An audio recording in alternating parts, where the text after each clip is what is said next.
Unconscious Memory ****** transcribed from the 19 Tennessee filed edition by David Price. Email ccx074@pglaf.org. Unconscious Memory by Samuel Butler, author of Life and Habit, Iruhun, The Way of All Flesh, etc. New edition, entirely reset, with an introduction by Marcus Hartog, M.A., D.Sc., FLS, FIHS, Professor of Zoology in University College, Cork. Op. 5 London AC filed, 13 Clifford's Inn, EC 1910. As this paper contains nothing which deserves the name either of experiment or discovery, and as it is, in fact, destitute of every species of merit, we should have allowed it to pass among the multitude of those articles which must always find their way into the collections of a society which is pledged to publish 2 or 3 volumes every year. We wish to raise our feeble voice against innovations that can have no other effect than to check the progress of science, and renew all those wild phantoms of the imagination which Bacon and Newton put to flight from her temple. Opening paragraph of a review of Dr. Young's Bakerian lecture. Edinburgh Review, January 1803, p. 450. Young's work was laid before the Royal Society, and was made the 1801 Bakerian lecture. But he was before his time.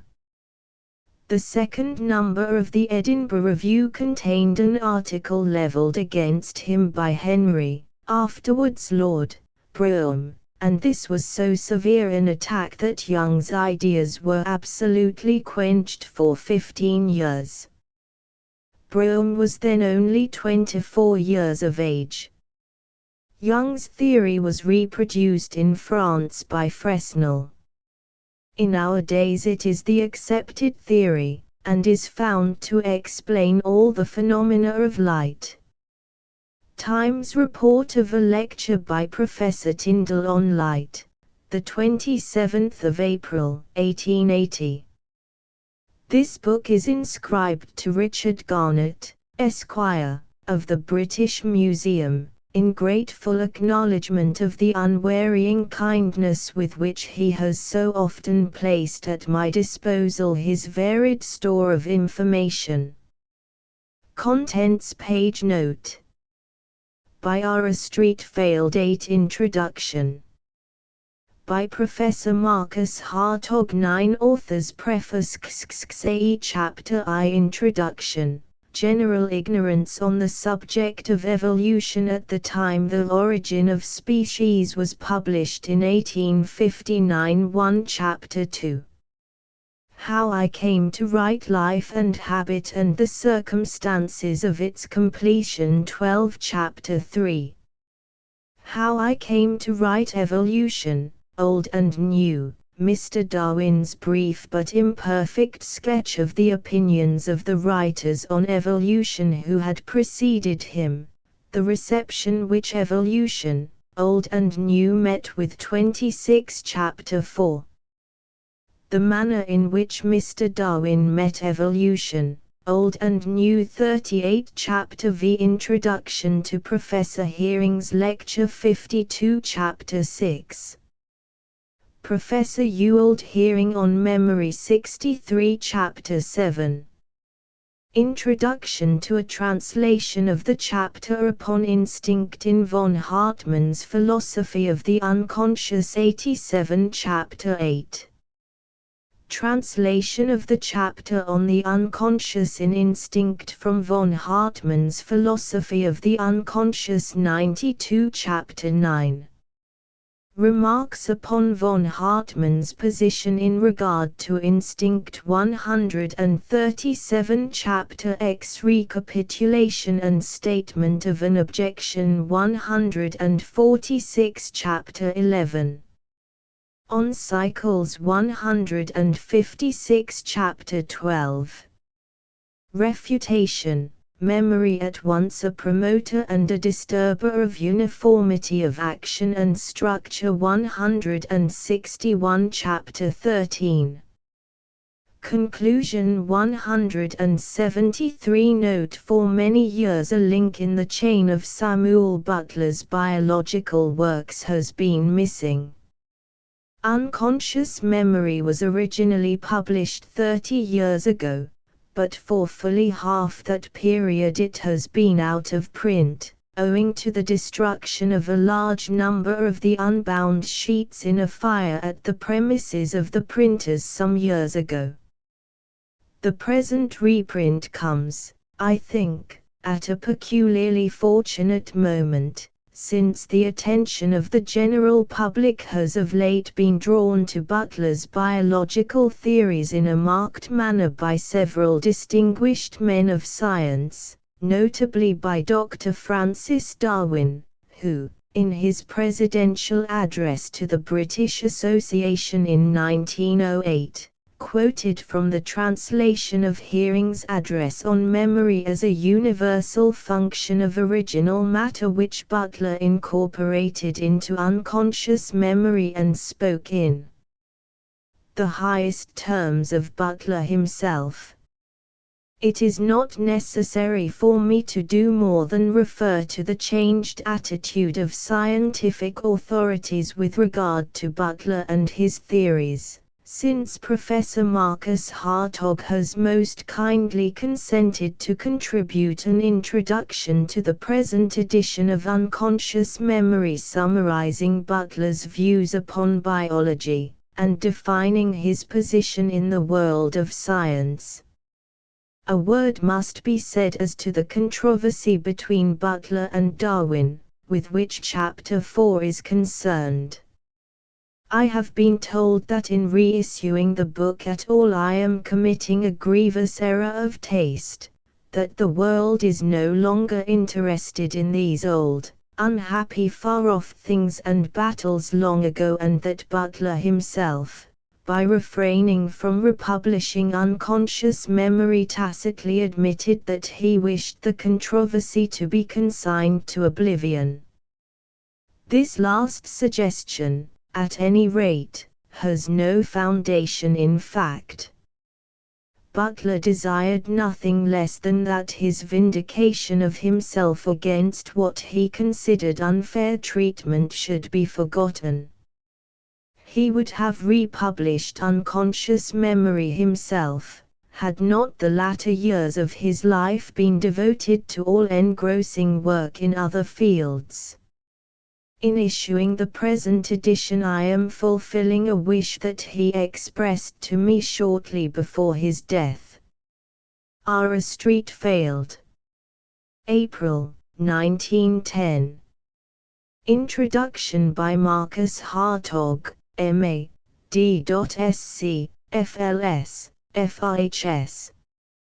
In reviewing Samuel Butler's works, Unconscious Memory gives us an invaluable lead, for it tells us, chaps 2, 3, how the author came to write the Book of the Machines in Iruhan, 1872, with its foreshadowing of the later theory, Life and Habit, 1878, Evolution, Old and New, 1879, as well as Unconscious Memory, 1880, itself. His fourth book on biological theory was Luck, or Cunning. 1887, 0a. Besides these books, his contributions to biology comprise several essays, remarks on Roman's mental evolution in animals, contained in selections from previous works, 1884, incorporated into Luck, or Cunning, the Deadlock in Darwinism, Universal Review, April-June, 1890, republished in the posthumous volume of Essays on Life, Art, and Science, 1904, and, finally, some of the extracts from the notebooks of the late Samuel Butler, edited by Mr. H. Festing Jones, now in course of publication in the New Quarterly Review. Of all these, Life and Habit, 1878, is the most important, the main building to which the other writings are buttresses or, at most, annexes. Its teaching has been summarized in unconscious memory in four main principles. 1. The oneness of personality between parent and offspring. 2. Memory on the part of the offspring of certain actions which it did when in the persons of its forefathers. 3. The latency of that memory until it is rekindled by a recurrence of the associated ideas. 4. The unconsciousness with which habitual actions come to be performed. To these we must add a fifth, the purposiveness of the actions of living beings, as of the machines which they make or select. Butler tells, Life and Habit p. 33, that he sometimes hoped that this book would be regarded as a valuable adjunct to Darwinism. He was bitterly disappointed in the event, for the book, as a whole, was received by professional biologists as a gigantic joke, moreover, not in the best possible taste. True, its central ideas, largely those of Lamarck, had been presented by Hearing in 1870, as Butler found shortly after his publication. They had been favorably received, developed by Haeckel, expounded and praised by Ray Lankester. Coming from Butler, they met with contumely, even from such men as Romans, who, as Butler had no difficulty in proving, were unconsciously inspired by the same ideas, nur mit ein bisschen anderen Wörter. It is easy, looking back, to see why Life and Habit so missed its mark. Charles Darwin's presentation of the evolution theory had, for the first time, rendered it possible for a sound naturalist to accept the doctrine of common descent with divergence, and so given a real meaning to the term natural relationship which had forced itself upon the older naturalists, despite their belief in special and independent creations. The immediate aim of the naturalists of the day was now to fill up the gaps in their knowledge, so as to strengthen the fabric of a unified biology. For this purpose they found their actual scientific equipment so inadequate that they were fully occupied in inventing fresh technique, and working therewith at facts, save a few critics, such as Saint George Mivart, who was regarded as negligible, since he evidently held a brief for a party standing outside the scientific world. Butler introduced himself as what we now call the man in the street, far too bare of scientific clothing to satisfy the Mrs. Grundy of the domain, lacking all recognized tools of science and all sense of the difficulties in his way. He proceeded to tackle the problems of science with little save the deft pen of the literary expert in his hand. His very failure to appreciate the difficulties gave greater power to his work, much as Tartarin of Tarascon ascended the Jungfrau and faced successfully all dangers of alpine travel, so long as he believed them to be the mere blagues de réclame of the wily Swiss host. His brilliant qualities of style and irony themselves told heavily against him. Was he not already known for having written the most trenchant satire that had appeared since Gulliver's Travels? Had he not sneered therein at the very foundations of society, and followed up its success by a pseudo-biography that had taken in the record and the rock. In Life and Habit at the very start, he goes out of his way to heap scorn at the respected names of Marcus Aurelius, Lord Bacon, Gertie, Arnold of Rugby, and Dr.W.B. Carpenter. He expressed the lowest opinion of the Fellows of the Royal Society. To him, the professional man of science, with self-conscious knowledge for his ideal and aim, was a medicine man, priest, augur, useful, perhaps, in his way, but to be carefully watched by all who value freedom of thought and person, lest with opportunity he develop into a persecutor of the worst type. Not content with blackguarding the audience to whom his work should most appeal, he went on to depreciate that work itself and its author in his finest vein of irony.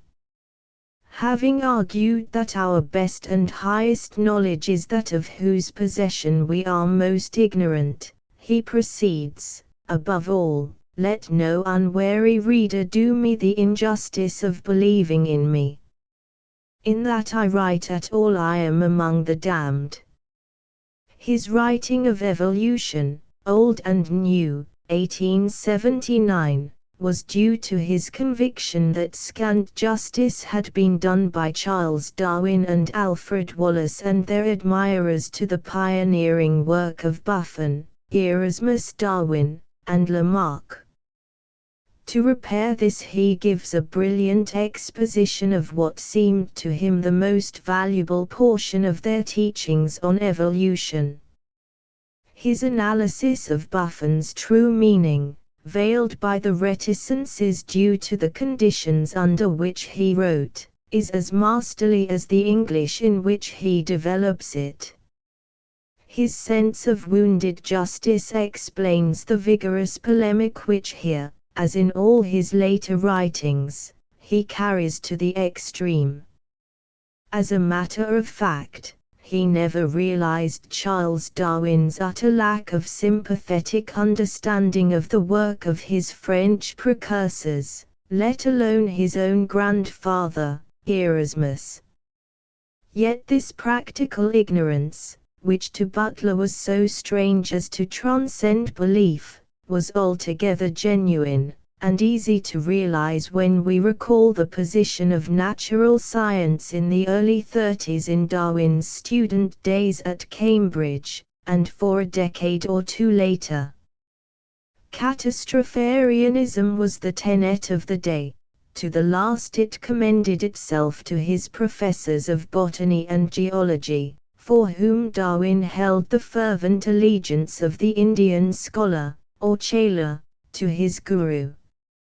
As Geikie has recently pointed out, it was only later, when Lyell had shown that the breaks in the succession of the rocks were only partial and local, without involving the universal catastrophes that destroyed all life and rendered fresh creations thereof necessary, that any general acceptance of a descent theory could be expected. We may be very sure that Darwin must have received many solemn warnings against the dangerous speculations of the French Revolutionary School. He himself was far too busy at the time with the reception and assimilation of new facts to be awake to the deeper interest of far-reaching theories.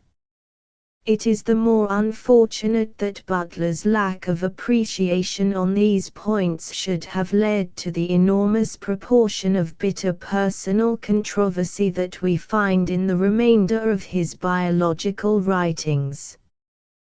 Possibly, as suggested by George Bernard Shaw, his acquaintance and admirer, he was also swayed by philosophical resentment at that banishment of mind from the organic universe, which was generally thought to have been achieved by Charles Darwin's theory. Still, we must remember that this mindless view is not implicit in Charles Darwin's presentment of his own theory, nor was it accepted by him as it has been by so many of his professed disciples. Unconscious Memory, 1880. We have already alluded to an anticipation of Butler's main theses. In 1870, Dr. Ewald Hering, one of the most eminent physiologists of the day, professor at Vienna, gave an inaugural address to the Imperial Royal Academy of Sciences, Das Gedächtnis als allgemeine Funktion der organisierten Substanz, memory as a universal function of organized matter. When life and habit was well advanced, Francis Darwin, at the time a frequent visitor, called Butler's attention to this essay, which he himself only knew from an article in Nature. Herein Professor E. Ray Lankester had referred to it with admiring sympathy in connection with its further development by Haeckel in a pamphlet entitled Die Perigenese der Plastigel. We may note, however, that in his collected essays, The Advancement of Science, 1890, Sir Ray Lankester, while including this essay, inserts on the blank page, 0b, we had almost written the white sheet, at the back of it an apology for having ever advocated the possibility of the transmission of acquired characters. Unconscious Memory was largely written to show the relation of Butler's views to Hering's, and contains an exquisitely written translation of the address. Hering does, indeed, anticipate Butler, and that in language far more suitable to the persuasion of the scientific public. It contains a subsidiary hypothesis that memory has for its mechanism special vibrations of the protoplasm, and the acquired capacity to respond to such vibrations once felt upon their repetition. I do not think that the theory gains anything by the introduction of this even as a mere formal hypothesis, and there is no evidence for its being anything more. Butler, however, gives it a warm, nay, enthusiastic, reception in Chapter V, Introduction to Professor Hering's lecture, and in his notes to the translation of the address, which bulks so large in this book, but points out that he was not committed to this hypothesis, though inclined to accept it on a prima facie view. Later on, as we shall see, he attached more importance to it.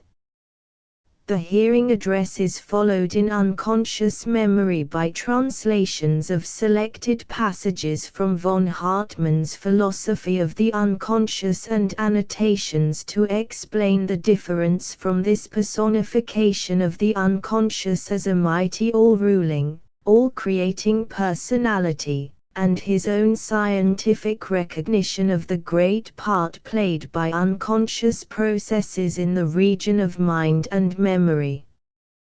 These are the essentials of the book as a contribution to biological philosophy. The closing chapters contain a lucid statement of objections to his theory as they might be put by a rigid necessitarian, and a refutation of that interpretation as applied to human action. But in the second chapter Butler states his recession from the strong logical position he had hitherto developed in his writings from Iruhun onwards. So far he had not only distinguished the living from the non-living, but distinguished among the latter machines or tools from things at large. 0c. Machines or tools are the external organs of living beings, as organs are their internal machines. They are fashioned, assembled, or selected by the beings for a purposes so they have a future purpose, as well as a past history.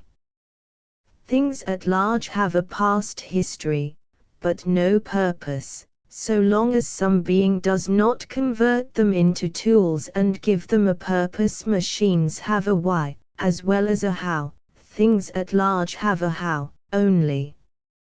In unconscious memory, the allurements of unitary or monistic views have gained the upper hand, and Butler writes, p. 23, "The only thing of which I am sure is, that the distinction between the organic and inorganic is arbitrary, that it is more coherent with our other ideas, and therefore more acceptable, to start with every molecule as a living thing, and then deduce death as the breaking up of an association or corporation, than to start with inanimate molecules and smuggle life into them. And that, therefore, what we call the inorganic world must be regarded as up to a certain point living, and instinct, within certain limits, with consciousness, volition, and power of concerted action. It is only of late, however, that I have come to this opinion." I have italicized the last sentence, to show that Butler was more or less conscious of its irreconcilability with much of his most characteristic doctrine. Again, in the closing chapter, Butler writes, p. 275, "We should endeavor to see the so-called inorganic as living in respect of the qualities it has in common with the organic, rather than the organic as non-living in respect of the qualities it has in common with the inorganic." We conclude our survey of this book by mentioning the literary controversial part chiefly to be found in Chapter 4, but cropping up elsewhere. It refers to interpolations made in the authorized translation of Krause's Life of Erasmus Darwin. Only one side is presented, and we are not called upon, here or elsewhere, to discuss the merits of the question. Luck, or cunning, as the main means of organic modification, an attempt to throw additional light upon the late Mr. Charles Darwin's theory of natural selection, 1887, completes the series of biological books. This is mainly a book of strenuous polemic. It brings out still more forcibly the hearing Butler doctrine of continued personality from generation to generation, and of the working of unconscious memory throughout, and points out that, while this is implicit in much of the teaching of Herbert Spencer, Romans, and others, it was nowhere, even after the appearance of life and habit, explicitly recognized by them, but, on the contrary, masked by inconsistent statements and teaching. Not luck but cunning, not the uninspired weeding out by natural selection but the intelligent striving of the organism, is at the bottom of the useful variety of organic life. And the parallel is drawn that not the happy accident of time and place, but the Machiavellian cunning of Charles Darwin, succeeded in imposing, as entirely his own, on the civilized world an uninspired and inadequate theory of evolution wherein luck played the leading part, while the more inspired and inspiring views of the older evolutionists had failed by the inferiority of their luck. On this controversy I am bound to say that I do not in the very least share Butler's opinions, and I must ascribe them to his lack of personal familiarity with the biologists of the day and their modes of thought and of work. Butler everywhere undervalues the important work of elimination played by natural selection in its widest sense. The conclusion of luck, or cunning, shows a strong advance in monistic views, and a yet more marked development in the vibration hypothesis of memory given by hearing and only adopted with the greatest reserve in unconscious memory. Our conception, then, concerning the nature of any matter depends solely upon its kind and degree of unrest, that is to say, on the characteristics of the vibrations that are going on within it. The exterior object vibrating in a certain way imparts some of its vibrations to our brain, but if the state of the thing itself depends upon its vibrations, it, the thing, must be considered as to all intents and purposes the vibrations themselves, plus, of course, the underlying substance that is vibrating. The same vibrations, therefore, form the substance remembered, introduce an infinitesimal dose of it within the brain, modify the substance remembering, and, in the course of time, create and further modify the mechanism of both the sensory and the motor nerves. Thought and thing are one. I commend these two last speculations to the reader's charitable consideration, as feeling that I am here traveling beyond the ground on which I can safely venture. I believe they are both substantially true. In 1885 he had written an abstract of these ideas in his notebooks, see New Quarterly Review, 1910. p. 116, and as in luck, or cunning, associated them vaguely with the unitary conceptions introduced into chemistry by Newlands and Mendelejev. Judging himself as an outsider, the author of Life and Habit would certainly have considered the mild expression of faith, I believe they are both substantially true, equivalent to one of extreme doubt. Thus the fact of the Archbishop's recognizing this as among the number of his beliefs is conclusive evidence, with those who have devoted attention to the laws of thought, that his mind is not yet clear on the matter of the belief avowed. See Life and Habit pp 24, 25. To sum up, Butler's fundamental attitude to the vibration hypothesis was all through that taken in unconscious memory. He played with it as a pretty pet, and fancied it more and more as time went on, but instead of backing it for all he was worth, like the main theses of Life and Habit, he put a big stake on it, and then hedged. The last of Butler's biological writings is the essay, The Deadlock in Darwinism, containing much valuable criticism on Wallace and Wiseman. It is in allusion to the misnomer of Wallace's book, Darwinism, that he introduces the term Wallaceism, 0D, for a theory of descent that excludes the transmission of acquired characters. This was, indeed, the chief factor that led Charles Darwin to invent his hypothesis of pangenesis, which, unacceptable as it has proved, had far more to recommend it as a formal hypothesis than the equally formal germplasm hypothesis of Wiseman. The chief difficulty in accepting the main theses of Butler and hearing is one familiar to every biologist, and not at all difficult to understand by the layman.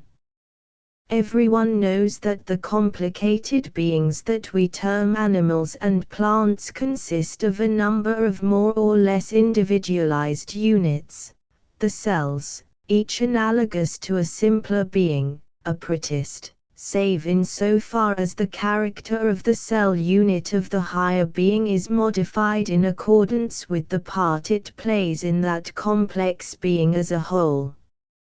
Most people, too, are familiar with the fact that the complex being starts as a single cell, separated from its parent, or, where bisexual reproduction occurs, from a cell due to the fusion of two cells, each detached from its parent. Such cells are called germ cells. The germ cell, whether of single or of dual origin, starts by dividing repeatedly, so as to form the primary embryonic cells, a complex mass of cells, at first essentially similar, which, however, as they go on multiplying, undergo differentiations and migrations, losing their simplicity as they do so. Those cells that are modified to take part in the proper work of the whole are called tissue cells. In virtue of their activities, their growth and reproductive power are limited, much more in animals than in plants, in higher than in lower beings. It is these tissues, or some of them, that receive the impressions from the outside which leave the imprint of memory. Other cells, which may be closely associated into a continuous organ, or more or less surrounded by tissue cells, whose part it is to nourish them, are called secondary embryonic cells or germ cells.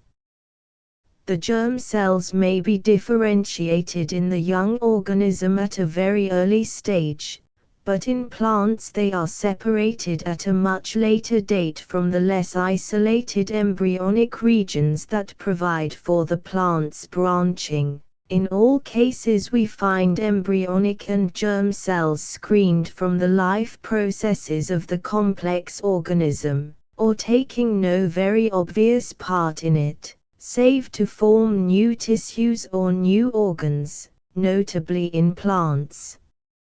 Again, in ourselves, and to a greater or less extent in all animals, we find a system of special tissues set apart for the reception and storage of impressions from the outer world, and for guiding the other organs in their appropriate responses, the nervous system, and when this system is ill-developed or out of gear the remaining organs work badly from lack of proper skilled guidance and coordination. How can we, then, speak of memory in a germ cell which has been screened from the experiences of the organism, which is too simple in structure to realize them if it were exposed to them? My own answer is that we cannot form any theory on the subject. The only question is whether we have any right to infer this memory from the behavior of living beings, and Butler, like Hearing, Haeckel, and some more modern authors, has shown that the inference is a very strong presumption. Again, it is easy to overvalue such complex instruments as we possess. The possessor of an up-to-date camera, well instructed in the function and manipulation of every part, but ignorant of all optics save a hand-to-mouth knowledge of the properties of his own lens, might say that a priori no picture could be taken with a cigar box perforated by a pinhole, and our ignorance of the mechanism of the psychology of any organism is greater by many times than that of my supposed photographer.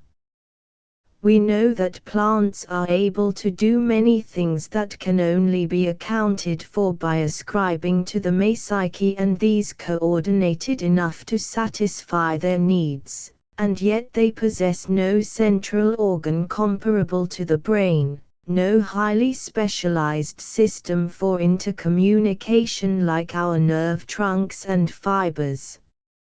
As Oscar Hertwig says, we are as ignorant of the mechanism of the development of the individual as we are of that of hereditary transmission of acquired characters, and the absence of such mechanism in either case is no reason for rejecting the proven fact. However, The relations of germ and body just described led Jagger, Nussbaum, Galton, Lancaster, and, above all, Weismann, to the view that the germ cells or stirp, Galton, were in the body, but not of it. Indeed, in the body and out of it, whether as reproductive cells set free, or in the developing embryo, they are regarded as forming one continuous homogeneity, in contrast to the differentiation of the body, and it is to these cells, regarded as a continuum, that the terms stirp, germplasm, are especially applied. Yet on this view, so eagerly advocated by its supporters, we have to substitute for the hypothesis of memory, which they declare to have no real meaning here, the far more fantastic hypotheses of Weismann. By these they explain the process of differentiation in the young embryo into new germ and body, and in the young body the differentiation of its cells, each in due time and place, into the varied tissue cells and organs. Such views might perhaps be acceptable if it could be shown that over each cell division there presided a wise all-guiding genie of transcending intellect, to which Clerk Maxwell's sorting demons were mere infants. Yet these views have so enchanted many distinguished biologists, that in dealing with the subject they have actually ignored the existence of equally able workers who hesitate to share the extremist of their views. The phenomenon is one well known in hypnotic practice. So long as the non-Weismannians deal with matters outside this discussion, their existence and their work is rated at its just value. But any work of theirs on this point so affects the orthodox Weismannite, whether he accept this label or reject it does not matter, that for the time being their existence and the good work they have done are alike non-existent. 0e. Butler founded no school, and wished to found none. He desired that what was true in his work should prevail, and he looked forward calmly to the time when the recognition of that truth and of his share in advancing it should give him in the lives of others that immortality for which alone he craved. Lamarckian views have never lacked defenders here and in America. Of the English, Herbert Spencer, who however, was averse to the vitalistic attitude, Vines and Henslow among botanists, Cunningham among zoologists, have always resisted Weismannism, but, I think, none of these was distinctly influenced by Hearing and Butler. In America the majority of the great school of paleontologists have been strong Lamarckians, notably Cope, who has pointed out, moreover, that the transformations of energy in living beings are peculiar to them. We have already adverted to Haeckel's acceptance and development of Hearing's ideas in his Perigenes der Plastigel. Oscar Hertwig has been a consistent Lamarckian, like Yves Delage of the Sorbonne, and these occupy preeminent positions not only as observers, but as discriminating theorists and historians of the recent progress of biology. We may also cite as a Lamarckian, of a sort, Félix Le Dantic, the leader of the chemico-physical school of the present day. But we must seek elsewhere for special attention to the points which Butler regarded as the essentials of life and habit. In 1893 Henry P. Orr, professor of biology in the University of Louisiana, published a little book entitled A Theory of Heredity. Herein he insists on the nervous control of the whole body, and on the transmission to the reproductive cells of such stimuli, received by the body, as will guide them on their path until they shall have acquired adequate experience of their own in the new body they have formed. I have found the name of neither Butler nor Hearing, but the treatment is essentially on their lines, and is both clear and interesting. In 1896 I wrote an essay on the fundamental principles of heredity primarily directed to the man in the street. This, after being held over for more than a year by one leading review, was declined with regret and again after some weeks met the same fate from another editor. It appeared in the pages of Natural Science for October 1897, and in the Biologisches Centralblatt for the same year. I reproduce its closing paragraph. This theory, Hearing Butler's, has, indeed, a tentative character, and lacks symmetrical completeness, but is the more welcome as not aiming at the impossible. A whole series of phenomena in organic beings are correlated under the term of memory, conscious and unconscious, patent and latent. Of the order of unconscious memory, latent till the arrival of the appropriate stimulus, is all the cooperative growth and work of the organism, including its development from the reproductive cells. Concerning the modus operandi we know nothing. The phenomena may be due, as Hearing suggests, to molecular vibrations, which must be at least as distinct from ordinary physical disturbances as Röntgen's rays are from ordinary light, or it may be correlated, as we ourselves are inclined to think, with complex chemical changes in an intricate but orderly succession. For the present, at least, the problem of heredity can only be elucidated by the light of mental, and not material processes.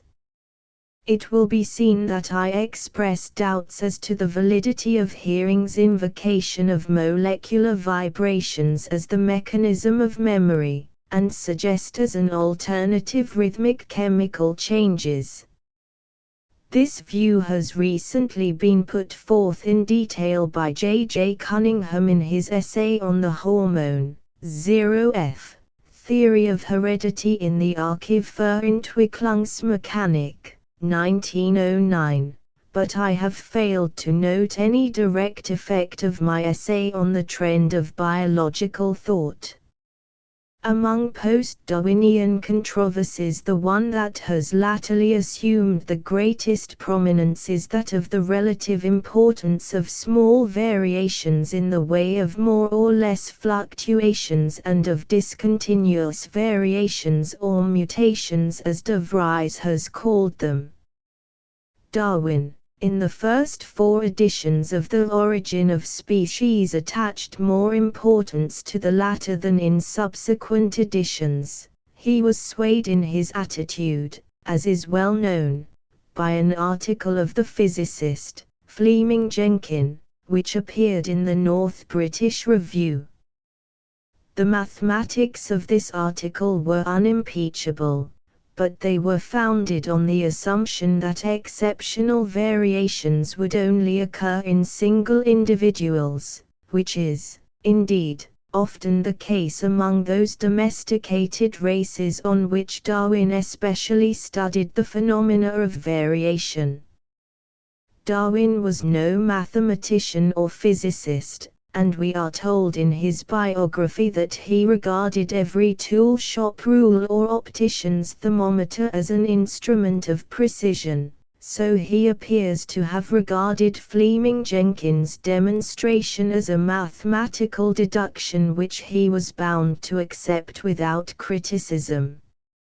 Mr. William Bateson, late professor of biology in the University of Cambridge, as early as 1894 laid great stress on the importance of discontinuous variations, collecting and collating the known facts in his materials for the study of variations. But this important work, now become rare and valuable, at the time excited so little interest as to be remaindered within a very few years after publication. In 1901 Hugo de Vries, professor of botany in the University of Amsterdam, published Die Mutations theory, wherein he showed that mutations or discontinuous variations in various directions may appear simultaneously in many individuals, and in various directions. In the gardener's phrase, the species may take to sporting in various directions at the same time, and each sport may be represented by numerous specimens. De Vries shows the probability that species go on for long periods showing only fluctuations, and then suddenly take to sporting in the way described, short periods of mutation alternating with long intervals of relative constancy. It is to mutations that De Vries and his school, as well as Luther Burbank, the great former of new fruit and flower plants, look for those variations which form the material of natural selection. In God the Known and God the Unknown, which appeared in the Examiner, May, June, and July, 1879, but though then revised was only published posthumously in 1909, Butler anticipates this distinction. Under these circumstances, organism must act in one or other of these two ways. It must either change slowly and continuously with the surroundings, paying cash for everything, meeting the smallest change with a corresponding modification, so far as is found convenient, or it must put off change as long as possible, and then make larger and more sweeping changes. Both these courses are the same in principle, the difference being one of scale, and the one being a miniature of the other, as a ripple is an Atlantic wave in little. Both have their advantages and disadvantages, so that most organisms will take the one course for one set of things and the other for another. They will deal promptly with things which they can get at easily, and which lie more upon the surface. Those, however, which are more troublesome to reach, and lie deeper, will be handled upon more cataclysmic principles, being allowed longer periods of repose followed by short periods of greater activity. It may be questioned whether what is called a sport is not the organic expression of discontent which has been long felt, but which has not been attended to, nor been met step by as much small remedial modification as was found practicable, so that when a change does come it comes by way of revolution.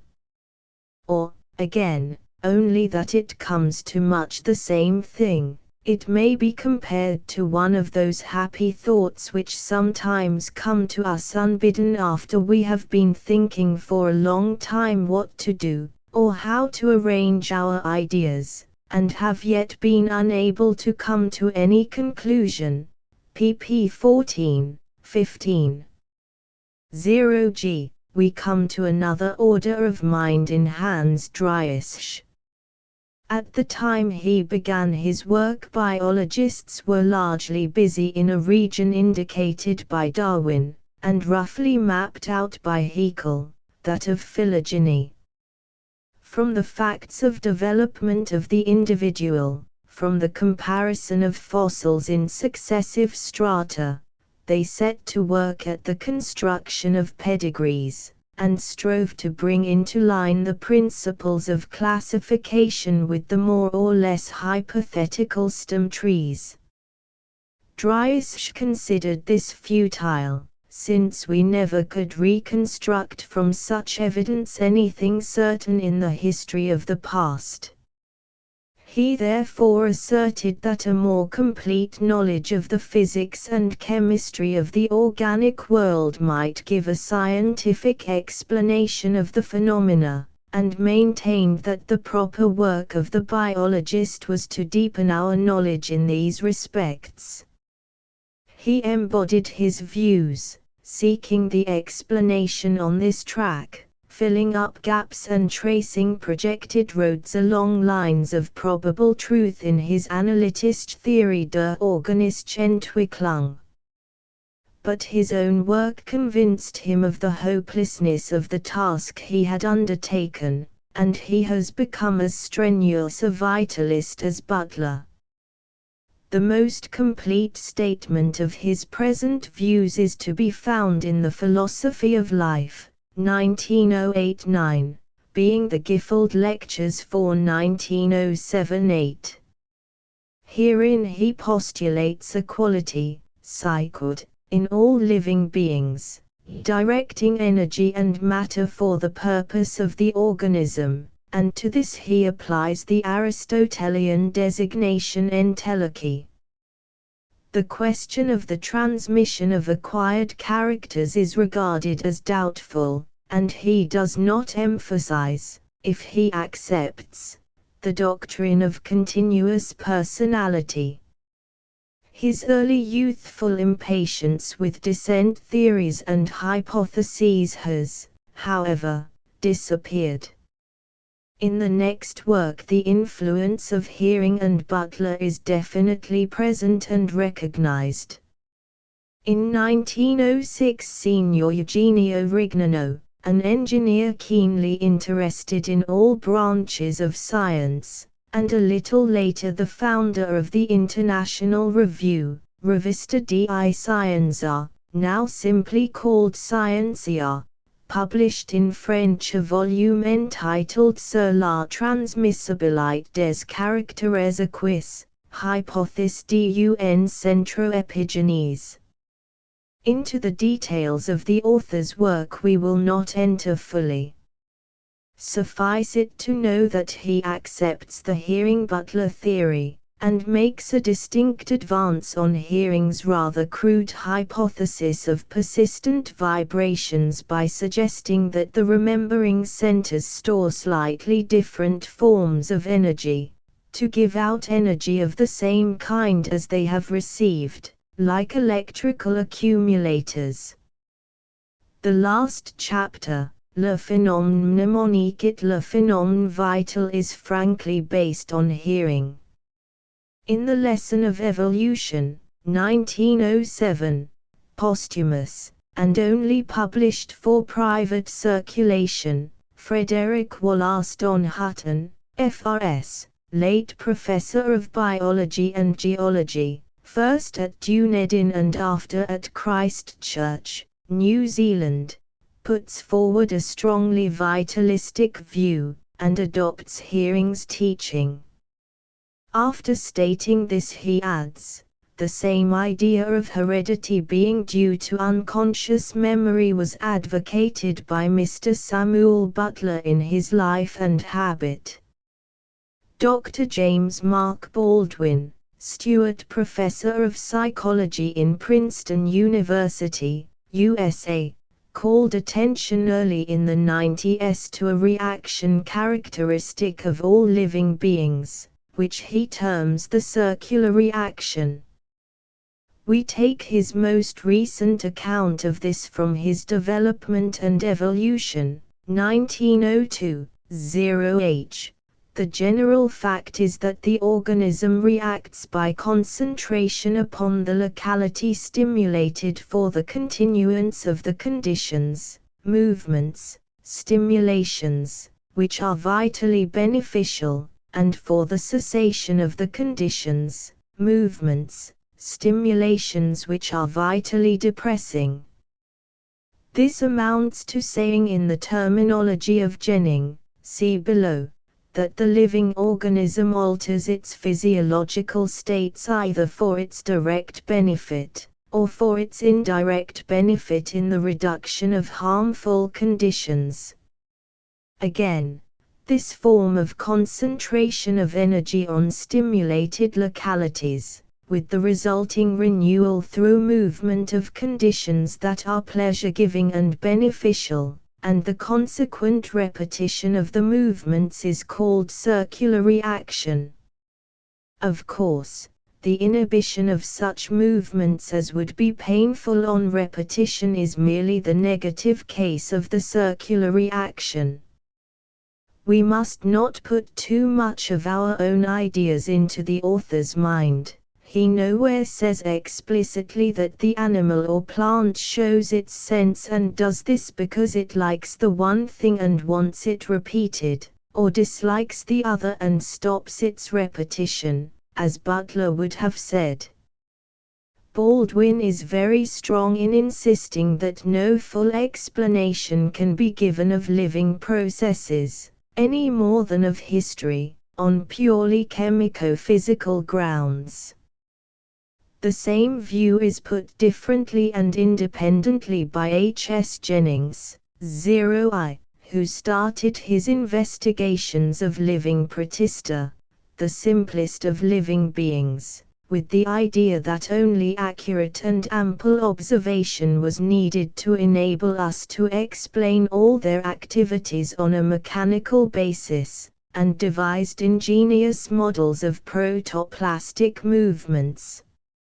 He was led, like Driesch, to renounce such efforts as illusory, and has come to the conviction that in the behavior of these lowly beings there is a purposive and a tentative character, a method of trial and error, that can only be interpreted by the invocation of psychology.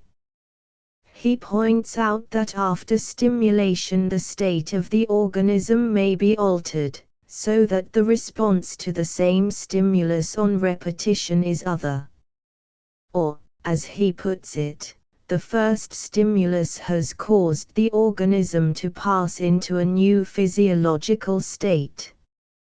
As the change of state from what we may call the primary indifferent state is advantageous to the organism, we may regard this as equivalent to the doctrine of the circulatory action and also as containing the essence of Semon's doctrine of engrams or imprints, which we are about to consider. We cite one passage which, for audacity of thought, underlying, it is true, most guarded expression, may well compare with many of the boldest flights in life and habit. It may be noted that regulation in the manner we have set forth is what, in the behavior of higher organisms, at least, is called intelligence. The examples have been taken from protista, corals, and the lowest worms. If the same method of regulation is found in other fields, there is no reason for refusing to compare the action to intelligence. Comparison of the regulatory processes that are shown in internal physiological changes and in regeneration to intelligence seems to be looked upon sometimes as heretical and unscientific. Yet intelligence is a name applied to processes that actually exist in the regulation of movements, and there is, a priori, no reason why similar processes should not occur in regulation in other fields. When we analyze regulation objectively, there seems indeed reason to think that the processes are of the same character in behavior as elsewhere. If the term intelligence be reserved for the subjective accompaniments of such regulation, then of course we have no direct knowledge of its existence in any of the fields of regulation outside of the self, and in the self perhaps only in behavior. But in a purely objective consideration there seems no reason to suppose that regulation in behavior, intelligence, is of a fundamentally different character from regulation elsewhere.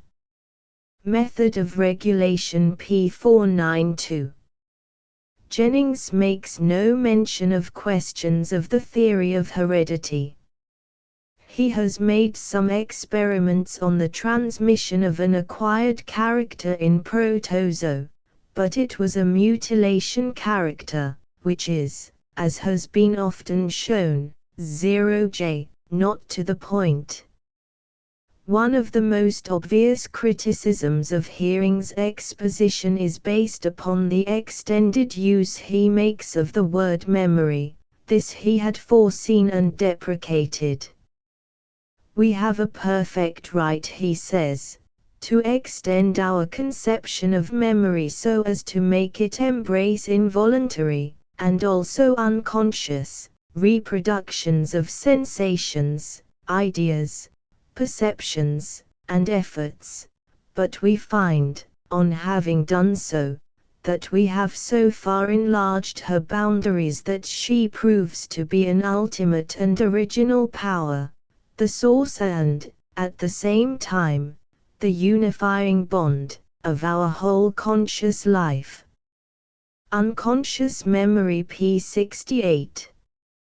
This sentence, coupled with Heering's omission to give to the concept of memory so enlarged a new name, clear alike of the limitations and of the stains of habitual use, may well have been the inspiration of the next work on our list.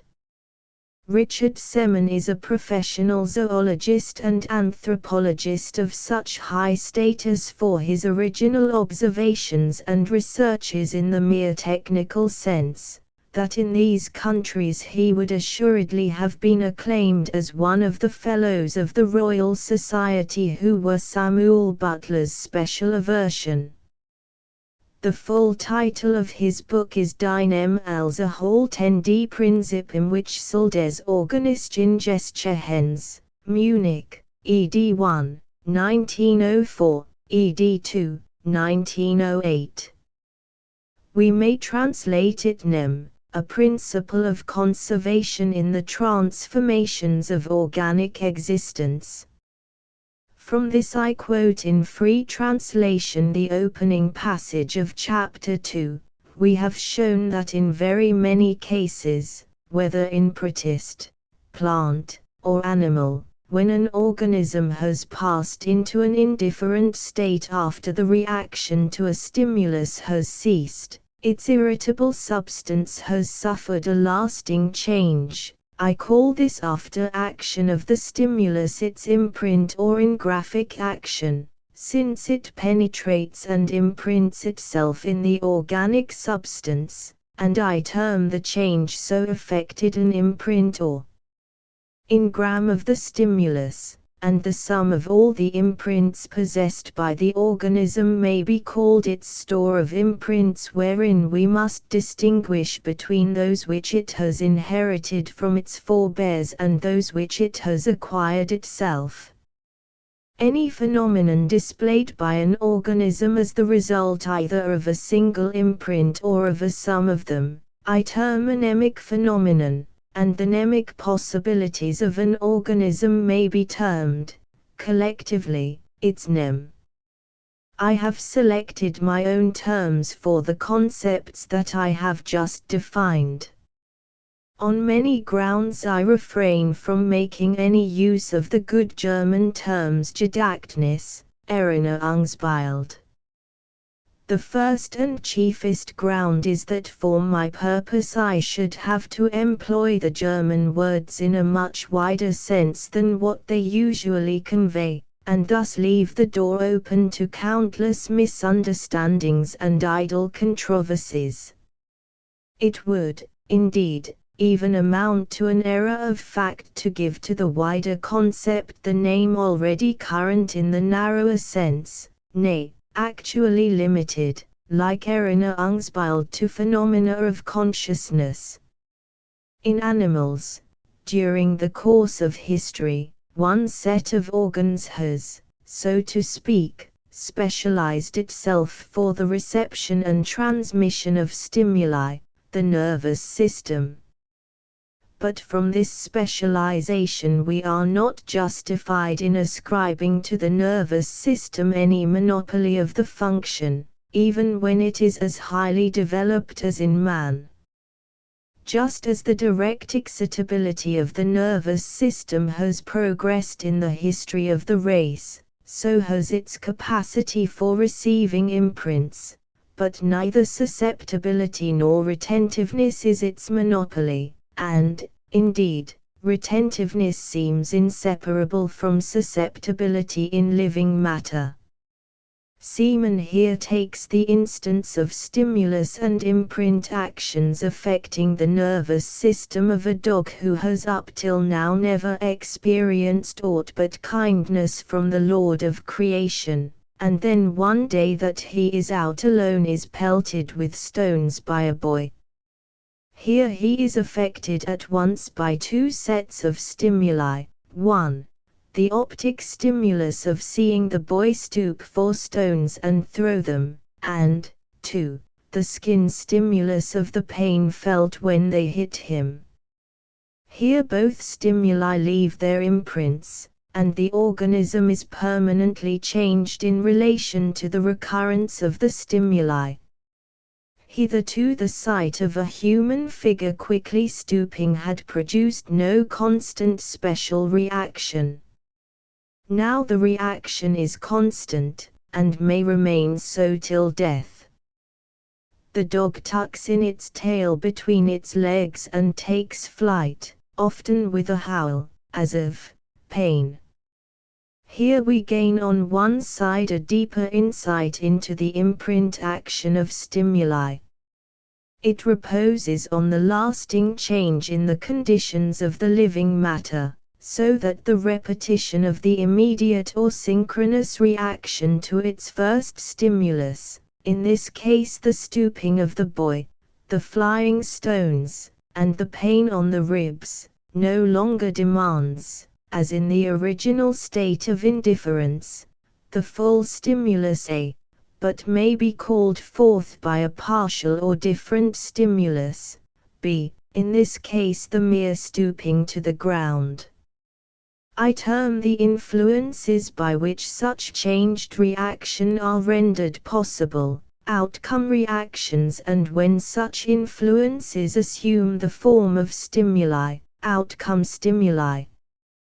They are termed outcome, ekphoria, stimuli, because the author regards them and would have us regard them as the outcome, manifestation, or efference of an imprint of a previous stimulus. We have noted that the imprint is equivalent to the changed physiological state of Jennings. Again, the capacity for gaining imprints and revealing them by outcomes favorable to the individual is the circular reaction of Baldwin, but Seaman gives no reference to either author. 0K. In the preface to his first edition, reprinted in the second, Seaman writes, after discussing the work of Heering and Haeckel, the problem received a more detailed treatment in Samuel Butler's book, Life and Habit, published in 1878. Though he only made acquaintance with Heering's essay after this publication, Butler gave what was in many respects a more detailed view of the coincidences of these different phenomena of organic reproduction than did Heering. With much that is untenable, Butler's writings present many a brilliant idea, yet, on the whole, they are rather a retrogression than an advance upon Heering. Evidently they failed to exercise any marked influence upon the literature of the day. This judgment needs a little examination.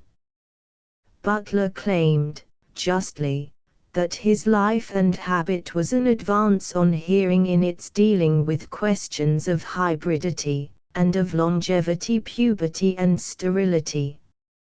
since Semon's extended treatment of the phenomena of crosses might almost be regarded as the rewriting of the corresponding section of life and habit in the NEM terminology, we may infer that this view of the question was one of Butler's brilliant ideas.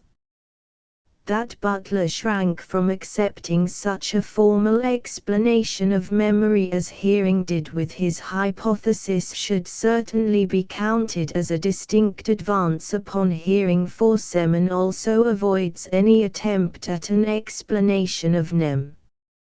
I think, however, we may gather the real meaning of Semon's strictures from the following passages. I refrain here from a discussion of the development of this theory of Lamarck's by those neo-Lamarckians who would ascribe to the individual elementary organism an equipment of complex psychical powers, so to say, anthropomorphic perception and volitions.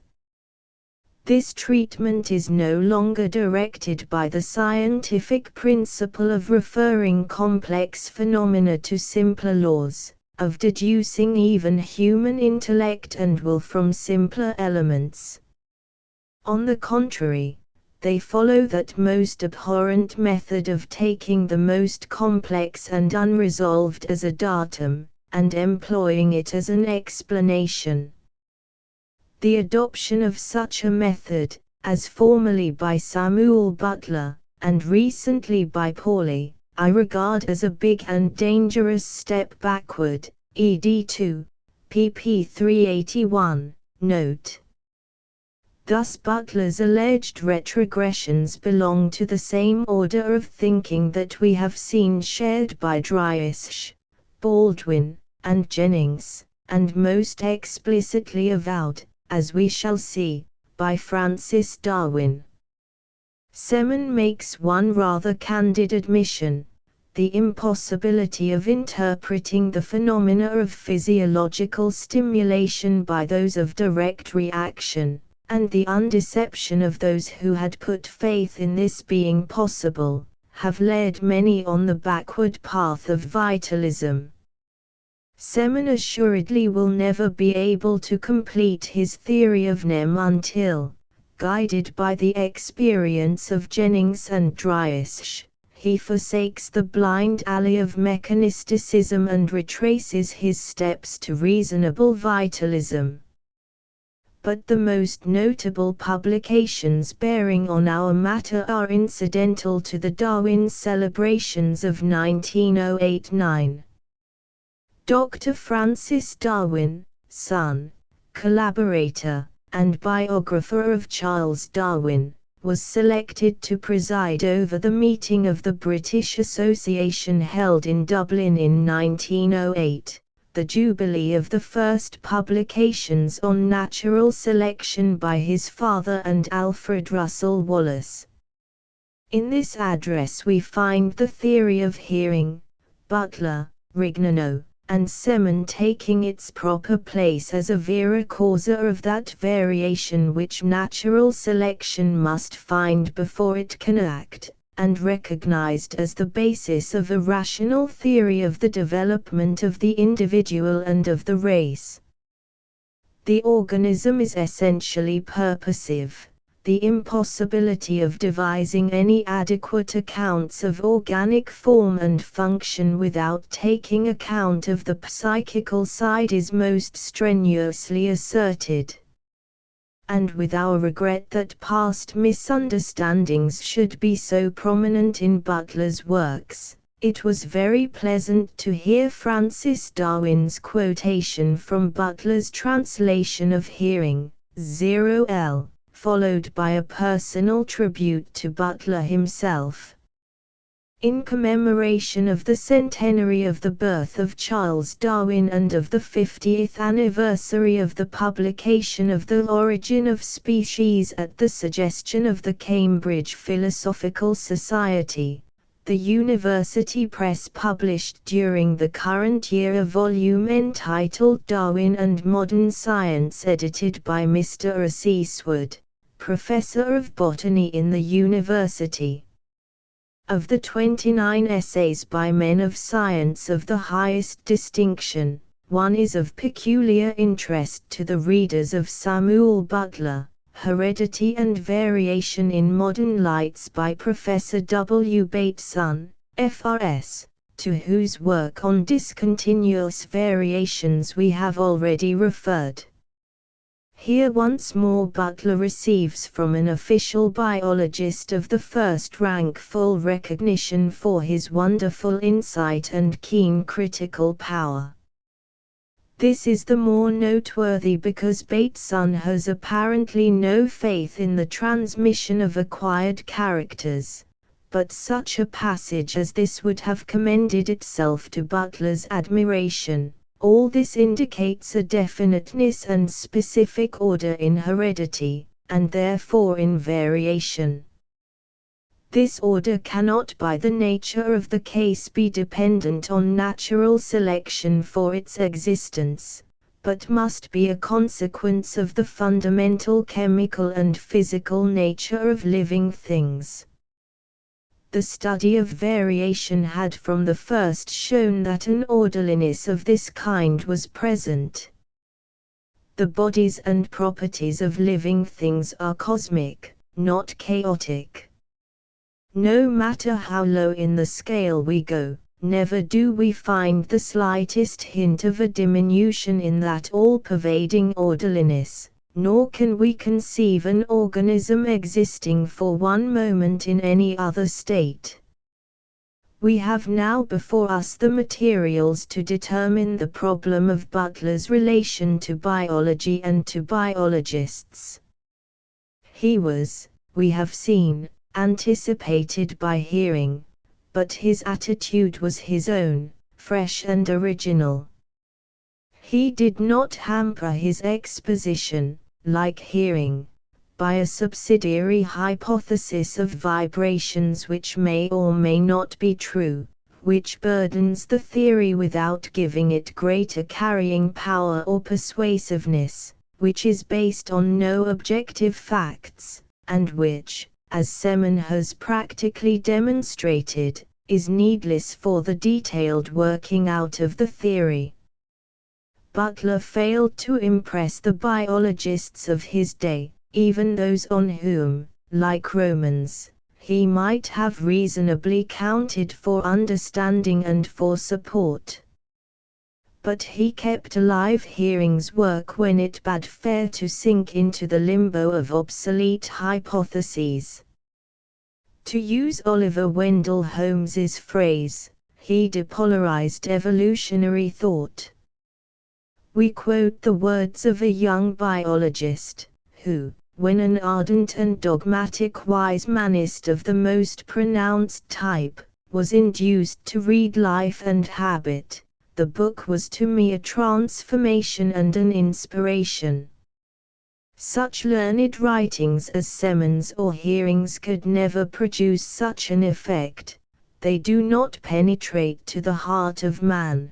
They cannot carry conviction to the intellect already filled full with rival theories, and with the unreasoned faith that tomorrow or next day a new discovery will obliterate all distinction between man and his makings. The mind must needs be open for the reception of truth, for the rejection of prejudice, and the violence of a Samuel Butler may in the future as in the past be needed to shatter the coat of mail forged by too exclusively professional a training. Marcus Hartog Cork, April, 1910. Author's preface. Not finding the well-known German scientific journal Cosmos, 0m, entered in the British Museum catalogue, I have presented the museum with a copy of the number for February 1879, which contains the article by Dr. Krauser of which Mr. Charles Darwin has given a translation, the accuracy of which is guaranteed, so he informs us, by the translator's scientific reputation together with his knowledge of German. 0n. I have marked the copy, so that the reader can see at a glance what passages has been suppressed and where matter has been interpolated. I have also present a copy of Erasmus Darwin. I have marked this too, so that the genuine and spurious passages can be easily distinguished. I understand that both the Erasmus Darwin and the number of Cosmos have been sent to the keeper of printed books, with instructions that they shall be at once catalogued and made accessible to readers, and do not doubt that this will have been done before the present volume is published. The reader, therefore, who may be sufficiently interested in the matter to care to see exactly what has been done will now have an opportunity of doing so. The 25th of October, 1880. Chapter I. Introduction. General ignorance on the subject of evolution at the time The Origin of Species was published in 1859. There are few things which strike us with more surprise, when we review the course taken by opinion in the last century, than the suddenness with which belief in witchcraft and demoniacal possession came to an end. This has been often remarked upon, but I am not acquainted with any record of the fact as it appeared to those under whose eyes the change was taking place, nor have I seen any contemporary explanation of the reasons which led to the apparently sudden overthrow of a belief which had seemed hitherto to be deeply rooted in the minds of almost all men. As a parallel to this, though in respect of the rapid spread of an opinion, and not its decadence, it is probable that those of our descendants who take an interest in ourselves will note the suddenness with which the theory of evolution, from having been generally ridiculed during a period of over 100 years, came into popularity and almost universal acceptance among educated people. It is indisputable that this has been the case, nor is it less indisputable that the works of Mr. Darwin and Mr. Wallace have been the main agents in the change that has been brought about in our opinions. The names of Cobden and Bright do not stand more prominently forward in connection with the repeal of the Corn Laws than do those of Mr. Darwin and Mr. Wallace in connection with the general acceptance of the theory of evolution. There is no living philosopher who has anything like Mr. Darwin's popularity with Englishmen generally, and not only this, but his power of fascination extends all over Europe, and indeed in every country in which civilization has obtained footing, not among the illiterate masses, though these are rapidly following the suit of the educated classes, but among experts and those who are most capable of judging. France, indeed, the country of Buffon and Lamarck, must be counted an exception to the general rule, but in England and Germany there are few men of scientific reputation who do not accept Mr. Darwin as the founder of what is commonly called Darwinism and regard him as perhaps the most penetrative and profound philosopher of modern times.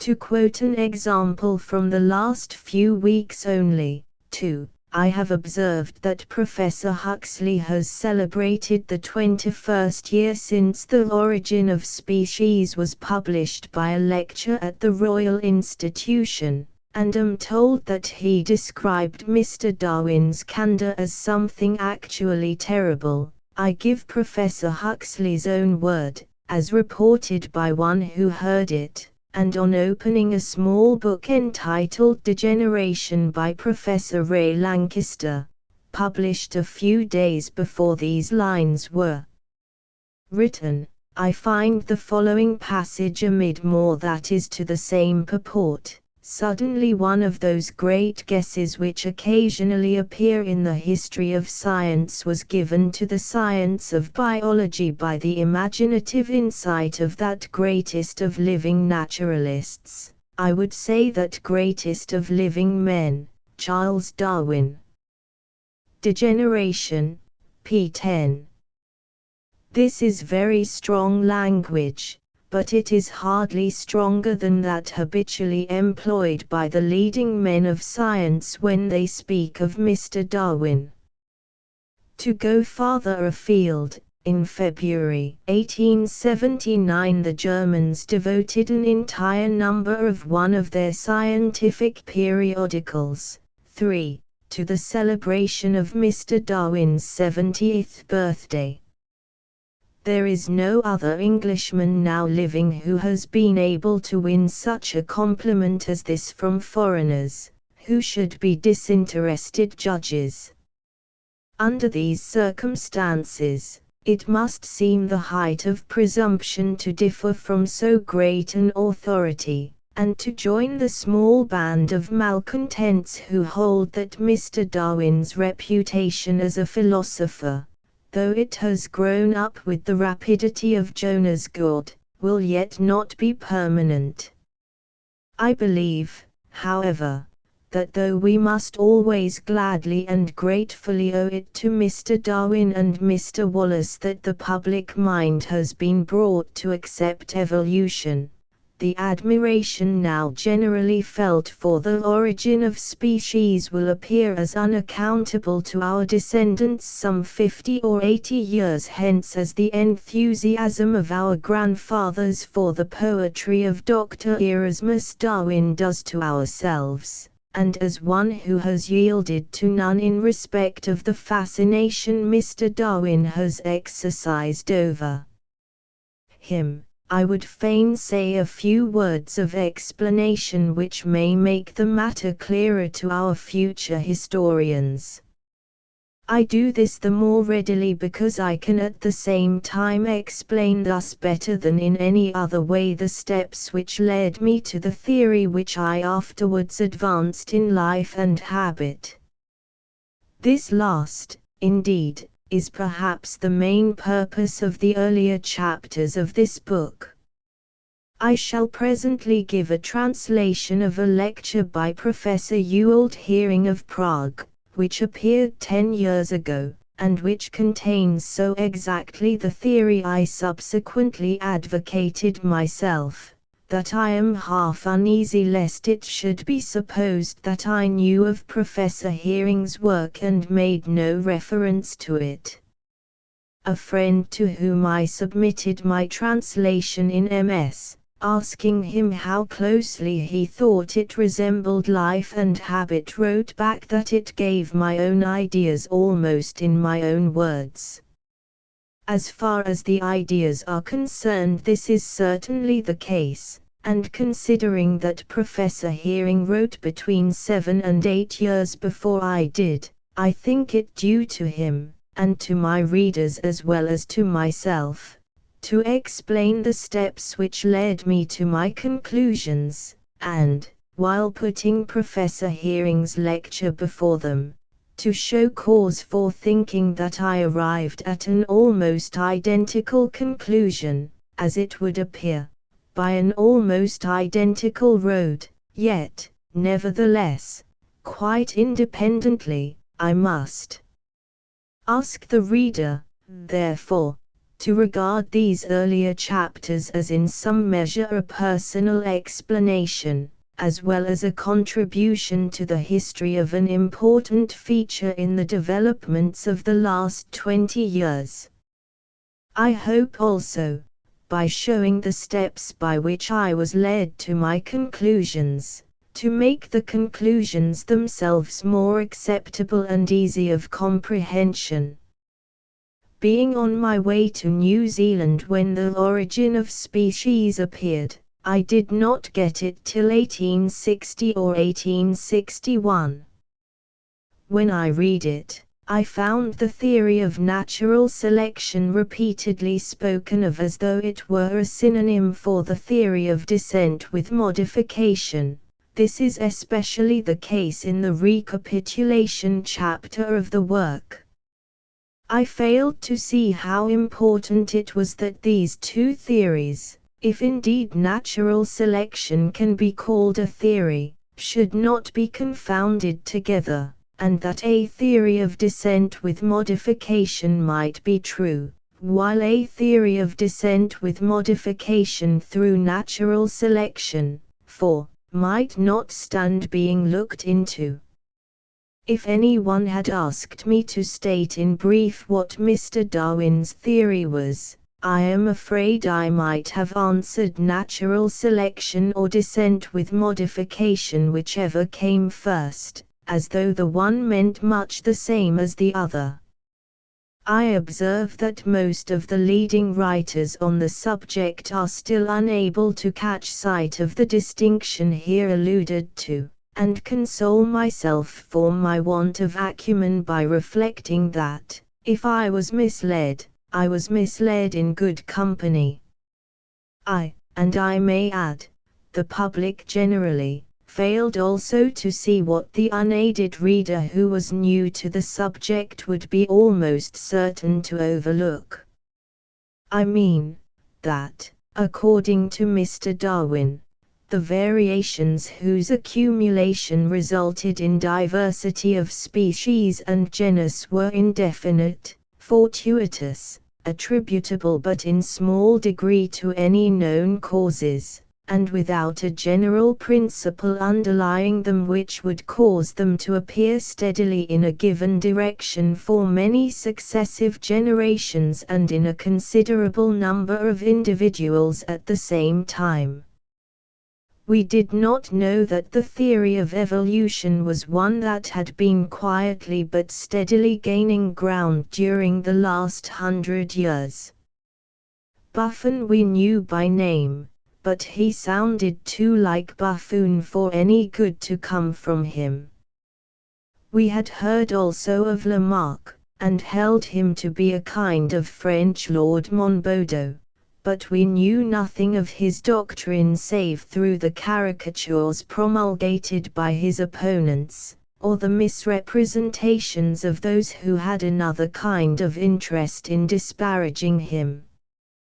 Dr. Erasmus Darwin we believed to be a forgotten minor poet, but 99 out of every 100 of us had never so much as heard of the Zoonomia.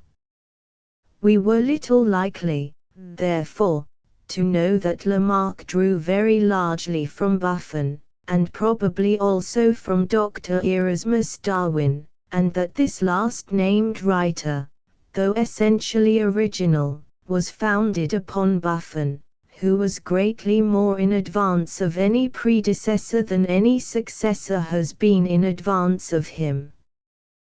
We did not know, then, that according to the earlier writers the variations whose accumulation results in species were not fortuitous and definite, but were due to a known principle of universal application, namely, sense of need, or apprehend the difference between a theory of evolution which has a backbone, as it were, in the tolerably constant or slowly varying needs of large numbers of individuals for long periods together, and one which has no such backbone, but according to which the progress of one generation is always liable to be cancelled and obliterated by that of the next.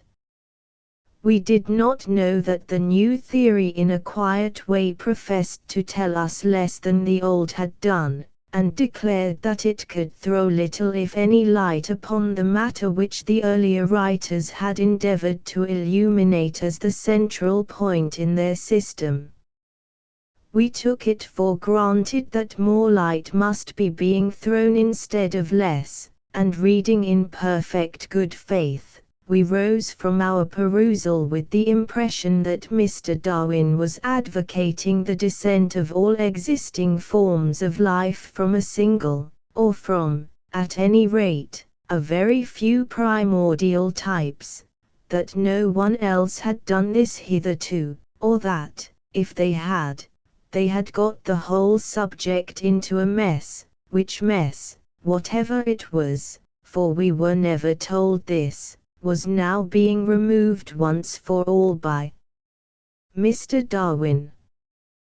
The evolution part of the story, that is to say, the fact of evolution, remained in our minds as by far the most prominent feature in Mr. Darwin's book, and being grateful for it, we were very ready to take Mr. Darwin's work at the estimate tacitly claimed for it by himself, and vehemently insisted upon by reviewers in influential journals, who took much the same line towards the earlier writers on evolution as Mr. Darwin himself had taken.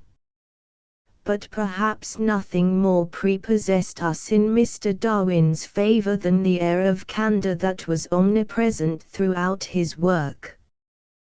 The prominence given to the arguments of opponents completely carried us away. It was this which threw us off our guard. It never occurred to us that there might be other and more dangerous opponents who were not brought forward. Mr. Darwin did not tell us what his grandfather and Lamarck would have had to say to this or that. Moreover, there was an unobtrusive parade of hidden learning and of difficulties at last overcome which was particularly grateful to us. Whatever opinion might be ultimately come to concerning the value of his theory, there could be but one about the value of the example he had set to men of science generally by the perfect frankness and unselfishness of his work. Friends and foes alike combined to do homage to Mr. Darwin in this respect. For, brilliant as the reception of The Origin of Species was, it met in the first instance with hardly less hostile than friendly criticism. But the attacks were ill-directed, they came from a suspected quarter, and those who led them did not detect more than the general public had done what were the really weak places in Mr. Darwin's armor. They attacked him where he was strongest, and above all, they were, as a general rule, stamped with a disingenuousness which at that time we believed to be peculiar to theological writers and alien to the spirit of science.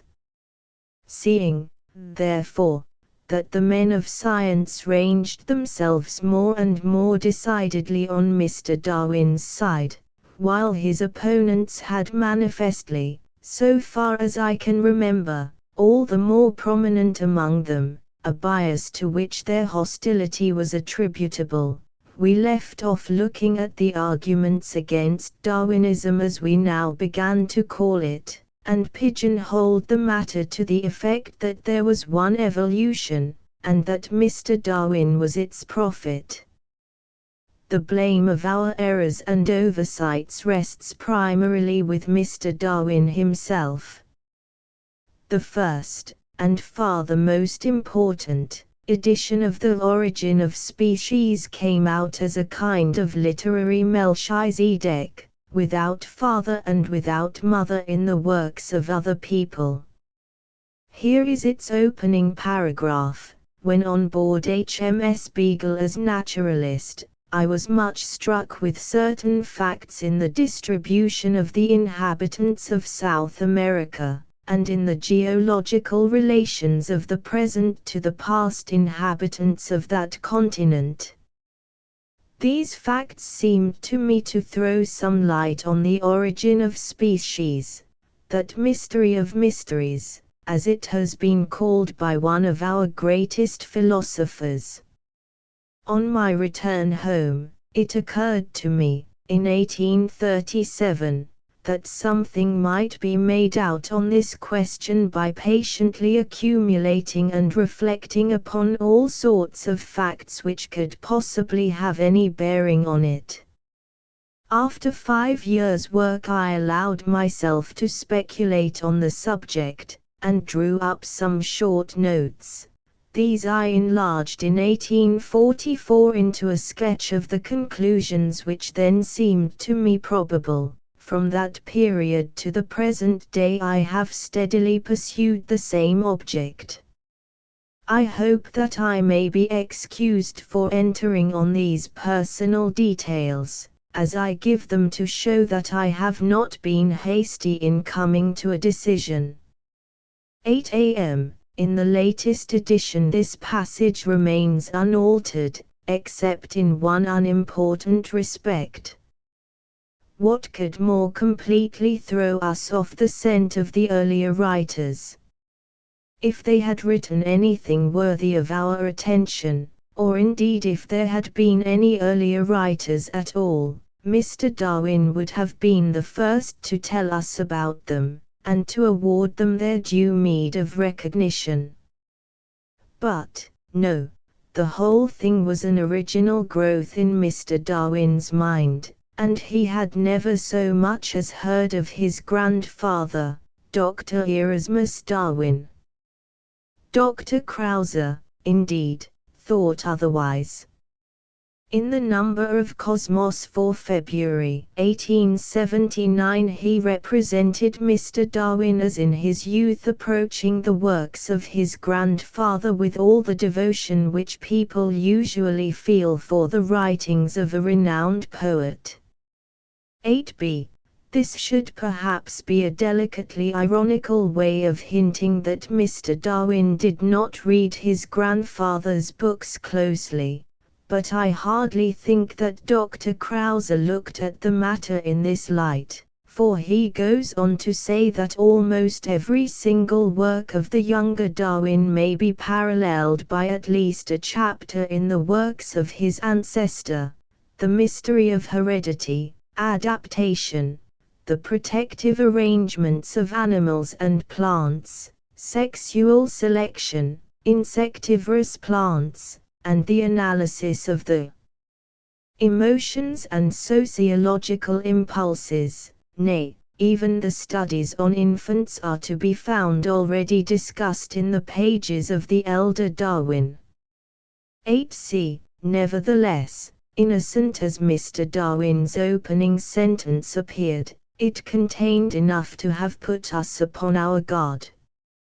When he informed us that, on his return from a long voyage, it occurred to him that the way to make anything out about his subject was to collect and reflect upon the facts that bore upon it, it should have occurred to us in our turn, that when people betray a return of consciousness upon such matters as this, they are on the confines of that state in which other and not less elementary matters will not occur to them. The introduction of the word patiently should have been conclusive. I will not analyze more of the sentence, but will repeat the next two lines. After 5 years of work, I allowed myself to speculate upon the subject, and drew up some short notes. We read this, thousands of us, and were blind. If Dr. Erasmus Darwin's name was not mentioned in the first edition of The Origin of Species, we should not be surprised at there being no notice taken of Buffon, or at Lamarck's being referred to only twice, on the first occasion to be serenely waved aside, he and all his works, 9 a.m., on the second, 9b, to be commended on a point of detail. The author of The Vestiges of Creation was more widely known to English readers, having written more recently and nearer home. He was dealt with summarily, on an early and prominent page, by a misrepresentation, which was silently expunged in later editions of The Origin of Species. In his later editions, I believe first in his third, when 6,000 copies had been already sold, Mr. Darwin did indeed introduce a few pages in which he gave what he designated as a brief but imperfect sketch of the progress of opinion on the origin of species prior to the appearance of his own work, but the general impression which a book conveys to, and leaves upon, the public is conveyed by the first edition, the one which is alone, with rare exceptions, reviewed, and in the first edition of The Origin of Species. Mr. Darwin's great precursors were all either ignored or misrepresented. Moreover, the brief but imperfect sketch, when it did come, was so very brief, but, in spite of this, for this is what I suppose Mr. Darwin must mean, so very imperfect, that it might as well have been left unwritten for all the help it gave the reader to see the true question at issue between the original propounders of the theory of evolution and Mr. Charles Darwin himself. That question is this: whether variation is in the main attributable to a known general principle, or whether it is not, whether the minute variations whose accumulation results in specific and generic differences are referable to something which will ensure their appearing in a certain definite direction, or in certain definite directions, for long periods together, and in many individuals, or whether they are not, whether, in a word, these variations are in the main definite or indefinite. It is observable that the leading men of science seem rarely to understand this even now. I am told that Professor Huxley, in his recent lecture on the coming of age of the origin of species, never so much as alluded to the existence of any such division of opinion as this. He did not even, I am assured, mention natural selection, but appeared to believe, with Professor Tyndall, 10 a.m., that evolution is Mr. Darwin's theory. In his article on evolution in the latest edition of the Encyclopaedia Britannica, I find only a veiled perception of the point wherein Mr. Darwin is at variance with his precursors. Professor Huxley evidently knows little of these writers beyond their names. If he had known more, it is impossible he should have written that Buffon contributed nothing to the general doctrine of evolution, 10b, and that Erasmus Darwin, though a zealous evolutionist, can hardly be said to have made any real advance on his predecessors.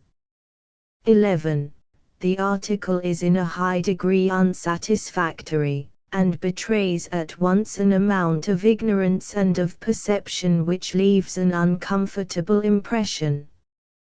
If this is the state of things that prevails even now, it is not surprising that in 1860 the general public should, with few exceptions, have known of only one evolution, namely, that propounded by Mr. Darwin.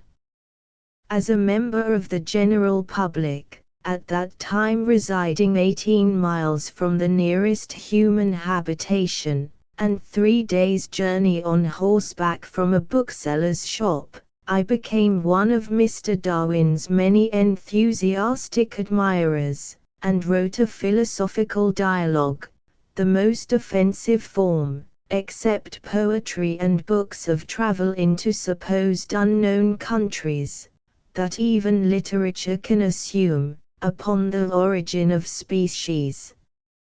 This production appeared in the press, Canterbury, New Zealand, in 1861 or 1862, but I have long lost the only copy I had. Chapter 2: How I Came to Write Life and Habit and the Circumstances of its Completion. It was impossible, however, for Mr. Darwin's readers to leave the matter as Mr. Darwin had left it. We wanted to know whence came that germ or those germs of life which, if Mr. Darwin was right, were once the world's only inhabitants. They could hardly have come hither from some other world. They could not in their wet, cold, slimy state have traveled through the dry ethereal medium which we call space, and yet remained alive. If they traveled slowly, they would die. If fast, they would catch fire, as meteors do on entering the Earth's atmosphere. The idea, again, of their having been created by a quasi-anthropomorphic being out of the matter upon the earth was at variance with the whole spirit of evolution, which indicated that no such being could exist except as himself the result, and not the cause, of evolution. Having got back from ourselves to the monad, we were suddenly to begin again with something which was either unthinkable, or was only ourselves again upon a larger scale, to return to the same point as that from which we had started, only made harder for us to stand upon.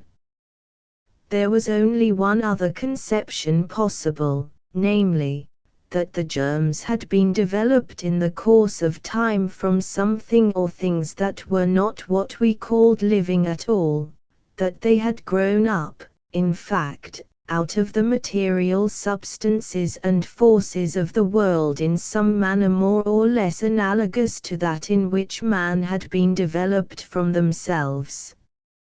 I first asked myself whether life might not, after all, resolve itself into the complexity of arrangement of an inconceivably intricate mechanism. Kittens think our shoestrings are alive when they see us lacing them, because they see the tag at the end jump about without understanding all the ins and outs of how it comes to do so. Of course, they argue, if we cannot understand how a thing comes to move, it must move of itself, for there can be no motion beyond our comprehension but what is spontaneous. If the motion is spontaneous, the thing moving must be alive, for nothing can move of itself or without our understanding why unless it is alive. Everything that is alive and not too large can be tortured, and perhaps eaten. Let us therefore spring upon the tag and they spring upon it. Cats are above this. Yet give the cat something which presents a few more of those appearances which she is accustomed to see whenever she sees life, and she will fall as easy a prey to the power which association exercises over all that lives as the kitten itself. Show her a toy mouse that can run a few yards after being wound up, the form, color, and action of a mouse being here. There is no good cat which will not conclude that so many of the appearances of mousehood could not be present at the same time without the presence also of the remainder. She will, therefore, spring upon the toy as eagerly as the kitten upon the tag. Suppose the toy more complex still, so that it might run a few yards, stop, and run on again without an additional winding up, and suppose it so constructed that it could imitate eating and drinking, and could make as though the mouse were cleaning its face with its paws. Should we not at first be taken in ourselves, and assume the presence of the remaining facts of life, though in reality they were not there?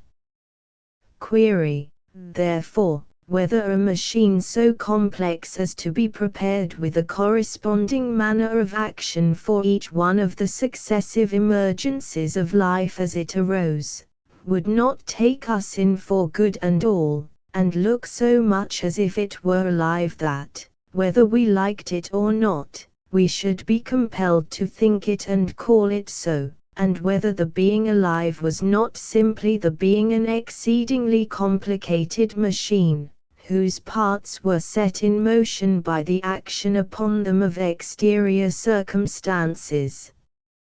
Whether, in fact, man was not a kind of toy mouse in the shape of a man, only capable of going for 70 or 80 years, instead of half as many seconds, and as much more versatile as he is more durable.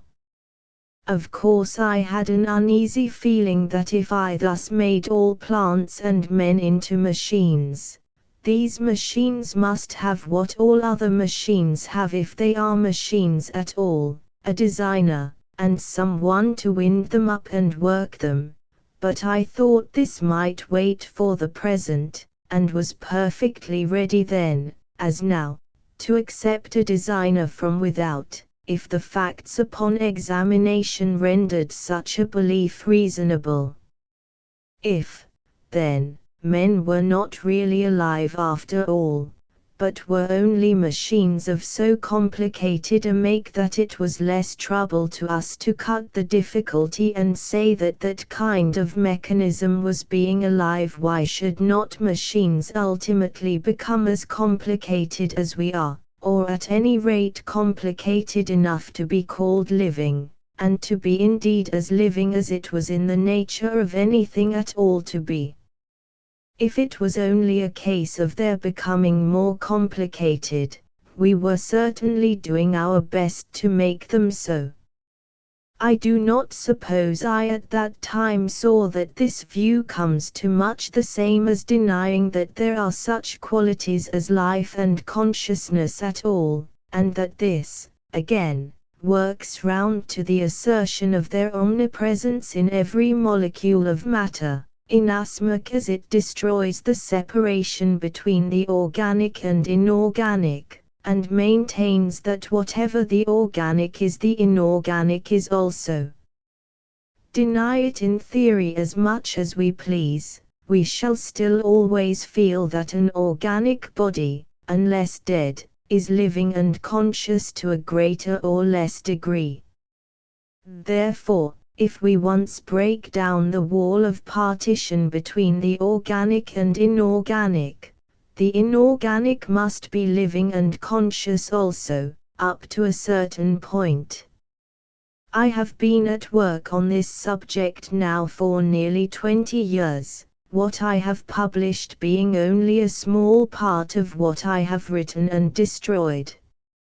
I cannot, therefore, remember exactly how I stood in 1863. Nor can I pretend to see far into the matter even now, for when I think of life, I find it so difficult, that I take refuge in death or mechanism, and when I think of death or mechanism, I find it so inconceivable, that it is easier to call it life again. The only thing of which I am sure is, that the distinction between the organic and inorganic is arbitrary, that it is more coherent with our other ideas, and therefore more acceptable, to start with every molecule as a living thing, and then deduce death as the breaking up of an association or corporation, than to start with inanimate molecules and smuggle life into them, and that, therefore, what we call the inorganic world must be regarded as up to a certain point living, and instinct, within certain limits, with consciousness, volition, and power of concerted action. It is only of late, however, that I have come to this opinion. One must start with a hypothesis, no matter how much one distrusts it, so I started with man as a mechanism, this being the strand of the knot that I could then pick at most easily. Having worked upon it a certain time, I drew the inference about machines becoming animate, and in 1862 or 1863 wrote the sketch of the chapter on machines which I afterwards rewrote in Iruhan.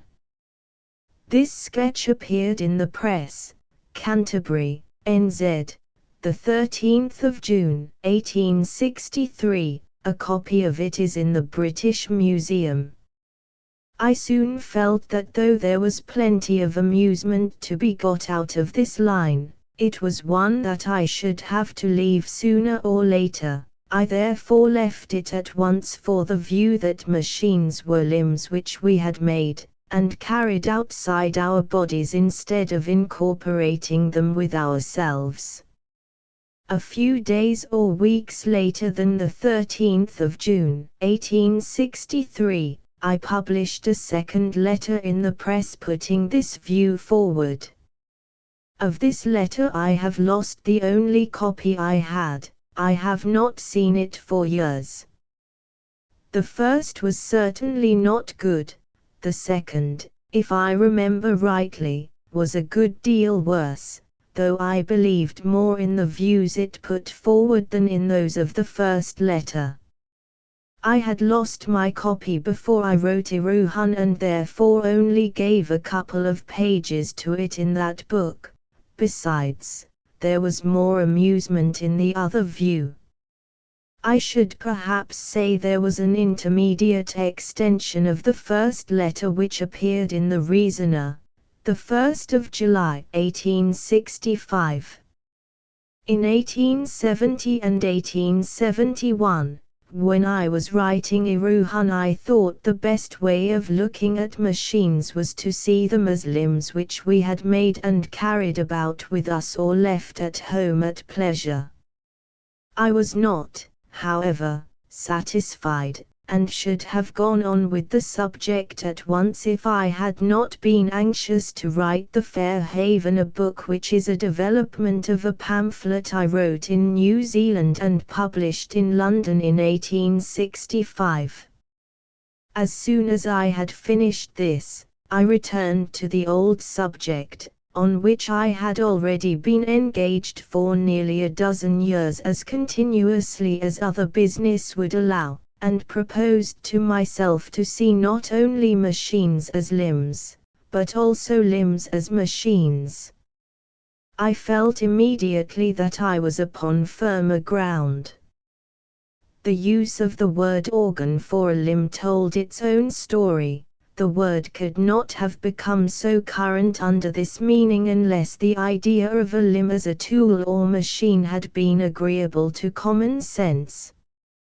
What would follow, then, if we regarded our limbs and organs as things that we had ourselves manufactured for our convenience? The first question that suggested itself was, how did we come to make them without knowing anything about it? And this raised another, namely, how comes anybody to do anything unconsciously? The answer: habit was not far to seek. But can a person be said to do a thing by force of habit or routine when it is his ancestors, and not he, that has done it hitherto? Not unless he and his ancestors are one and the same person. Perhaps, then, they are the same person after all. What is sameness? I remembered Bishop Butler's sermon on personal identity. Read it again, and saw very plainly that if a man of 80 may consider himself identical with the baby from whom he has developed, so that he may say, I am the person who at 6 months old did this or that, then the baby may just as fairly claim identity with its father and mother, and say to its parents on being born, I was you only a few months ago.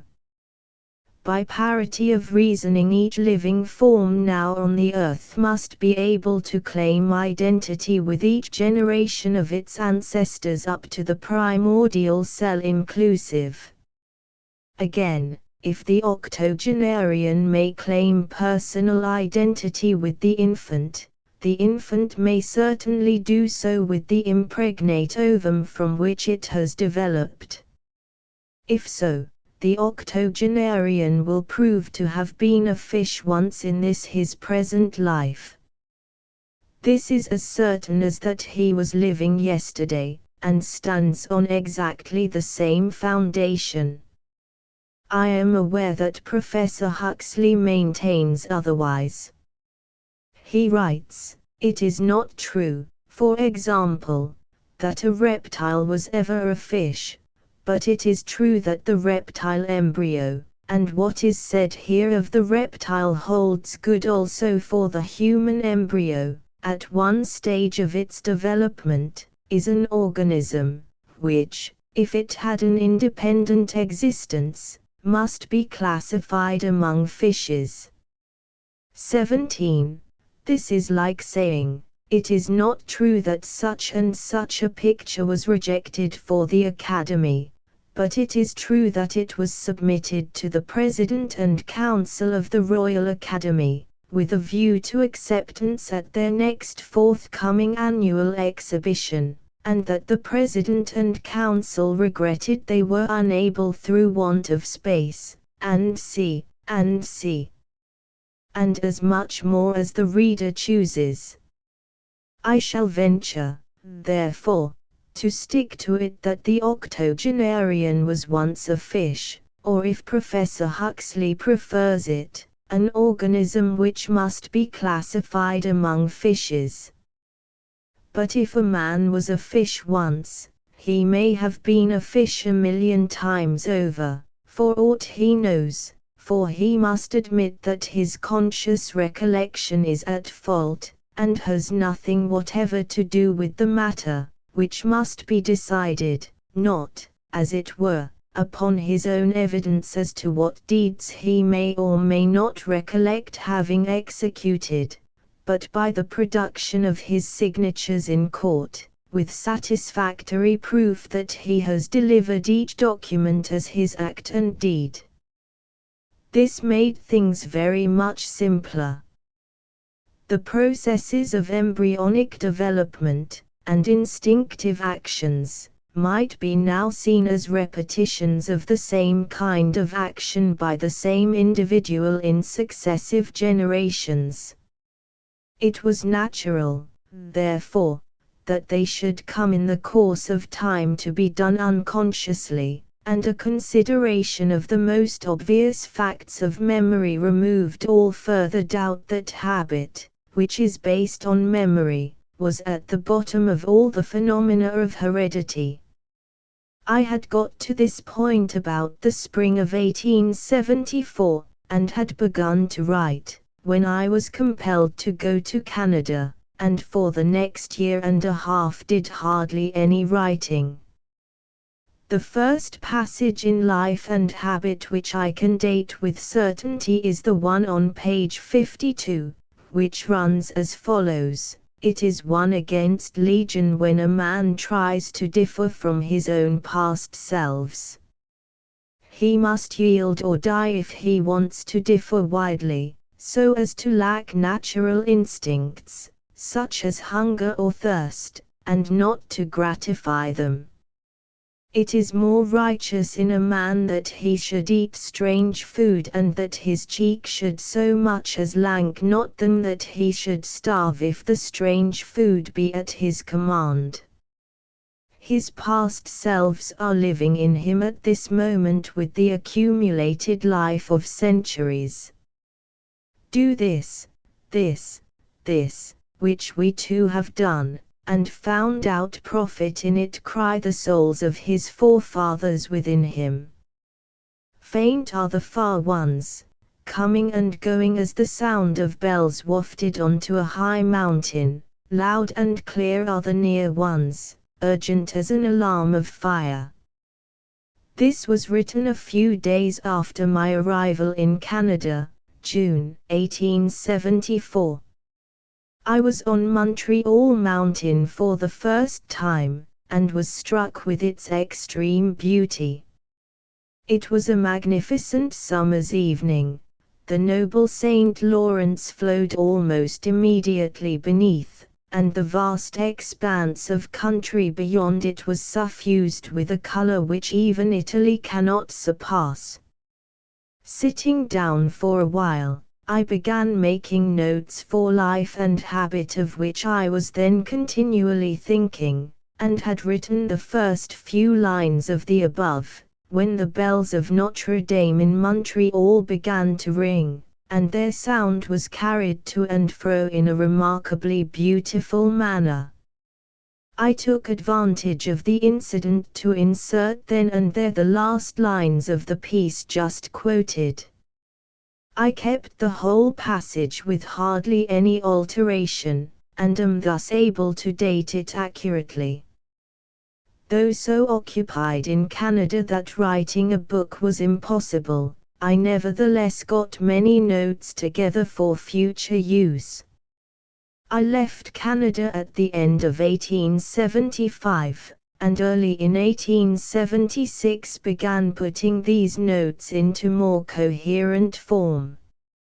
I did this in 30 pages of closely written matter, of which a pressed copy remains in my commonplace book. I find 2 dates among them, the first, Sunday, February the 6th, 1876, and the second, at the end of the notes, February 12, 1876. From these notes I find that by this time I had the theory contained in Life and Habit completely before me, with the 4 main principles which it involves, namely, the oneness of personality between parents and offspring, memory on the part of offspring of certain actions which it did when in the persons of its forefathers, the latency of that memory until it is rekindled by a recurrence of the associated ideas, and the unconsciousness with which habitual actions come to be performed. The first half page of these notes may serve as a sample, and runs thus: those habits and functions which we have in common with the lower animals come mainly within the womb, or are done involuntarily, as our growth of limbs, eyes, and see, and our power of digesting food, and see. We say of the chicken that it knows how to run about as soon as it is hatched, but had it no knowledge before it was hatched? It knew how to make a great many things before it was hatched. It grew eyes and feathers and bones. Yet we say it knew nothing about all this. After it is born it grows more feathers, and makes its bones larger, and develops a reproductive system. Again we say it knows nothing about all this. What then does it know? Whatever it does not know so well as to be unconscious of knowing it. Knowledge dwells upon the confines of uncertainty. When we are very certain, we do not know that we know. When we will very strongly, we do not know that we will. I then began my book, but considering myself still a painter by profession, I gave comparatively little time to writing, and got on but slowly. I left England for North Italy in the middle of May 1876 and returned early in August. It was perhaps thus that I failed to hear of the account of Professor Hearing's lecture given by Professor Ray Lancaster in Nature, the 13th of July 1876, though, never at that time seeing Nature, I should probably have missed it under any circumstances. On my return I continued slowly writing. By August 1877 I considered that I had to all intents and purposes completed my book. My first proof bears date the 13th of October 1877. At this time I had not been able to find that anything like what I was advancing had been said already. I asked many friends, but not one of them knew of anything more than I did. To them, as to me, It seemed an idea so new as to be almost preposterous, but knowing how things turn up after one has written, of the existence of which one had not known before, I was particularly careful to guard against being supposed to claim originality.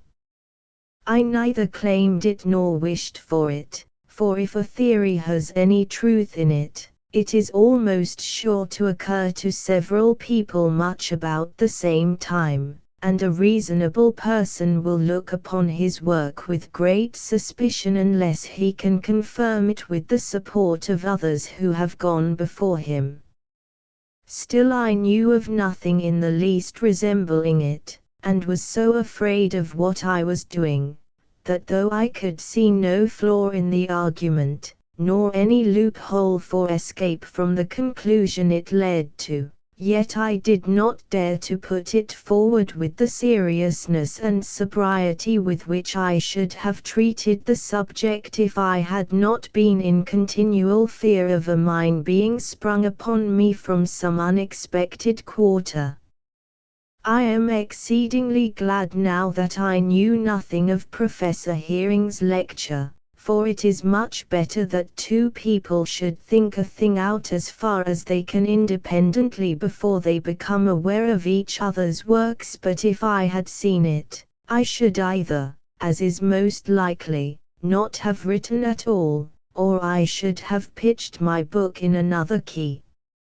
Among the additions I intended making while the book was in the press, was a chapter on Mr. Darwin's provisional theory of pangenesis, which I felt convinced must be right if it was Mr. Darwin's, and which I was sure, if I could once understand it, must have an important bearing on life and habit.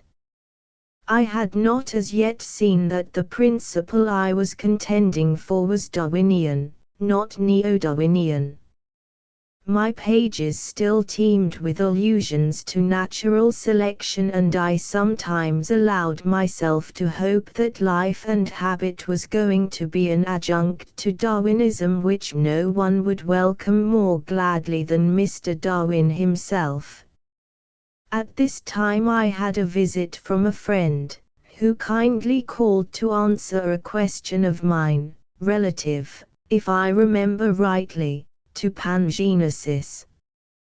He came, the 26th of September, 1877. One of the first things he said was, that the theory which had pleased him more than anything he had heard of for some time was one referring all life to memory.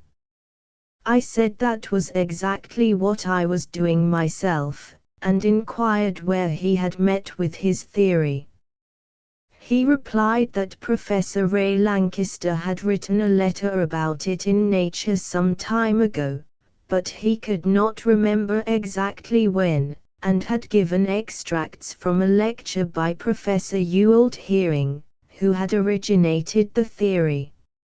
I said I should not look at it, as I had completed that part of my work, and was on the point of going to press. I could not recast my work if, as was most likely, I should find something, when I saw what Professor Hearing had said, which would make me wish to rewrite my own book. It was too late in the day and I did not feel equal to making any radical alteration, and so the matter ended with very little said upon either side. I wrote, however, afterwards to my friend asking him to tell me the number of Nature which contained the lecture if he could find it, but he was unable to do so, and I was well enough content. A few days before this I had met another friend, and had explained to him what I was doing. He told me I ought to read Professor Mivart's Genesis of Species, and that if I did so I should find there were two sides to natural selection. Thinking, as so many people do, and no wonder, that natural selection and evolution were much the same thing, and having found so many attacks upon evolution produce no effect upon me, I declined to read it. I had as yet no idea that a writer could attack neo-Darwinism without attacking evolution. But my friend kindly sent me a copy, and when I read it, I found myself in the presence of arguments different from those I had met with hitherto, and did not see my way to answering them. I had, however, read only a small part of Professor Mivart's work, and was not fully awake to the position, when the friend referred to in the preceding paragraph called on me.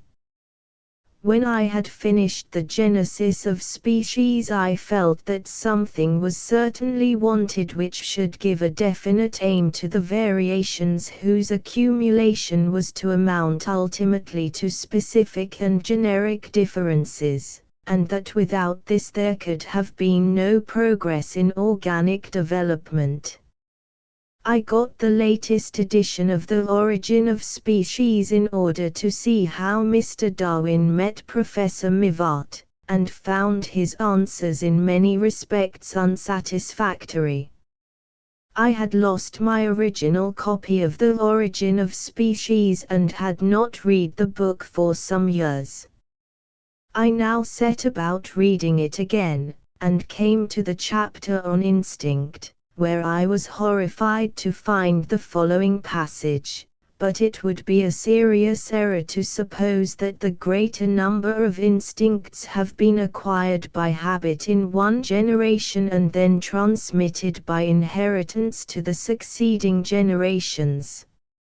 It can be clearly shown that the most wonderful instincts with which we are acquainted, namely, those of the hive bee and of many ants, could not possibly have been acquired by habit." 23a. This showed that, according to Mr. Darwin, I had fallen into serious error, and my faith in him, though somewhat shaken, was far too great to be destroyed by a few days' course of Professor Mivart, the full importance of whose work I had not yet apprehended. I continued to read, and when I had finished the chapter felt sure that I must indeed have been blundering.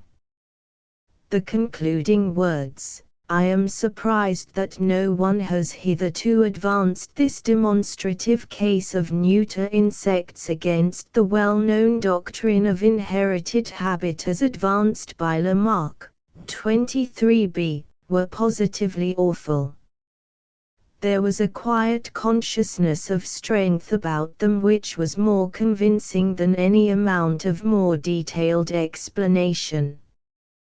This was the first I had heard of any doctrine of inherited habit as having been propounded by Lamarck.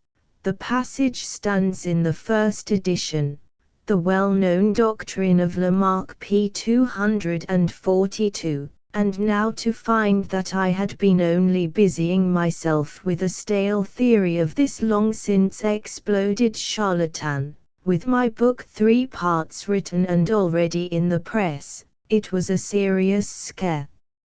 On reflection, however, I was again met with the overwhelming weight of the evidence in favor of structure and habit being mainly due to memory. I accordingly gathered as much as I could second-hand of what Lamarck had said, reserving a study of his Philosophie zoologique for another occasion, and read as much about ants and bees as I could find in readily accessible works. In a few days I saw my way again, and now, reading The Origin of Species more closely, and I may say more skeptically, the antagonism between Mr. Darwin and Lamarck became fully apparent to me, and I saw how incoherent and unworkable in practice the later view was in comparison with the earlier. Then I read Mr. Darwin's answers to miscellaneous objections, and was met, and this time brought up, by the passage beginning in the earlier editions of this work, 24a and c, on which I wrote very severely in Life and Habit, 24b, for I felt by this time that the difference of opinion between us was radical, and that the matter must be fought out according to the rules of the game. After this I went through the earlier part of my book, and cut out the expressions which I had used inadvertently, and which were inconsistent with a teleological view. This necessitated only verbal alterations, for, though I had not known it, the spirit of the book was throughout teleological. I now saw that I had got my hands full, and abandoned my intention of touching upon pangenesis. I took up the words of Mr. Darwin quoted above, to the effect that it would be a serious error to ascribe the greater number of instincts to transmitted habit. I wrote Chapter 11 of Life and Habit, which is headed Instincts as Inherited Memory. I also wrote the 4 subsequent chapters, Instincts of Neuter Insects, Lamarck and Mr. Darwin, Mr. Mivart and Mr. Darwin, and the concluding chapter, all of them in the month of October and the early part of November, 1877. The complete book leaving the binder's hands the 4th of December, 1877, but, according to trade custom, being dated 1878. It will be seen that these 5 concluding chapters were rapidly written, and this may account in part for the directness with which I said anything I had to say about Mr. Darwin, partly this, and partly I felt I was in for a penny and might as well be in for a pound. I therefore wrote about Mr. Darwin's work exactly as I should about anyone else's, bearing in mind the inestimable services he had undoubtedly, and must always be counted to have, rendered to evolution. Chapter 3: How I Came to Write Evolution, Old and New. Mr. Darwin's brief but imperfect sketch of the opinions of the writers on evolution who had preceded him, the reception which evolution, old and new, met with. Though my book was out in 1877, it was not till January 1878 that I took an opportunity of looking up Professor Ray Lancaster's account of Professor Hering's lecture. I can hardly say how relieved I was to find that it sprung no mine upon me, but that, so far as I could gather, Professor Hering and I had come to pretty much the same conclusion. I had already found the passage in Dr. Erasmus Darwin which I quoted in Evolution, Old and New, but may perhaps as well repeat it here. It runs, owing to the imperfection of language, the offspring is termed a new animal, but is, in truth, a branch or elongation of the parent, since a part of the embryon animal is always a part of the parent, and, therefore, in strict language, cannot be said to be entirely new at the time of its production, and, therefore, it may retain some of the habits of the parent system. 26. When, then, the Athenaeum reviewed Life and Habit, the 26th of January, 1878, I took the opportunity to write to that paper, calling attention to Professor Hering's lecture, and also to the passage just quoted from Dr. Erasmus Darwin. The editor kindly inserted my letter in his issue of the 9th of February, 1878. I felt that I had now done all in the way of acknowledgment to Professor Hering which it was, for the time, in my power to do. I again took up Mr. Darwin's Origin of Species, this time, I admit, in a spirit of skepticism. I read his brief but imperfect sketch of the progress of opinion on the origin of species, and turned to each one of the writers he had mentioned. First, I read all the parts of the Zoonomia that were not purely medical, and was astonished to find that, as Dr. Krause has since said in his essay on Erasmus Darwin, he was the first who proposed and persistently carried out a well-rounded theory with regard to the development of the living world. 27, italics in original. This is undoubtedly the case, and I was surprised at finding Professor Huxley say concerning this very eminent man that he could hardly be said to have made any real advance upon his predecessors. Still more was I surprised at remembering that, in the first edition of The Origin of Species, Dr. Erasmus Darwin had never been so much as named, while in the brief but imperfect sketch he was dismissed with a line of half-contemptuous patronage, as though the mingled tribute of admiration and curiosity which attaches to scientific prophecies, as distinguished from discoveries, was the utmost he was entitled to. It is curious, says Mr. Darwin innocently, in the middle of a note in the smallest possible type, how largely my grandfather, Dr. Erasmus Darwin, anticipated the views and erroneous grounds of opinion of Lamarck in his Zoonomia, volume IPP 505-10, published in 1794. This was all he had to say about the founder of Darwinism until I myself unearthed Dr. Erasmus Darwin, and put his work fairly before the present generation in evolution, old and new.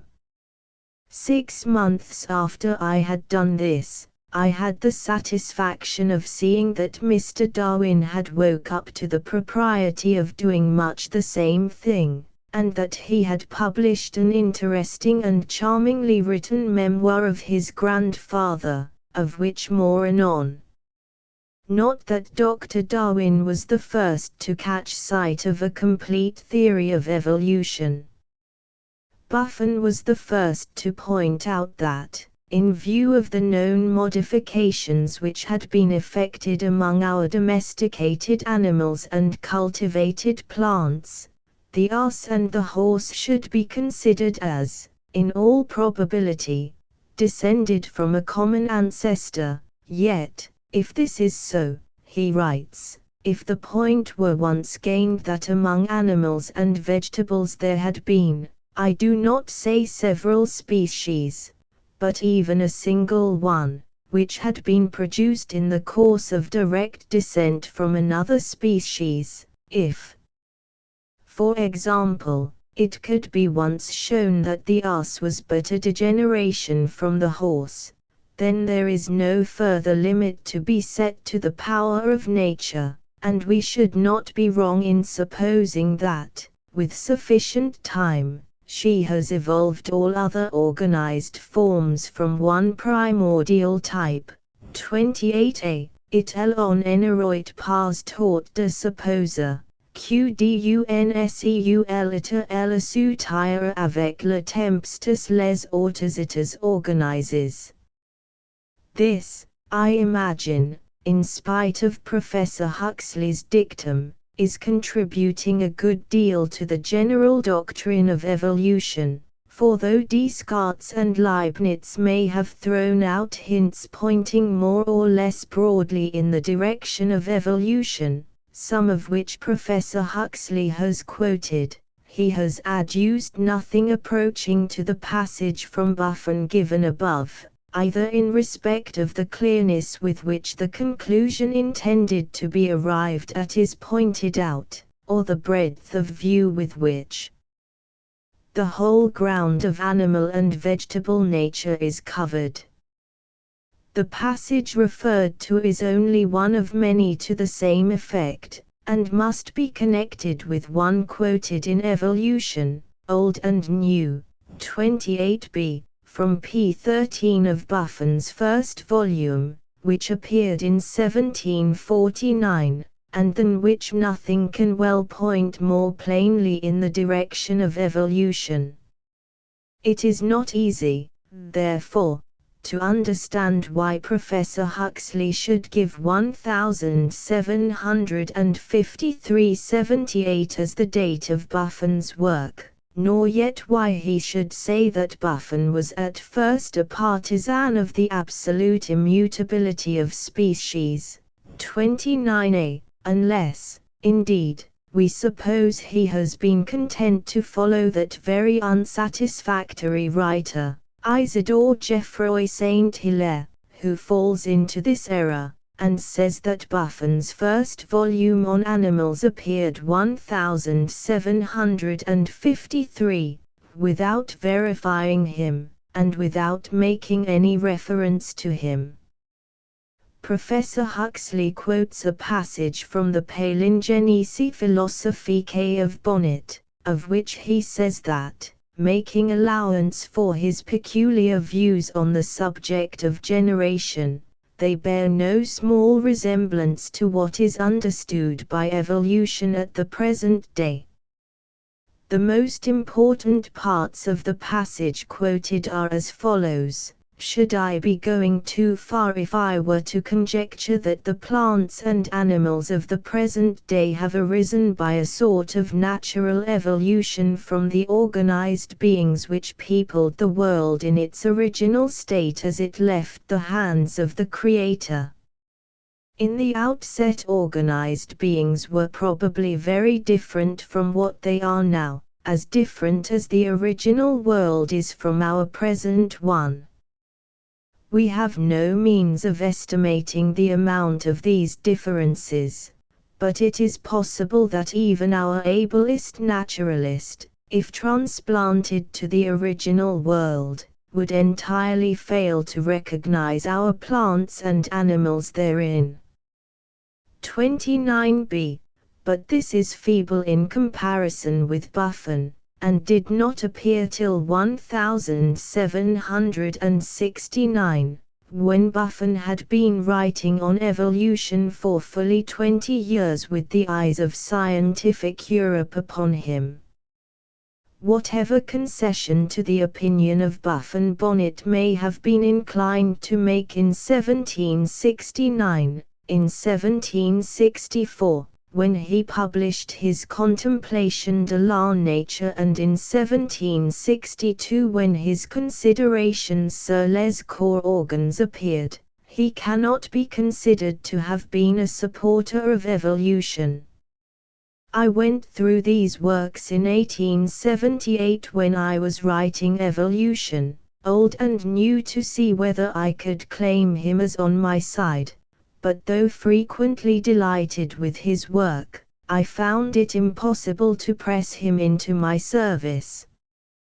The preeminent claim of Buffon to be considered as the father of the modern doctrine of evolution cannot be reasonably disputed, though he was doubtless led to his conclusions by the works of Descartes and Leibniz, of both of whom he was an avowed and very warm admirer. His claim does not rest upon a passage here or there, but upon the spirit of 40 quartos written over a period of about as many years. Nevertheless, he wrote, as I have shown in Evolution, Old and New of set purpose enigmatically, whereas there was no beating about the bush with Dr. Darwin. He speaks straight out, and Dr. Krause is justified in saying of him that he was the first who proposed and persistently carried out a well-rounded theory of evolution. I now turn to Lamarck. I read the first volume of the Philosophie zoologique, analyzed it and translated the most important parts. The second volume was beside my purpose, dealing as it does rather with the origin of life than of species, and traveling too fast and too far for me to be able to keep up with him. Again I was astonished at the little mention Mr. Darwin had made of this illustrious writer, at the manner in which he had motioned him away, as it were, with his hand in the first edition of The Origin of Species, and at the brevity and imperfection of the remarks made upon him in the subsequent historical sketch. I got Isidore Geoffroy's Histoire naturelle générale, which Mr. Darwin commends in the note on the second page of the historical sketch, as giving an excellent history of opinion upon the subject of evolution, and a full account of Buffon's conclusions upon the same subject.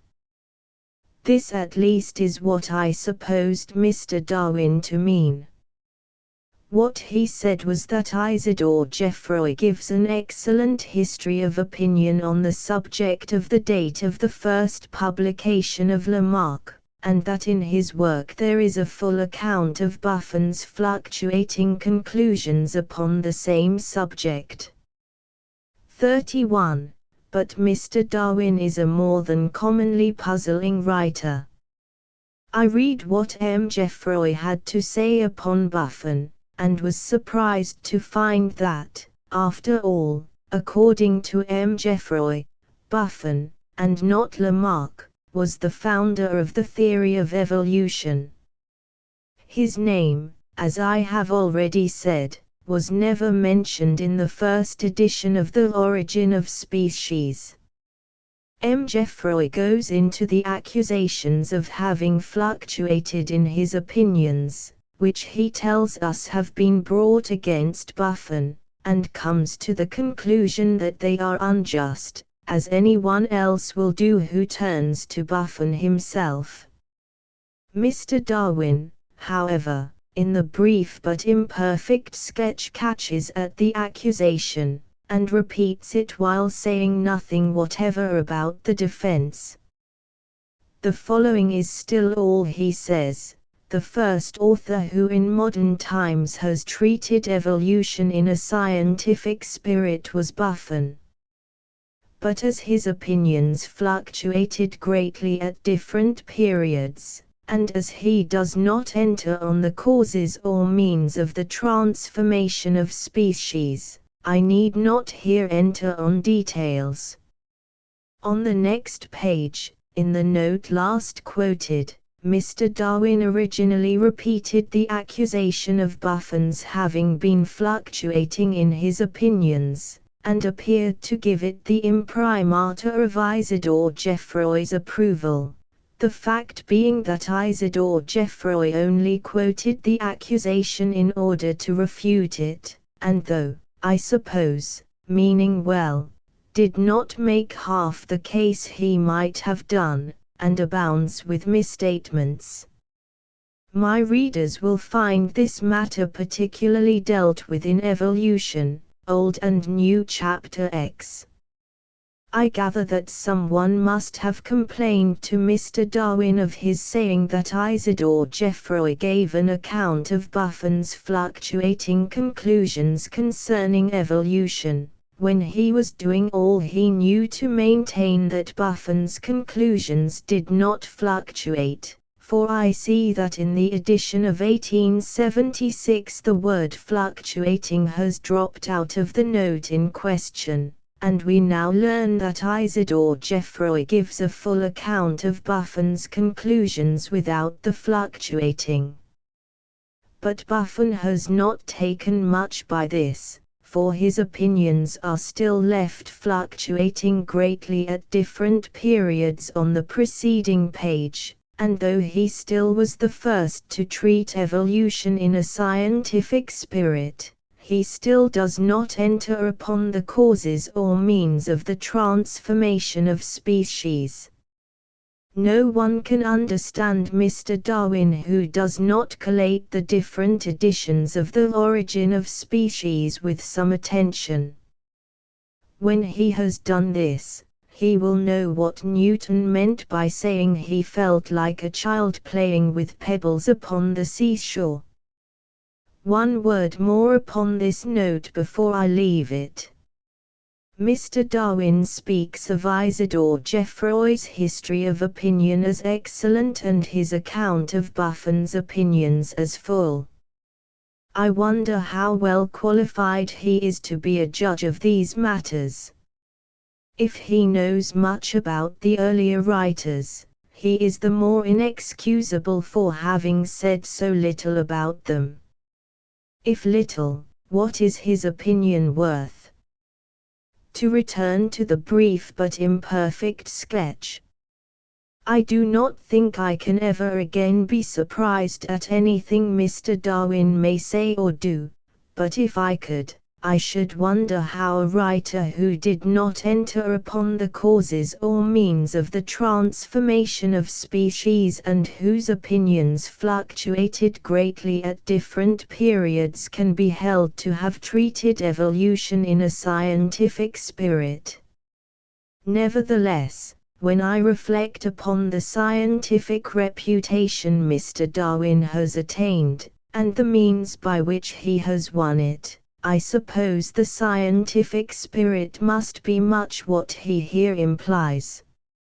I see Mr. Darwin says of his own father, Dr. Robert Darwin of Shrewsbury, that he does not consider him to have had a scientific mind. Mr. Darwin cannot tell why he does not think his father's mind to have been fitted for advancing science, for he was fond of theorizing, and was incomparably the best observer Mr. Darwin ever knew. 33a. From the hint given in the brief but imperfect sketch, I fancy I can help Mr. Darwin to see why he does not think his father's mind to have been a scientific one. It is possible that Dr. Robert Darwin's opinions did not fluctuate sufficiently at different periods, and that Mr. Darwin considered him as having in some way entered upon the causes or means of the transformation of species. Certainly those who read Mr. Darwin's own works attentively will find no lack of fluctuation in his case, and reflection will show them that a theory of evolution which relies mainly on the accumulation of accidental variations comes very close to not entering upon the causes or means of the transformation of species. 33b. I have shown, however, in evolution, old and new, that the assertion that Buffon does not enter on the causes or means of the transformation of species is absolutely without foundation, and that, on the contrary, he is continually dealing with this very matter, and devotes to it one of his longest and most important chapters, 33c. But I admit that he is less satisfactory on this head than either Dr. Erasmus Darwin or Lamarck. As a matter of fact, Buffon is much more of a neo-Darwinian than either Dr. Erasmus Darwin or Lamarck, for with him the variations are sometimes fortuitous. In the case of the dog, he speaks of them as making their appearance by some chance common enough with nature, 33d, and being perpetuated by man's selection. This is exactly the if any slight favorable variation happened to arise of Mr. Charles Darwin. Buffon also speaks of the variations among pigeons arising par hasard. But these expressions are only ships. His main cause of variation is the direct action of changed conditions of existence, while with Dr. Erasmus Darwin and Lamarck the action of the conditions of existence is indirect, the direct action being that of the animals or plants themselves, in consequence of changed sense of need under changed conditions. I should say that the sketch so often referred to is at first sight now no longer imperfect in Mr. Darwin's opinion.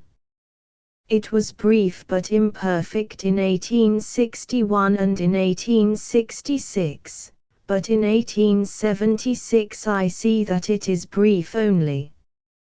Of course, discovering that it was no longer imperfect, I expected to find it briefer. What, then, was my surprise at finding that it had become rather longer. I have found no perfectly satisfactory explanation of this inconsistency, but, on the whole, incline to think that the greatest of living men felt himself unequal to prolonging his struggle with the word but and resolved to lay that conjunction at all hazards, even though the doing so might cost him the balance of his adjectives, for I think he must know that his sketch is still imperfect. From Isidore Geoffroy I turned to Buffon himself, and had not long to wait before I felt that I was now brought into communication with the mastermind of all those who have up to the present time busied themselves with evolution. For a brief and imperfect sketch of him, I must refer my readers to Evolution, Old and New. I have no great respect for the author of the Vestiges of Creation who behaved hardly better to the writers upon whom his own work was founded than Mr. Darwin himself has done. Nevertheless, I could not forget the gravity of the misrepresentation with which he was assailed on page 3 of the first edition of The Origin of Species, nor impugn the justice of his rejoinder in the following year, 34, when he replied that it was to be regretted Mr. Darwin had read his work almost as much amiss as if, like its declared opponents, he had an interest in misrepresenting it. 35a. I could not, again, forget that, though Mr. Darwin did not venture to stand by the passage in question, it was expunged without a word of apology or explanation of how it was that he had come to write it. A writer with any claim to our consideration will never fall into serious error about another writer without hastening to make a public apology as soon as he becomes aware of what he has done. Reflecting upon the substance of what I have written in the last few pages, I thought it right that people should have a chance of knowing more about the earlier writers on evolution than they were likely to hear from any of our leading scientists, no matter how many lectures they may give on the coming of age of the origin of species, except Professor Mivart. A book pointing the difference between teleological and non-teleological views of evolution seemed likely to be useful, and would afford me the opportunity I wanted for giving a resume of the views of each one of the three chief founders of the theory, and of contrasting them with those of Mr. Charles Darwin, as well as for calling attention to Professor Heering's lecture. I accordingly wrote Evolution, Old and New, which was prominently announced in the leading literary periodicals at the end of February, or on the very first days of March 1879, 35b, as a comparison of the theories of Buffon, Dr. Erasmus Darwin, and Lamarck, with that of Mr. Charles Darwin, with copious extracts from the works of the three first named writers. In this book I was hardly able to conceal the fact that, in spite of the obligations under which we must always remain to Mr. Darwin, I had lost my respect for him and for his work. I should point out that this announcement, coupled with what I had written in Life and Habit, would enable Mr. Darwin and his friends to form a pretty shrewd guess as to what I was likely to say, and to quote from Dr. Erasmus Darwin in my forthcoming book. The announcement, indeed, would tell almost as much as the book itself to those who knew the works of Erasmus Darwin. As may be supposed, Evolution, Old and New met with a very unfavorable reception at the hands of many of its reviewers. The Saturday Review was furious. When a writer, it exclaimed, who has not given as many weeks to the subject as Mr. Darwin has given years, is not content to air his own crude though clever fallacies, but assumes to criticize Mr. Darwin with the superciliousness of a young schoolmaster looking over a boy's theme, it is difficult not to take him more seriously than he deserves or perhaps desires. One would think that Mr. Butler was the traveled and laborious observer of nature, and Mr. Darwin the pert speculator who takes all his facts at second hand. 36. The lady or gentleman who writes in such a strain as this should not be too hard upon others whom she or he may consider to write like schoolmasters. It is true I have travelled, not much, but still as much as many others, and have endeavored to keep my eyes open to the facts before me, but I cannot think that I made any reference to my travels in evolution, old and new. I did not quite see what that had to do with the matter. A man may get to know a good deal without ever going beyond the 4-mile radius from Charing Cross. Much less did I imply that Mr. Darwin was pert. Pert is one of the last words that can be applied to Mr. Darwin. Nor, again, had I blamed him for taking his facts at second hand. No one is to be blamed for this, provided he takes well-established facts and acknowledges his sources.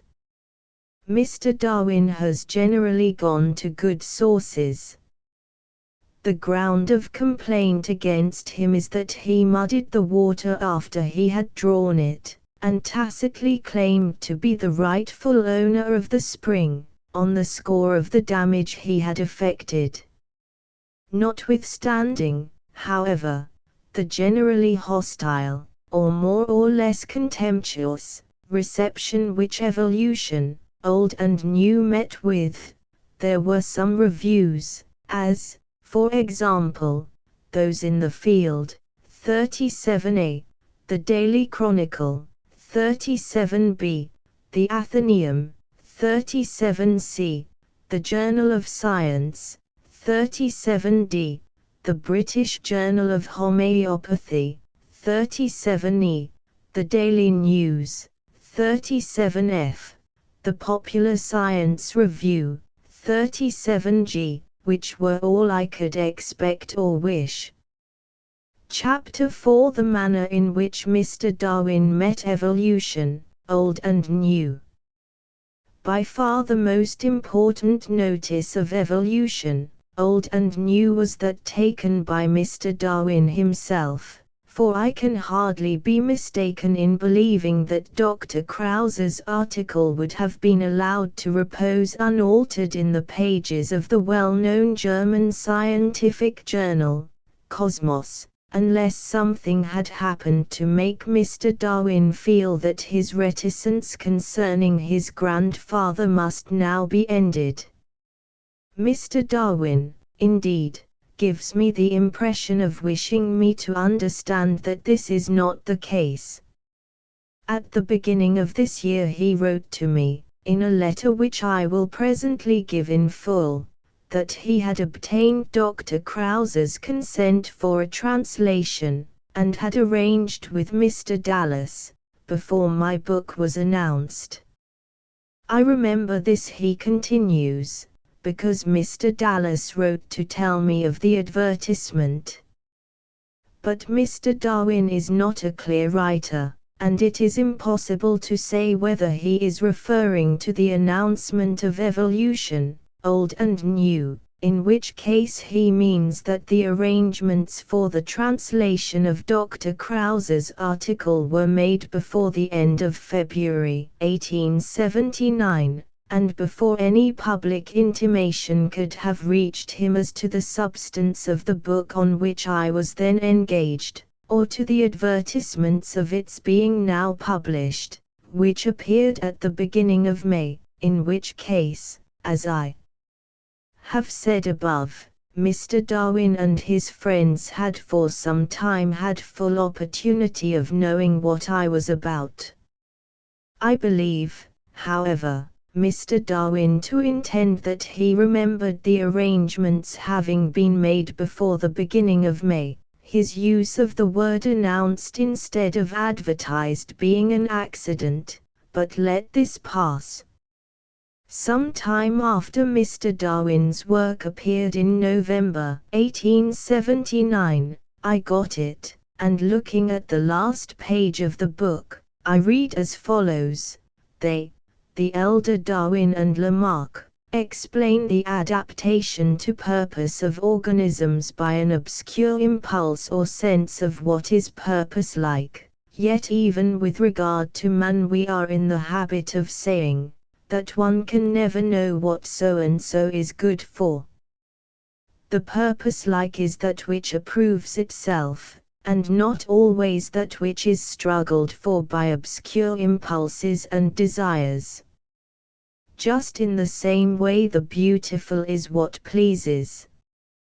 I had a sort of feeling as though the writer of the above might have had evolution, old and new in his mind, but went on to the next sentence, which ran, Erasmus Darwin's system was in itself a most significant first step in the path of knowledge which his grandson has opened up for us, but to wish to revive it at the present day, as has actually been seriously attempted, shows a weakness of thought and a mental anachronism which no one can envy. That's me, said I to myself promptly. I noticed also the position in which the sentence stood, which made it both one of the first that would be likely to catch a reader's eye, and the last he would carry away with him. I therefore expected to find an open reply to some parts of evolution, old and new, and turned to Mr. Darwin's preface. To my surprise, I there found that what I had been reading could not by any possibility refer to me, for the preface ran as follows: in the February number of a well-known German scientific journal, Kosmos, 39, Dr. Ernest Krause published a sketch of the life of Erasmus Darwin, the author of the Zoonomia Botanic Garden and other works. This article bears the title of a contribution to the history of the descent theory, and Dr. Krause has kindly allowed my brother Erasmus and myself to have a translation made of it for publication in this country. Then came a note as follows: Mr. Dallas has undertaken the translation, and his scientific reputation, together with his knowledge of German, is a guarantee for its accuracy. I ought to have suspected inaccuracy where I found so much consciousness of accuracy, but I did not. However this may be, Mr. Darwin pins himself down with every circumstance of preciseness to giving Dr. Krause's article as it appeared in Cosmos, the whole article, and nothing but the article. No one could know this better than Mr. Darwin. On the second page of Mr. Darwin's preface there is a small type note saying that my work, Evolution, Old and New, had appeared since the publication of Dr. Krause's article. Mr. Darwin thus distinctly precludes his readers from supposing that any passage they might meet with could have been written in reference to, or by the light of, my book. If anything appeared condemnatory of that book, it was an undesigned coincidence, and would show how little worthy of consideration I must be when my opinions were refuted in advance by one who could have no bias in regard to them. Knowing that if the article I was about to read appeared in February, it must have been published before my book, which was not out till 3 months later, I saw nothing in Mr. Darwin's preface to complain of, and felt that this was only another instance of my absurd vanity having led me to rush to conclusions without sufficient grounds, as if it was likely, indeed, that Mr. Darwin should think what I had said of sufficient importance to be affected by it. It was plain that someone besides myself, of whom I as yet knew nothing, had been writing about the elder Darwin, and had taken much the same line concerning him that I had done. It was for the benefit of this person, then, that Dr. Krause's paragraph was intended. I returned to a becoming sense of my own insignificance, and began to read what I supposed to be an accurate translation of Dr. Krause's article as it originally appeared, before Evolution, Old and New was published. On pp.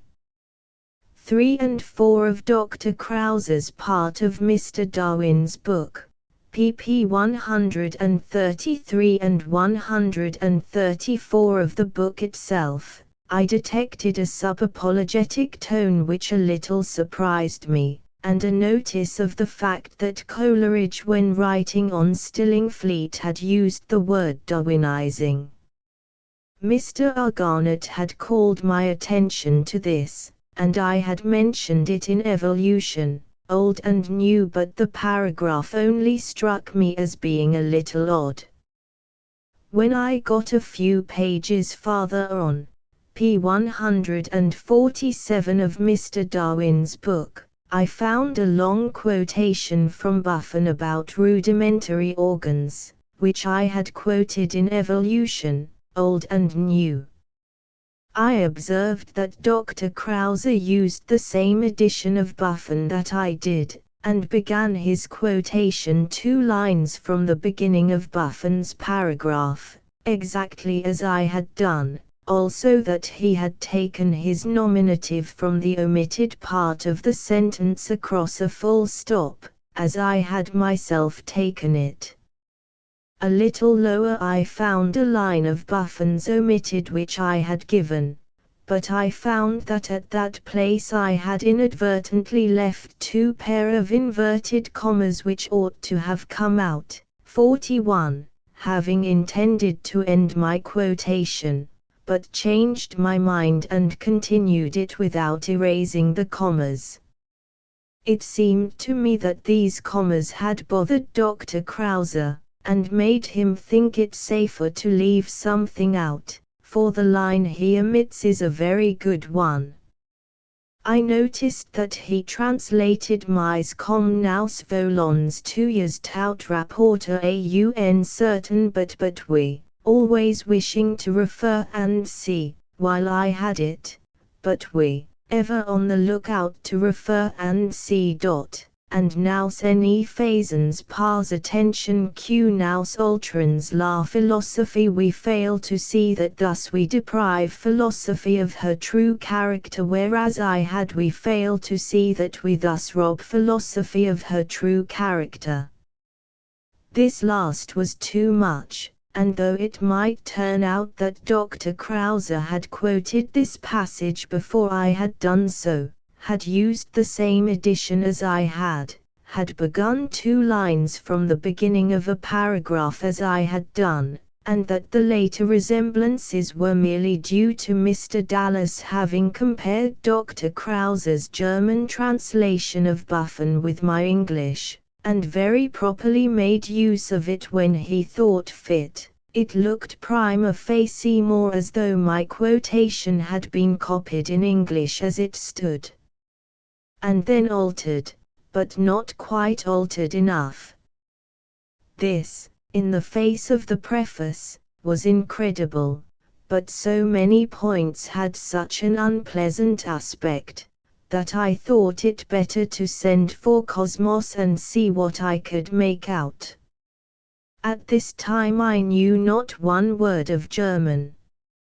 On the same day, therefore, that I sent for Cosmos I began acquire that language, and in the fortnight before Cosmos came had got far enough forward for all practical purposes, that is to say, with the help of a translation and a dictionary, I could see whether or no a German passage was the same as what purported to be its translation. When Cosmos came I turned to the end of the article to see how the sentence about mental anachronism and weakness of thought looked in German. I found nothing of the kind.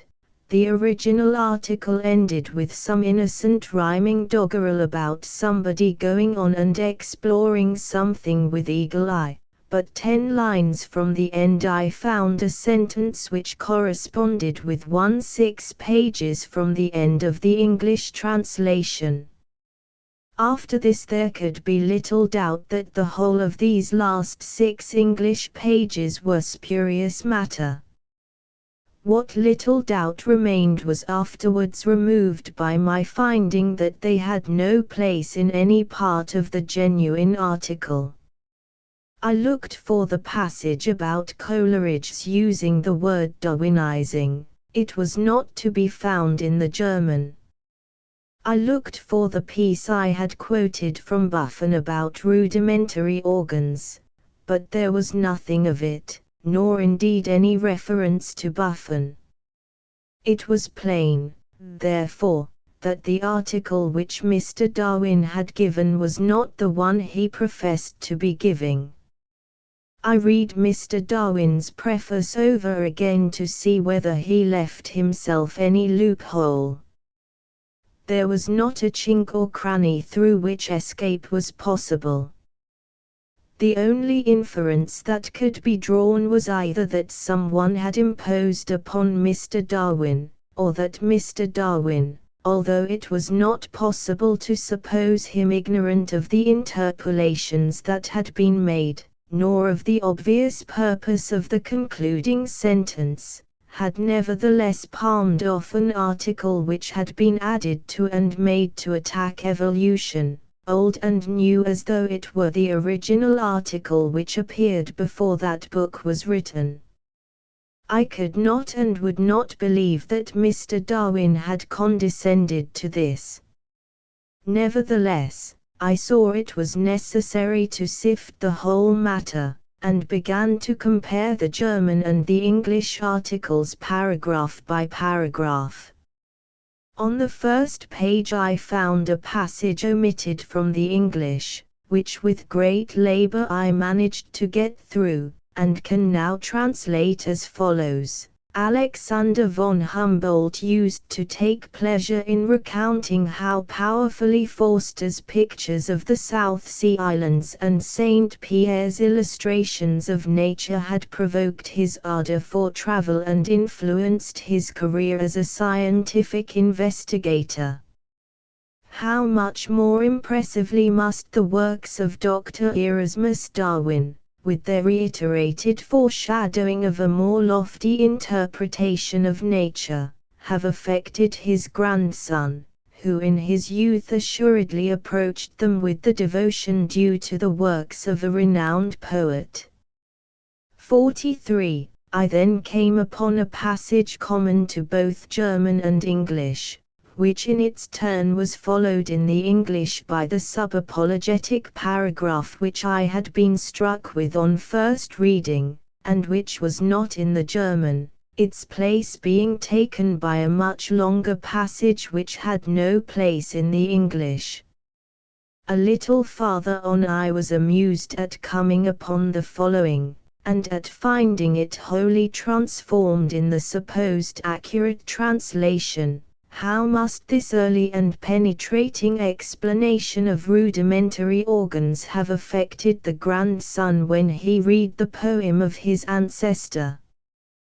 But indeed the biological remarks of this accurate observer in regard to certain definite natural objects must have produced a still deeper impression upon him, pointing, as they do, to questions which have attained so great a prominence at the present day, such as, why is any creature anywhere such as we actually see it and nothing else? Why has such and such a plant poisonous juices? Why has such and such another thorns? Why have birds and fishes light-colored breasts and dark backs, and why does every creature resemble the one from which it sprung? 44a. I will not weary the reader with further details as to the omissions from and additions to the German text.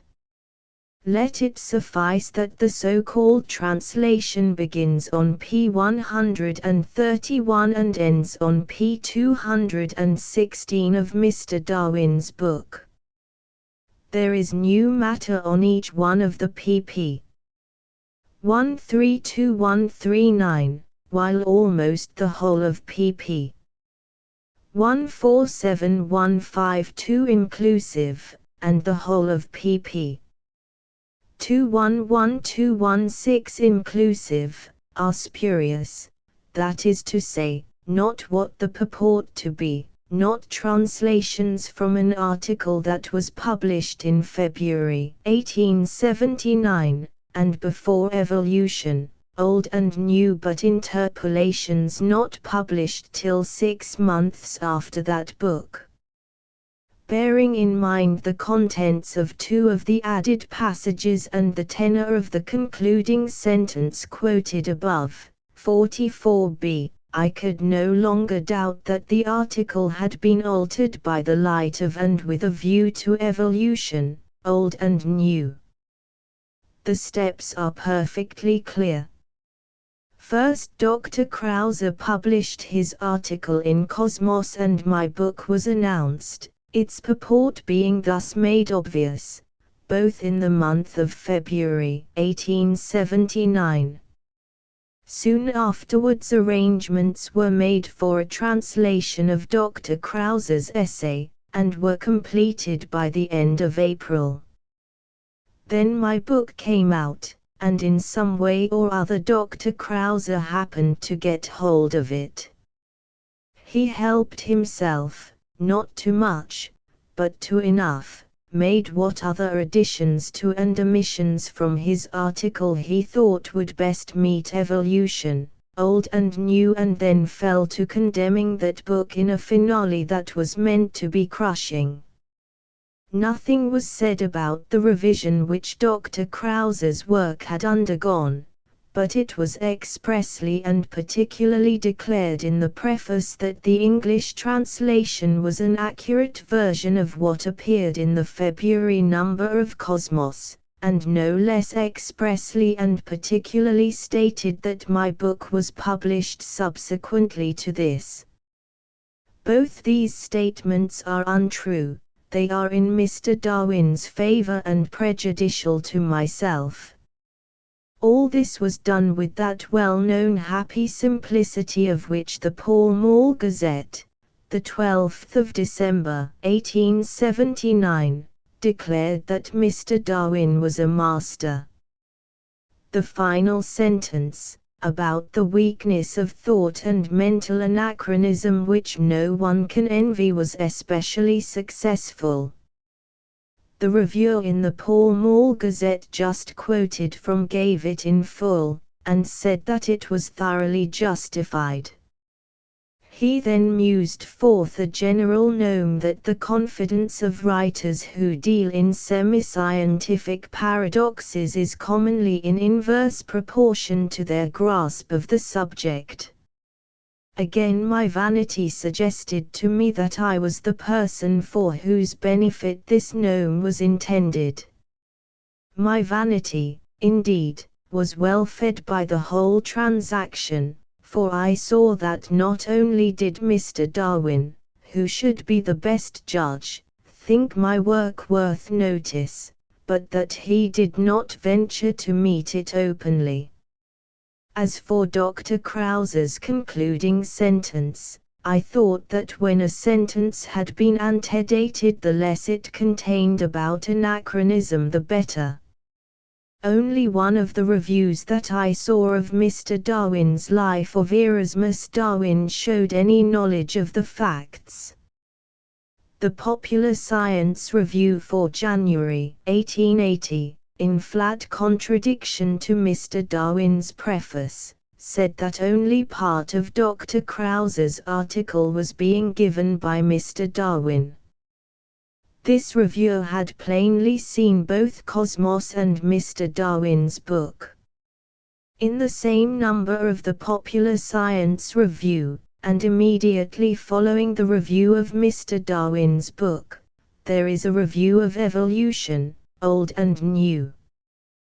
The writer of this review quotes the passage about mental anachronism as quoted by the reviewer in the Pall Mall Gazette, and adds immediately, "This anachronism has been committed by Mr. Samuel Butler in a little volume now before us, and it is doubtless to this, which appeared while his own work was in progress, italics mine, that Dr. Krause alludes in the foregoing passage." Considering that the editor of the Popular Science Review and the translator of Dr. Krause's article for Mr. Darwin are one and the same person, it is likely the Popular Science Review is well informed in saying that my book appeared before Dr. Krause's article had been transformed into its present shape, and that my book was intended by the passage in question. Unable to see any way of escaping from a conclusion which I could not willingly adopt, I thought it best to write to Mr. Darwin, stating the facts as they appeared to myself, and asking an explanation, which I would have gladly strained a good many points to have accepted.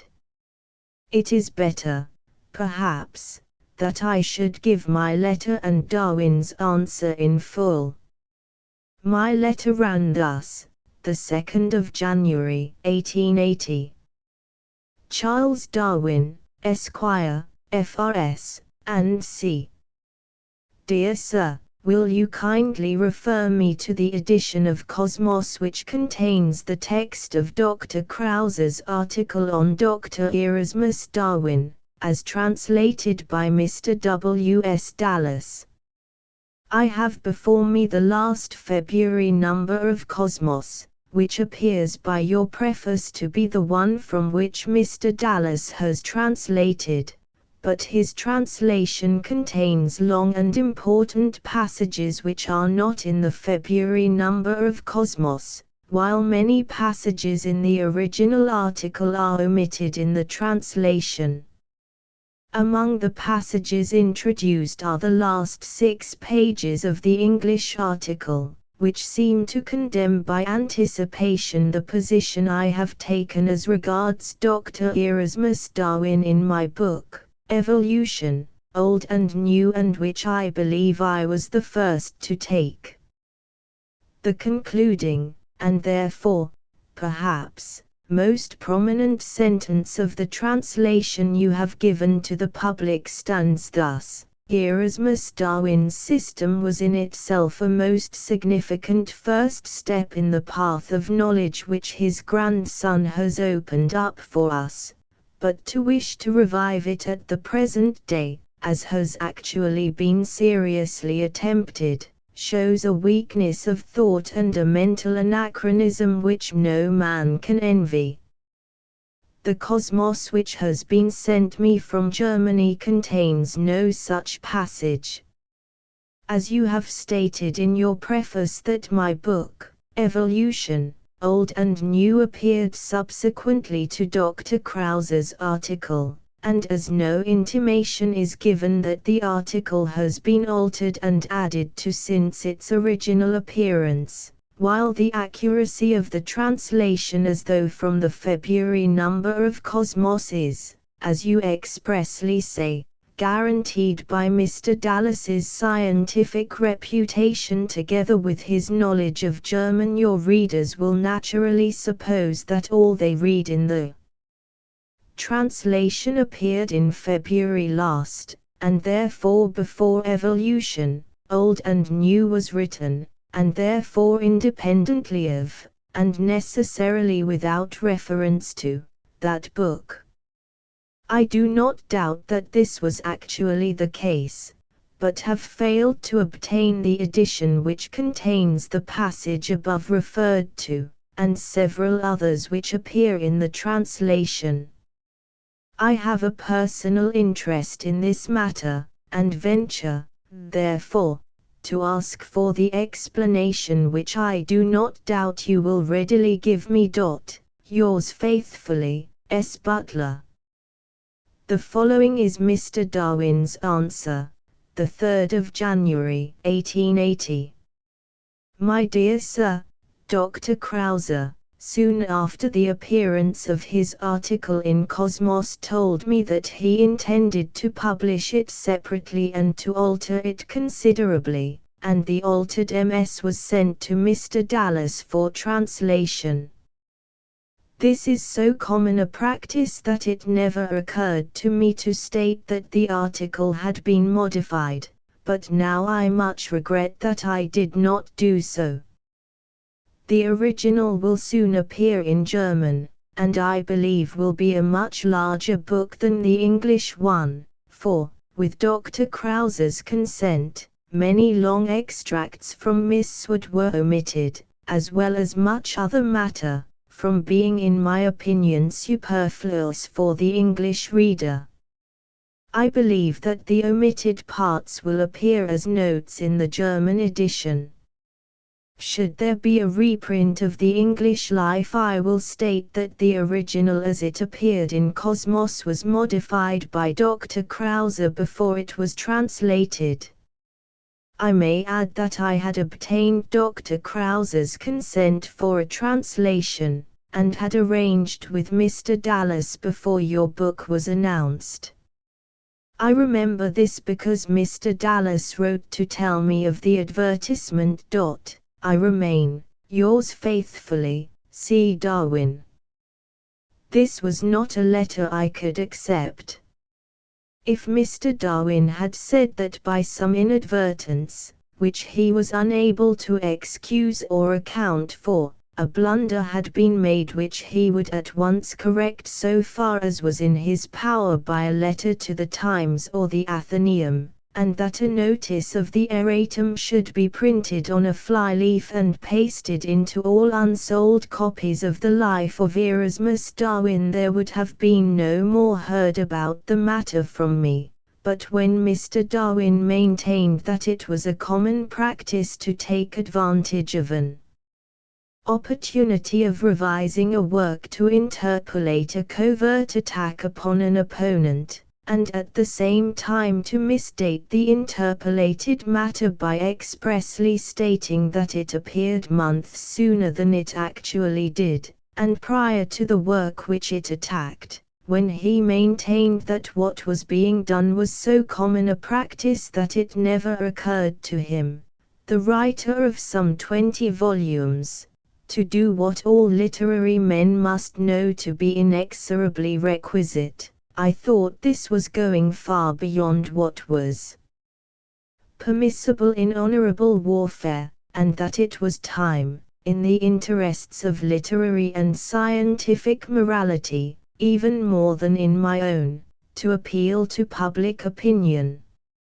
I was particularly struck with the use of the words "it never occurred to me," and felt how completely of a piece it was with the opening paragraph of The Origin of Species. It was not merely that it did not occur to Mr. Darwin to state that the article had been modified since it was written, This would have been bad enough under the circumstances, but that it did occur to him to go out of his way to say what was not true. There was no necessity for him to have said anything about my book. It appeared, moreover, inadequate to tell me that if a reprint of the English life was wanted, which might or might not be the case, and if it was not the case, why, a shrug of the shoulders, and I must make the best of it. Mr. Darwin might perhaps silently omit his note about my book, as he omitted his misrepresentation of the author of The Vestiges of Creation and put the words revised and corrected by the author on his title page. No matter how high a writer may stand, nor what services he may have unquestionably rendered, it cannot be for the general well-being that he should be allowed to set aside the fundamental principles of straightforwardness and fair play. When I thought of Buffon, of Dr. Erasmus Darwin, of Lamarck, and even of the author of The Vestiges of Creation, to all of whom Mr. Darwin had dealt the same measure which he was now dealing to myself, when I thought of these great men, now dumb, who had borne the burden and heat of the day, and whose laurels had been filched from them, of the manner, too, in which Mr. Darwin had been abetted by those who should have been the first to detect the fallacy which had misled him, of the hotbed of intrigue which science has now become, of the disrepute into which we English must fall as a nation if such practices as Mr. Darwin had attempted in this case were to be tolerated. When I thought of all this, I felt that though prayers for the repose of dead men's souls might be unavailing, yet a defense of their work and memory, no matter against what odds, might avail the living, and resolved that I would do my utmost to make my countrymen aware of the spirit now ruling among those whom they delight to honor. At first I thought I ought to continue the correspondence privately with Mr. Darwin, and explain to him that his letter was insufficient, but on reflection I felt that little good was likely to come of a second letter, if what I had already written was not enough. I therefore wrote to the Athenaeum and gave a condensed account of the facts contained in the last 10 or a dozen pages. My letter appeared the 31st of January, 1880. 50. The accusation was a very grave one, it was made in a very public place. I gave my name. I adduced the strongest prima facie grounds for the acceptance of my statements, but there was no rejoinder, and for the best of all reasons, that no rejoinder was possible. Besides, what is the good of having a reputation for candor if one may not stand upon it at a pinch? I never yet knew a person with an especial reputation for candor without finding sooner or later that he had developed it as animals develop their organs, through sense of need. Not only did Mr. Darwin remain perfectly quiet, but all reviewers and litterateurs remained perfectly quiet also. It seemed, though I do not for a moment believe that this is so, as if public opinion rather approved of what Mr. Darwin had done, and of his silence than otherwise. I saw the life of Erasmus Darwin more frequently and more prominently advertised now than I had seen it hitherto, perhaps in the hope of selling off the adulterated copies, and being able to reprint the work with a corrected title page. Presently I saw Professor Huxley hastening to the rescue with his lecture on the coming of age of the origin of species, and by May it was easy for Professor Ray Lankester to imply that Mr. Darwin was the greatest of living men. I have since noticed 2 or 3 other controversies raging in the Athenaeum and Times. In each of these cases I saw it assumed that the defeated party, when proved to have publicly misrepresented his adversary, should do his best to correct in public the injury which he had publicly inflicted. But I noticed that in none of them had the beaten side any especial reputation for candor. This probably made all the difference. But however this may be, Mr. Darwin left me in possession of the field, in the hope, doubtless, that the matter would blow over, which it apparently soon did. Whether it has done so in reality or no, is a matter which remains to be seen.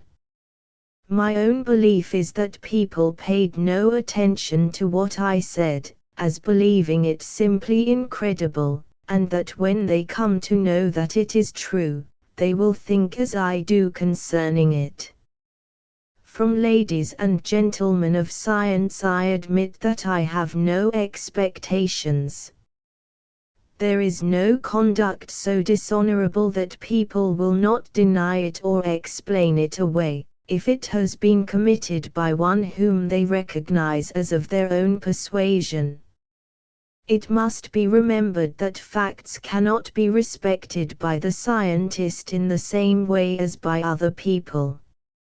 It is his business to familiarize himself with facts, and, as we all know, the path from familiarity to contempt is an easy one. Here, then, I take leave of this matter for the present. If it appears that I have used language such as is rarely seen in controversy, let the reader remember that the occasion is, so far as I know, unparalleled for the cynicism and audacity with which the wrong complained of was committed and persisted in. I trust, however, that, though not indifferent to this, my indignation has been mainly roused, as when I wrote Evolution, Old and New before Mr. Darwin had given me personal ground of complaint against him, by the wrongs he has inflicted on dead men, on whose behalf I now fight, as I trust that someone, whom I thank by anticipation, may one day fight on mine. Chapter V. Introduction to Professor Heering's Lecture. After I had finished Evolution, Old and New, I wrote some articles for the Examiner, 52, in which I carried out the idea put forward in Life and Habit that we are one person with our ancestors. It follows from this, that all living animals and vegetables, being, as appears likely if the theory of evolution is accepted, descended from a common ancestor, are in reality one person, and unite to form a body corporate, of whose existence, however, they are unconscious. There is an obvious analogy between this and the manner in which the component cells of our bodies unite to form our single individuality, of which it is not likely they have a conception, and with which they have probably only the same partial and imperfect sympathy as we, the body corporate, have with them. In the articles above alluded to I separated the organic from the inorganic, and when I came to rewrite them, I found that this could not be done, and that I must reconstruct what I had written. I was at work on this, to which I hope to return shortly, when Dr. Krause's Erasmus Darwin with its preliminary notice by Mr. Charles Darwin, came out, and having been compelled, as I have shown above, by Dr. Krause's work to look a little into the German language, the opportunity seemed favorable for going on with it and becoming acquainted with Professor Heering's lecture. I therefore began to translate his lecture at once, with the kind assistance of friends whose patience seemed inexhaustible, and found myself well rewarded for my trouble. Professor Heering and I, to use a metaphor of his own, are as men who have observed the action of living beings upon the stage of the world, he from the point of view at once of a spectator and of one who has free access to much of what goes on behind the scenes, I from that of a spectator only, with none but the vaguest notion of the actual manner in which the stage machinery is worked.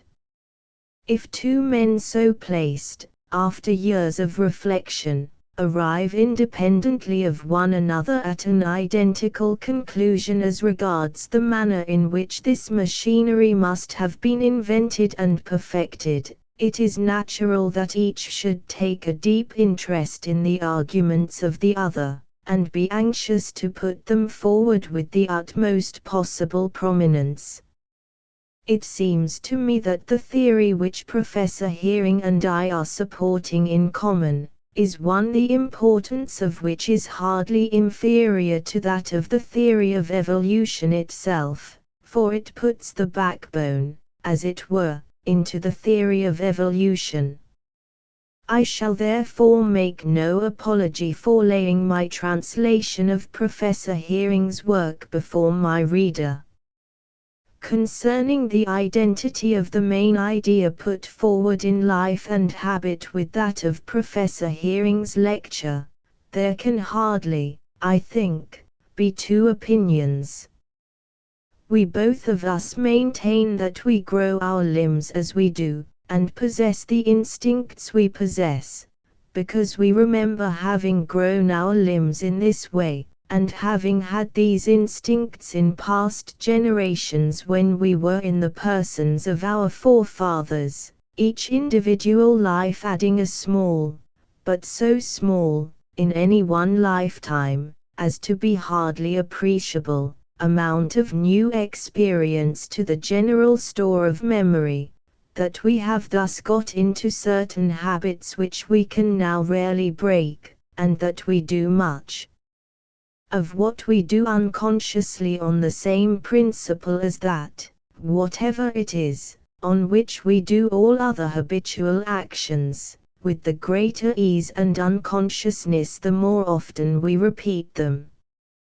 Not only is the main idea the same, but I was surprised to find how often Professor Heering and I had taken the same illustrations with which to point our meaning. Nevertheless, we have each of us left undealt with some points which the other has treated of. Professor Heering, for example, goes into the question of what memory is, and this I did not venture to do. I confined myself to saying that whatever memory was, heredity was also.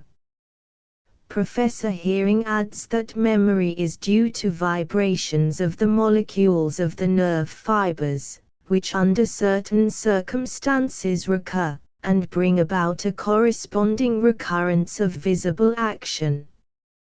This approaches closely to the theory concerning the physics of memory which has been most generally adopted since the time of Bonnet, who wrote as follows: "The soul never has a new sensation but by the interposition of the senses. This sensation has been originally attached to the motion of certain fibers. Its reproduction or recollection by the senses will then be likewise connected with these same fibers." 54a, and again, "It appeared to me that since this memory is connected with the body, it must depend upon some change which must happen to the primitive state of the sensible fibers by the action of objects. I have, therefore, admitted as probable that the state of the fibers on which an object has acted is not precisely the same after this action as it was before. I have conjectured that the sensible fibers experience more or less durable modifications, which constitute the physics of memory and recollection. 54b. Professor Heering comes near to endorsing this view, and uses it for the purpose of explaining personal identity.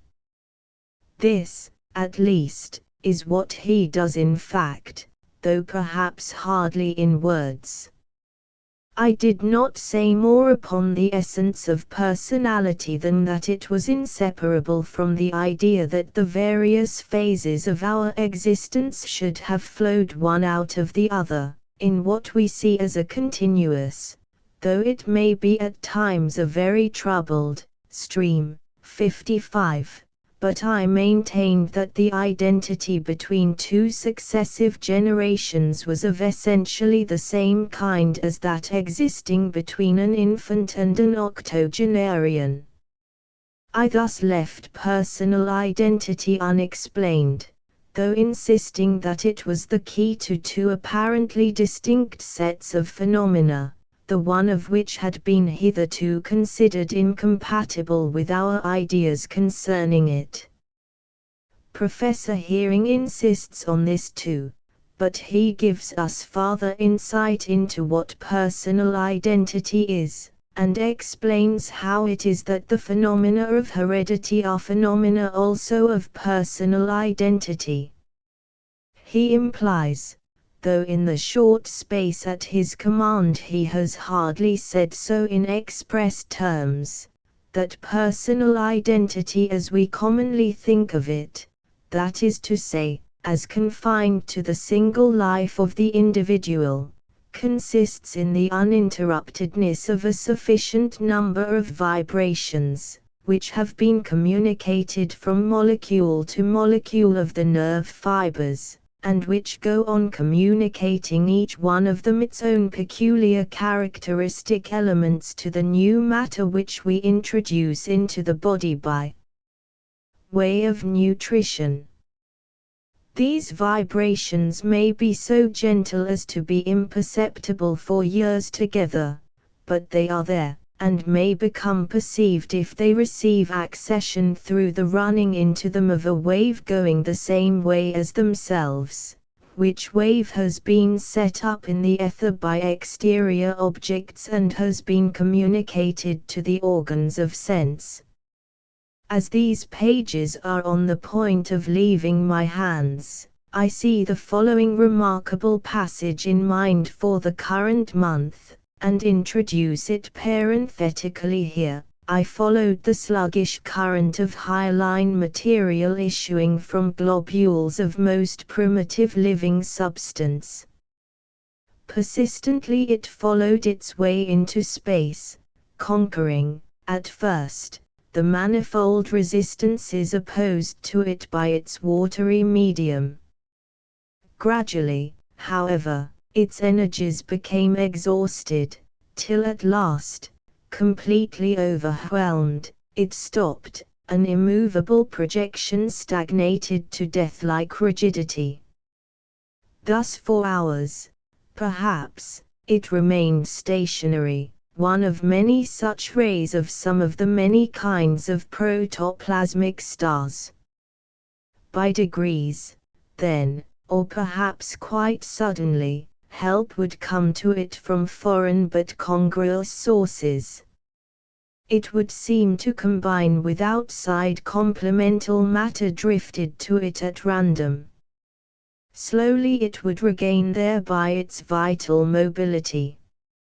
Shrinking at first, but gradually completely restored and reincorporated into the onward tide of life, it was ready to take part again in the progressive flow of a new ray. 56. To return to the end of the last paragraph but one. If this is so, but I should warn the reader that Professor Heering is not responsible for this suggestion, though it seems to follow so naturally from what he has said that I imagine he intended the inference to be drawn. If this is so, assimilation is nothing else than the communication of its own rhythms from the assimilating to the assimilated substance, to the effacement of the vibrations or rhythms heretofore existing in this last, and suitability for food will depend upon whether the rhythms of the substance eaten are such as to flow harmoniously into and chime in with those of the body which has eaten it, or whether they will refuse to act in concert with the new rhythms with which they have become associated, and will persist obstinately in pursuing their own course. In this case they will either be turned out of the body at once, or will disconcert its arrangements, with perhaps fatal consequences.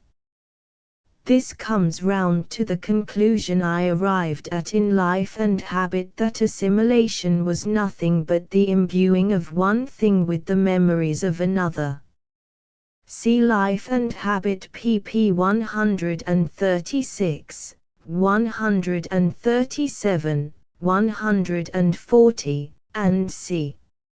It will be noted that, as I resolved the phenomena of heredity into phenomena of personal identity, and left the matter there, so Professor Hearing resolves the phenomena of personal identity into the phenomena of a living mechanism whose equilibrium is disturbed by vibrations of a certain character, and leaves it there. We now want to understand more about the vibrations. But if, according to Professor Hearing, the personal identity of the single life consists in the uninterruptedness of vibrations, so also do the phenomena of heredity. For not only may vibrations of a certain violence or character be persistent unperceived for many years in a living body, and communicate themselves to the matter it has assimilated, but they may, and will, under certain circumstances, extend to the particle which is about to leave the parent body as the germ of its future offspring. In this minute piece of matter there must, if Professor Hearing is right, be an infinity of rhythmic undulations incessantly vibrating with more or less activity, and ready to be set in more active agitation at a moment's warning, under due accession of vibration from exterior objects. On the occurrence of such stimulus, that is to say, when a vibration of a suitable rhythm from without concurs with one within the body so as to augment it, the agitation may gather such strength that the touch, as it were, is given to a house of cards, and the whole comes toppling over. This toppling over is what we call action, and when it is the result of the disturbance of certain usual arrangements in certain usual ways, we call it the habitual development and instinctive characteristics of the race. In either case, then, whether we consider the continued identity of the individual in what we call his single life, or those features in his offspring which we refer to heredity, the same explanation of the phenomena is applicable. It follows from this as a matter of course, that the continuation of life or personal identity in the individual and the race are fundamentally of the same kind, or, in other words, that there is a veritable prolongation of identity or oneness of personality between parents and offspring. Professor Hearing reaches his conclusion by physical methods, while I reached mine, as I am told, by metaphysical. I never yet could understand what metaphysics and metaphysical mean, but I should have said I reached it by the exercise of a little common sense while regarding certain facts which are open to every one. There is, however, So far as I can see, no difference in the conclusion come to. The view which connects memory with vibrations may tend to throw light upon that difficult question, the manner in which neuter bees acquire structures and instincts, not one of which was possessed by any of their direct ancestors. Those who have read Life and Habit may remember, I suggested that the food prepared in the stomachs of the nurse bees, with which the neuter working bees are fed, might thus acquire a quasi-seminal character, and be made a means of communicating the instincts and structures in question. 58. If assimilation be regarded as the receiving by one substance of the rhythms or undulations from another, the explanation just referred to receives an accession of probability. If it is objected that Professor Heering's theory as to continuity of vibrations being the key to memory and heredity involves the action of more wheels within wheels than our imagination can come near to comprehending, and also that it supposes this complexity of action as going on within a compass which no unaided eye can detect by reason of its littleness, so that we are carried into a fairyland with which sober people should have nothing to do, it may be answered that the case of light affords us an example of our being truly aware of a multitude of minute actions, the 100,000,000 millionth part of which we should have declared to be beyond our ken, could we not incontestably prove that we notice and count them all with a very sufficient and creditable accuracy. Who would not, 59a, says Sir John Herschel, ask for demonstration when told that a gnat's wing, in its ordinary flight, beats many 100 times in a second, or that there exist animated and regularly organized beings many thousands of whose bodies laid close together would not extend to an inch? But what are these to the astonishing truths which modern optical inquiries have disclosed, which teach us that every point of a medium through which a ray of light passes is affected with a succession of periodical movements, recurring regularly at equal intervals, no less than 500 millions of times in a second, that it is by such movements communicated to the nerves of our eyes that we see, nay, more, that it is the difference in the frequency of their recurrence which affects us with the sense of the diversity of color, that, for instance, in acquiring the sensation of redness, our eyes are affected 482 millions of times, of yellowness, 542 millions of times, and of violet, 707 millions of times per second. 59b. Do not such things sound more like the ravings of madmen than the sober conclusions of people in their waking senses? They are, nevertheless, conclusions to which anyone may most certainly arrive who will only be at the pains of examining the chain of reasoning by which they have been obtained. A man counting as hard as he can repeat numbers one after another, and never counting more than 100, so that he shall have no long words to repeat, may perhaps count 10,000, or 100 times over, in an hour. At this rate, counting night and day, and allowing no time for rest or refreshment, he would count 1,000,000 in 4 days and 4 hours, or say 4 days only. To count 1,000,000 times over, he would require 4,000,000 days, or roughly 10,000 years. For 500 millions of millions, he must have the utterly unrealizable period of 5,000,000 years. Yet he actually goes through this stupendous piece of reckoning unconsciously hour after hour, day after day, it may be for 80 years, often in each second of daylight, and how much more by artificial or subdued light I do not know. He knows whether his eye is being struck 500 millions of times, or only 482 millions of times.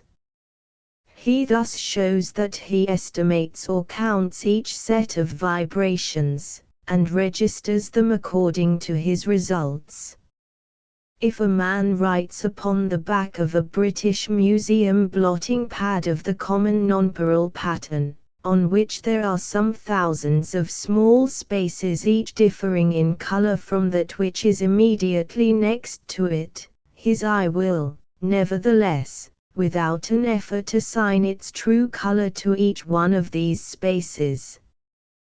This implies that he is all the time counting and taking tally of the difference in the numbers of the vibrations from each one of the small spaces in question. Yet the mind that is capable of such stupendous computations as these, so long as it knows nothing about them, makes no little fuss about the conscious adding together of such almost inconceivably minute numbers as, we will say, 273069 and 579035, or, if these be considered too large, as 27 and 19. Let the reader remember that he cannot by any effort bring before his mind the units, not in ones, but in millions of the processes which his visual organs are undergoing second after second from dawn till dark, and then let him demur if he will to the possibility of the existence in a germ, of currents and undercurrents, and rhythms and counter-rhythms, also by the million of millions, each one of which, on being overtaken by the rhythm from without that chimes in with and stimulates it, may be the beginning of that unsettlement of equilibrium which results in the crash of action, unless it is timely counteracted. If another objector maintains that the vibrations within the germ as above supposed must be continually crossing and interfering with one another in such a manner as to destroy the continuity of any one series, it may be replied that the vibrations of the light proceeding from the objects that surround us traverse one another by the millions every second, yet in no way interfere with one another. Nevertheless, it must be admitted that the difficulties of the theory towards which I suppose Professor Hearing to incline are like those of all other theories on the same subject, almost inconceivably great.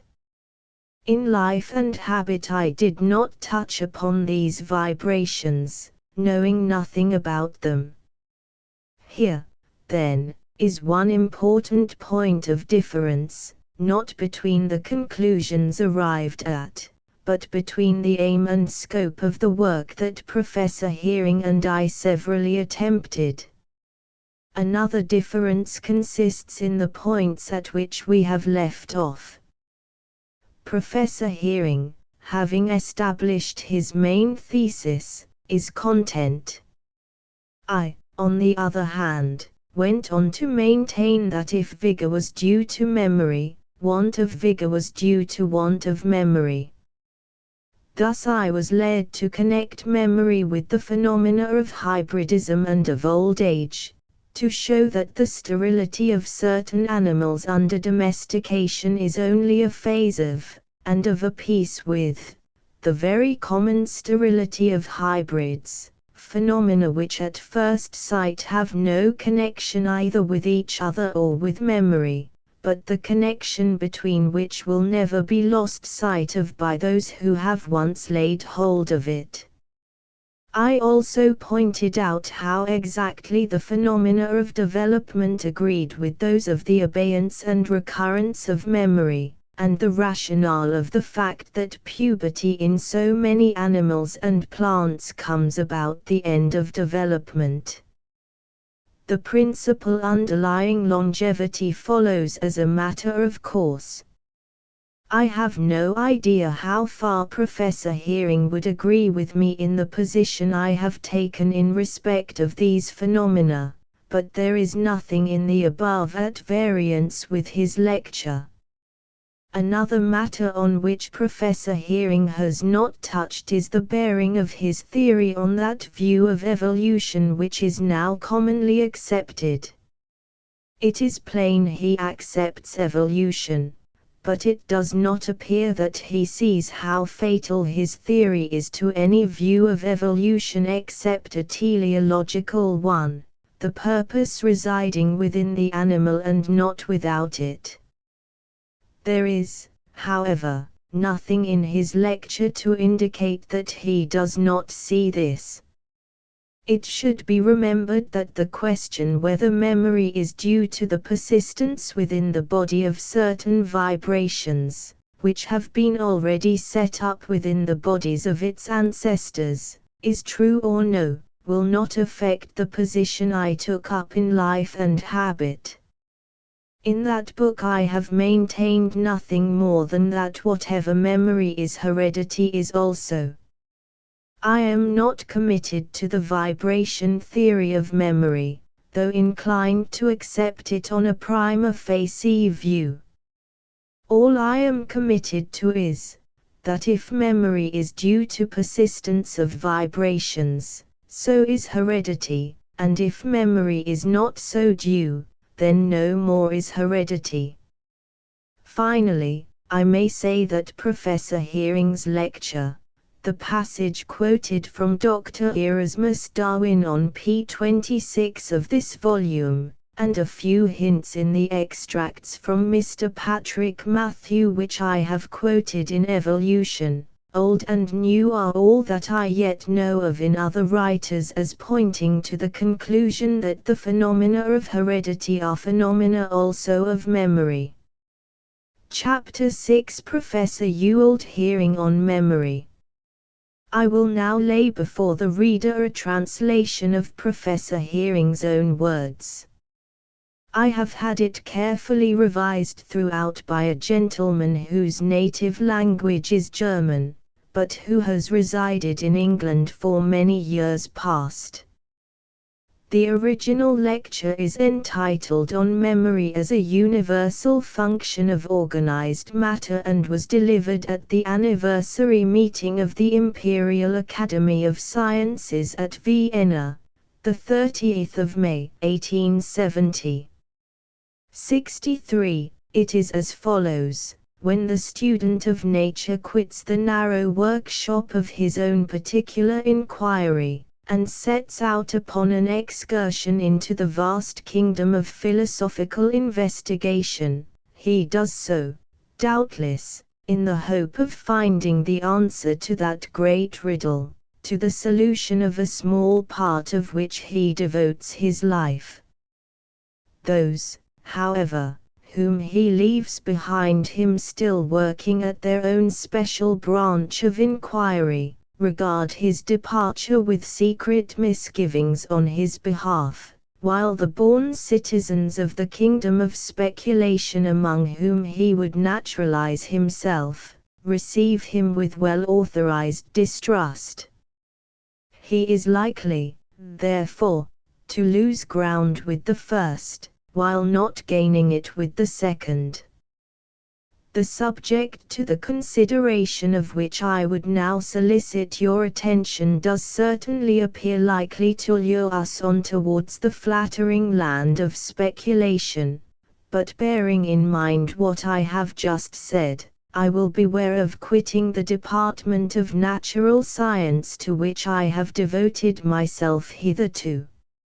I shall, however, endeavor to attain its highest point, so as to take a freer view of the surrounding territory. It will soon appear that I should fail in this purpose if my remarks were to confine themselves solely to physiology. I hope to show how far psychological investigations also afford not only permissible, but indispensable, aid to physiological inquiries. Consciousness is an accompaniment of that animal and human organization and of that material mechanism which it is the province of physiology to explore, and as long as the atoms of the brain follow their due course according to certain definite laws, there arises an inner life which springs from sensation and idea, from feeling and will. We feel this in our own cases. It strikes us in our converse with other people, we can see it plainly in the more highly organized animals, even the lowest forms of life bear traces of it, and who can draw a line in the kingdom of organic life, and say that it is here the soul ceases? With what eyes, then, is physiology to regard this twofold life of the organized world? Shall she close them entirely to one whole side of it, that she may fix them more intently on the other? So long as the physiologist is content to be a physicist, and nothing more, using the word physicist in its widest signification, his position in regard to the organic world is one of extreme but legitimate one-sidedness. As the crystal to the mineralogist or the vibrating string to the acoustician, so from this point of view both man and the lower animals are to the physiologist neither more nor less than the matter of which they consist. That animals feel desire and repugnance, that the material mechanism of the human frame is in close connection with emotions of pleasure or pain, and with the active idea life of consciousness, this cannot, in the eyes of the physicist, make the animal or human body into anything more than what it actually is. To him it is a combination of matter, subjected to the same inflexible laws as stones and plants, a material combination, the outward and inward movements of which interact as cause and effect, and are in as close connection with each other and with their surroundings as the working of a machine with the revolutions of the wheels that compose it. Neither sensation, nor idea, nor yet conscious will, can form a link in this chain of material occurrences which make up the physical life of an organism. If I am asked a question and reply to it, the material process which the nerve fiber conveys from the organ of hearing to the brain must travel through my brain as an actual and material process before it can reach the nerves which will act upon my organs of speech. It cannot, on reaching a given place in the brain, change then and there into an immaterial something, and turn up again some time afterwards in another part of the brain as a material process. The traveler in the desert might as well hope, before he again goes forth into the wilderness of reality, to take rest and refreshment in the oasis with which the Fata Morgana eludes him, or as well might a prisoner hope to escape from his prison through a door reflected in a mirror. So much for the physiologist in his capacity of pure physicist. As long as he remains behind the scenes in painful exploration of the details of the machinery, as long as he only observes the action of the players from behind the stage, so long will he miss the spirit of the performance, which is, nevertheless, caught easily by one who sees it from the front. May he not, then, for once in a way, be allowed to change his standpoint? True, he came not to see the representation of an imaginary world, he is in search of the actual, but surely it must help him to a comprehension of the dramatic apparatus itself, and of the manner in which it is worked, if he were to view its action from in front as well as from behind, or at least allow himself to hear what sober-minded spectators can tell him upon the subject.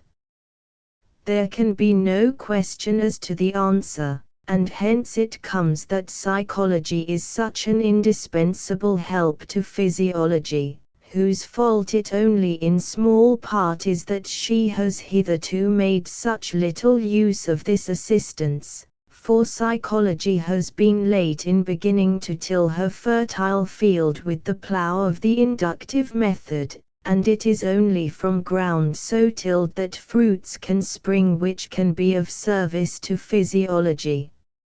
If, then, the student of nervous physiology takes his stand between the physicist and the psychologist, and if the first of these rightly makes the unbroken causative continuity of all material processes an axiom of his system of investigation, the prudent psychologist, on the other hand, will investigate the laws of conscious life according to the inductive method, and will hence, as much as the physicist, make the existence of fixed laws his initial assumption.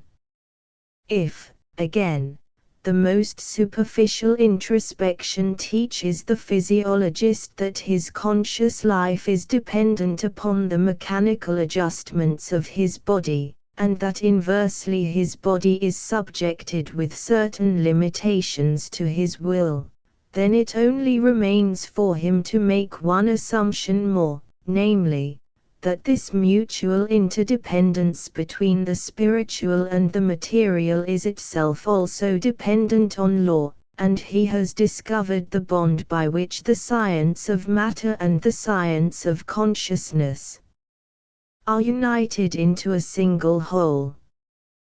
Thus regarded, the phenomena of consciousness become functions of the material changes of organized substance, and inversely, though this is involved in the use of the word function, the material processes of brain substance become functions of the phenomena of consciousness. For when two variables are so dependent upon one another in the changes they undergo in accordance with fixed laws that a change in either involves simultaneous and corresponding change in the other, the one is called a function of the other. This, then, by no means implies that the two variables above named, matter and consciousness, stand in the relation of cause and effect, antecedent and consequence, to one another. For on this subject we know nothing. The materialist regards consciousness as a product or result of matter, while the idealist holds matter to be a result of consciousness, and a third maintains that matter and spirit are identical. With all this the physiologist, as such, has nothing whatever to do. His sole concern is with the fact that matter and consciousness are functions one of the other. By the help of this hypothesis of the functional interdependence of matter and spirit, modern physiology is enabled to bring the phenomena of consciousness within the domain of her investigations without leaving the terra firma of scientific methods. The physiologist, as physicist, can follow the ray of light and the wave of sound or heat till they reach the organ of sense. He can watch them entering upon the ends of the nerves, and finding their way to the cells of the brain by means of the series of undulations or vibrations which they establish in the nerve filaments. Here, however, he loses all trace of them.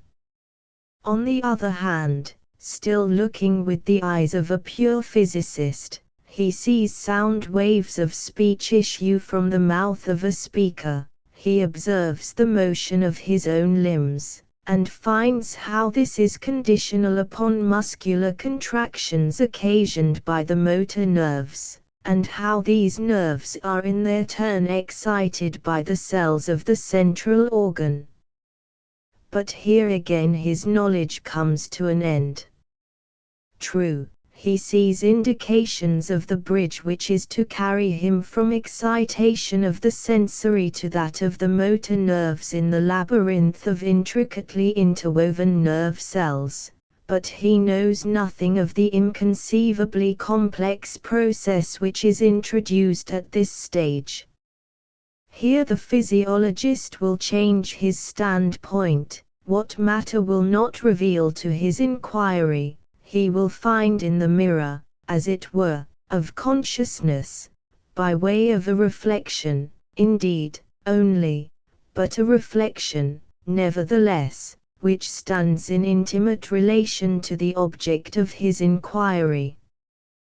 When at this point he observes how one idea gives rise to another, how closely idea is connected with sensation and sensation with will, and how thought, again, and feeling are inseparable from one another, he will be compelled to suppose corresponding successions of material processes, which generate and are closely connected with one another, and which attend the whole machinery of conscious life, according to the law of the functional interdependence of matter and consciousness.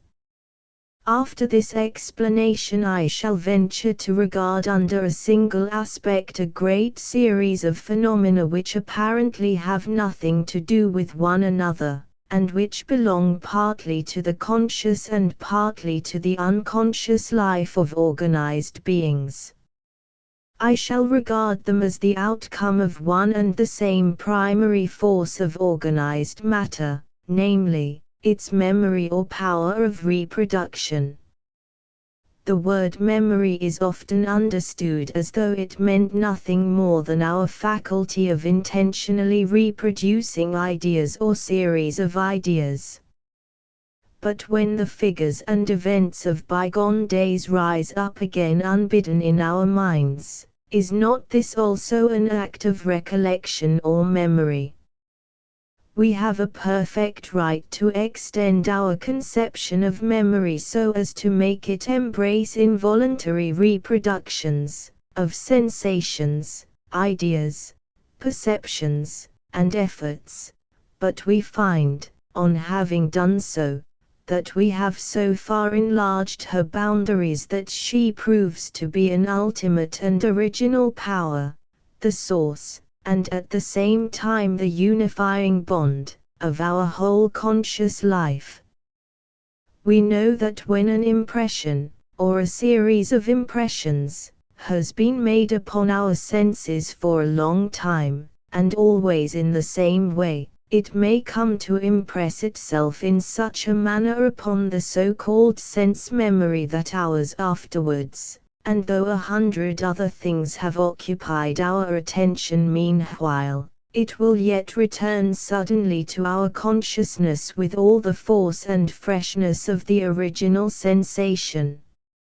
A whole group of sensations is sometimes reproduced in its due sequence as regards time and space, with so much reality that it eludes us, as though things were actually present which have long ceased to be so.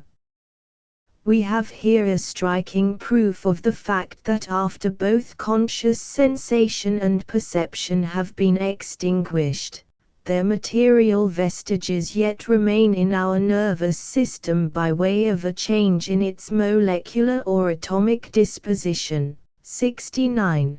That enables the nerve substance to reproduce all the physical processes of the original sensation, and with these the corresponding psychical processes of sensation and perception. Every hour the phenomena of sense memory are present with each one of us, but in a less degree than this. We are all at times aware of a host of more or less faded recollections of earlier impressions, which we either summon intentionally or which come upon us involuntarily. Visions of absent people come and go before us as faint and fleeting shadows, and the notes of long-forgotten melodies float around us, not actually heard, but yet perceptible. Some things and occurrences, especially if they have happened to us only once and hurriedly, will be reproducible by the memory in respect only of a few conspicuous qualities. In other cases those details alone will recur to us which we have met with elsewhere, and for the reception of which the brain is, so to speak, attuned.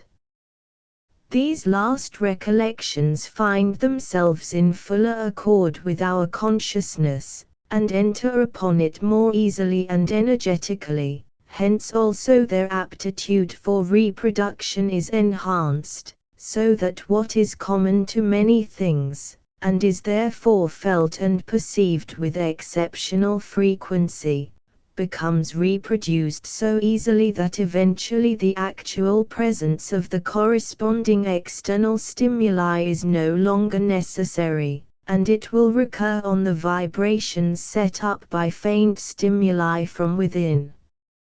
70. Sensations arising in this way from within, as, for example, an idea of whiteness, are not, indeed, perceived with the full freshness of those raised by the actual presence of white light without us, but they are of the same kind. They are feeble repetitions of one and the same material brain process, of one and the same conscious sensation. Thus the idea of whiteness arises in our mind as a faint, almost extinct, sensation. In this way those qualities which are common to many things become separated, as it were, in our memory from the objects with which they were originally associated, and attain an independent existence in our consciousness as ideas and conceptions, and thus the whole rich superstructure of our ideas and conceptions is built up from materials supplied by memory. On examining more closely, we see plainly that memory is a faculty not only of our conscious states, but also, and much more so, of our unconscious ones. I was conscious of this or that yesterday, and am again conscious of it today. Where has it been meanwhile? It does not remain continuously within my consciousness. Nevertheless it returns after having quitted it. Our ideas tread but for a moment upon the stage of consciousness, and then go back again behind the scenes, to make way for others in their place. As the player is only a king when he is on the stage, so they too exist as ideas so long only as they are recognized. How do they live when they are off the stage? For we know that they are living somewhere, give them their cue and they reappear immediately. They do not exist continuously as ideas. What is continuous is the special disposition of nerve substance in virtue of which this substance gives out today the same sound which it gave yesterday if it is rightly struck. 71. Countless reproductions of organic processes of our brain connect themselves orderly together, so that one acts as a stimulus to the next, but a phenomenon of consciousness is not necessarily attached to every link in the chain. From this it arises that a series of ideas may appear to disregard the order that would be observed in purely material processes of brain substance unaccompanied by consciousness, but on the other hand it becomes possible for a long chain of recollections to have its due development without each link in the chain being necessarily perceived by ourselves. One may emerge from the bosom of our unconscious thoughts without fully entering upon the stage of conscious perception, another dies away in unconsciousness, leaving no successor to take its place. Between the me of today and the me of yesterday lie night and sleep, abysses of unconsciousness, nor is there any bridge but memory with which to span them. Who can hope after this to disentangle the infinite intricacy of our inner life? For we can only follow its threads so far as they have strayed over within the bounds of consciousness. We might as well hope to familiarize ourselves with the world of forms that teem within the bosom of the sea by observing the few that now and again come to the surface and soon return into the deep.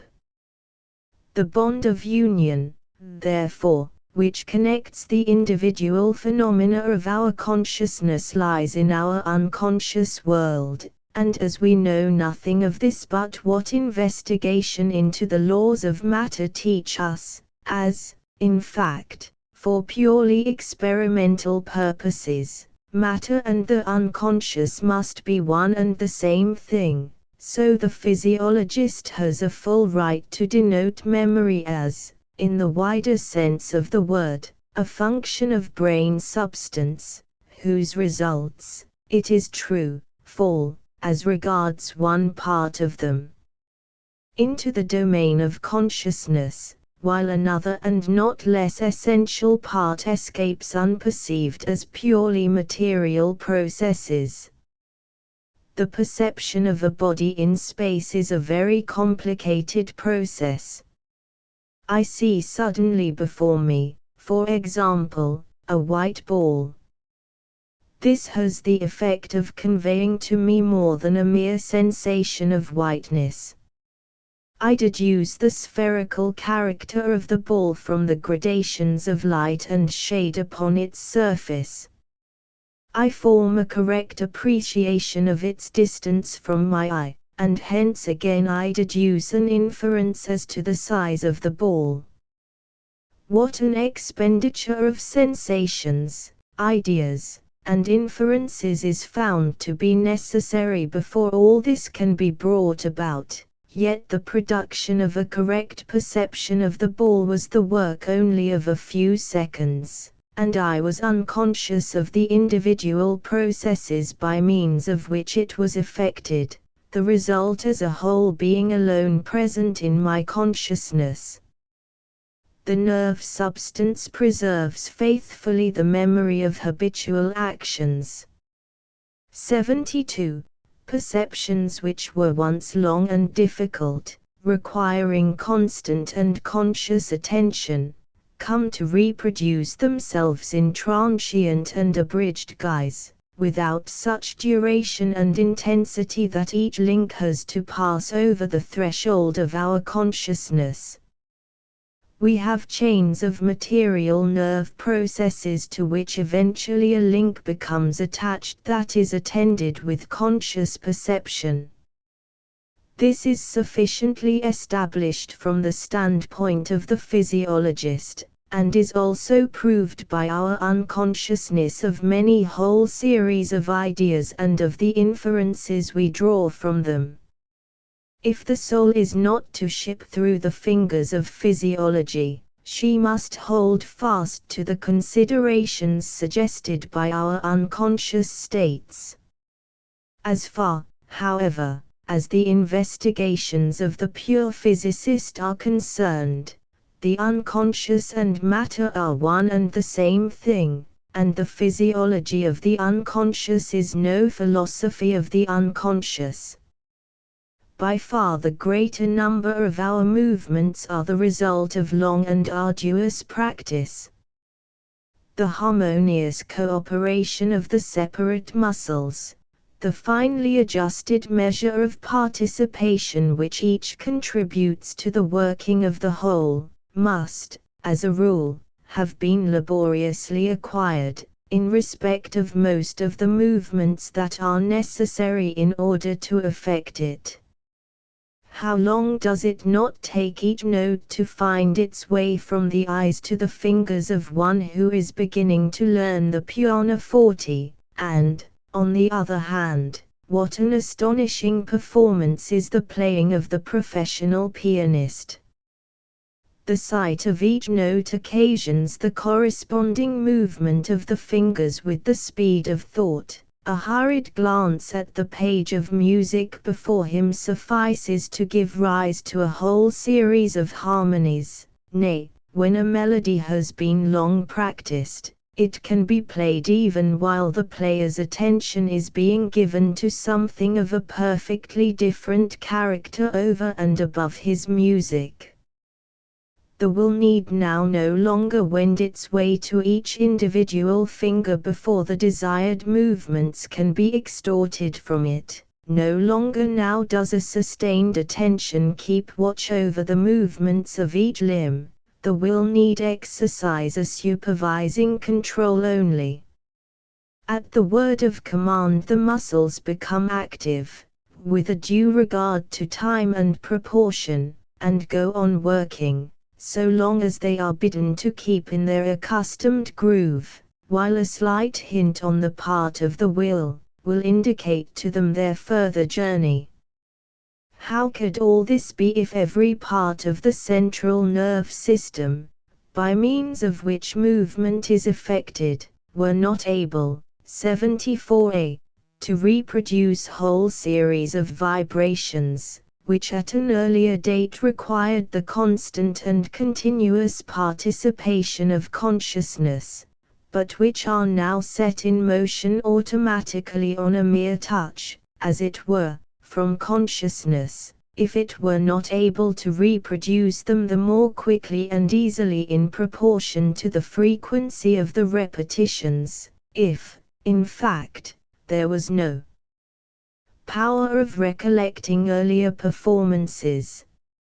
Our perceptive faculties must have remained always at their lowest stage if we had been compelled to build up consciously every process from the details of the sensation-causing materials tendered to us by our senses, nor could our voluntary movements have got beyond the helplessness of the child, if the necessary impulses could only be imparted to every movement through effort of the will and conscious reproduction of all the corresponding ideas, if, in a word, the motor nerve system had not also its memory, 74b, though that memory is unperceived by ourselves. The power of this memory is what is called the force of habit. It seems, then, that we owe to memory almost all that we either have or are, that our ideas and conceptions are its work, and that our every perception, thought, and movement is derived from this source. Memory collects the countless phenomena of our existence into a single whole, and as our bodies would be scattered into the dust of their component atoms if they were not held together by the attraction of matter, so our consciousness would be broken up into as many fragments as we had lived seconds but for the binding and unifying force of memory. We have already repeatedly seen that the reproductions of organic processes, brought about by means of the memory of the nervous system, enter but partly within the domain of consciousness, remaining unperceived in other and not less important respects. This is also confirmed by numerous facts in the life of that part of the nervous system which ministers almost exclusively to our unconscious life processes. For the memory of the so-called sympathetic ganglionic system is no less rich than that of the brain and spinal marrow, and a great part of the medical art consists in making wise use of the assistance thus afforded us. To bring, however, this part of my observations to a close, I will take leave of the nervous system, and glance hurriedly at other phases of organized matter, where we meet with the same powers of reproduction, but in simpler guise. daily experience teaches us that a muscle becomes the stronger the more we use it. The muscular fiber, which in the first instance may have answered but feebly to the stimulus conducted to it by the motor nerve, does so with the greater energy the more often it is stimulated, provided, of course, that reasonable times are allowed for repose. After each individual action it becomes more capable, more disposed towards the same kind of work, and has a greater aptitude for repetition of the same organic processes. It gains also in weight, for it assimilates more matter than when constantly at rest. We have here, in its simplest form, and in a phase which comes home most closely to the comprehension of the physicist, the same power of reproduction which we encountered when we were dealing with nerve substance, but under such far more complicated conditions. And what is known thus certainly from muscle substance holds good with greater or less plainness for all our organs. More especially may we note the fact, that after increased use, alternated with times of repose, there accrues to the organ in all animal economy an increased power of execution with an increased power of assimilation and a gain in size. This gain in size consists not only in the enlargement of the individual cells or fibers of which the organ is composed, but in the multiplication of their number, for when cells have grown to a certain size they give rise to others, which inherit more or less completely the qualities of those from which they came, and therefore appear to be repetitions of the same cell. This growth and multiplication of cells is only a special phase of those manifold functions which characterize organized matter, and which consist not only in what goes on within the cell substance as alterations or undulatory movement of the molecular disposition, but also in that which becomes visible outside the cells as change of shape, enlargement, or subdivision. Reproduction of performance, therefore, manifests itself to us as reproduction of the cells themselves, as may be seen most plainly in the case of plants, whose chief work consists in growth, whereas with animal organism other faculties greatly preponderate. Let us now take a brief survey of a class of facts in the case of which we may most abundantly observe the power of memory in organized matter. We have ample evidence of the fact that characteristics of an organism may descend to offspring which the organism did not inherit, but which it acquired owing to the special circumstances under which it lived, and that, in consequence, every organism imparts to the germ that issues from it a small heritage of acquisitions which it has added during its own lifetime to the gross inheritance of its race.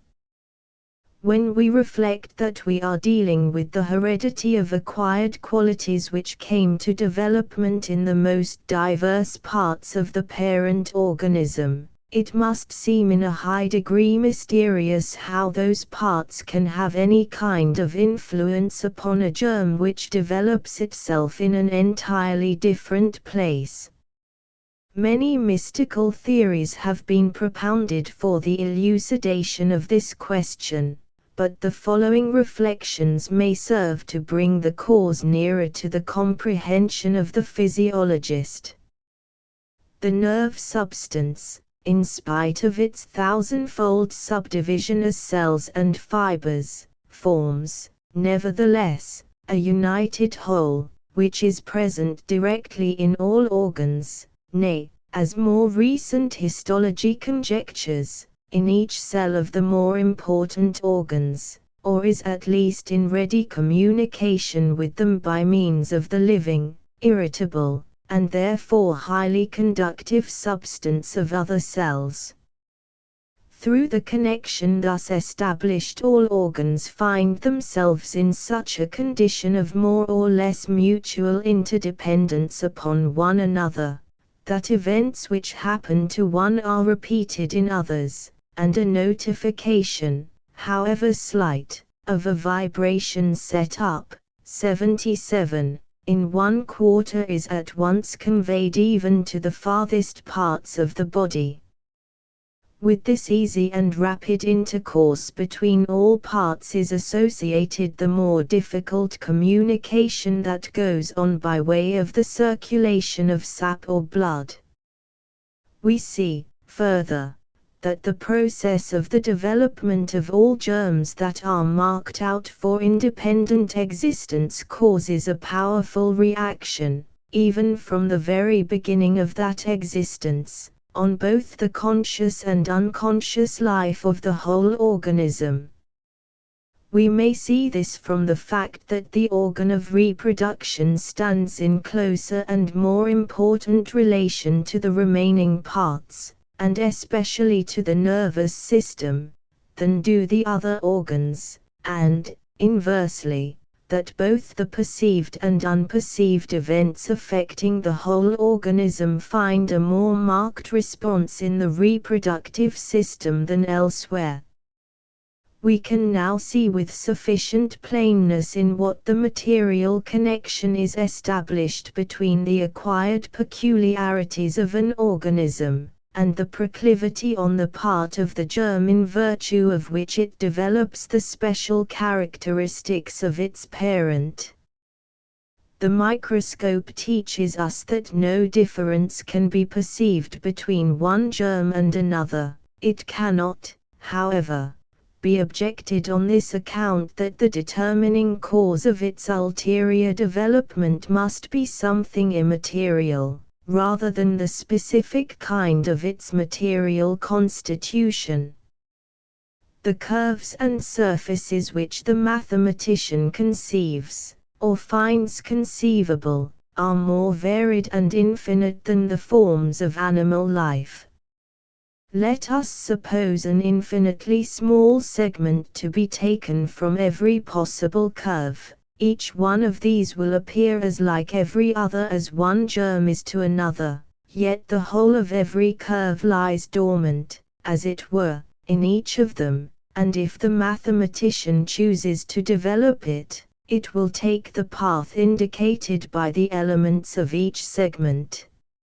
It is an error, therefore, to suppose that such fine distinctions as physiology must assume lie beyond the limits of what is conceivable by the human mind.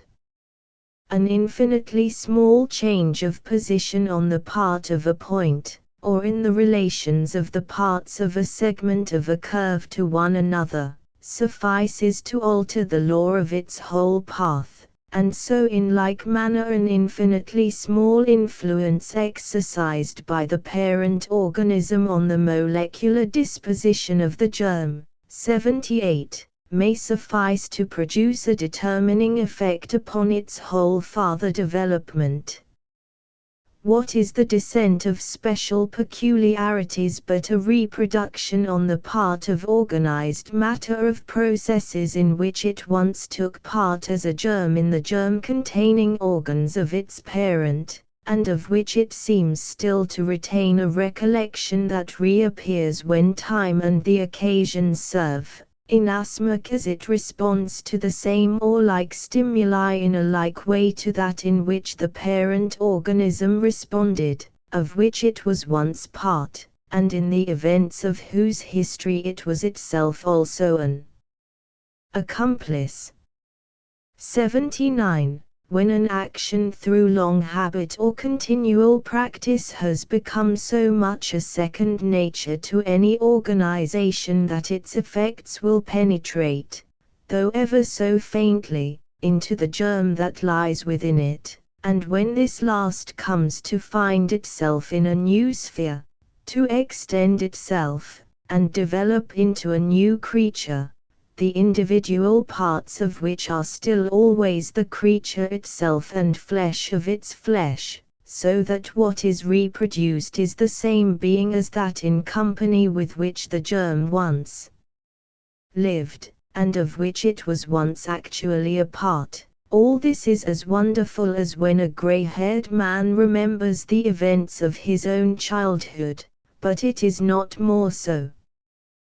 Whether we say that the same organized substance is again reproducing its past experience, or whether we prefer to hold that an offshoot or part of the original substance has waxed and developed itself since separation from the parent stock, it is plain that this will constitute a difference of degree, not kind.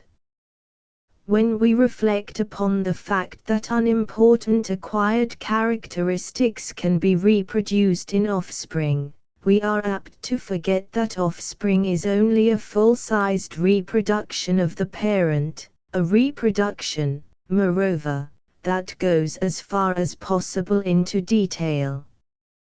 We are so accustomed to consider family resemblance a matter of course, that we are sometimes surprised when a child is in some respect unlike its parent. Surely, however, the infinite number of points in respect of which parents and children resemble one another is a more reasonable ground for our surprise.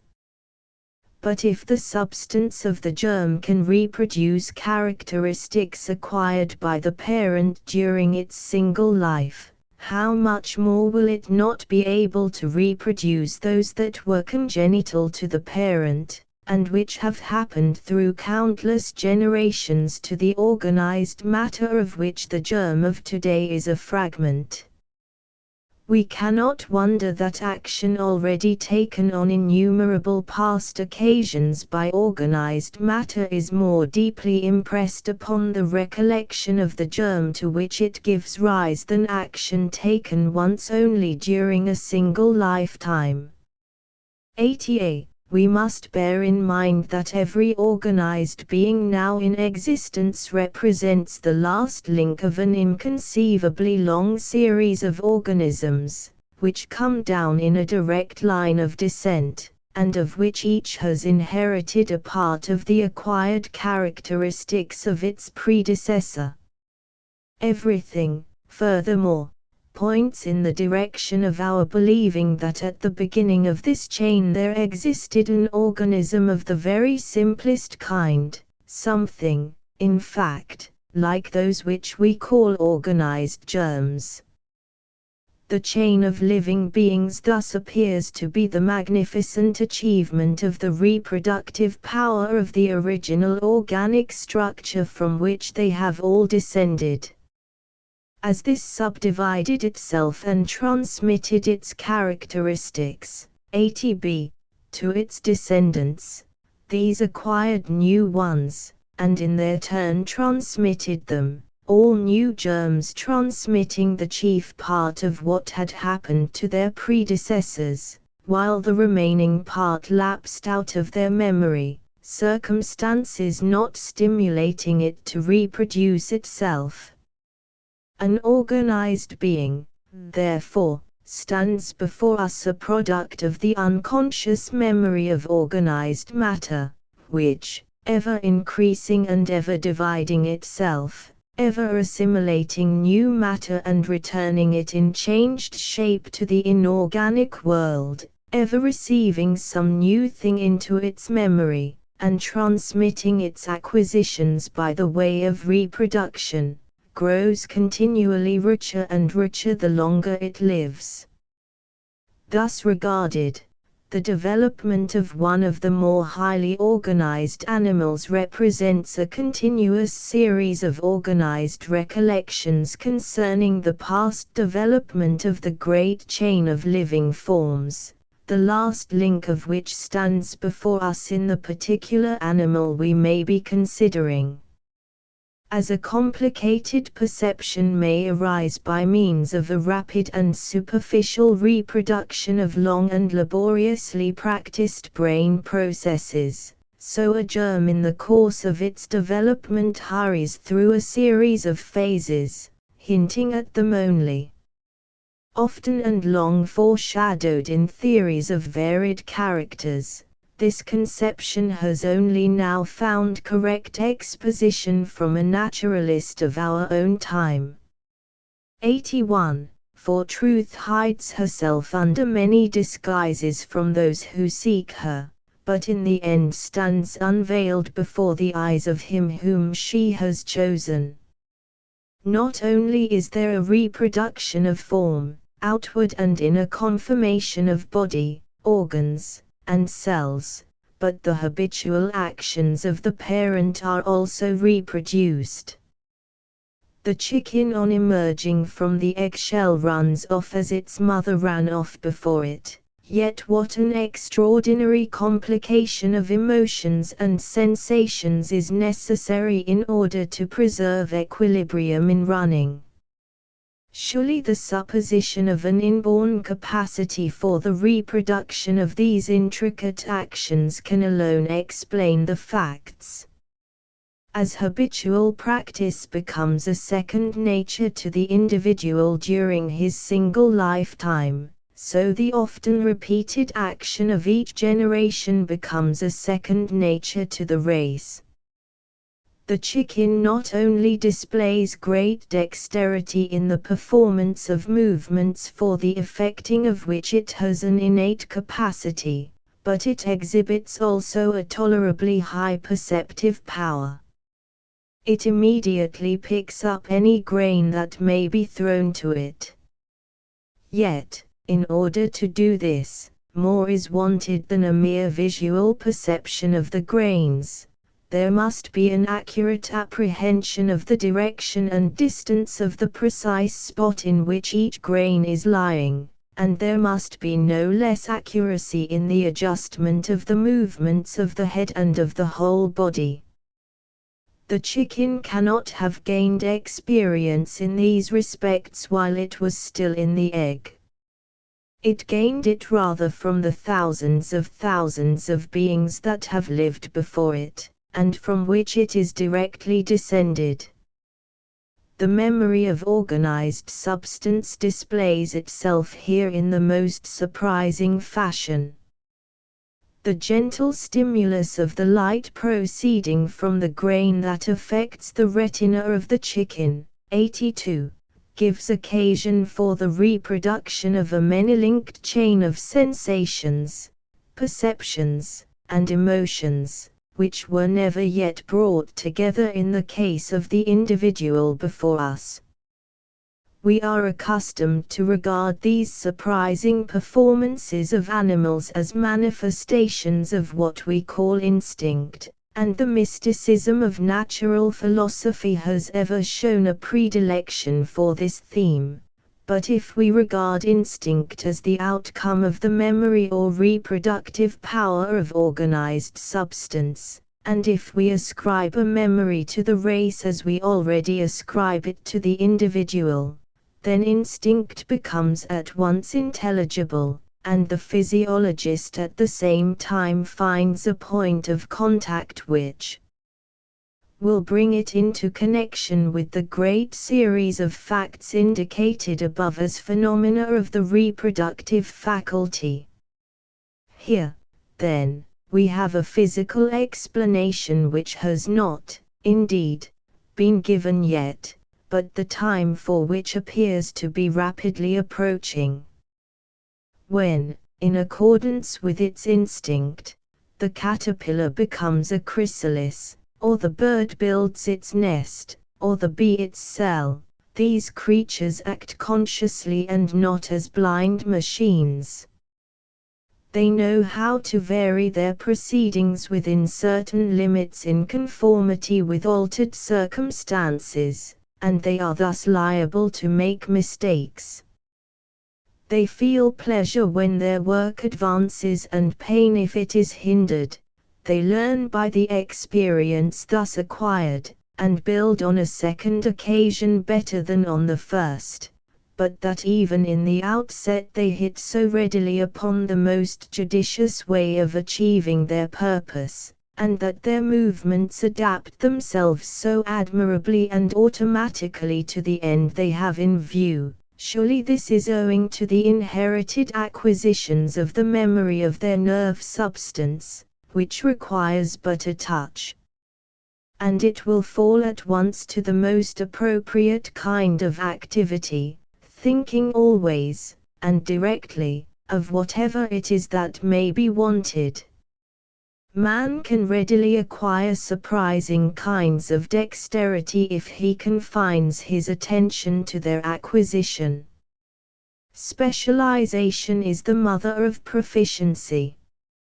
He who marvels at the skill with which the spider weaves her web should bear in mind that she did not learn her art all on a sudden, but that innumerable generations of spiders acquired it toilsomely and step by step, this being about all that, as a general rule, they did acquire.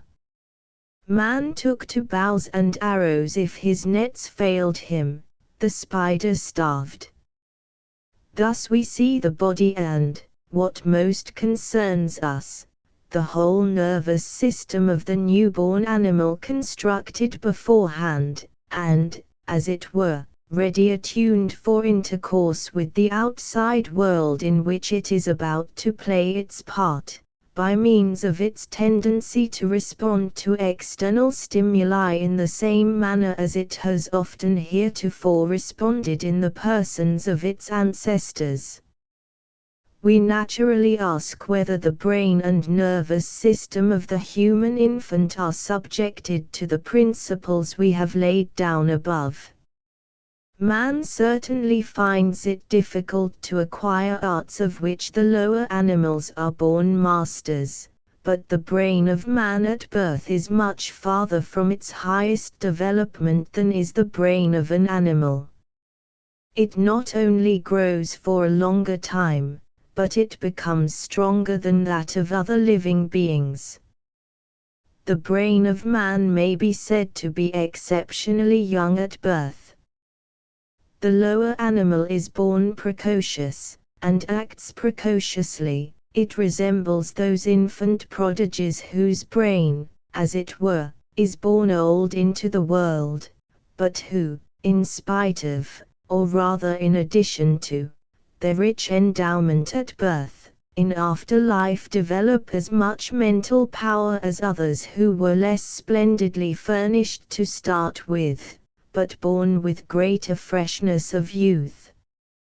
Man's brain, and indeed his whole body, affords greater scope for individuality, inasmuch as a relatively greater part of it is of postnatal growth. It develops under the influence of impressions made by the environment upon its senses, and thus makes its acquisitions in a more special and individual manner, whereas the animal receives them ready-made, and of a more final, stereotyped character. Nevertheless, it is plain we must ascribe both to the brain and body of the newborn infant a far-reaching power of remembering or reproducing things which have already come to their development thousands of times over in the persons of its ancestors. It is in virtue of this that it acquires proficiency in the actions necessary for its existence, so far as it was not already at birth proficient in them, much more quickly and easily than would be otherwise possible. But what we call instinct in the case of animals takes in man the looser form of aptitude, talent, and genius. 84. Granted that certain ideas are not innate, yet the fact of their taking form so easily and certainly from out of the chaos of his sensations, is due not to his own labor, but to that of the brain substance of the thousands of generations from whom he is descended. Theories concerning the development of individual consciousness which deny heredity or the power of transmission, and insist upon an entirely fresh start for every human soul, as though the infinite number of generations that have gone before us might as well have never lived for all the effect they have had upon ourselves. Such theories will contradict the facts of our daily experience at every touch and turn.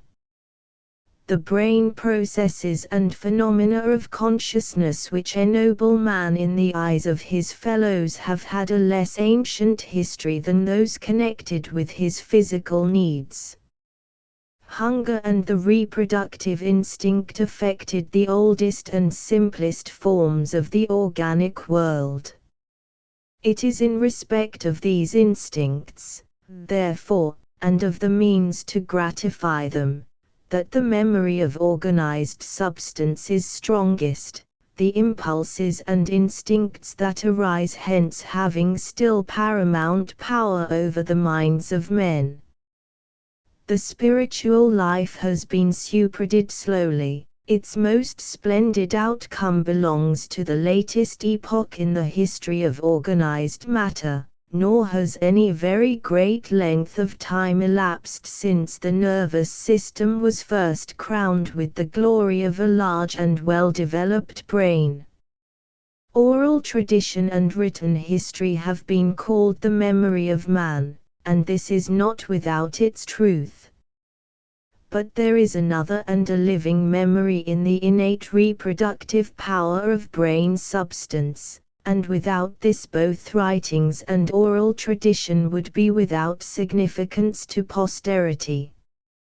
The most sublime ideas, though never so immortalized in speech or letters, are yet nothing for heads that are out of harmony with them. They must be not only heard, but reproduced, and both speech and writing would be in vain were there not an inheritance of inward and outward brain development, growing in correspondence with the inheritance of ideas that are handed down from age to age, and did not an enhanced capacity for their reproduction on the part of each succeeding generation accompany the thoughts that have been preserved in writing. Man's conscious memory comes to an end at death, but the unconscious memory of nature is true and ineradicable. Whoever succeeds in stamping upon her the impress of his work, she will remember him to the end of time. Chapter 7 Introduction to a translation of the chapter upon instinct in von Hartmann's Philosophy of the Unconscious. I am afraid my readers will find the chapter on instinct from von Hartmann's Philosophy of the Unconscious which will now follow, as distasteful to read as I did to translate, and would gladly have spared it them if I could. At present, the works of Mr. Sully, who has treated of the philosophy of the unconscious both in the Westminster Review, Volume 6, NS, and in his work Pessimism are the best source to which English readers can have recourse for information concerning von Hartmann. Giving him all credit for the pains he has taken with an ungrateful, if not impossible subject, I think that a sufficient sample of von Hartmann's own words will be a useful adjunct to Mr. Sully's work, and may perhaps save some readers trouble by resolving them to look no farther into the philosophy of the unconscious. Over and above this, I have been so often told that the views concerning unconscious action contained in the foregoing lecture and in Life and Habit are only the very fallacy of von Hartmann over again, that I should like to give the public an opportunity of seeing whether this is so or no, by placing the two contending theories of unconscious action side by side. I hope that it will thus be seen that neither Professor Heering nor I have fallen into the fallacy of von Hartmann, but that rather von Hartmann has fallen into his fallacy through failure to grasp the principle which Professor Heering has insisted upon, and to connect heredity with memory. Professor Hering's philosophy of the unconscious is of extreme simplicity. He rests upon a fact of daily and hourly experience, namely, that practice makes things easy that were once difficult, and often results in their being done without any consciousness of effort. But if the repetition of an act tends ultimately, under certain circumstances, to its being done unconsciously, so also is the fact of an intricate and difficult action being done unconsciously an argument that it must have been done repeatedly already. As I said, in Life and Habit, it is more easy to suppose that occasions on which such an action has been performed have not been wanting, even though we do not see when and where they were, than that the facility which we observe should have been attained without practice and memory. P. 56. There can be nothing better established or more easy, whether to understand or verify, than the unconsciousness with which habitual actions come to be performed. If, however, it is once conceded that it is the manner of habitual action generally, then all a priori objection to Professor Hering's philosophy of the unconscious is at an end. The question becomes one of fact in individual cases, and of degree. How far, then, does the principle of the convertibility, as it were, of practice and unconsciousness extend? Can any line be drawn beyond which it shall cease to operate? If not, may it not have operated and be operating to a vast and hitherto unsuspected extent? This is all, and certainly it is sufficiently simple. I sometimes think it has found its greatest stumbling block in its total want of mystery, as though we must be like those conjurers whose stock in trade is a small deal table and a kitchen chair with bare legs, and who, with their parade of no deception and examine everything for yourselves, deceive worse than others who make use of all manner of elaborate paraphernalia. It is true we require no paraphernalia, and we produce unexpected results, but we are not conjuring. To turn now to von Hartmann.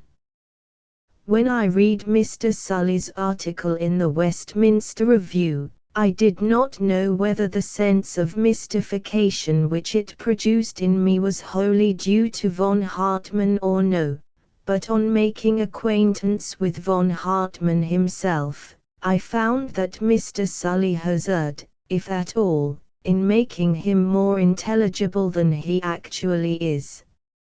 Von Hartmann has not got a meaning. Give him Professor Hering's key and he might get one, but it would be at the expense of seeing what approach he had made to a system fallen to pieces.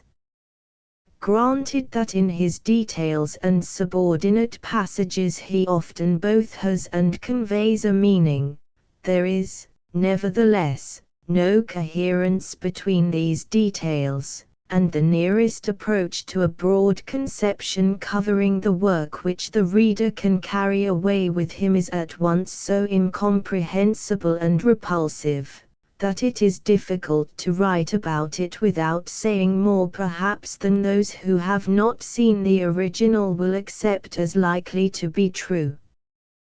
The idea to which I refer is that of an unconscious clairvoyance, which, from the language continually used concerning it, must be of the nature of a person, and which is supposed to take possession of living beings so fully as to be the very essence of their nature, the promoter of their embryonic development, and the instigator of their instinctive actions.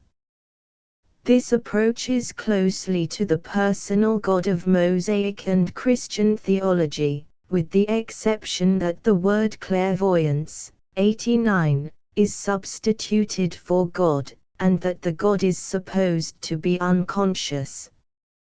Mr. Sully says, when we grasp it, the philosophy of von Hartmann, as a whole, it amounts to nothing more than this, that all or nearly all the phenomena of the material and spiritual world rest upon and result from a mysterious, unconscious being, though to call it being is really to add on an idea not immediately contained within the all-sufficient principle. But what difference is there between this and saying that the phenomena of the world at large come we know not whence? The unconscious, therefore, tends to be simple phrase and nothing more. No doubt there are a number of mental processes of which we are unconscious, but to infer from this that they are due to an unconscious power, and to proceed to demonstrate them in the presence of the unconscious through all nature, is to make an unwarrantable saltus in reasoning. What, in fact, is this unconscious but a high-sounding name to veil our ignorance? Is the unconscious any better explanation of phenomena we do not understand than the devil by which Australian tribes explain the Leyden jar and its phenomena? Does it increase our knowledge to know that we do not know the origin of language or the cause of instinct? Alike in organic creation and the evolution of history performances and actions, the words are those of Strauss, are ascribed to an unconscious, which can only belong to a conscious being. 90a. The difficulties of the system advance as we proceed. 90b. Subtract this questionable factor, the unconscious, from Hartmann's biology and psychology, and the chapters remain pleasant and instructive reading. But with the third part of his work, the metaphysic of the unconscious, our feet are clogged at every step. We are encircled by the merest play of words, the most unsatisfactory demonstrations, and most inconsistent inferences. The theory of final causes has been hitherto employed to show the wisdom of the world. With our pessimist philosopher it shows nothing but its irrationality and misery. Consciousness has been generally supposed to be the condition of all happiness and interest in life. Here it simply awakens us to misery, and the lower an animal lies in the scale of conscious life, the better and the pleasanter its lot. Thus, then, the universe, as an emanation of the unconscious, has been constructed. 90c. Throughout it has been marked by design, by purpose, by finality, throughout a wonderful adaptation of means to ends, a wonderful adjustment and relativity in different portions has been noticed, and all this for what conclusion? Not, as in the hands of the natural theologians of the 18th century, to show that the world is the result of design, of an intelligent, beneficent creator, but the manifestation of a being whose only predicates are negatives, whose very essence is to be unconscious. It is not only like ancient Athens, to an unknown, but to an unknowing God, that modern pessimism rears its altar. Yet surely the fact that the motive principle of existence moves in a mysterious way outside our consciousness no way requires that the all-one being should be himself unconscious. I believe the foregoing to convey as correct an idea of von Hartmann's system as it is possible to convey, and will leave it to the reader to say how much in common there is between this and the lecture given in the preceding chapter, beyond the fact that both touch upon unconscious actions. The extract which will form my next chapter is only about a 30th part of the entire philosophy of the unconscious, but it will, I believe, suffice to substantiate the justice of what Mr. Sully has said in the passages above quoted. As regards the accuracy of the translation, I have submitted all passages about which I was in the least doubtful to the same gentleman who revised my translation of Professor Heering's lecture. I have also given the German wherever I thought the reader might be glad to see it. Chapter 8 Translation of the chapter on the unconscious in Instinct from von Hartmann's Philosophy of the Unconscious. Von Hartmann's chapter on instinct is as follows. Instinct is action taken in pursuance of a purpose but without conscious perception of what the purpose is. 92a. A purposive action, with consciousness of the purpose and where the course taken is the result of deliberation, is not said to be instinctive, nor yet, again, is blind aimless action, such as outbreaks of fury on the part of offended or otherwise enraged animals. I see no occasion for disturbing the commonly received definition of instinct as given above, for those who think they can refer all the so-called ordinary instincts of animals to conscious deliberation ipso facto deny that there is such a thing as instinct at all, and should strike the word out of their vocabulary. But of this more hereafter. Assuming, then, the existence of instinctive action as above defined, it can be explained as a mere necessary consequence of bodily organization. 92b. 2. A mechanism of brain or mind contrived by nature. 3. The outcome of an unconscious activity of mind. In neither of the two first cases is there any scope for the idea of purpose. In the third, purpose must be present immediately before the action. In the two first cases, action is supposed to be brought about by means of an initial arrangement, either of bodily or mental mechanism, purpose being conceived of as existing on a single occasion only, that is to say, in the determination of the initial arrangement. In the third, purpose is conceived as present in every individual instance. Let us proceed to the consideration of these three cases. Instinct is not a mere consequence of bodily organization, for a. Bodies may be alike, yet they may be endowed with different instincts. All spiders have the same spinning apparatus, but one kind weaves radiating webs, another irregular ones, while a third makes none at all, but lives in holes, whose walls it overspins, and whose entrance it closes with a door. Almost all birds have a like organization for the construction of their nests, a beak and feet, but how infinitely do their nests vary in appearance, mode of construction, attachment to surrounding objects. They stand, are glued on, hang, and see, selection of site, caves, holes, corners, forks of trees, shrubs, the ground, and excellence of workmanship. How often, too, are they not varied in the species of a single genus, as of Paris? Many birds, moreover, build no nest at all. The difference in the songs of birds are in like manner independent of the special construction of their voice apparatus, nor do the modes of nest construction that obtain among ants and bees depend upon their bodily organization.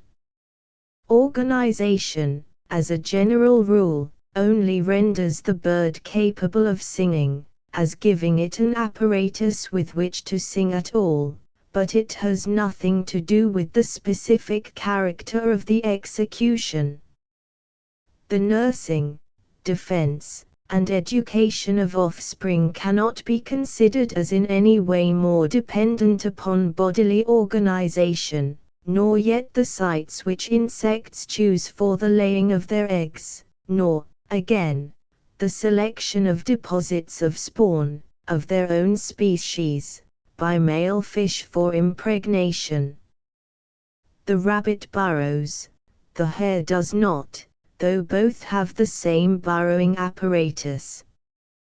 The hare, however, has less need of a subterranean place of refuge by reason of its greater swiftness.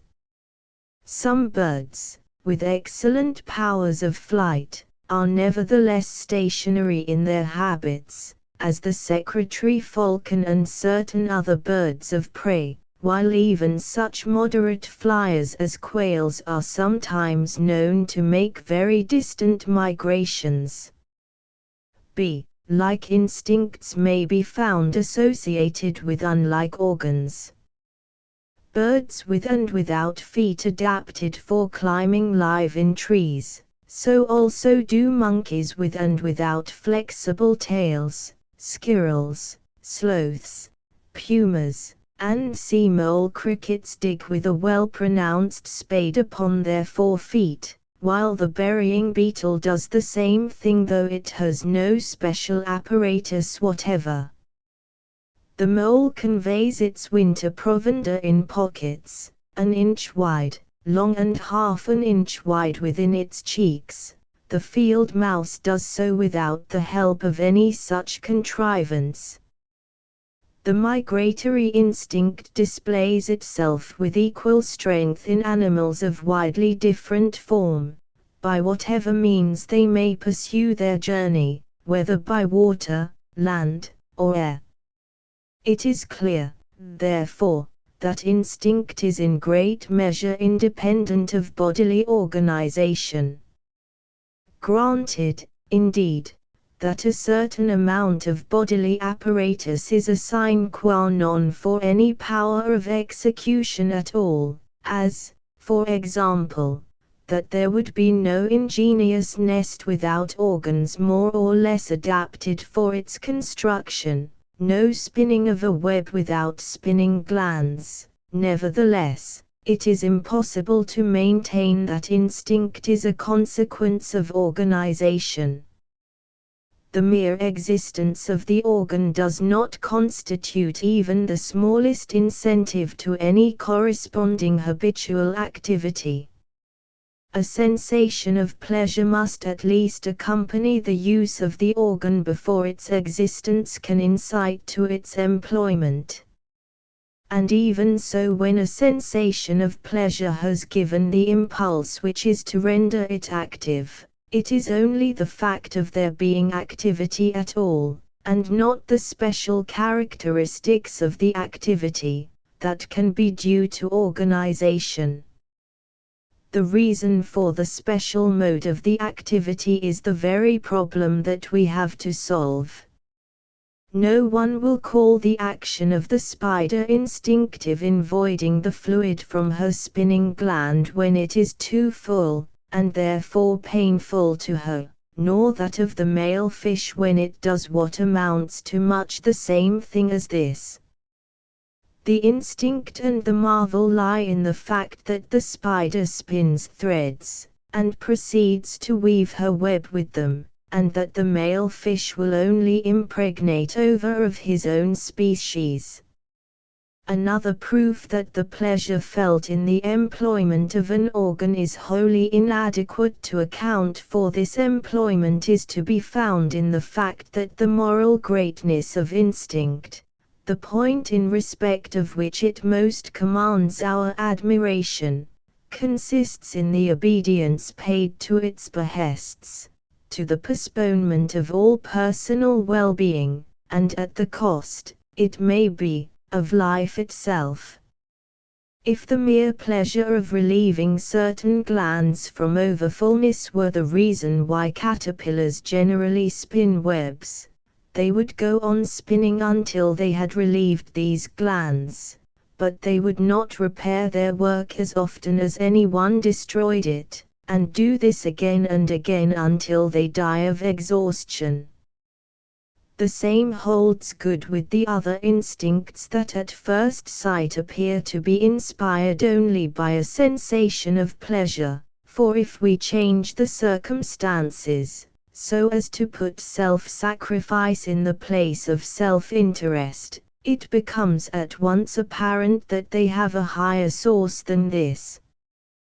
We think, for example, that birds pair for the sake of mere sexual gratification.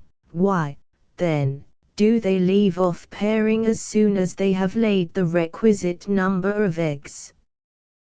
That there is a reproductive instinct over and above the desire for sexual gratification appears from the fact that if a man takes an egg out of the nest, the birds will come together again and the hen will lay another egg, or, if they belong to some of the more wary species, they will desert their nest, and make preparation for an entirely new brood.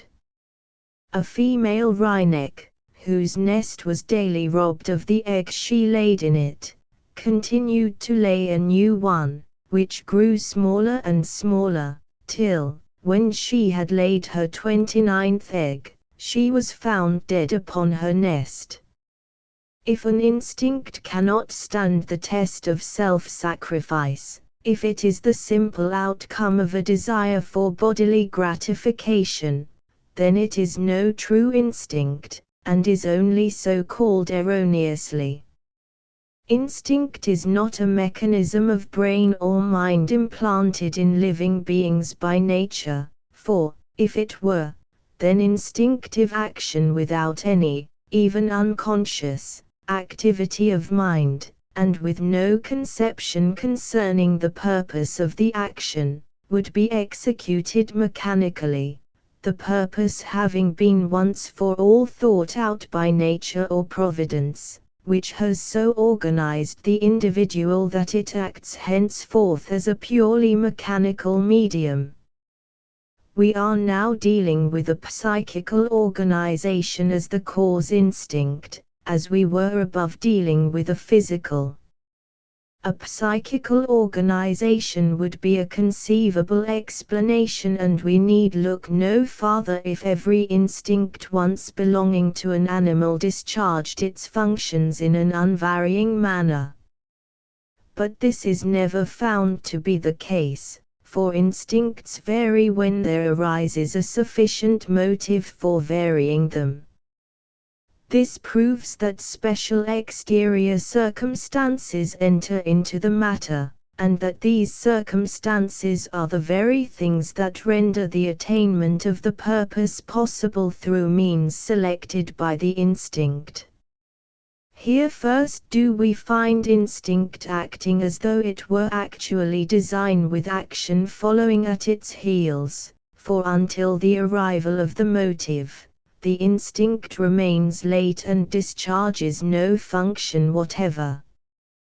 The motive enters by way of an idea received into the mind through the instrumentality of the senses, and there is a constant connection between instinct in action and all sensual images which give information that an opportunity has arisen for attaining the ends proposed to itself by the instinct. The psychical mechanism of this constant connection must also be looked for. It may help us here to turn to the piano for an illustration. The struck keys are the motives, the notes that sound in consequence are the instincts in action. This illustration might perhaps be allowed to pass, if we also suppose that entirely different keys can give out the same sound, if instincts could only be compared with distinctly tuned notes, so that one and the same instinct acted always in the same manner on the rising of the motive which should set it in action.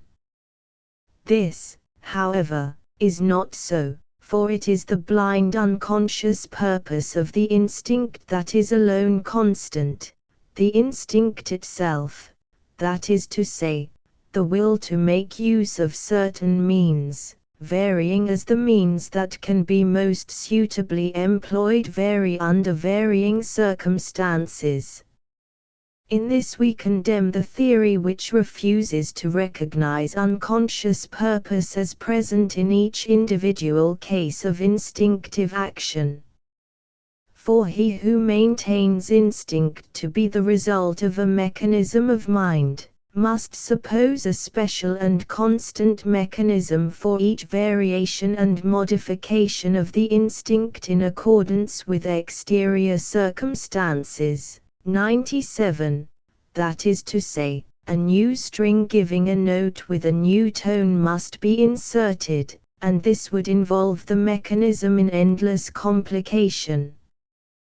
But the fact that the purpose is constant notwithstanding all manner of variation in the means chosen by the instinct, proves that there is no necessity for the supposition of such an elaborate mental mechanism, the presence of an unconscious purpose being sufficient to explain the facts.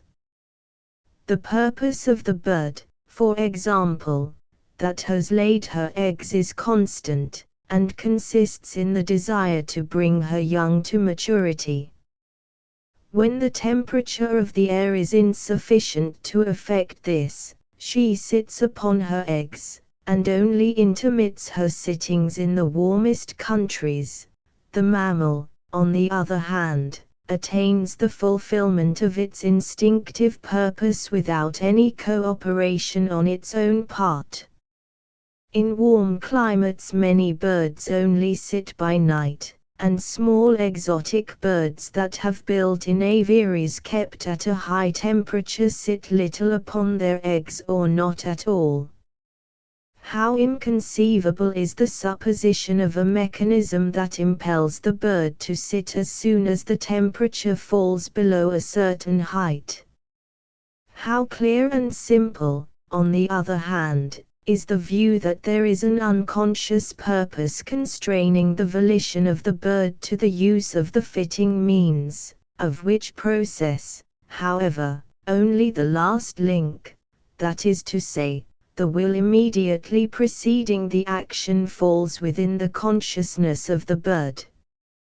In South Africa the sparrow surrounds her nest with thorns as a defense against apes and serpents. The eggs of the cuckoo, as regards size, color, and marking, invariably resemble those of the birds in whose nests she lays. Sylvia ruja, for example, lays a white egg with violet spots, Sylvia hippoless, a red one with black spots, Regulus ignacapellus, a cloudy red. But the cuckoo's egg is in each case so deceptive an imitation of its model, that it can hardly be distinguished except by the structure of its shell. Huber contrived that his bees should be unable to build in their usual instinctive manner, beginning from above and working downwards. On this they began building from below, and again horizontally. The outermost cells that spring from the top of the hive or abut against its sides are not hexagonal, but pentagonal, so as to gain in strength, being attached with one base instead of two sides. In autumn bees lengthen their existing honey cells if these are insufficient, but in the ensuing spring they again shorten them in order to get greater roadway between the combs. When the full combs have become too heavy, they strengthen the walls of the uppermost or bearing cells by thickening them with wax and propolis.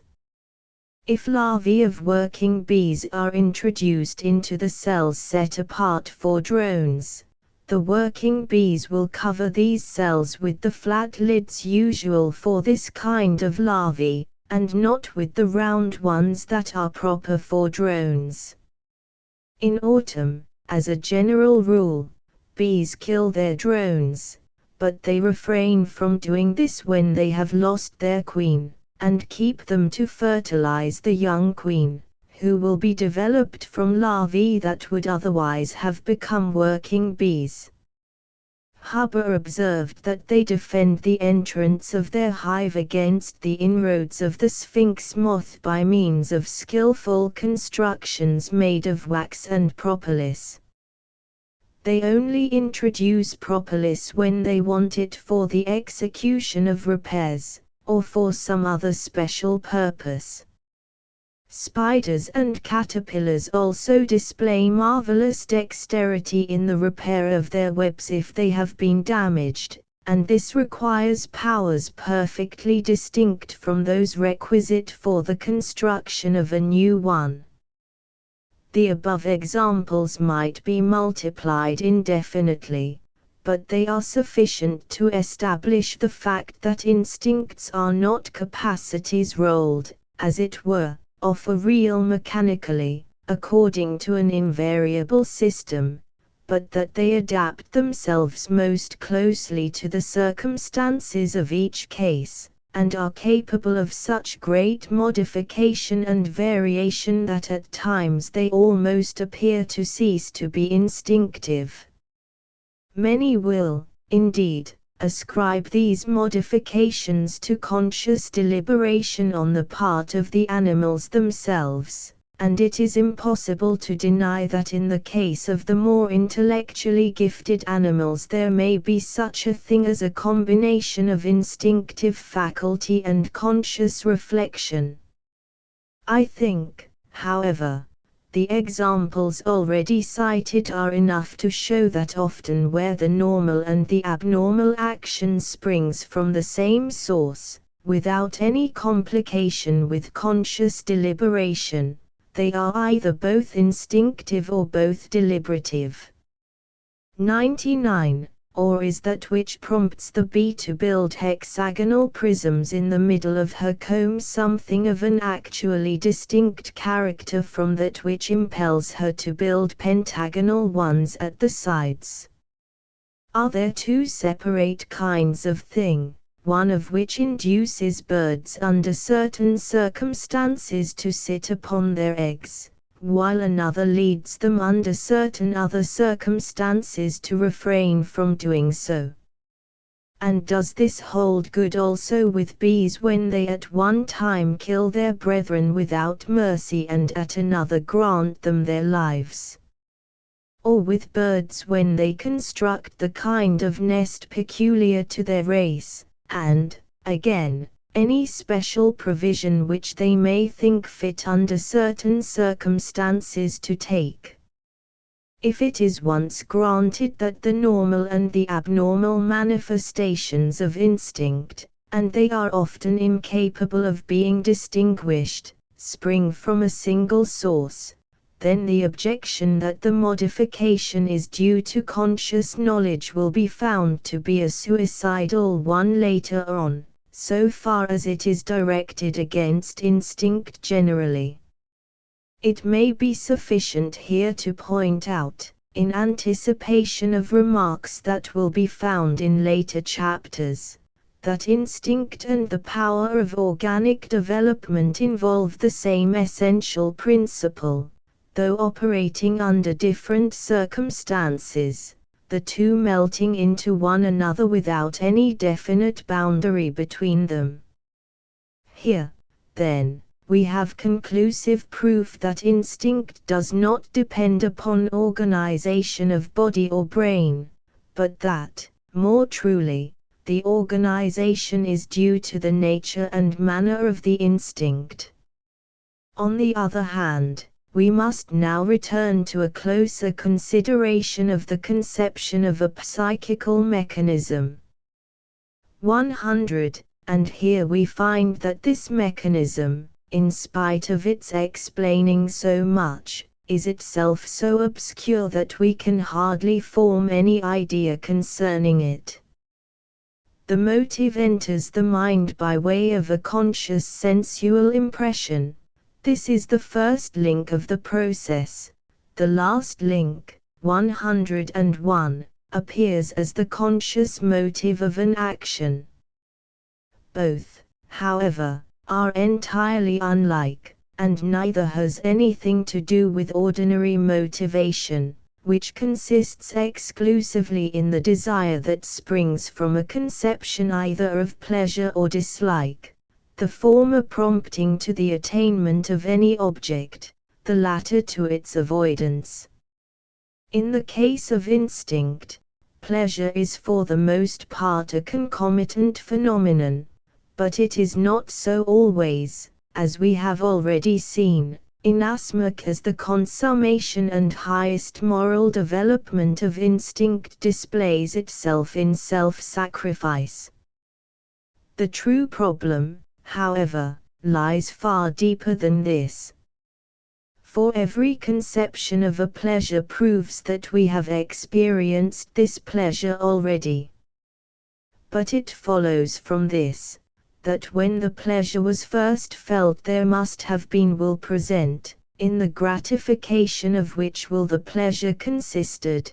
The question, therefore, arises, whence did the will come before the pleasure that would follow on its gratification was known, and before bodily pain, as, for example, of hunger, rendered relief imperative? Yet we may see that even though an animal has grown up apart from any others of its kind, it will yet nonetheless manifest the instinctive impulses of its race, though experience can have taught it nothing whatever concerning the pleasure that will ensue upon their gratification. As regards instinct, therefore, there must be a causal connection between the motivating sensual conception and the will to perform the instinctive action, and the pleasure of the subsequent gratification has nothing to do with the matter. We know by the experience of our own instincts that this causal connection does not lie within our consciousness. 102a. Therefore, if it is to be a mechanism of any kind, it can only be either an unconscious mechanical induction and metamorphosis of the vibrations of the conceived motive into the vibrations of the conscious action in the brain, or an unconscious spiritual mechanism.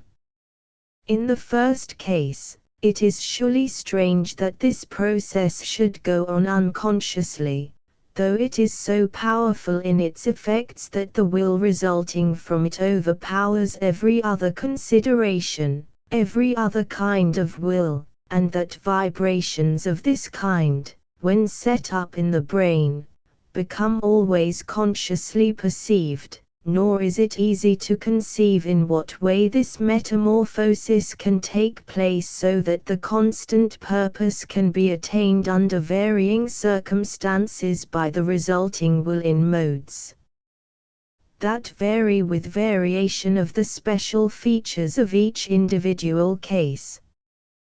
But if we take the other alternative, and suppose an unconscious mental mechanism, we cannot legitimately conceive of the process going on in this as other than what prevails in all mental mechanism, namely, than as by way of idea and will. We are, therefore, compelled to imagine a causal connection between the consciously recognized motive and the will to do the instinctive action, through unconscious idea and will. Nor do I know how this connection can be conceived as being brought about more simply than through a conceived and willed purpose. 102b. Arrived at this point, however, we have attained the logical mechanism peculiar to and inseparable from all mind, and find unconscious purpose to be an indispensable link in every instinctive action. With this, therefore, the conception of a mental mechanism, dead and predestined from without, has disappeared, and has become transformed into the spiritual life inseparable from logic, so that we have reached the sole remaining requirement for the conception of an actual instinct, which proves to be a conscious willing of the means towards an unconsciously willed purpose. This conception explains clearly and without violence all the problems which instinct presents to us, or more truly, all that was problematical about instinct disappears when its true nature has been thus declared. If this work were confined to the consideration of instinct alone, the conception of an unconscious activity of mind might excite opposition, inasmuch as it is one with which our educated public is not yet familiar. But in a work like the present, every chapter of which adduces fresh facts in support of the existence of such an activity and of its remarkable consequences, the novelty of the theory should be taken no farther into consideration. Though I so confidently deny that instinct is the simple action of a mechanism which has been contrived once for all, I by no means exclude the supposition that in the constitution of the brain, the ganglia, and the whole body, in respect of morphological as well as molecular physiological condition, certain predispositions can be established which direct the unconscious intermediaries more readily into one channel than into another. This predisposition is either the result of a habit which keeps continually cutting for itself a deeper and deeper channel, until in the end it leaves indelible traces whether in the individual or in the race, or it is expressly called into being by the unconscious formative principle in generation, so as to facilitate action in a given direction. This last will be the case more frequently in respect of exterior organization, as, for example, with the weapons or working organs of animals, while to the former must be referred the molecular condition of brain and ganglia which bring about the perpetually recurring elements of an instinct such as the hexagonal shape of the cells of bees. We shall presently see that by individual character we mean the sum of the individual methods of reaction against all possible motives, and that this character depends essentially upon a constitution of mind and body acquired in some measure through habit by the individual, but for the most part inherited. But an instinct is also a mode of reaction against certain motives. Here, too, then, we are dealing with character, though perhaps not so much with that of the individual as of the race. For by character in regard to instinct we do not intend the differences that distinguish individuals, but races from one another. If anyone chooses to maintain that such a predisposition for certain kinds of activity on the part of brain and body constitutes a mechanism, this may in one sense be admitted, but as against this view it must be remarked, 1. That such deviations from the normal scheme of an instinct as cannot be referred to conscious deliberation are not provided for by any predisposition in this mechanism. 2. That heredity is only possible under the circumstances of a constant superintendence of the embryonic development by a purposive unconscious activity of growth. It must be admitted, however, that this is influenced in return by the predisposition existing in the germ. 3. That the impressing of the predisposition upon the individual from whom it is inherited can only be effected by long practice. Consequently the instinct without auxiliary mechanism, 105a, is the originating cause of the auxiliary mechanism. For that none of those instinctive actions that are performed rarely, or perhaps once only, in the lifetime of any individual, as, for example, those connected with the propagation and metamorphoses of the lower forms of life, and none of those instinctive omissions of action, neglect of which necessarily entails death, can be conceived as having become ingrained into the character through habit, the ganglionic constitution, therefore, that predisposes the animal towards them must have been fashioned purposively. 5. That even the presence of an auxiliary mechanism, 105b, does not compel the unconscious to a particular corresponding mode of instinctive action, but only predisposes it. This is shown by the possibility of departure from the normal type of action, so that the unconscious purpose is always stronger than the ganglionic constitution, and takes any opportunity of choosing from several similar possible courses the one that is handiest and most convenient to the constitution of the individual. We now approach the question that I have reserved for our final one: is there, namely, actually such a thing as instinct, 105c, or are all so-called instinctive actions only the results of conscious deliberation?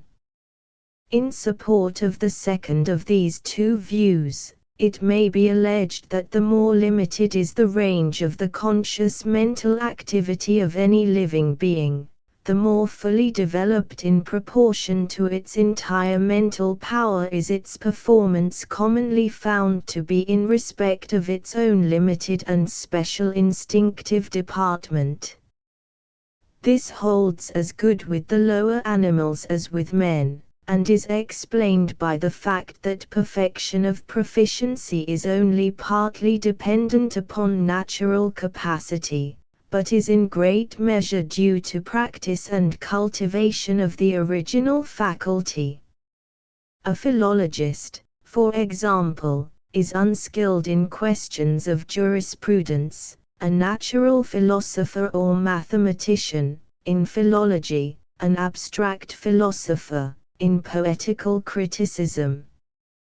Nor has this anything to do with the natural talents of the several persons, but follows as a consequence of their special training. The more special, therefore, is the direction in which the mental activity of any living being is exercised, the more will the whole developing and practicing power of the mind be brought to bear upon this one branch, so that it is not surprising if the special power comes ultimately to bear an increased proportion to the total power of the individual, through the contraction of the range within which it is exercised. Those, however, who apply this to the elucidation of instinct should not forget the words, in proportion to the entire mental power of the animal in question, and should bear in mind that the entire mental power becomes less and less continually as we descend the scale of animal life, whereas proficiency in the performance of an instinctive action seems to be much of a muchness in all grades of the animal world. As, therefore, those performances which indisputably proceed from conscious deliberation decrease proportionately with decrease of mental power, while nothing of the kind is observable in the case of instinct, it follows that instinct must involve some other principle than that of conscious intelligence.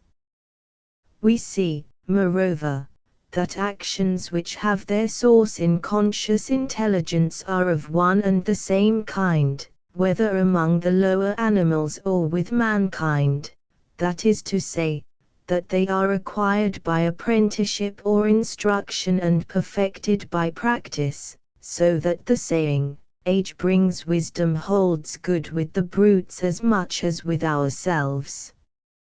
Instinctive actions, on the contrary, have a special and distinct character, in that they are performed with no less proficiency by animals that have been reared in solitude than by those that have been instructed by their parents, the first essays of a hitherto unpracticed animal being as successful as its later ones. There is a difference in principle here which cannot be mistaken. Again, we know by experience that the feebler and more limited an intelligence is, the more slowly do ideas act upon it, that is to say, the slower and more laborious is its conscious thought. So long as instinct does not come into play, this holds good both in the case of men of different powers of comprehension and with animals, but with instinct all is changed, for it is the speciality of instinct never to hesitate or loiter, but to take action instantly upon perceiving that the stimulating motive has made its appearance. This rapidity in arriving at a resolution is common to the instinctive actions both of the highest and the lowest animals, and indicates an essential difference between instinct and conscious deliberation. Finally, as regards perfection of the power of execution, a glance will suffice to show the disproportion that exists between this and the grade of intellectual activity on which an animal may be standing. Take, for instance, the caterpillar of the emperor moth, Saturnia pavonii minor. It eats the leaves of the bush upon which it was born, at the utmost has just enough sense to get onto the lower sides of the leaves if it begins to rain, and from time to time changes its skin. This is its whole existence, which certainly does not lead us to expect a display of any, even the most limited, intellectual power.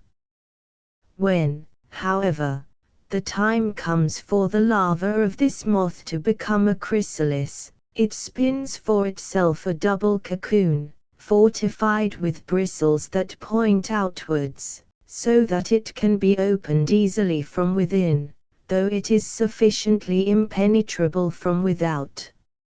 If this contrivance were the result of conscious reflection, we should have to suppose some such reasoning process as the following to take place in the mind of the caterpillar: I am about to become a chrysalis, and, motionless as I must be, shall be exposed to many different kinds of attack.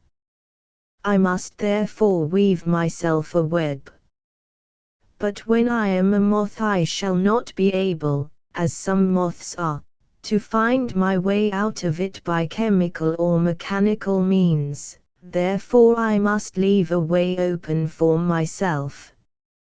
In order, however, that my enemies may not take advantage of this, I will close it with elastic bristles, which I can easily push asunder from within, but which, upon the principle of the arch, will resist all pressure from without. Surely this is asking rather too much from a poor caterpillar, yet the whole of the foregoing must be thought out if a correct result is to be arrived at. This theoretical separation of instinct from conscious intelligence can be easily misrepresented by opponents of my theory, as though a separation in practice also would be necessitated in consequence. This is by no means my intention. On the contrary, I have already insisted at some length that both the two kinds of mental activity may coexist in all manner of different proportions, so that there may be every degree of combination, from pure instinct to pure deliberation. We shall see, however, in a later chapter, that even in the highest and most abstract activity of human consciousness there are forces at work that are of the highest importance, and are essentially of the same kind as instinct. On the other hand, the most marvelous displays of instinct are to be found not only in plants, but also in those lowest organisms of the simplest bodily form which are partly unicellular, and in respect of conscious intelligence stand far below the higher plants, to which, indeed, any kind of deliberative faculty is commonly denied. Even in the case of those minute microscopic organisms that baffle our attempts to classify them either as animals or vegetables, we are still compelled to admire an instinctive, purposive behavior, which goes far beyond a mere reflex responsive to a stimulus from without. All doubt, therefore, concerning the actual existence of an instinct must be at an end, and the attempt to deduce it as a consequence of conscious deliberation be given up as hopeless. I will here adduce an instance as extraordinary as any we yet know of, showing, as it does, that many different purposes, which in the case of the higher animals require a complicated system of organs of motion, can be attained with incredibly simple means. Arcella vulgaris is a minute morsel of protoplasm, which lives in a concave convex, brown, finely reticulated shell, through a circular opening in the concave side of which it can project itself by throwing out pseudopodia. If we look through the microscope at a drop of water containing living arcellae, we may happen to see one of them lying on its back at the bottom of the drop, and making fruitless efforts for 2 or 3 minutes to lay hold of some fixed point by means of a pseudopodium.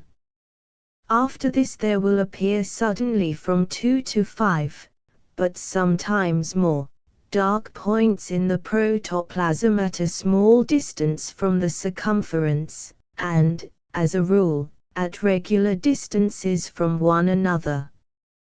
These rapidly develop themselves into well-defined spherical air vesicles, and come presently to fill a considerable part of the hollow of the shell, thereby driving part of the protoplasm outside it.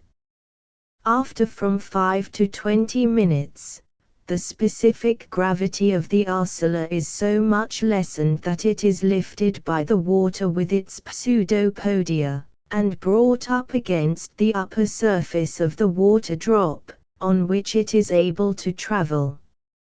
In from 5 to 10 minutes the vesicles will now disappear, the last small point vanishing with a jerk. If, however, the creature has been accidentally turned over during its journey, and reaches the top of the water drop with its back uppermost, the vesicles will continue growing only on one side, while they diminish on the other. By this means the shell is brought first into an oblique and then into a vertical position, until one of the pseudopodia obtains a footing and the whole turns over. From the moment the animal has obtained foothold, the bladders become immediately smaller, and after they have disappeared the experiment may be repeated at pleasure. The positions of the protoplasm which the vesicles fashion change continually, only the grainless protoplasm of the pseudopodia develops no air. After long and fruitless efforts a manifest fatigue sets in, the animal gives up the attempt for a time, and resumes it after an interval of repose. Engelmann, the discoverer of these phenomena, says, Pfluger's Archiv für Physiologie, BD 2. The changes in volume in all the vesicles of the same animal are for the most part synchronous, effected in the same manner, and of like size. There are, however, not a few exceptions. It often happens that some of them increase or diminish in volume much faster than others. Sometimes one may increase while another diminishes. All the changes, however, are throughout unquestionably intentional. The object of the air vesicles is to bring the animal into such a position that it can take fast hold of something with its pseudopodia. When this has been obtained, the air disappears without our being able to discover any other reason for its disappearance than the fact that it is no longer needed. If we bear these circumstances in mind, we can almost always tell whether an arcella will develop air vesicles or no, and if it has already developed them, we can tell whether they will increase or diminish. The arcellae, in fact, in this power of altering their specific gravity possess a mechanism for raising themselves to the top of the water, or lowering themselves to the bottom at will.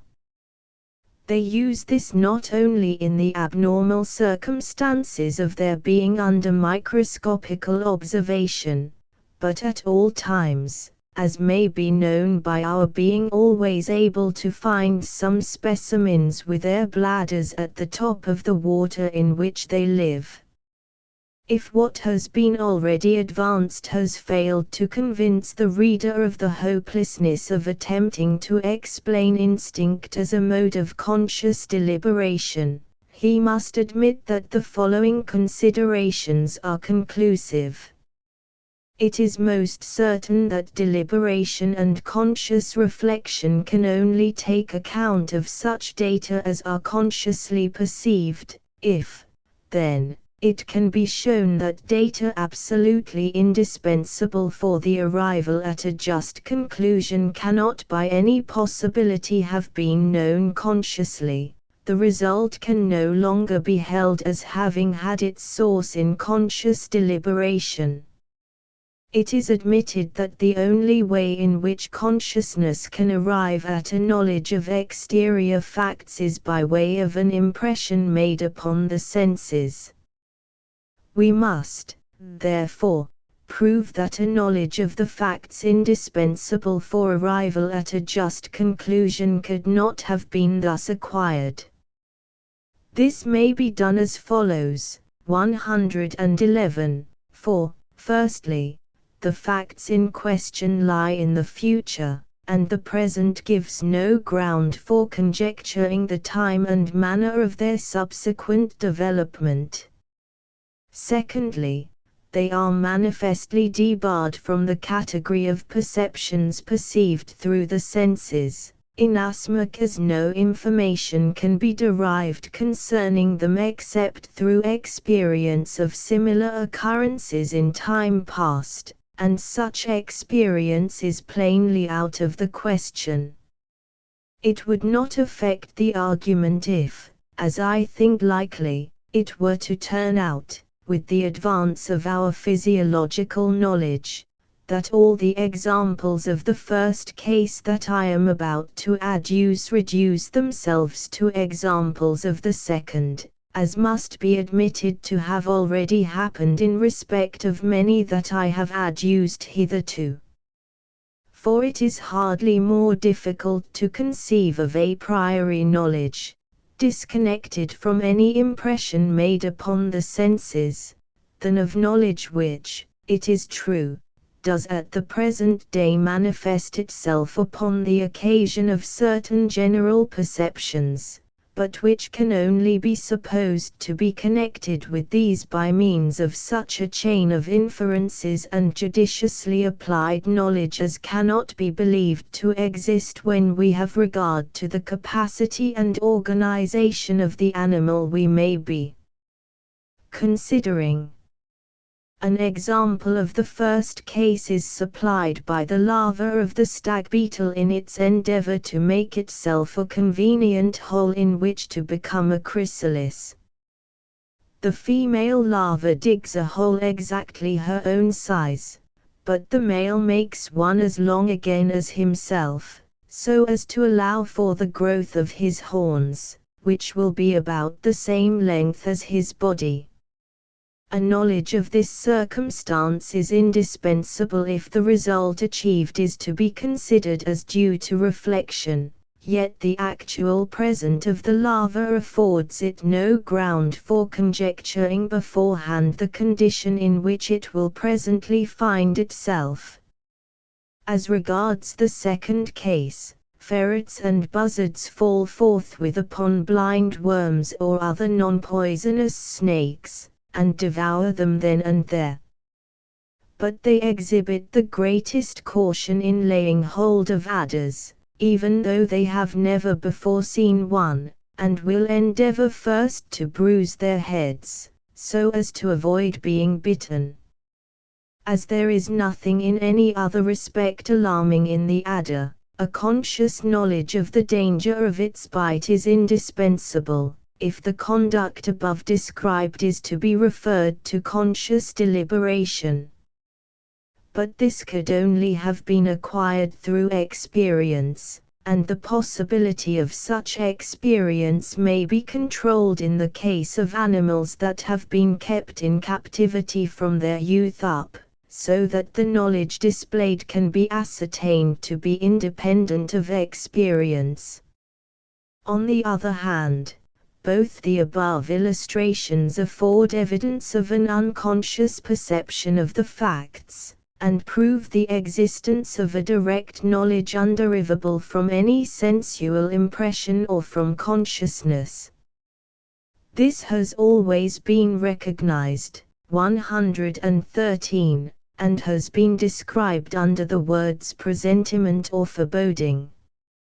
These words, however, refer, on the one hand, only to an unknowable in the future, separated from us by space, and not to one that is actually present. On the other hand, they denote only the faint, dull, indefinite echo returned by consciousness to an invariably distinct state of unconscious knowledge.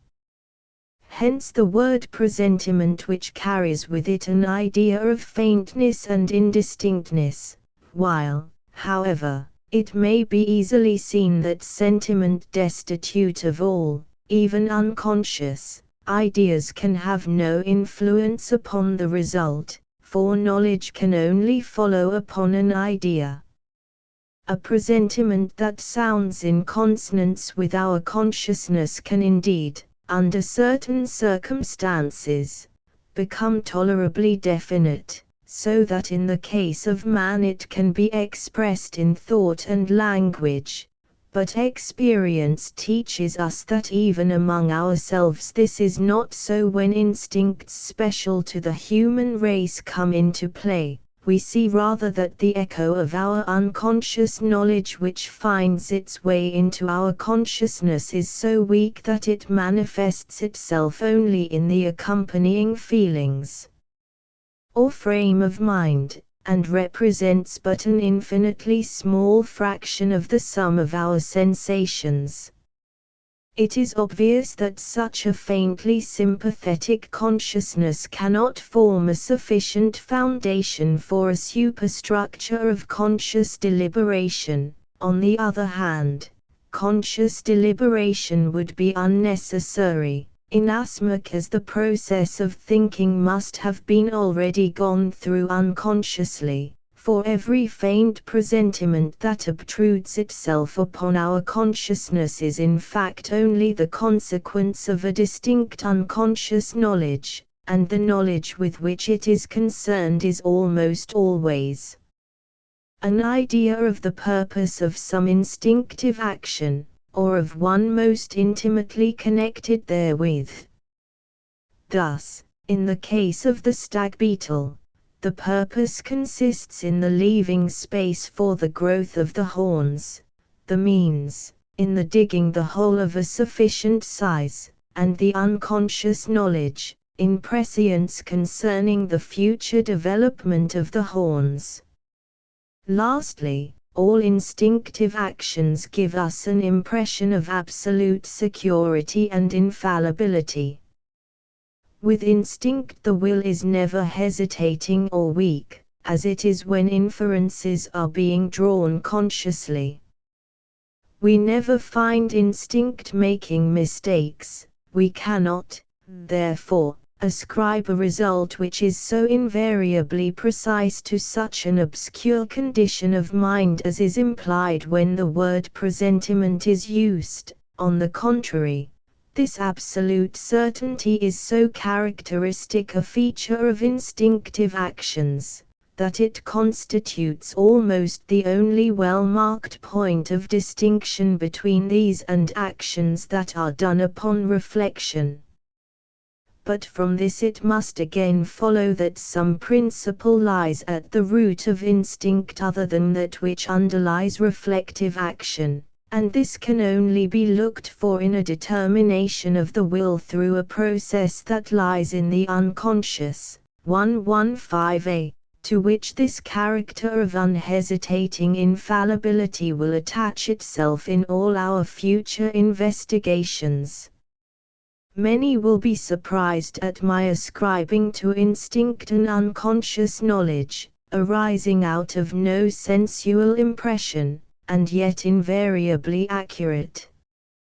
This, however, is not a consequence of my theory concerning instinct. It is the foundation on which that theory is based, and is forced upon us by facts.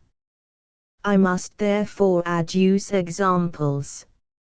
And to give a name to the unconscious knowledge, which is not acquired through impression made upon the senses, but which will be found to be in our possession, though attained without the instrumentality of means. 115b, I prefer the word clairvoyance, 115c, to presentiment which, for reasons already given, will not serve me. This word, therefore, will be here employed throughout, as above defined. Let us now consider examples of the instincts of self-preservation, subsistence, migration, and the continuation of the species. Most animals know their natural enemies prior to experience of any hostile designs upon themselves. A flight of young pigeons, even though they have no old birds with them, will become shy, and will separate from one another on the approach of a bird of prey. Horses and cattle that come from countries where there are no lions become unquiet and display alarm as soon as they are aware that a lion is approaching them in the night. Horses going along a bridle path that used to leave the town at the back of the old dens of the carnivora in the Berlin Zoological Gardens were often terrified by the propinquity of enemies who were entirely unknown to them. Sticklebacks will swim composedly among a number of voracious pike, knowing, as they do, that the pike will not touch them.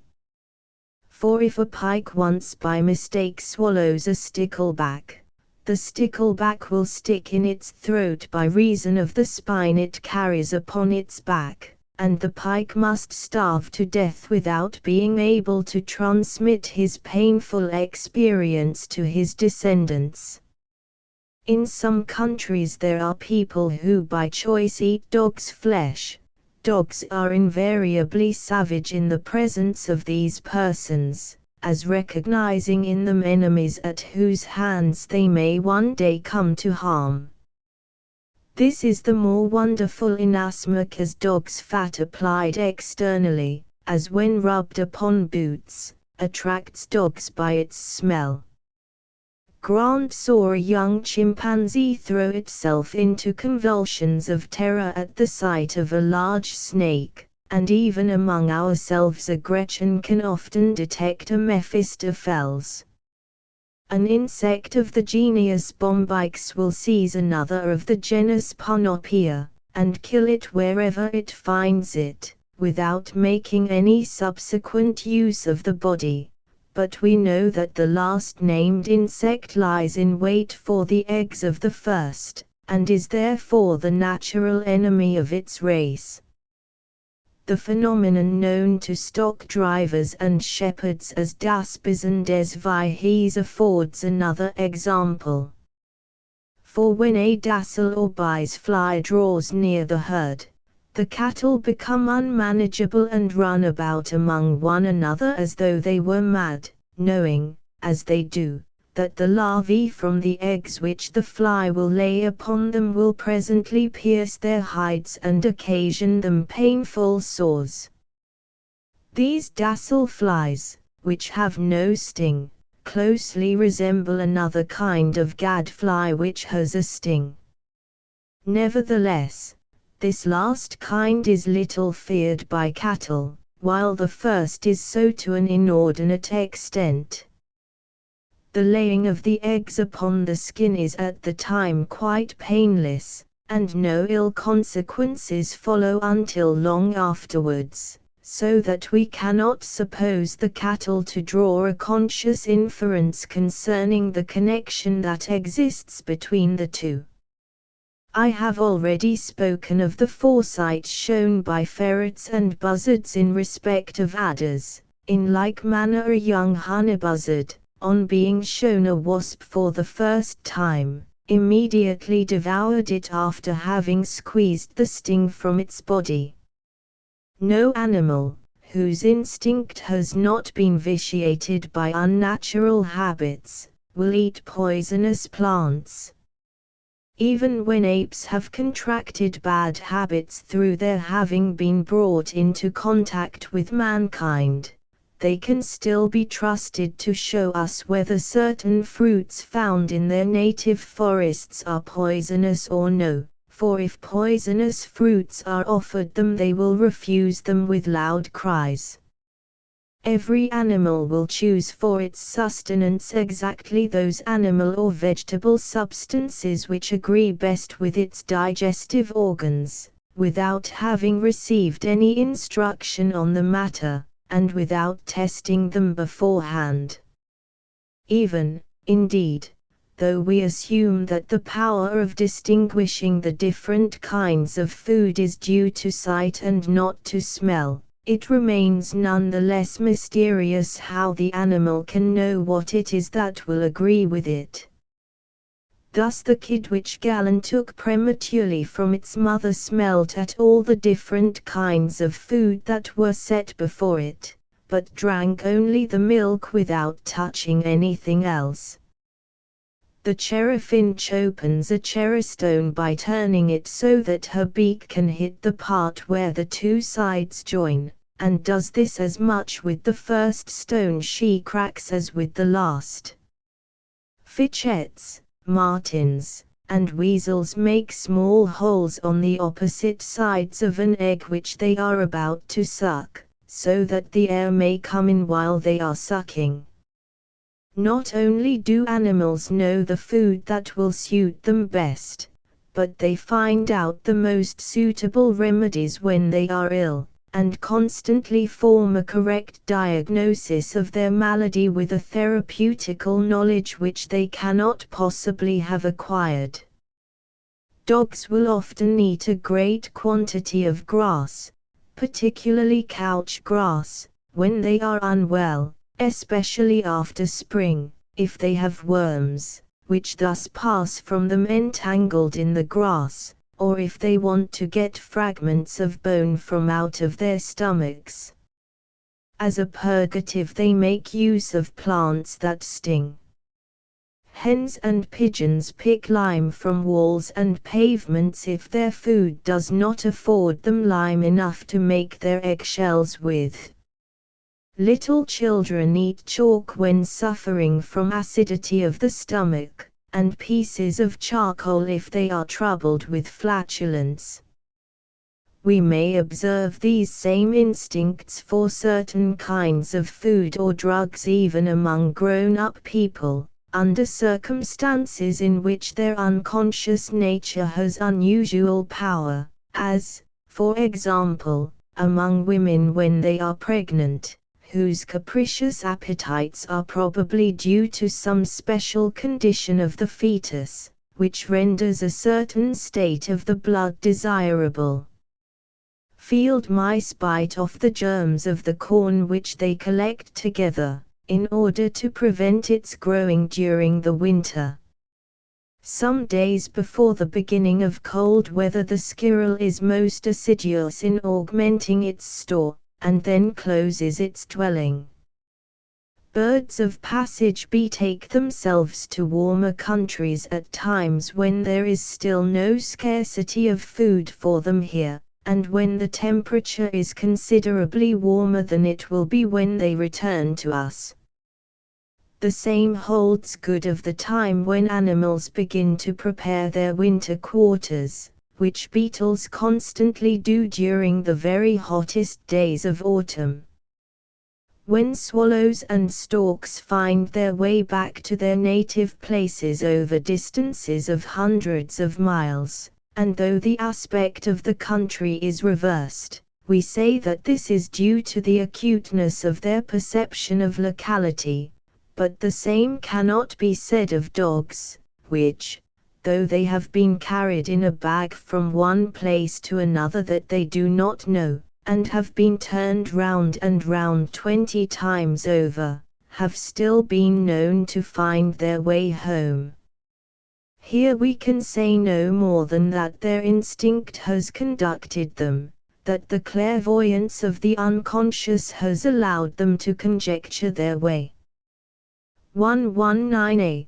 Before an early winter, birds of passage collect themselves in preparation for their flight sooner than usual, but when the winter is going to be mild, they will either not migrate at all, or travel only a small distance southward.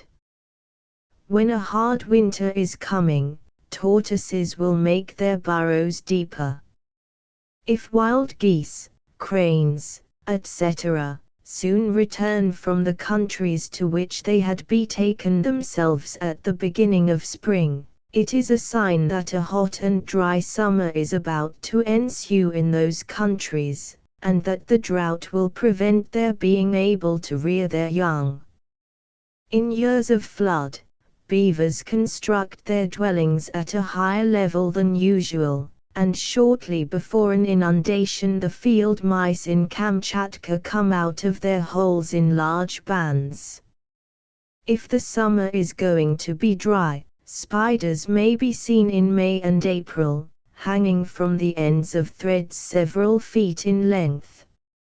If in winter spiders are seen running about much, fighting with one another and preparing new webs, there will be cold weather within the next 9 days, or from that to 12, when they again hide themselves there will be a thaw.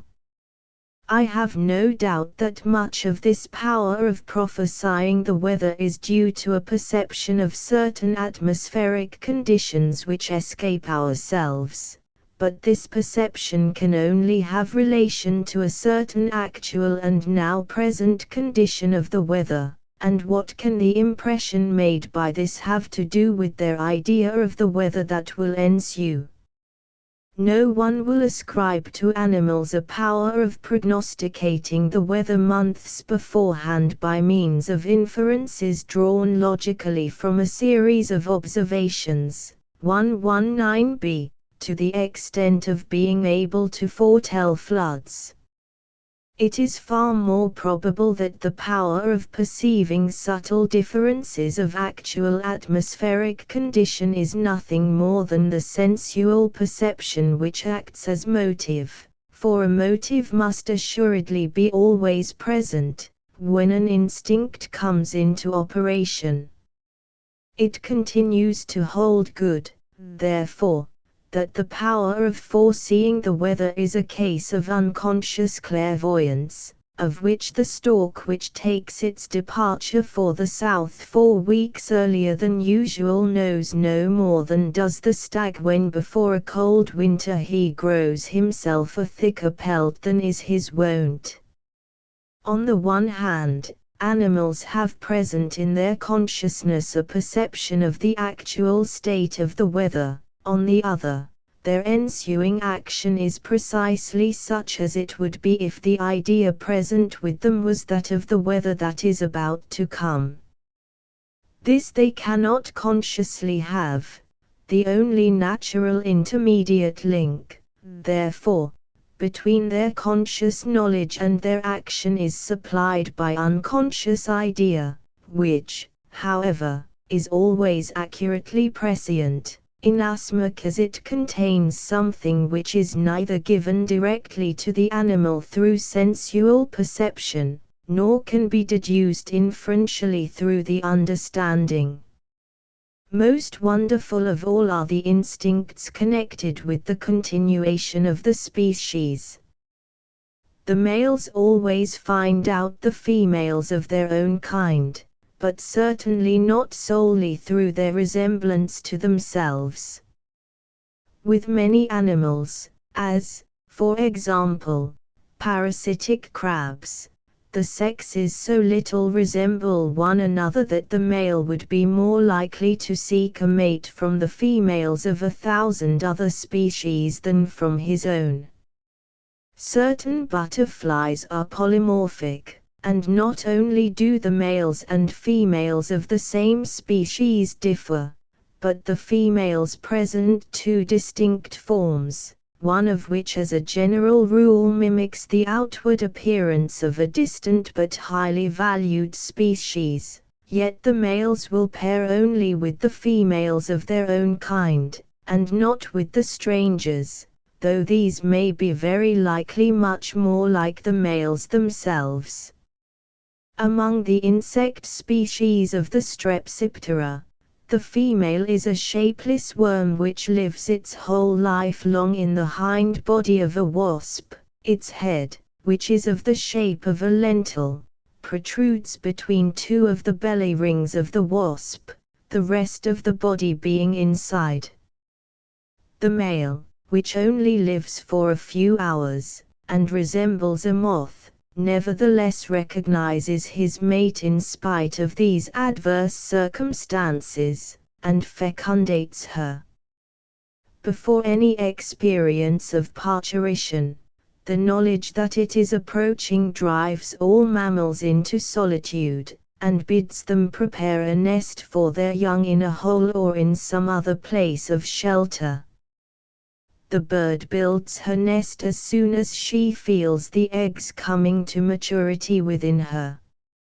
Snails, land crabs, tree frogs, and toads, all of them ordinarily dwellers upon land, now betake themselves to the water. Sea tortoises go on shore, and many salt-water fishes come up into the rivers in order to lay their eggs where they can alone find the requisites for their development. Insects lay their eggs in the most varied kinds of situations, in sand, on leaves, under the hides and horny substances of other animals. They often select the spot where the larva will be able most readily to find its future sustenance, as in autumn upon the trees that will open first in the coming spring, or in spring upon the blossoms that will first bear fruit in autumn, or in the insides of those caterpillars which will soonest as chrysalides provide the parasitic larva at once with food and with protection. Other insects select the sites from which they will first get forwarded to the destination best adapted for their development. Thus some horseflies lay their eggs upon the lips of horses or upon parts where they are accustomed to lick themselves. The eggs get conveyed hence into the entrails, the proper place for their development, and are excreted upon their arrival at maturity. The flies that infest cattle know so well how to select the most vigorous and healthiest beasts, that cattle dealers and tanners place entire dependence upon them, and prefer those beasts and hides that are most scarred by maggots. This selection of the best cattle by the help of these flies is no evidence in support of the conclusion that the flies possess the power of making experiments consciously and of reflecting thereupon, even though the men whose trade it is to do this recognize them as their masters. The solitary wasp makes a hole several inches deep in the sand, lays her egg, and packs along with it a number of green maggots that have no legs, and which, being on the point of becoming chrysalides, are well nourished and able to go a long time without food. She packs these maggots so closely together that they cannot move nor turn into chrysalides, and just enough of them to support the larva until it becomes a chrysalis. A kind of bug, Cerceris buprasticida, which itself lives only upon pollen, lays her eggs in an underground cell, and with each one of them she deposits 3 beetles, which she has lain in wait for and captured when they were still weak through having only just left off being chrysalides. She kills these beetles, and appears to smear them with a fluid whereby she preserves them fresh and suitable for food. Many kinds of wasps open the cells in which their larvae are confined when these must have consumed the provision that was left with them. They supply them with more food, and again close the cell. Ants, again, hit always upon exactly the right moment for opening the cocoons in which their larvae are confined and for setting them free, the larva being unable to do this for itself. Yet the life of only a few kinds of insects lasts longer than a single breeding season. What then can they know about the contents of their eggs and the fittest place for their development? What can they know about the kind of food the larva will want when it leaves the egg, a food so different from their own? What, again, can they know about the quantity of food that will be necessary? How much of all this at least can they know consciously? Yet their actions, the pains they take, and the importance they evidently attach to these matters, prove that they have a fork knowledge of the future. This knowledge therefore can only be an unconscious clairvoyance. For clairvoyance it must certainly be that inspires the will of an animal to open cells and cocoons at the very moment that the larva is either ready for more food or fit for leaving the cocoon. The eggs of the cuckoo do not take only from 2 to 3 days to mature in her ovaries, as those of most birds do, but require from 11 to 12. The cuckoo, therefore, cannot sit upon her own eggs, for her first egg would be spoiled before the last was laid. She therefore lays in other birds' nests, of course laying each egg in a different nest. But in order that the birds may not perceive her egg to be a stranger and turn it out of the nest, not only does she lay an egg much smaller than might be expected from a bird of her size, for she only finds her opportunity among small birds, but, as already said, she imitates the other eggs in the nest she has selected with surprising accuracy in respect both of color and marking. As the cuckoo chooses the nest some days beforehand, it may be thought, if the nest is an open one, that the cuckoo looks upon the color of the eggs within it while her own is in process of maturing inside her, and that it is thus her egg comes to assume the color of the others. But this explanation will not hold good for nests that are made in the holes of trees, as that of Sylvia phoenicurus, or which are oven-shaped with a narrow entrance, as with Sylvia rufa. In these cases the cuckoo can neither slip in nor look in, and must therefore lay her egg outside the nest and push it inside with her beak. She can therefore have no means of perceiving through her senses what the eggs already in the nest are like. If, then, in spite of all this, her egg closely resembles the others, this can only have come about through an unconscious clairvoyance which directs the process that goes on within the ovary in respect of color and marking.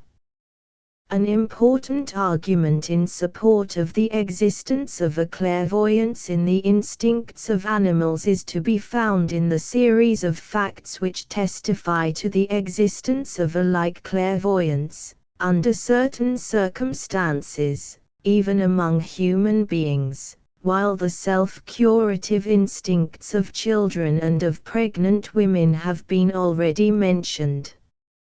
Here, however, 124, in correspondence with the higher stage of development which human consciousness has attained, a stronger echo of the unconscious clairvoyance commonly resounds within consciousness itself, and this is represented by a more or less definite presentiment of the consequences that will ensue. It is also in accord with the greater independence of the human intellect that this kind of presentiment is not felt exclusively immediately before the carrying out of an action, but is occasionally disconnected from the condition that an action has to be performed immediately, and displays itself simply as an idea independently of conscious will, provided only that the matter concerning which the presentiment is felt is one which in a high degree concerns the will of the person who feels it. In the intervals of an intermittent fever or of other illness, it not unfrequently happens that sick persons can accurately foretell the day of an approaching attack and how long it will last.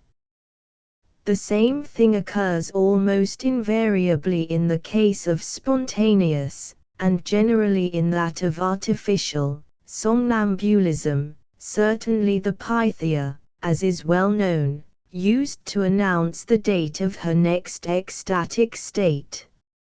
In like manner the curative instinct displays itself in somnambulists, and they have been known to select remedies that have been no less remarkable for the success attending their employment than for the completeness with which they have run counter to received professional opinion.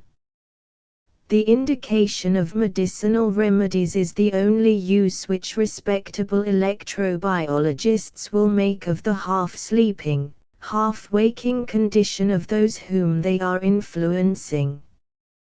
People in perfectly sound health have been known, before childbirth or at the commencement of an illness, to predict accurately their own approaching death.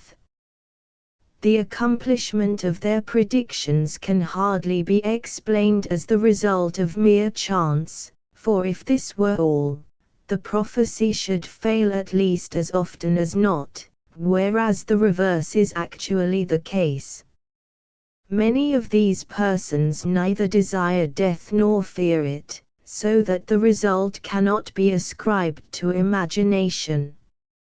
So writes the celebrated physiologist, Bodak, from whose chapter on presentiment in his work Pickens Leben a great part of my most striking examples is taken. This presentiment of deaths, which is the exception among men, is quite common with animals, even though they do not know nor understand what death is. When they become aware that their end is approaching, they steal away to outlying and solitary places. This is why in cities we so rarely see the dead body or skeleton of a cat.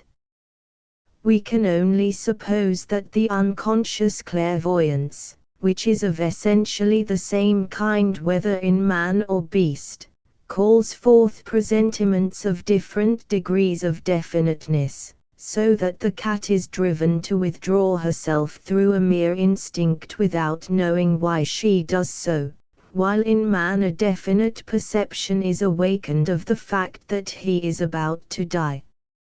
Not only do people have presentiments concerning their own death, but there are many instances on record in which they have become aware of that of those near and dear to them, the dying person having appeared in a dream to friend or wife or husband. Stories to this effect prevail among all nations, and unquestionably contain much truth. Closely connected with this is the power of second sight, which existed formerly in Scotland, and still does so in the Danish islands. This power enables certain people without any ecstasy, but simply through their keener perception, to foresee coming events, or to tell what is going on in foreign countries on matters in which they are deeply interested, such as deaths, battles, conflagrations. Swedenborg foretold the burning of Stockholm, the arrival or the doings of friends who are at a distance. With many persons this clairvoyance is confined to a knowledge of the death of their acquaintances or fellow townspeople. There have been a great many instances of such death prophetesses, and, what is most important, some cases have been verified in courts of law. I may say, in passing, that this power of second sight is found in persons who are in ecstatic states, in the spontaneous or artificially induced somnambulism of the higher kinds of waking dreams, as well as in lucid moments before death. These prophetic glimpses, by which the clairvoyance of the unconscious reveals itself to consciousness, 126, are commonly obscure because in the brain they must assume a form perceptible by the senses, whereas the unconscious idea can have nothing to do with any form of sensual impression. It is for this reason that humors, dreams, and the hallucinations of sick persons can so easily have a false signification attached to them. The chances of error and self-deception that arise from this source, the ease with which people may be deceived intentionally, and the mischief which, as a general rule, attends a knowledge of the future, these considerations place beyond all doubt the practical unwisdom of attempts to arrive at certainty concerning the future. This, however, cannot affect the weight which in theory should be attached to phenomena of this kind, and must not prevent us from recognizing the positive existence of the clairvoyance whose existence I am maintaining, though it is often hidden under a chaos of madness and imposture. The materialistic and rationalistic tendencies of the present day lead most people either to deny facts of this kind in toto, or to ignore them, inasmuch as they are inexplicable from a materialistic standpoint, and cannot be established by the inductive or experimental method, as though this last were not equally impossible in the case of morals, social science, and politics. A mind of any candor will only be able to deny the truths of this entire class of phenomena so long as it remains in ignorance of the facts that have been related concerning them, but, again, a continuance in this ignorance can only arise from unwillingness to be convinced.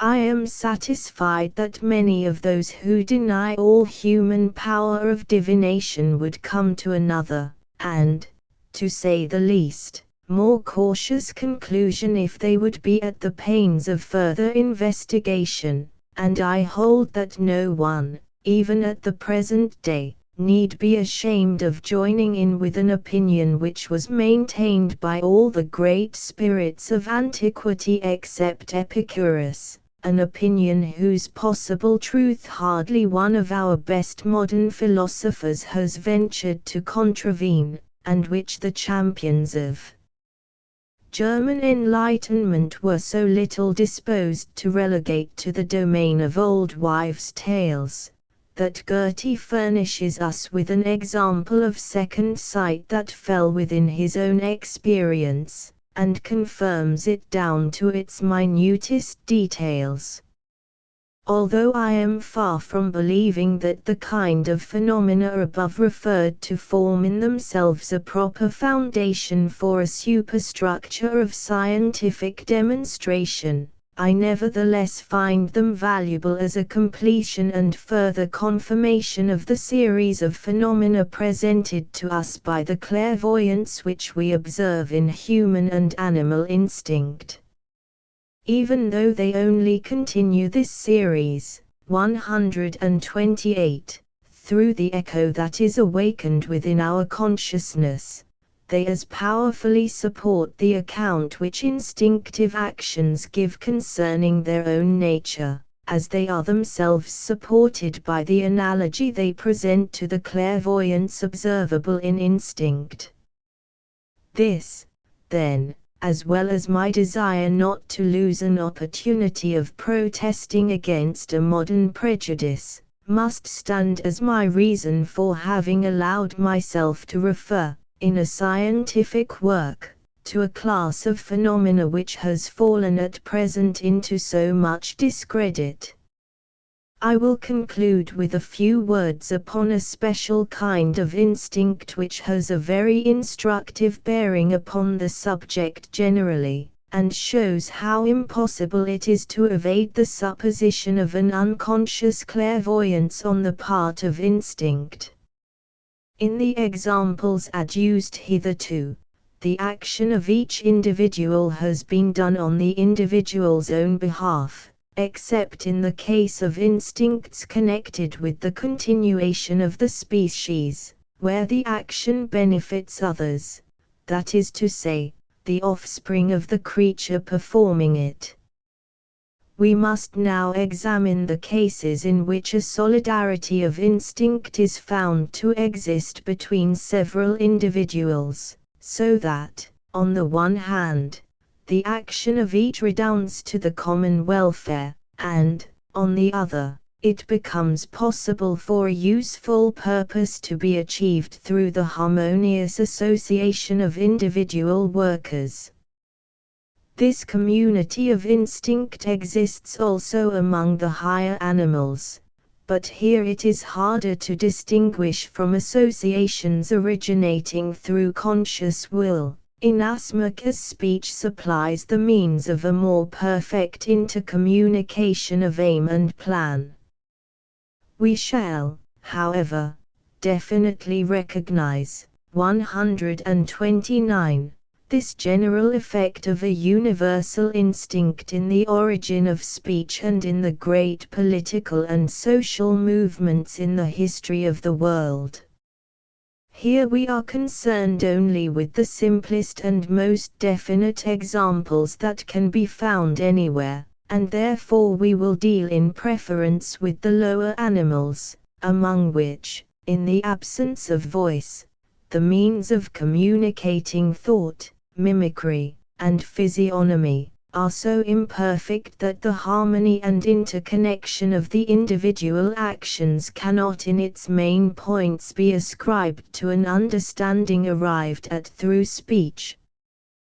Huber observed that when a new comb was being constructed, a number of the largest working bees, that were full of honey, took no part in the ordinary business of the others, but remained perfectly aloof. 24 hours afterwards small plates of wax had formed under their bellies. The bee drew these off with her hind feet, masticated them, and made them into a band. The small plates of wax thus prepared were then glued to the roof of the hive, one on the top of the other. When one of the bees of this kind had used up her plates of wax, another followed her and carried the same work forward in the same way. A thin rough vertical wall, half a line in thickness and fastened to the sides of the hive, was thus constructed. On this, one of the smaller working bees whose belly was empty came, and after surveying the wall, made a flat half-oval excavation in the middle of one of its sides. She piled up the wax thus excavated round the edge of the excavation. After a short time she was relieved by another like herself, till more than 20 followed one another in this way. Meanwhile another bee began to make a similar hollow on the other side of the wall, but corresponding only with the rim of the excavation on this side. Presently another bee began a second hollow upon the same side, each bee being continually relieved by others. Other bees kept coming up and bringing under their bellies plates of wax, with which they heightened the edge of the small wall of wax. In this, new bees were constantly excavating the ground for more cells, while others proceeded by degrees to bring those already begun into a perfectly symmetrical shape, and at the same time continued building up the prismatic walls between them. Thus the bees worked on opposite sides of the wall of wax, always on the same plan and in the closest correspondence with those upon the other side, until eventually the cells on both sides were completed in all their wonderful regularity and harmony of arrangement, not merely as regards those standing side by side, but also as regards those which were upon the other side of their pyramidal base. Let the reader consider how animals that are accustomed to confer together, by speech or otherwise, concerning designs which they may be pursuing in common, will wrangle with thousandfold diversity of opinion. Let him reflect how often something has to be undone, destroyed, and done over again, how at one time too many hands come forward, and at another too few, what running to and fro there is before each has found his right place, how often too many, and again too few, present themselves for a relief gang, and how we find all this in the concerted works of men, who stand so far higher than bees in the scale of organization. We see nothing of the kind among bees. A survey of their operations leaves rather the impression upon us as though an invisible master builder had prearranged a scheme of action for the entire community, and had impressed it upon each individual member, as though each class of workers had learned their appointed work by heart, knew their places and the numbers in which they should relieve each other, and were informed instantaneously by a secret signal of the moment when their action was wanted. This, however, is exactly the manner in which an instinct works, and as the intention of the entire community is instinctively present in the unconscious clairvoyance, 1310, of each individual bee, so the possession of this common instinct impels each one of them to the discharge of her special duties when the right moment has arrived. It is only thus that the wonderful tranquility and order which we observe could be attained. What we are to think concerning this common instinct must be reserved for explanation later on, but the possibility of its existence is already evident, in Asmach 131b, as each individual has an unconscious insight concerning the plan proposed to itself by the community, and also concerning the means immediately to be adopted through concerted action, of which, however, only the part requiring his own cooperation is present in the consciousness of each. Thus, for example, the larva of the bee itself spins the silky chamber in which it is to become a chrysalis, but other bees must close it with its lid of wax. The purpose of there being a chamber in which the larva can become a chrysalis must be present in the minds of each of these two parties to the transaction, but neither of them acts under the influence of conscious will, except in regard to his own particular department. I have already mentioned the fact that the larva, after its metamorphosis, must be freed from its cell by other bees, and have told how the working bees in autumn kill the drones, so that they may not have to feed a number of useless mouths throughout the winter, and how they only spare them when they are wanted in order to fecundate a new queen. Furthermore, the working bees build cells in which the eggs laid by the queen may come to maturity, and, as a general rule, make just as many chambers as the queen lays eggs. They make these, moreover, in the same order as that in which the queen lays her eggs, namely, first for the working bees, then for the drones, and lastly for the queens. In the polity of the bees, the working and the sexual capacities, which were once united, are now personified in three distinct kinds of individual, and these combine with an inner, unconscious, spiritual union, so as to form a single body politic, as the organs of a living body combine to form the body itself. In this chapter, therefore, we have arrived at the following conclusions. Instinct is not the result of conscious deliberation. 132. It is not a consequence of bodily organization. It is not a mere result of a mechanism which lies in the organization of the brain. It is not the operation of dead mechanism, glued on, as it were, to the soul, and foreign to its inmost essence, but it is the spontaneous action of the individual, springing from his most essential nature and character. The purpose to which any particular kind of instinctive action is subservient is not the purpose of a soul standing outside the individual and near akin to providence, a purpose once for all thought out, and now become a matter of necessity to the individual, so that he can act in no other way, though it is engrafted into his nature from without, and not natural to it. The purpose of the instinct is in each individual case thought out and willed unconsciously by the individual, and afterwards the choice of means adapted to each particular case is arrived at unconsciously. A knowledge of the purpose is often absolutely unattainable. 133. By conscious knowledge through sensual perception.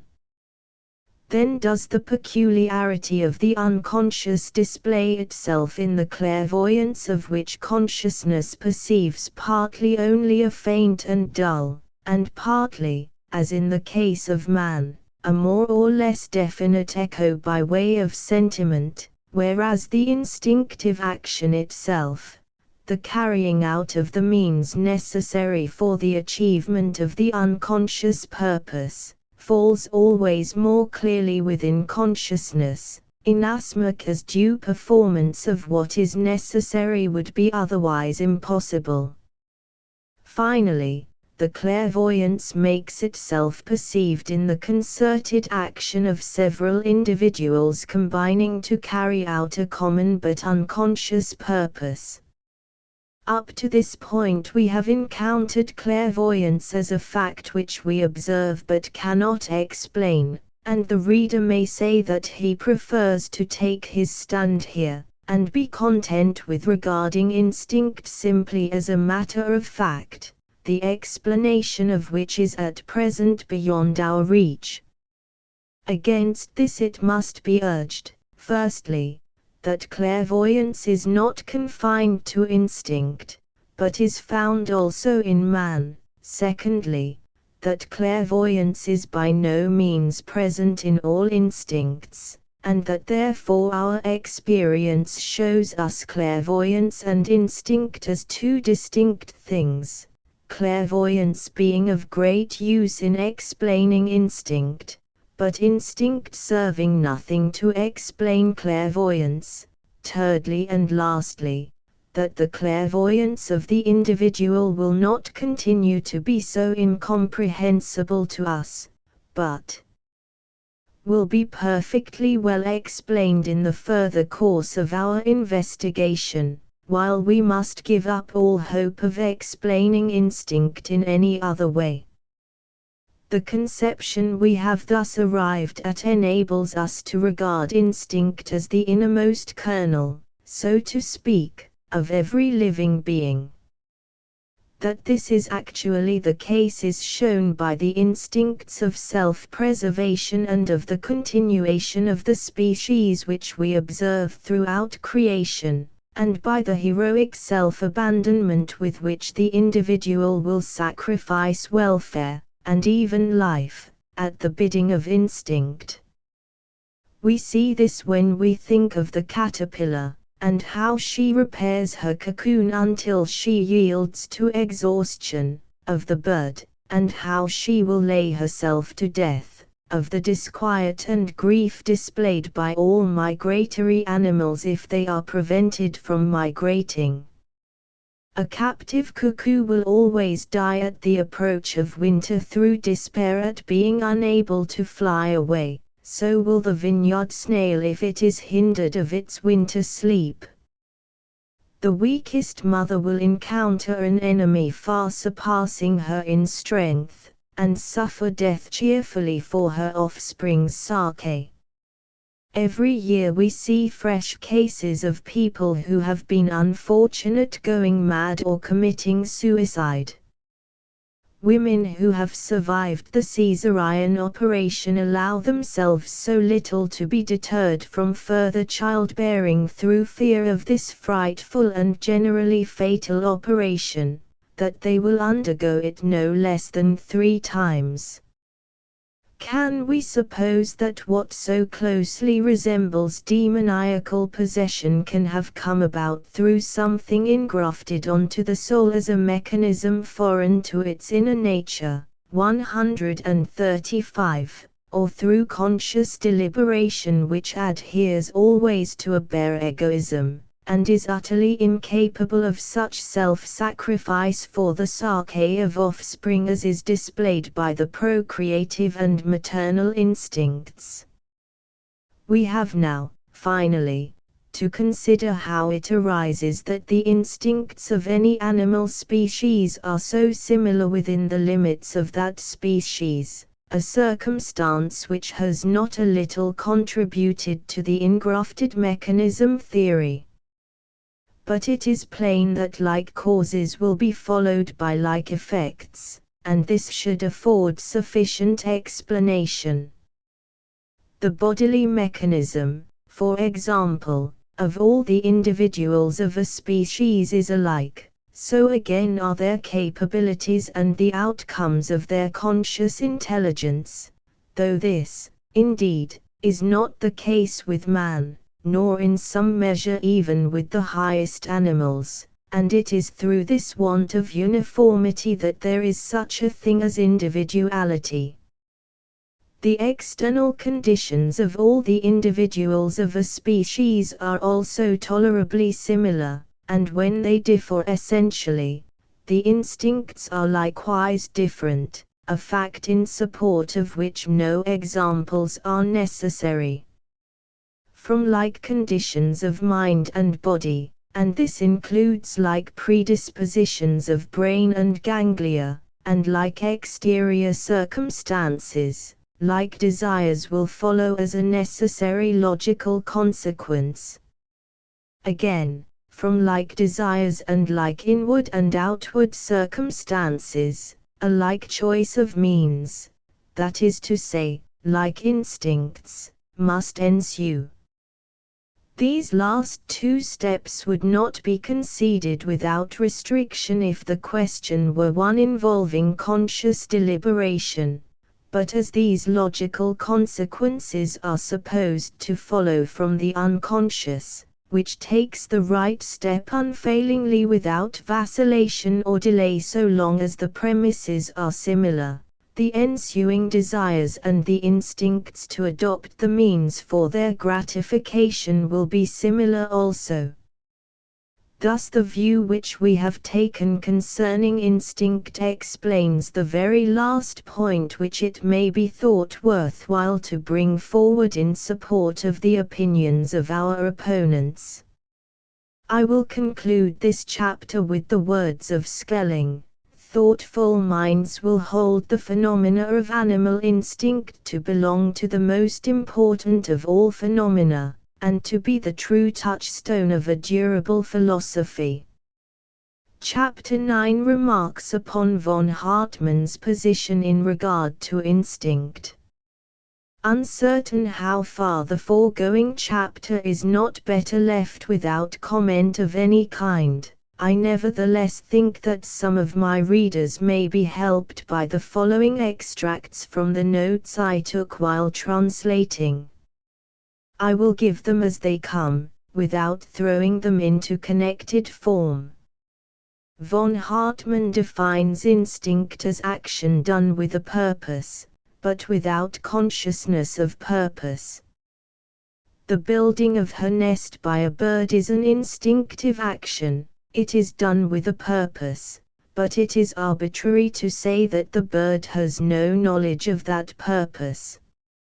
Some hold that birds when they are building their nest know as well that they mean to bring up a family in it as a young married couple do when they build themselves a house.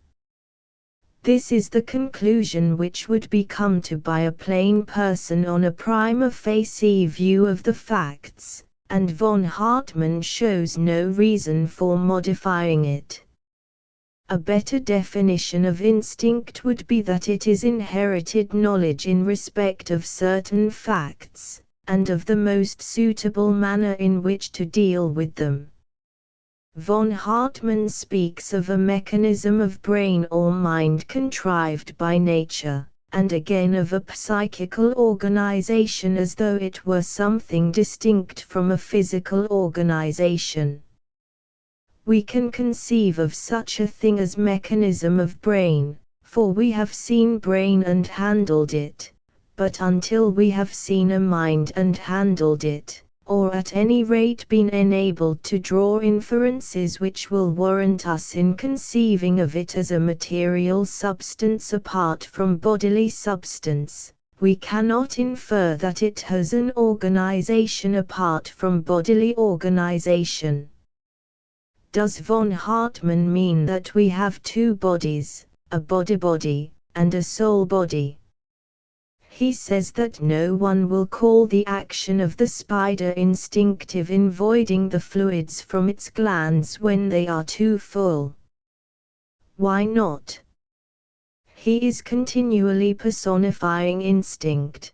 Thus he speaks of the ends proposed to itself by the instinct of the blind unconscious purpose of the instinct of an unconscious purpose constraining the volition of the bird of each variation and modification of the instinct as though instinct, purpose, and, later on, clairvoyance, were persons, and not words characterizing a certain class of actions.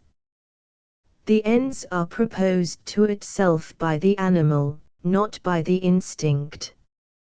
Nothing but mischief can come of a mode of expression which does not keep this clearly in view.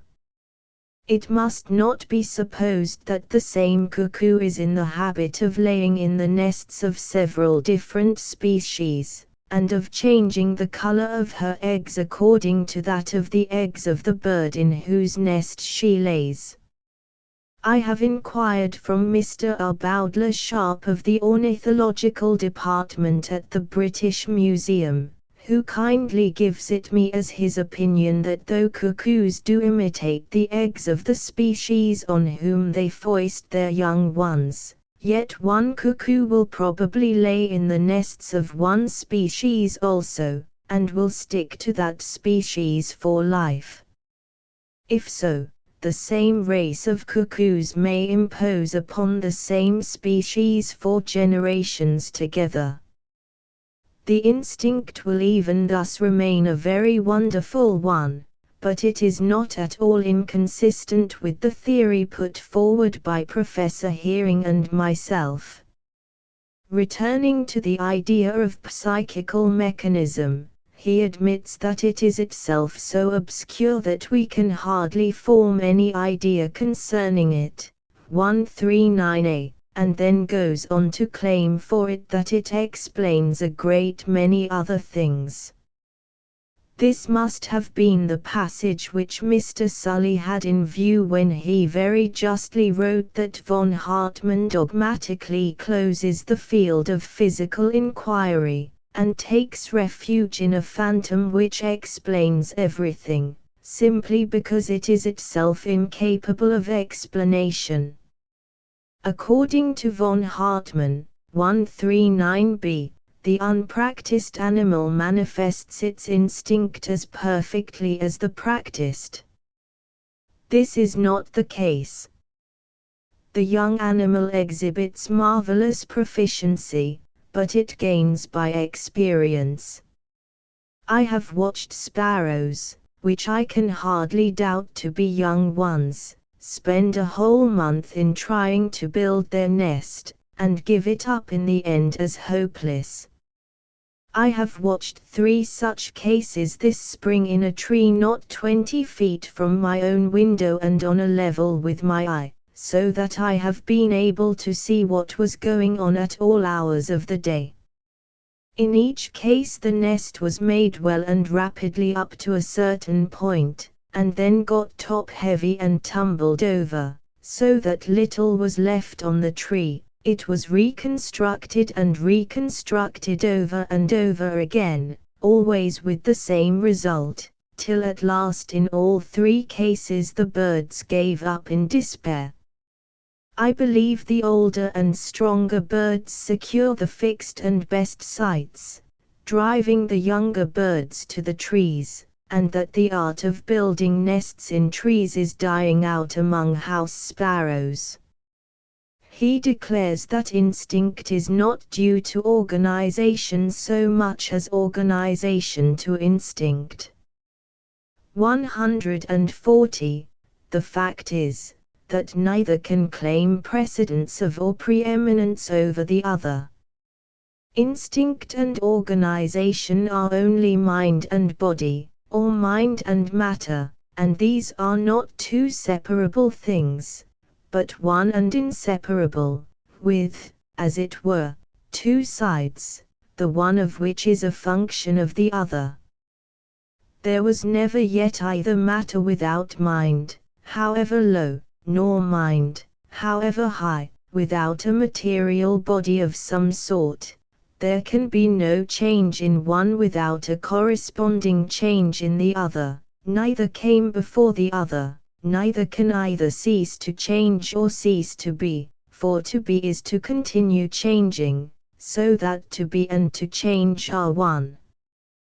Whence, he asks, comes the desire to gratify an instinct before experience of the pleasure that will ensue on gratification?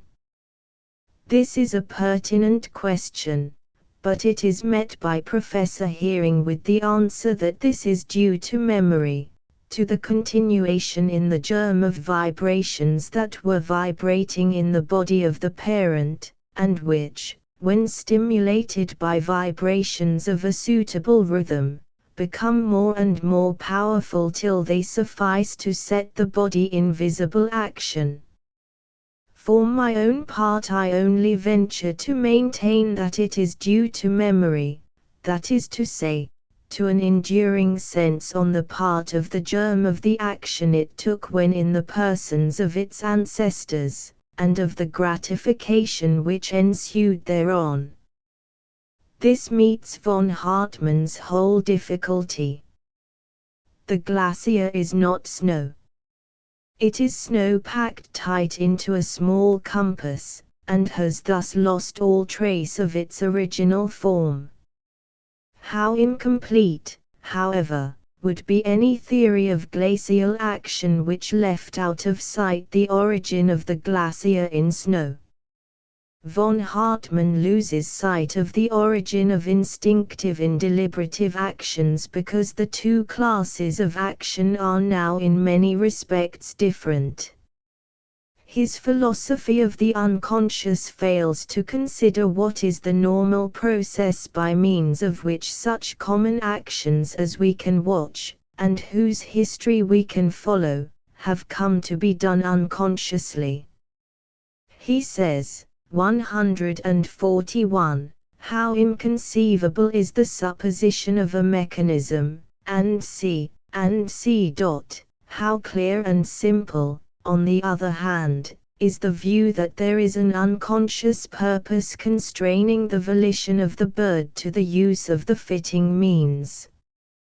Does he mean that there is an actual thing, an unconscious purpose, something outside the bird, as it were a man, which lays hold of the bird and makes it do this or that, as a master makes a servant do his bidding?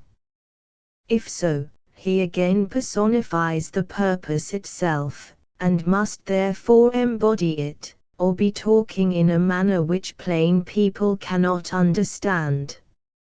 If, on the other hand, he means how simple is the view that the bird acts unconsciously, this is not more simple than supposing it to act consciously, and what ground has he for supposing that the bird is unconscious?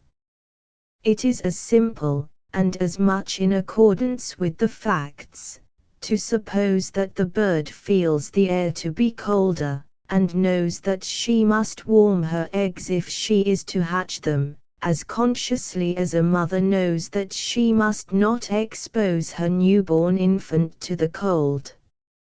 On page 99 of this book we find von Hartmann saying that if it is once granted that the normal and abnormal manifestations of instinct spring from a single source, then the objection that the modification is due to conscious knowledge will be found to be a suicidal one later on, insofar as it is directed against instinct generally.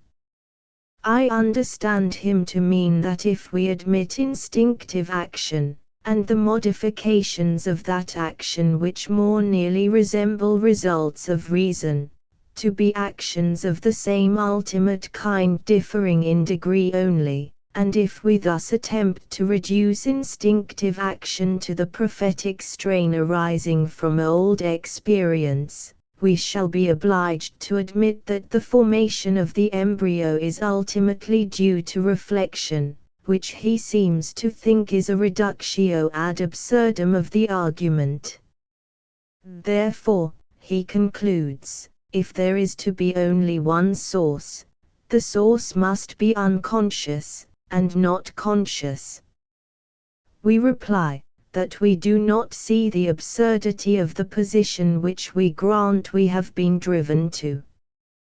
We hold that the formation of the embryo is ultimately due to reflection and design. The writer of an article in the Times, the 1st of April, 1880, says that servants must be taught their calling before they can practice it, but, in fact, they can only be taught their calling by practicing it. So von Hartmann says animals must feel the pleasure consequent on gratification of an instinct before they can be stimulated to act upon the instinct by a knowledge of the pleasure that will ensue. This sounds logical, but in practice a little performance and a little teaching, a little sense of pleasure and a little connection of that pleasure with this or that practice, come up simultaneously from something that we cannot see, the two being so small and so much abreast, that we do not know which is first, performance or teaching, and, again, action, or pleasure supposed as coming from the action. Geistesmechanismus comes as near to disposition of mind or, more shortly, disposition as so unsatisfactory a word can come to anything. Yet, if we translate it throughout by disposition, we shall see how little we are being told. We find on page 114 that all instinctive actions give us an impression of absolute security and infallibility, that the will is never weak or hesitating, as it is when inferences are being drawn consciously. We never, von Hartmann continues, find instinct making mistakes. Passing over the fact that instinct is again personified, the statement is still incorrect. Instinctive actions are certainly, as a general rule, performed with less uncertainty than deliberative ones. This is explicable by the fact that they have been more often practiced, and thus reduced more completely to a matter of routine. But nothing is more certain than that animals acting under the guidance of inherited experience or instinct frequently make mistakes which with further practice they correct. Von Hartmann has abundantly admitted that the manner of an instinctive action is often varied in correspondence with variation in external circumstances. It is impossible to see how this does not involve both possibility of error and the connection of instinct with deliberation at one and the same time.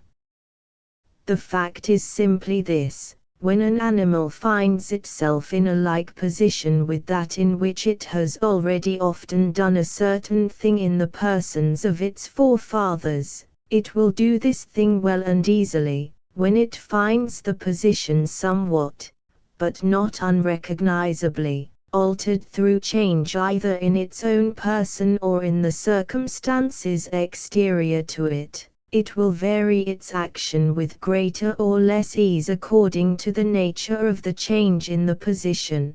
When the position is gravely altered, the animal either bungles or is completely thwarted. Not only does von Hartmann suppose that instinct may, and does, involve knowledge antecedent to, and independent of, experience, an idea as contrary to the tendency of modern thought as that of spontaneous generation, with which indeed it is identical though presented in another shape. But he implies by his frequent use of the word unmittelbar that a result can come about without any cause whatever.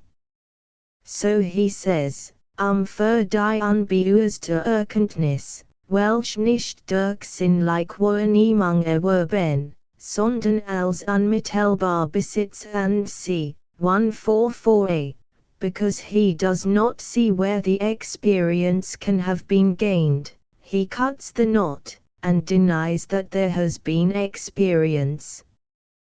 We say, look more attentively and you will discover the time and manner in which the experience was gained. Again, he continually assumes that animals low down in the scale of life cannot know their own business because they show no sign of knowing ours. See his remarks on Saturnia Pavania Minor, page 107, and elsewhere on cattle and gadflies.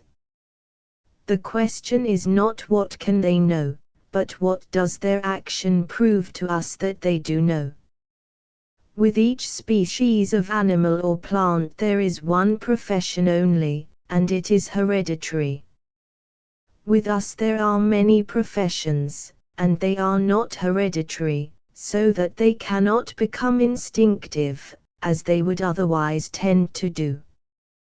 He attempts, 144b, to draw a distinction between the causes that have produced the weapons and working instruments of animals, on the one hand, and those that lead to the formation of hexagonal cells by bees, and c, on the other.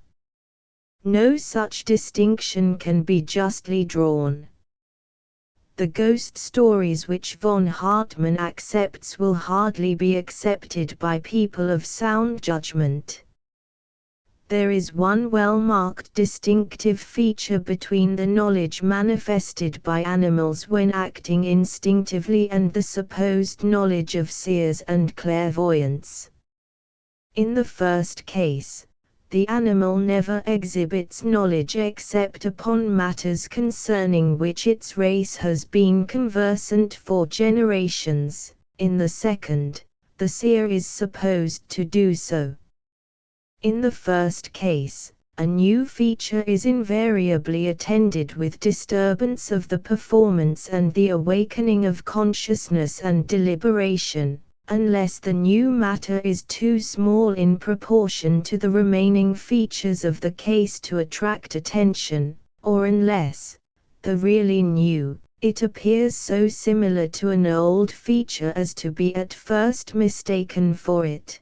With the second, it is not even professed that the seer's ancestors have had long experience upon the matter concerning which the seer is supposed to have special insight, and I can imagine no more powerful a priori argument against a belief in such stories.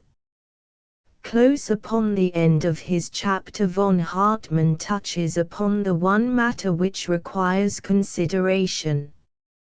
He refers the similarity of instinct that is observable among all species to the fact that like causes produce like effects, and I gather, though he does not expressly say so, that he considers similarity of instinct in successive generations to be referable to the same cause as similarity of instinct between all the contemporary members of a species. He thus raises the one objection against referring the phenomena of heredity to memory which I think need be gone into with any fullness. I will, however, reserve this matter for my concluding chapters.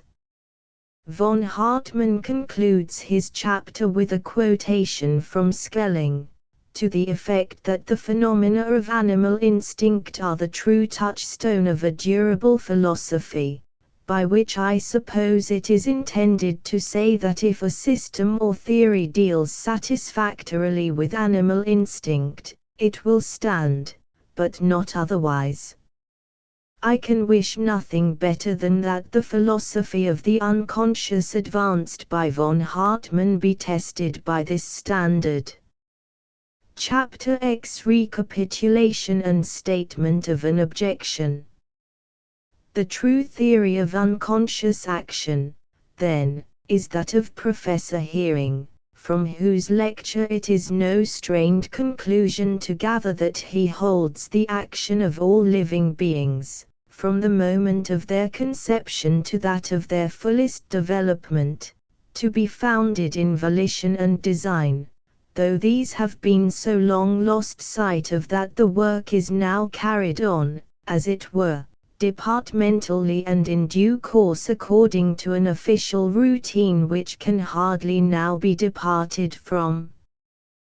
This involves the older Darwinism and the theory of Lamarck, according to which the modification of living forms has been effected mainly through the needs of the living forms themselves, which vary with varying conditions, the survival of the fittest, which, as I see Mr. H. B. Baildon has just said, sometimes comes to mean merely the survival of the survivors, 146, being taken almost as a matter of course.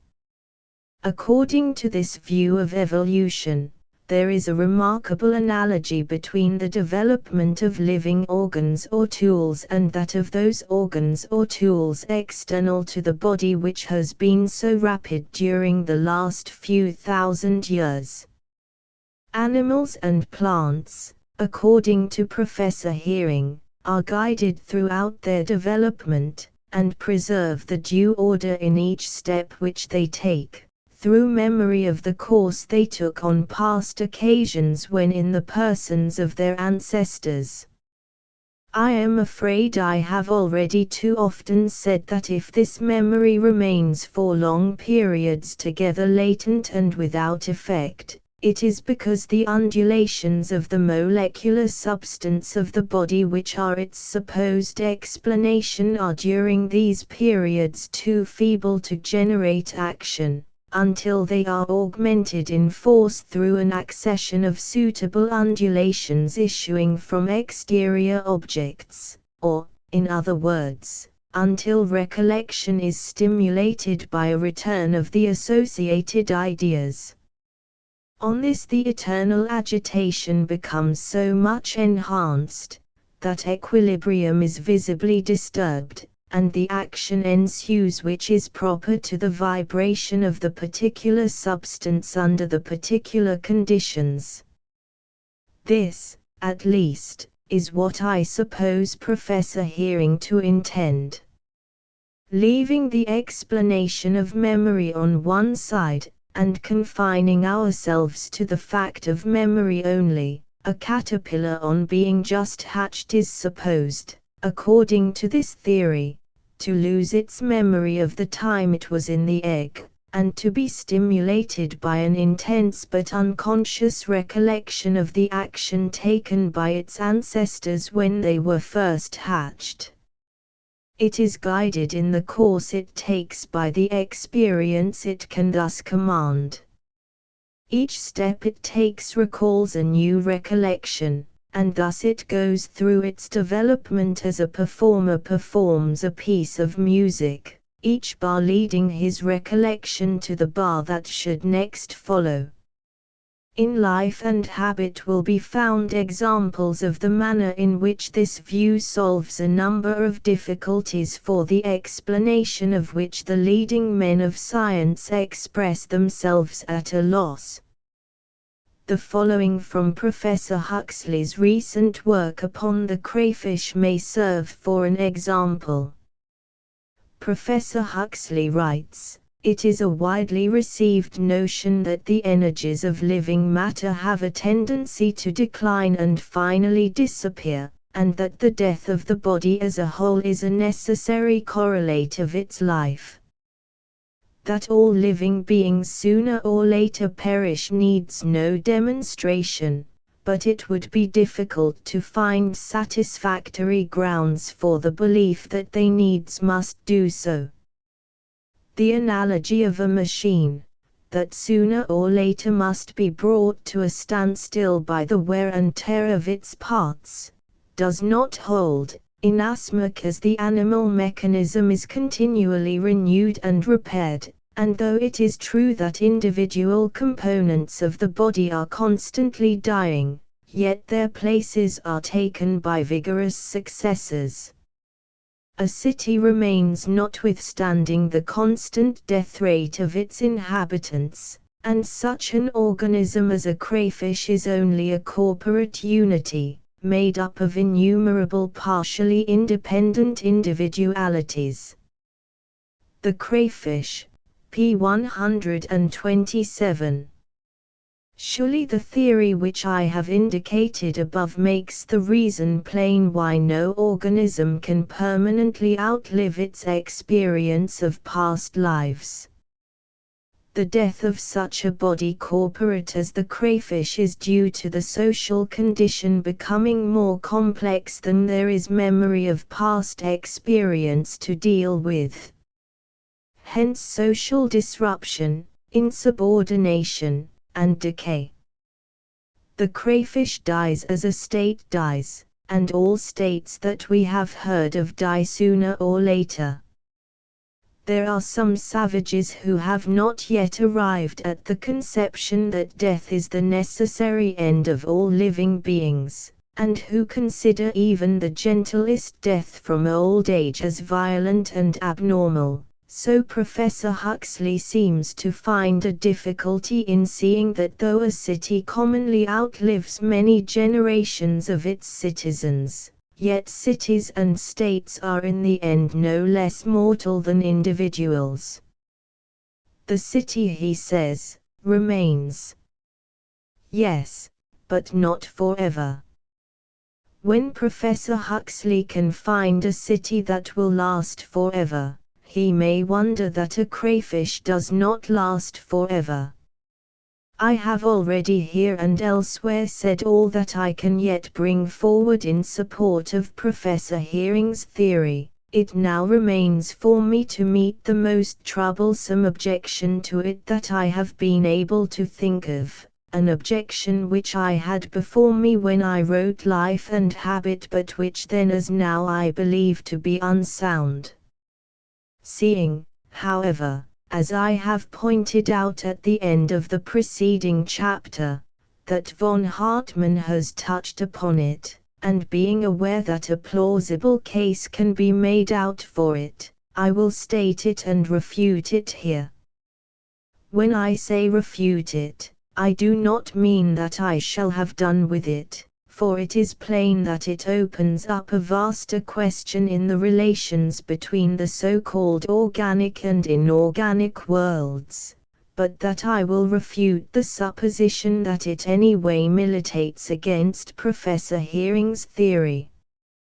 Why, it may be asked, should we go out of our way to invent unconscious memory, the existence of which must at the best remain an inference? 149, when the observed fact that like antecedents are invariably followed by like consequents should be sufficient for our purpose. Why should the fact that a given kind of chrysalis in a given condition will always become a butterfly within a certain time be connected with memory, when it is not pretended that memory has anything to do with the invariableness with which oxygen and hydrogen when mixed in certain proportions make water? We assume confidently that if a drop of water were decomposed into its component parts, and if these were brought together again, and again decomposed and again brought together any number of times over, the results would be invariably the same, whether decomposition or combination, yet no one will refer the invariableness of the action during each repetition to recollection by the gaseous molecules of the course taken when the process was last repeated.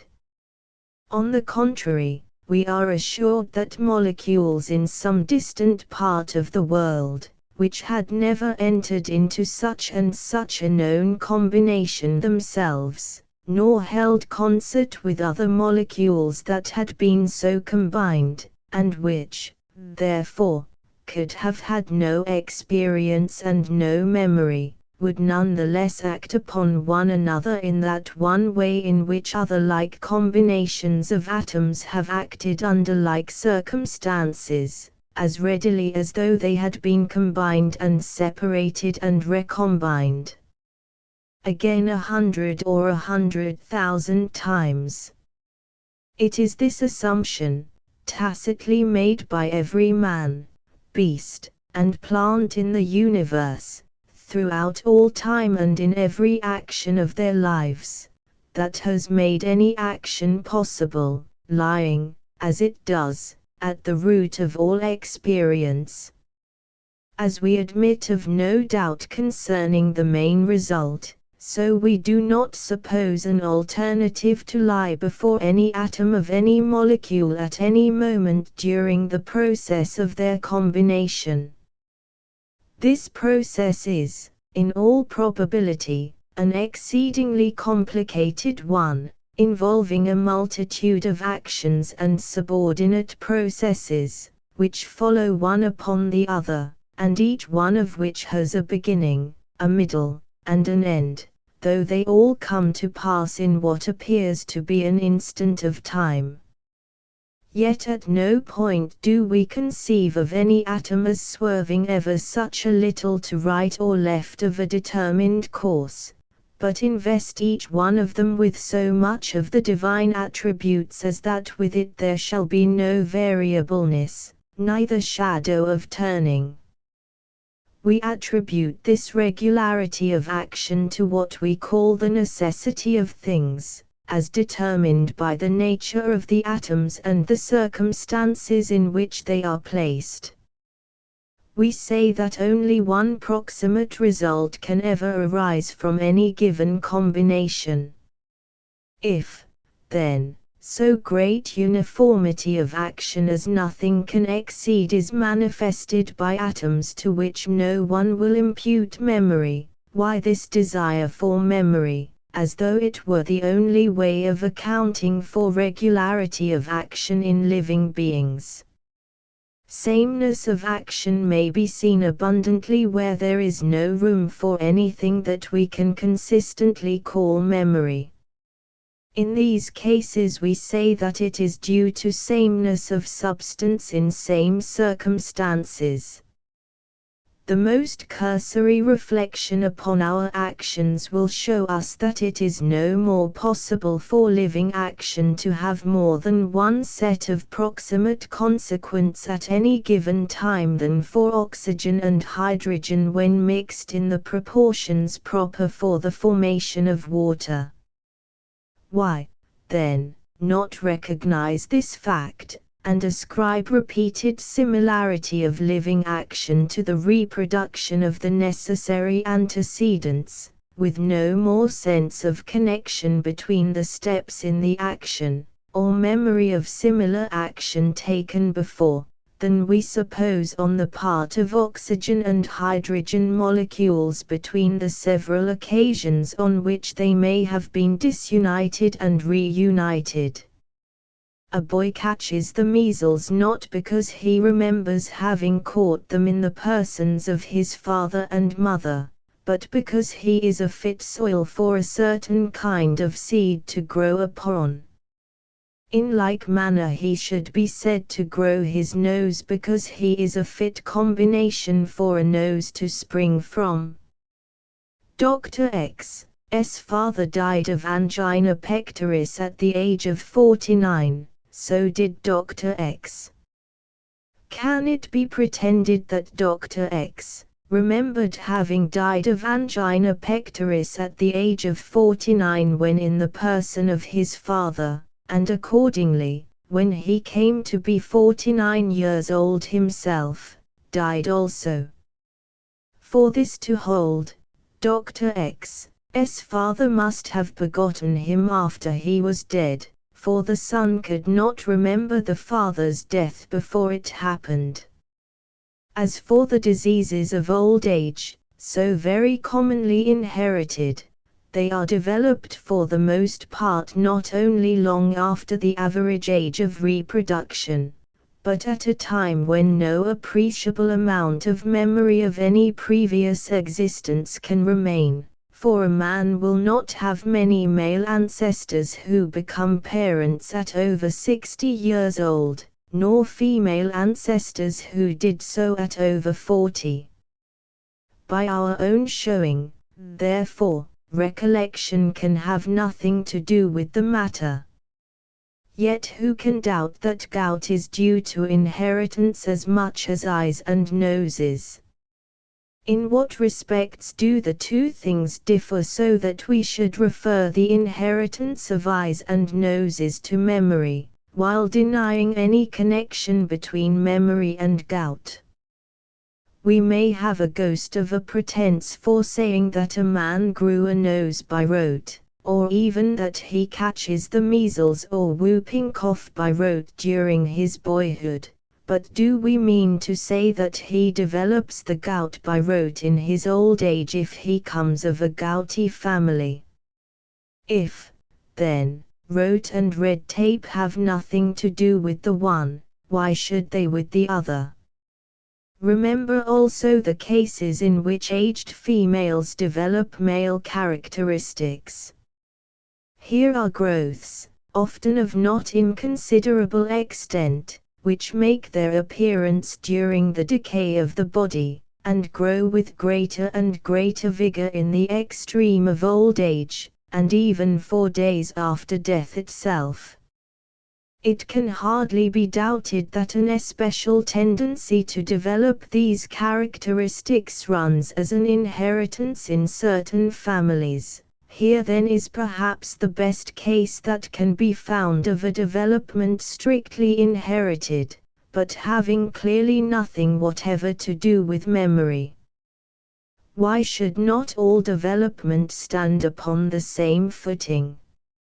A friend who had been arguing with me for some time as above, concluded with the following words: if you cannot be content with the similar action of similar substances, living or non-living, under similar circumstances, if you cannot accept this as an ultimate fact, but consider it necessary to connect repetition of similar action with memory before you can rest in it and be thankful, be consistent, and introduce this memory which you find so necessary into the inorganic world also. Either say that a chrysalis becomes a butterfly because it is the thing that it is, and, being that kind of thing, must act in such and such a manner and in such a manner only, so that the act of one generation has no more to do with the act of the next than the fact of cream being churned into butter in a dairy one day has to do with other cream being churnable into butter in the following week. Either say this, or else develop some mental condition, which I have no doubt you will be very well able to do if you feel the want of it, in which you can make out a case for saying that oxygen and hydrogen on being brought together, and cream on being churned, are in some way acquainted with, and mindful of, action taken by other cream and other oxygen and hydrogen on past occasions. I felt inclined to reply that my friend need not twit me with being able to develop a mental organism if I felt the need of it, for his own ingenious attack on my position, and indeed every action of his life was but an example of this omnipresent principle. When he was gone, however, I thought over what he had been saying.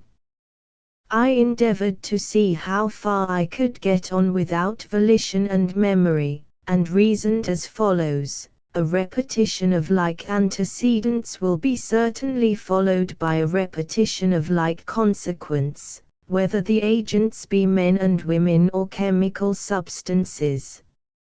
If there be 2 cowards perfectly similar in every respect, and if they be subjected in a perfectly similar way to 2 terrifying agents, which are themselves perfectly similar, there are few who will not expect a perfect similarity in the running away, even though 10,000 years intervene between the original combination and its repetition. 153. Here certainly there is no coming into play of memory, more than in the pan of cream on 2 successive churning days, yet the action is similar. A clerk in an office has an hour in the middle of the day for dinner. About 12:30 he begins to feel hungry, at once he takes down his hat and leaves the office. He does not yet know the neighborhood, and on getting down into the street asks a policeman at the corner which is the best eating house within easy distance. The policeman tells him of 3 houses, one of which is a little farther off than the other 2, but is cheaper. Money being a greater object to him than time, the clerk decides on going to the cheaper house.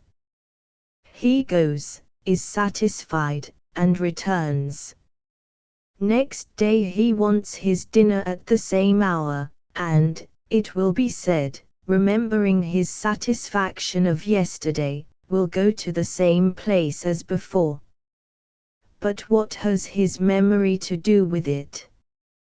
Suppose him to have entirely forgotten all the circumstances of the preceding day from the moment of his beginning to feel hungry onward, though in other respects sound in mind and body, and unchanged generally. At 12:30 he would begin to be hungry, but his beginning to be hungry cannot be connected with his remembering having begun to be hungry yesterday. He would begin to be hungry just as much whether he remembered or no. At 1 o'clock he again takes down his hat and leaves the office, not because he remembers having done so yesterday, but because he wants his hat to go out with. Being again in the street, and again ignorant of the neighborhood, for he remembers nothing of yesterday, he sees the same policeman at the corner of the street, and asks him the same question as before. The policeman gives him the same answer, and money being still an object to him, the cheapest eating house is again selected. He goes there, finds the same menu, makes the same choice for the same reasons, eats, is satisfied, and returns. What similarity of action can be greater than this, and at the same time more incontrovertible? But it has nothing to do with memory, on the contrary, it is just because the clerk has no memory that his action of the second day so exactly resembles that of the first. As long as he has no power of recollecting, he will day after day repeat the same actions in exactly the same way, until some external circumstances, such as his being sent away, modify the situation. Till this or some other modification occurs, he will day after day go down into the street without knowing where to go. Day after day he will see the same policeman at the corner of the same street, and, for we may as well suppose that the policeman has no memory too, he will ask and be answered, and ask and be answered, till he and the policeman die of old age. This similarity of action is plainly due to that, whatever it is, which ensures that like persons or things when placed in like circumstances shall behave in like manner. Allow the clerk ever such a little memory, and the similarity of action will disappear, for the fact of remembering what happened to him on the first day he went out in search of dinner will be a modification in him in regard to his then condition when he next goes out to get his dinner. He had no such memory on the first day, and he has upon the second. Some modification of action must ensue upon this modification of the actor, and this is immediately observable. He wants his dinner, indeed, goes down into the street, and sees the policeman as yesterday, but he does not ask the policeman, he remembers what the policeman told him and what he did, and therefore goes straight to the eating house without wasting time, nor does he dine off the same dish 2 days running, for he remembers what he had yesterday and likes variety. If, then, similarity of action is rather hindered than promoted by memory, why introduce it into such cases as the repetition of the embryonic processes by successive generations? The embryos of a well-fixed breed, such as the goose, are almost as much alike as water is to water, and by consequence one goose comes to be almost as like another as water to water. Why should it not be supposed to become so upon the same grounds, namely, that it is made of the same stuffs, and put together in like proportions in the same manner. Chapter 11 on Cycles. The one faith on which all normal living beings consciously or unconsciously act, is that like antecedents will be followed by like consequence. This is the one true and Catholic faith, undemonstrable, but except a living being believe which, without doubt it shall perish everlastingly. In the assurance of this all action is taken.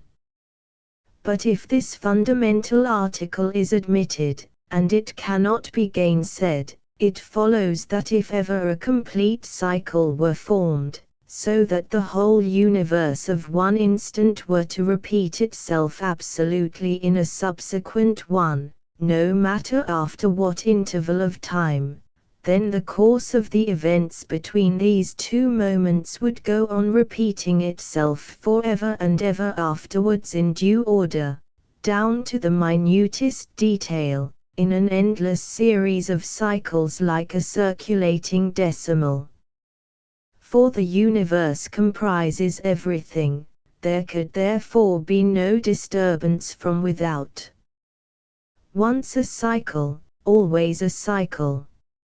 Let us suppose the earth, of given weight, moving with given momentum in a given path, and under given conditions in every respect, to find itself at any one time conditioned in all these respects as it was conditioned at some past moment, then it must move exactly in the same path as the one it took when at the beginning of the cycle it has just completed, and must therefore in the course of time fulfill a second cycle, and therefore a third, and so on forever and ever, with no more chance of escape than a circulating decimal has, if the circumstances have been reproduced with perfect accuracy. We see something very like this actually happen in the yearly revolutions of the planets round the Sun. But the relations between, we will say, the Earth and the Sun are not reproduced absolutely. These relations deal only with a small part of the universe, and even in this small part the relation of the parts inter se has never yet been reproduced with the perfection of accuracy necessary for our argument. They are liable, moreover, to disturbance from events which may or may not actually occur, as, for example, our being struck by a comet, or the sun's coming within a certain distance of another sun, but of which, if they do occur, no one can foresee the effects. Nevertheless, the conditions have been so nearly repeated that there is no appreciable difference in the relations between the Earth and Sun on one New Year's Day and on another, nor is there reason for expecting such change within any reasonable time. If there is to be an eternal series of cycles involving the whole universe, it is plain that not one single atom must be excluded. Exclude a single molecule of hydrogen from the ring, or vary the relative positions of two molecules only, and the charm is broken, an element of disturbance has been introduced, of which the utmost that can be said is that it may not prevent the ensuing of a long series of very nearly perfect cycles before similarity in recurrence is destroyed, but which must inevitably prevent absolute identity of repetition.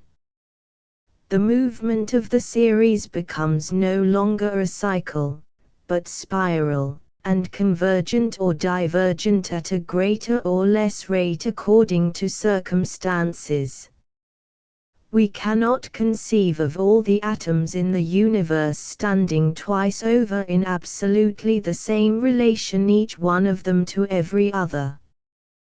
There are too many of them and they are too much mixed, but, as has been just said, in the planets and their satellites we do see large groups of atoms whose movements recur with some approach to precision. The same holds good also with certain comets and with the Sun himself. The result is that our days and nights and seasons follow one another with nearly perfect regularity from year to year, and have done so for as long time as we know anything for certain. A vast preponderance of all the action that takes place around us is circular action. Within the great cycle of the planetary revolution of our own Earth, and as a consequence thereof, we have the minor cycle of the phenomena of the seasons. These generate atmospheric cycles. Water is evaporated from the ocean and conveyed to mountain ranges, where it is cooled, and whence it returns again to the sea. This cycle of events is being repeated again and again with little appreciable variation. The tides and winds in certain latitudes go round and round the world with what amounts to continuous regularity. There are storms of wind and rain called cyclones. In the case of these, the cycle is not very complete. The movement, therefore, is spiral, and the tendency to recur is comparatively soon lost. It is a common saying that history repeats itself, so that anarchy will lead to despotism and despotism to anarchy. Every nation can point to instances of men's minds having gone round and round so nearly in a perfect cycle that many revolutions have occurred before the cessation of a tendency to recur. Lastly, in the generation of plants and animals we have, perhaps, the most striking and common example of the inevitable tendency of all action to repeat itself when it has once proximately done so.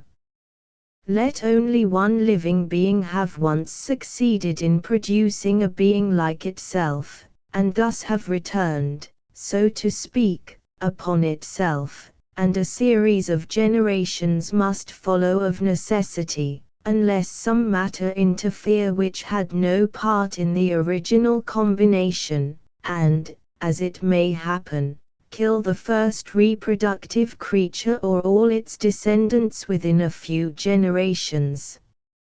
If no such mishap occurs as this, and if the recurrence of the conditions is sufficiently perfect, a series of generations follows with as much certainty as a series of seasons follows upon the cycle of the relations between the earth and sun. Let the first periodically recurring substance, we will say, be able to recur or reproduce itself, not once only, but many times over, as a 1, a 2, and c. Let her also have consciousness and a sense of self-interest, which qualities must, ex hypothesi, be reproduced in each one of its offspring. Let these get placed in circumstances which differ sufficiently to destroy the cycle in theory without doing so practically, that is to say, to reduce the rotation to a spiral, but to a spiral with so little deviation from perfect circularity as for each revolution to appear practically a cycle, though after many revolutions the deviation becomes perceptible, then some such differentiations of animal and vegetable life as we actually see follow as matters of course. A 1 and a 2 have a sense of self-interest as a had, but they are not precisely in circumstances similar to A's, nor, it may be, to each other's. They will therefore act somewhat differently, and every living being is modified by a change of action. Having become modified, they follow the spirit of A's action more essentially in begetting a creature like themselves than in begetting one like A. For the essence of A's act was not the reproduction of A, but the reproduction of a creature like the one from which it sprung, that is to say, a creature bearing traces in its body of the main influences that have worked upon its parent. Within the cycle of reproduction there are cycles upon cycles in the life of each individual, whether animal or plant. Observe the action of our lungs and heart, how regular it is, and how a cycle having been once established, it is repeated many millions of times in an individual of average health and longevity. Remember also that it is this periodicity, this inevitable tendency of all atoms in combination to repeat any combination which they have once repeated, unless forcibly prevented from doing so, which alone renders 9/10 of our mechanical inventions of practical use to us. There is no internal periodicity about a hammer or a saw, but there is in the steam engine or water mill when once set in motion. The actions of these machines recur in a regular series, at regular intervals, with the unerringness of circulating decimals. When we bear in mind, then, the omnipresence of this tendency in the world around us, the absolute freedom from exception which attends its action, the manner in which it holds equally good upon the vastest and the smallest scale, and the completeness of its accord with our ideas of what must inevitably happen when a like combination is placed in circumstances like those in which it was placed before, when we bear in mind all this, is it possible not to connect the facts together, and to refer cycles of living generations to the same unalterableness in the action of like matter under like circumstances which makes Jupiter and Saturn revolve round the Sun, or the piston of a steam engine move up and down as long as the steam acts upon it? But who will attribute memory to the hands of a clock, to a piston rod, to air or water in a storm or in course of evaporation, to the Earth and planets in their circuits round the Sun, or to the atoms of the universe, if they too be moving in a cycle vaster than we can take account of? 160. And if not, why introduce it into the embryonic development of living beings, when there is not a particle of evidence in support of its actual presence, when regularity of action can be ensured just as well without it as with it, and when at the best it is considered as existing under circumstances which it baffles us to conceive, inasmuch as it is supposed to be exercised without any conscious recollection? Surely a memory which is exercised without any consciousness of recollecting is only a periphrasis for the absence of any memory at all. Chapter 12 Refutation. Memory at once a promoter and a disturber of uniformity of action and structure. To meet the objections in the two foregoing chapters, I need do little more than show that the fact of certain often inherited diseases and developments, whether of youth or old age, being obviously not due to a memory on the part of offspring of like diseases and developments in the parents, does not militate against supposing that embryonic and youthful development generally is due to memory. This is the main part of the objection. The rest resolves itself into an assertion that there is no evidence in support of instinct and embryonic development being due to memory, and a contention that the necessity of each particular moment in each particular case is sufficient to account for the facts without the introduction of memory. I will deal with these two last points briefly first. As regards the evidence in support of the theory that instinct and growth are due to a rapid unconscious memory of past experiences and developments in the persons of the ancestors of the living form in which they appear, I must refer my readers to Life and Habit and to the translation of Professor Heering's lecture given in this volume. I will only repeat here that a chrysalis, we will say, is as much one and the same person with the chrysalis of its preceding generation, as this last is one and the same person with the egg or caterpillar from which it sprang.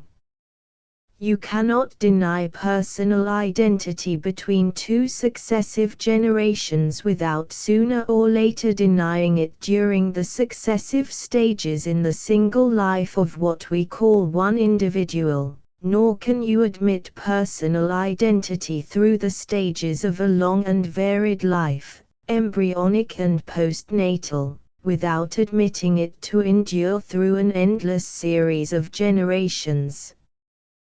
The personal identity of successive generations being admitted, the possibility of the second of two generations remembering what happened to it in the first is obvious.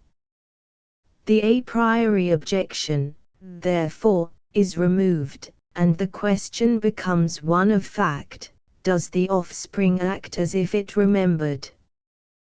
The answer to this question is not only that it does so act, but that it is not possible to account for either its development or its early instinctive actions upon any other hypothesis than that of its remembering, and remembering exceedingly well.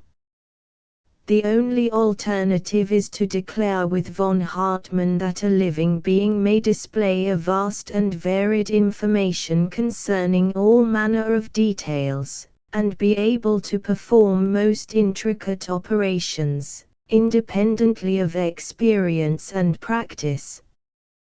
Once admit knowledge independent of experience, and farewell to sober sense and reason from that moment. Firstly, then, we show that offspring has had every facility for remembering. Secondly, that it shows every appearance of having remembered. Thirdly, that no other hypothesis except memory can be brought forward, so as to account for the phenomena of instinct and heredity generally, which is not easily reducible to an absurdity. Beyond this we do not care to go, and must allow those to differ from us who require further evidence. As regards the argument that the necessity of each moment will account for likeness of result, without there being any need for introducing memory, I admit that likeness of consequence is due to likeness of antecedents, and I grant this will hold as good with embryos as with oxygen and hydrogen gas. What will cover the one will cover the other, for time writs of the laws common to all matter run within the womb as freely as elsewhere, but admitting that there are combinations into which living beings enter with a faculty called memory which has its effect upon their conduct, and admitting that such combinations are from time to time repeated, as we observe in the case of a practiced performer playing a piece of music which he has committed to memory, then I maintain that though, indeed, the likeness of one performance to its immediate predecessor is due to likeness of the combinations immediately preceding the two performances, yet memory plays so important a part in both these combinations as to make it a distinguishing feature in them, and therefore proper to be insisted upon. We do not, for example, say that Herr Joachim played such and such a sonata without the music, because he was such and such an arrangement of matter in such and such circumstances, resembling those under which he played without music on some past occasion. This goes without saying. We say only that he played the music by heart or by memory, as he had often played it before. To the objector that a caterpillar becomes a chrysalis not because it remembers and takes the action taken by its fathers and mothers in due course before it, but because when matter is in such a physical and mental state as to be called caterpillar, it must perforce assume presently such another physical and mental state as to be called chrysalis, and that therefore there is no memory in the case. To this objector I rejoin that the offspring caterpillar would not have become so like the parent as to make the next or chrysalis stage a matter of necessity, unless both parent and offspring had been influenced by something that we usually call memory. For it is this very possession of a common memory which has guided the offspring into the path taken by, and hence to a virtually same condition with, the parent, and which guided the parent in its turn to a state virtually identical with a corresponding state in the existence of its own parent. To memory, therefore, the most prominent place in the transaction is assigned rightly. To deny that will guided by memory has anything to do with the development of embryos seems like denying that a desire to obstruct has anything to do with the recent conduct of certain members in the House of Commons. What should we think of one who said that the action of these gentlemen had nothing to do with a desire to embarrass the government, but was simply the necessary outcome of the chemical and mechanical forces at work, which being such and such, the action which we see is inevitable, and has therefore nothing to do with willful obstruction? We should answer that there was doubtless a great deal of chemical and mechanical action in the matter. Perhaps, for aught we knew or cared, it was all chemical and mechanical, but if so, then a desire to obstruct parliamentary business is involved in certain kinds of chemical and mechanical action, and that the kinds involving this had preceded the recent proceedings of the members in question. If asked to prove this, we can get no further than that such action as has been taken has never yet been seen except as following after and in consequence of a desire to obstruct, that this is our nomenclature, and that we can no more be expected to change it than to change our mother tongue at the bidding of a foreigner. A little reflection will convince the reader that he will be unable to deny will and memory to the embryo without at the same time denying their existence everywhere, and maintaining that they have no place in the acquisition of a habit, nor indeed in any human action. He will feel that the actions, and the relation of one action to another which he observes in embryos is such as is never seen except in association with and as a consequence of will and memory. He will therefore say that it is due to will and memory. To say that these are the necessary outcome of certain antecedents is not to destroy them, granted that they are. A man does not cease to be a man when we reflect that he has had a father and mother, nor do will and memory cease to be will and memory on the ground that they cannot come causeless. They are manifest minute by minute to the perception of all sane people, and this tribunal, though not infallible, is nevertheless our ultimate court of appeal, the final arbitrator in all disputed cases. We must remember that there is no action, however original or peculiar, which is not in respect of far the greater number of its details founded upon memory. If a desperate man blows his brains out, an action which he can do once in a lifetime only, and which none of his ancestors can have done before leaving offspring. Still 999,000ths of the movements necessary to achieve his end consist of habitual movements, that is to say, which were once difficult, but which have been practiced by the help of memory until they are now performed automatically. We can no more have an action than a creative effort of the imagination cut off from memory. Ideas and actions seem almost to resemble matter and force in respect of the impossibility of originating or destroying them. Nearly all that are memories of other ideas and actions, transmitted but not created, disappearing but not perishing. It appears, then, that when in Chapter X we supposed the clerk who wanted his dinner to forget on a second day the action he had taken the day before, we still, without perhaps perceiving it, supposed him to be guided by memory in all the details of his action, such as his taking down his hat and going out into the street.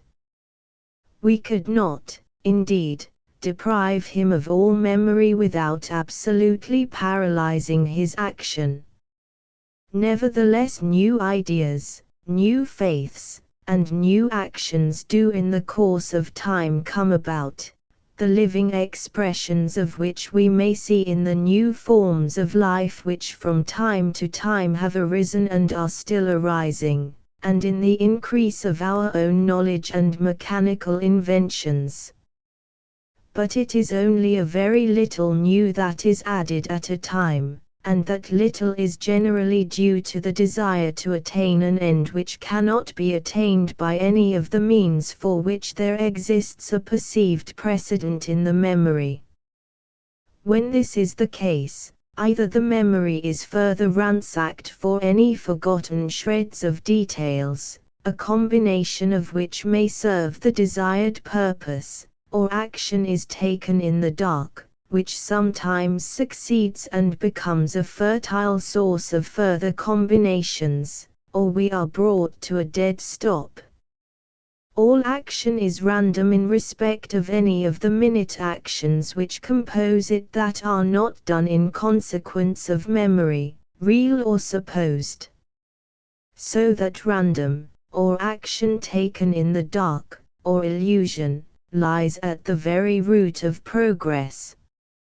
I will now consider the objection that the phenomena of instinct and embryonic development ought not to be ascribed to memory, inasmuch as certain other phenomena of heredity, such as gout, cannot be ascribed to it. Those who object in this way forget that our actions fall into two main classes. Those which we have often repeated before by means of a regular series of subordinate actions beginning and ending at a certain tolerably well-defined point, as when Herr Joachim plays a sonata in public, or when we dress or undress ourselves, and actions the details of which are indeed guided by memory, but which in their general scope and purpose are new, as when we are being married or presented at court. At each point in any action of the first of the two kinds above referred to there is a memory, conscious or unconscious according to the less or greater number of times the action has been repeated, not only of the steps in the present and previous performances which have led up to the particular point that may be selected, but also of the particular point itself. There is, therefore, at each point in a habitual performance a memory at once of like antecedents and of a like present. If the memory, whether of the antecedent or the present, were absolutely perfect, if the vibration, according to Professor Hearing, on each repetition existed in its full original strength and without having been interfered with by any other vibration, and if, again, the new wave running into it from exterior objects on each repetition of the action were absolutely identical in character with the wave that ran in upon the last occasion, then there would be no change in the action and no modification or improvement could take place. For though indeed the latest performance would always have one memory more than the latest but one to guide it, yet the memories being identical, it would not matter how many or how few they were. On any repetition, however, the circumstances, external or internal, or both, never are absolutely identical. There is some slight variation in each individual case, and some part of this variation is remembered, with approbation or disapprobation as the case may be. The fact, therefore, that on each repetition of the action there is one memory more than on the last but one, and that this memory is slightly different from its predecessor, is seen to be an inherent and ex hypothesis, necessarily disturbing factor in all habitual action, and the life of an organism should be regarded as the habitual action of a single individual, namely, of the organism itself, and of its ancestors. This is the key to accumulation of improvement, whether in the arts which we assiduously practice during our single life, or in the structures and instincts of successive generations. The memory does not complete a true circle, but is, as it were, a spiral slightly divergent therefrom. It is no longer a perfectly circulating decimal. Where, on the other hand, there is no memory of a like present, where, in fact, the memory is not, so to speak, spiral, there is no accumulation of improvement. The effect of any variation is not transmitted, and is not thus pregnant of still further change.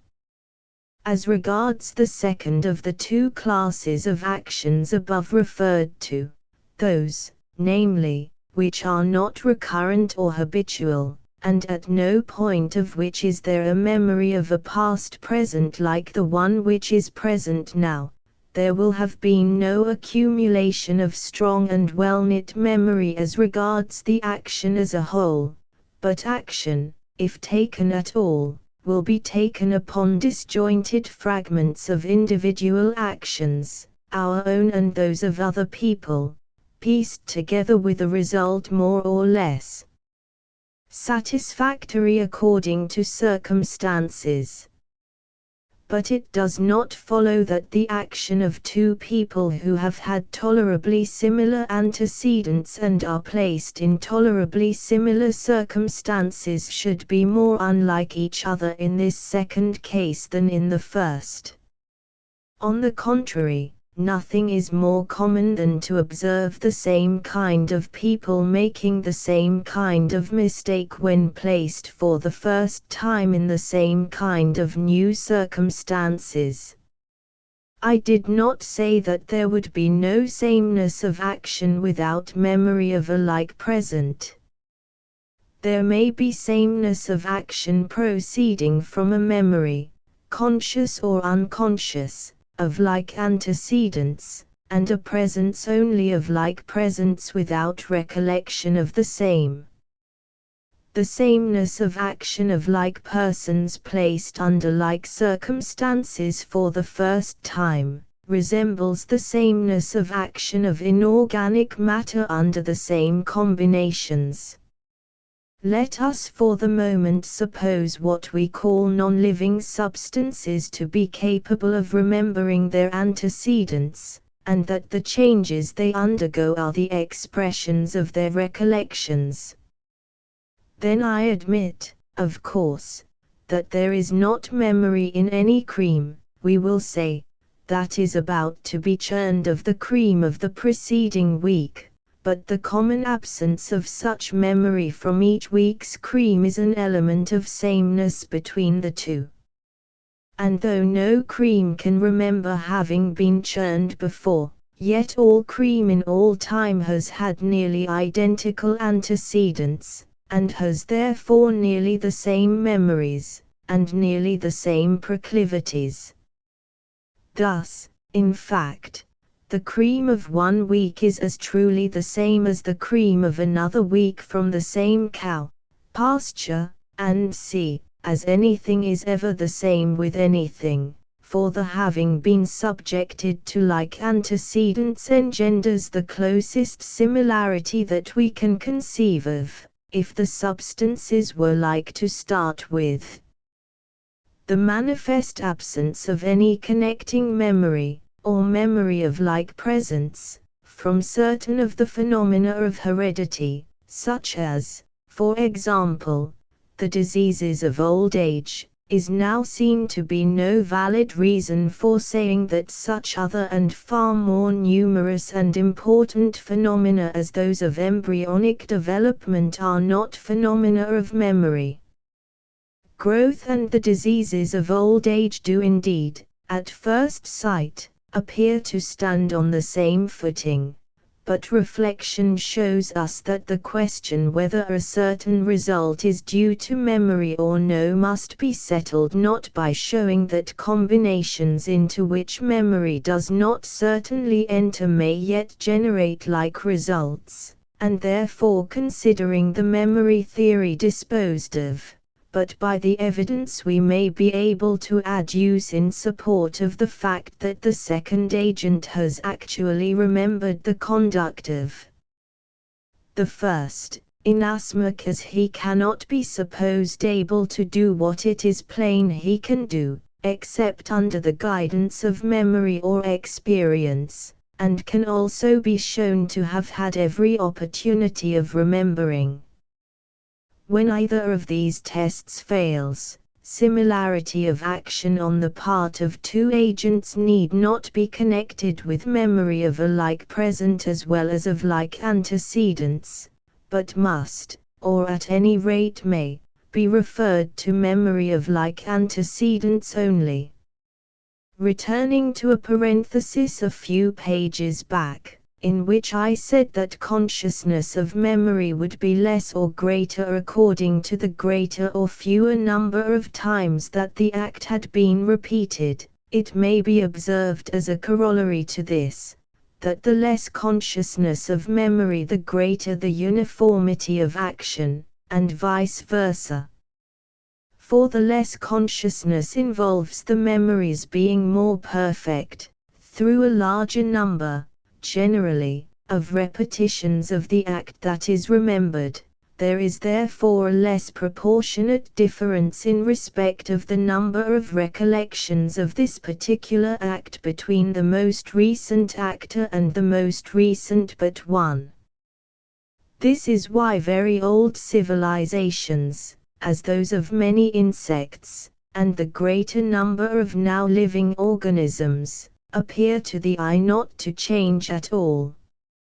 For example, if an action has been performed only 10 times, we will say by A, B, C, and C, who are similar in all respects, except that A acts without recollection, B with recollection of A's action, C with recollection of both B's and A's, while J remembers the course taken by A, B, C, D, E, F, G, H, and I.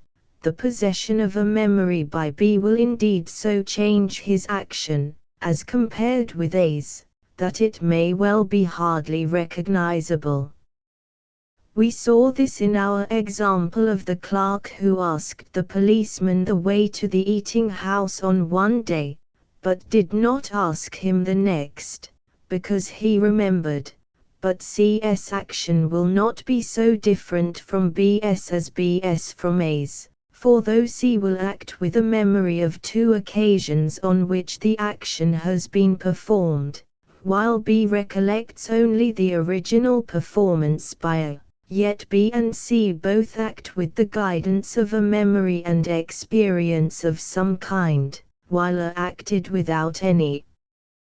Thus the clerk referred to in chapter X will act on the third day much as he acted on the second, that is to say, he will see the policeman at the corner of the street, but will not question him.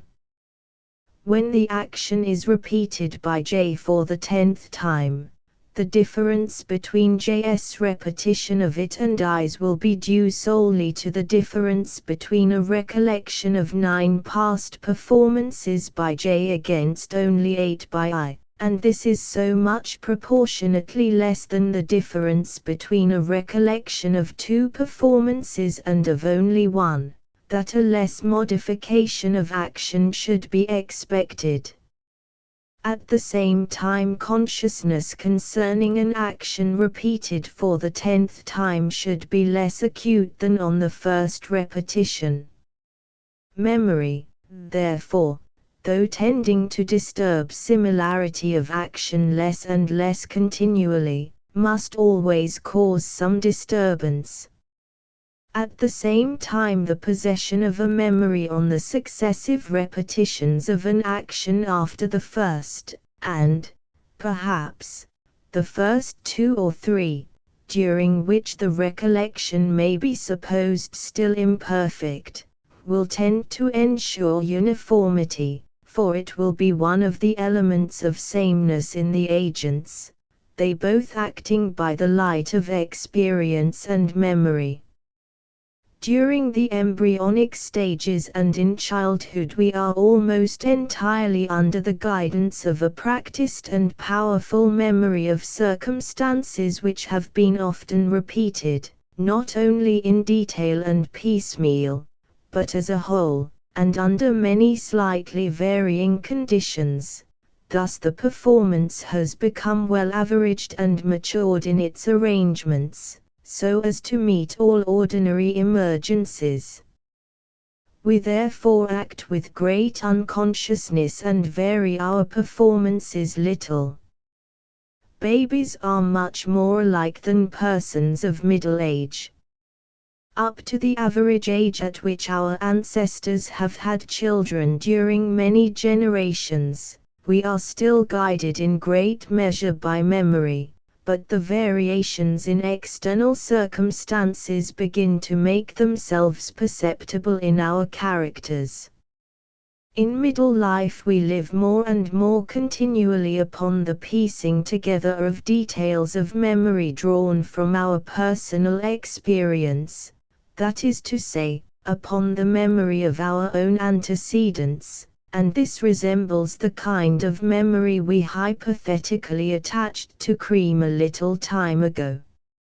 It is not surprising, then, that a son who has inherited his father's tastes and constitution, and who lives much as his father had done, should make the same mistakes as his father did when he reaches his father's age, we will say of 70. Though he cannot possibly remember his father's having made the mistakes.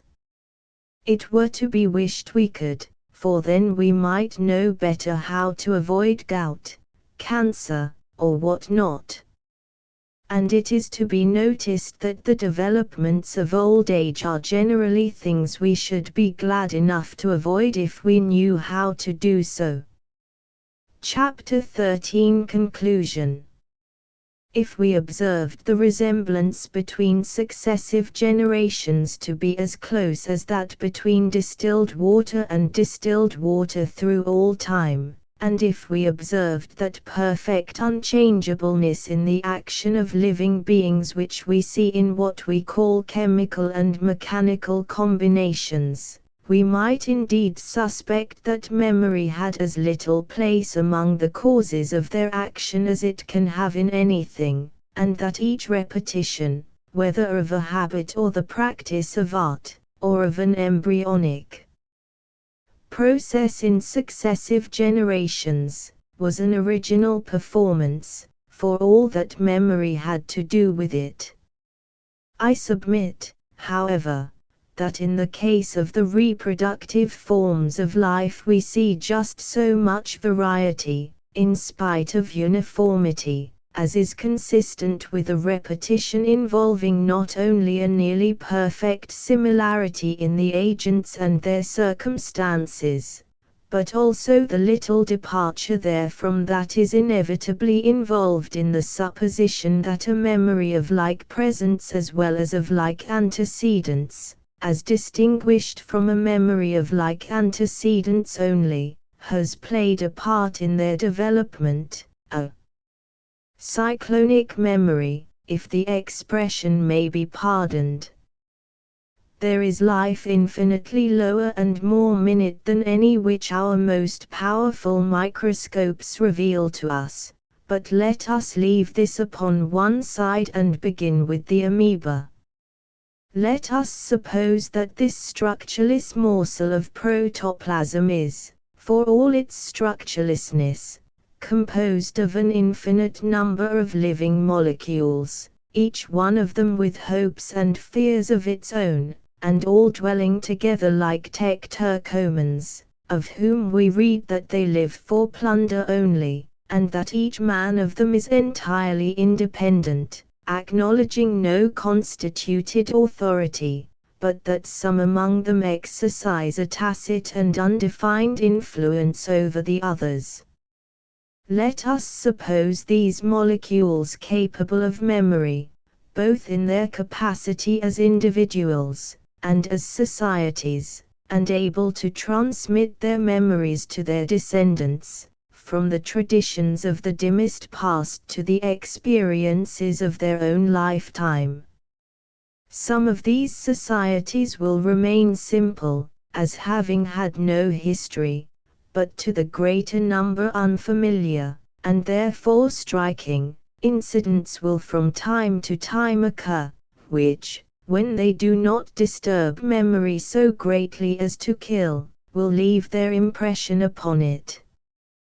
The body or society will remember these incidents, and be modified by them in its conduct, and therefore more or less in its internal arrangements, which will tend inevitably to specialization. This memory of the most striking events of varied lifetimes I maintain, with Professor Heering, to be the differentiating cause, which, accumulated in countless generations, has led up from the amoeba to man. If there had been no such memory, the amoeba of one generation would have exactly resembled time amoeba of the preceding, and a perfect cycle would have been established. The modifying effects of an additional memory in each generation have made the cycle into a spiral, and into a spiral whose eccentricity, in the outset hardly perceptible, is becoming greater and greater with increasing longevity and more complex social and mechanical inventions. We say that the chicken grows the horny tip to its beak with which it ultimately pecks its way out of its shell, because it remembers having grown it before, and the use it made of it. We say that it made it on the same principles as a man makes a spade or a hammer, that is to say, as the joint result both of desire and experience. When I say experience, I mean experience not only of what will be wanted, but also of the details of all the means that must be taken in order to effect this. Memory, therefore, is supposed to guide the chicken not only in respect of the main design, but in respect also of every atomic action, so to speak, which goes to make up the execution of this design. It is not only the suggestion of a plan which is due to memory, but, as Professor Heering has so well said, it is the binding power of memory which alone renders any consolidation or coherence of action possible, inasmuch as without this no action could have parts subordinate one to another, yet bearing upon a common end. No part of an action, great or small, could have reference to any other part, much less to a combination of all the parts. Nothing, in fact, but ultimate atoms of actions could ever happen, these bearing the same relation to such an action, we will say, as a railway journey from London to Edinburgh, as a single molecule of hydrogen to a gallon of water. If asked how it is that the chicken shows no sign of consciousness concerning this design, nor yet of the steps it is taking to carry it out, we reply that such unconsciousness is usual in all cases where an action, and the design which prompts it, have been repeated exceedingly often. If, again, we are asked how we account for the regularity with which each step is taken in its due order, we answer that this too is characteristic of actions that are done habitually, they being very rarely misplaced in respect of any part. When I wrote Life and Habit, I had arrived at the conclusion that memory was the most essential characteristic of life, and went so far as to say, life is that property of matter whereby it can remember, matter which can remember is living. I should perhaps have written, life is the being possessed of a memory. The life of a thing at any moment is the memories which at that moment it retains, and I would modify the words that immediately follow, namely, matter which cannot remember is dead, for they imply that there is such a thing as matter which cannot remember anything at all, and this on fuller consideration I do not believe to be the case. I can conceive of no matter which is not able to remember a little, and which is not living in respect of what it can remember. I do not see how action of any kind is conceivable without the supposition that every atom retains a memory of certain antecedents. I cannot, however, at this point, enter upon the reasons which have compelled me to this conclusion. Whether these would be deemed sufficient or no, at any rate we cannot believe that a system of self-reproducing associations should develop from the simplicity of the amoeba to the complexity of the human body without the presence of that memory which can alone account at once for the resemblances and the differences between successive generations, for the arising and the accumulation of divergences, for the tendency to differ and the tendency not to differ. At parting, therefore, I would recommend the reader to see every atom in the universe as living and able to feel and to remember, but in a humble way. He must have life eternal, as well as matter eternal, and the life and the matter must be joined together inseparably as body and soul to one another. Thus he will see God everywhere, not as those who repeat phrases conventionally, but as people who would have their words taken according to their most natural and legitimate meaning, and he will feel that the main difference between him and many of those who oppose him lies in the fact that whereas both he and they use the same language, his opponents only half mean what they say, while he means it entirely. The attempt to get a higher form of a life from a lower one is in accordance with our observation and experience. It is therefore proper to be believed. The attempt to get it from that which has absolutely no life is like trying to get something out of nothing. The millionth part of a farthing put out to interest at 10%, will in 500 years become over £1,000,000, and so long as we have any millionth of the farthing to start with, our getting as many £1,000,000 as we have a fancy for is only a question of time. but without the initial millionth of a millionth part, we shall get no increment whatever. A little leaven will leaven the whole lump, but there must be some leaven. I will here quote two passages from an article already quoted from on page 55 of this book.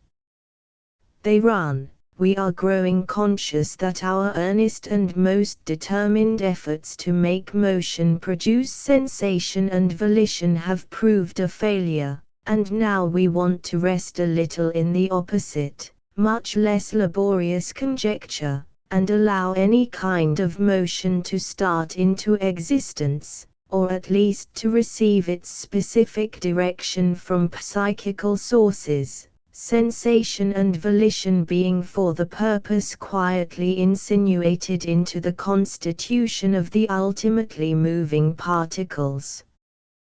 177a, and, in this light it can remain no longer surprising that we actually find motility and sensibility so intimately interbonded in nature.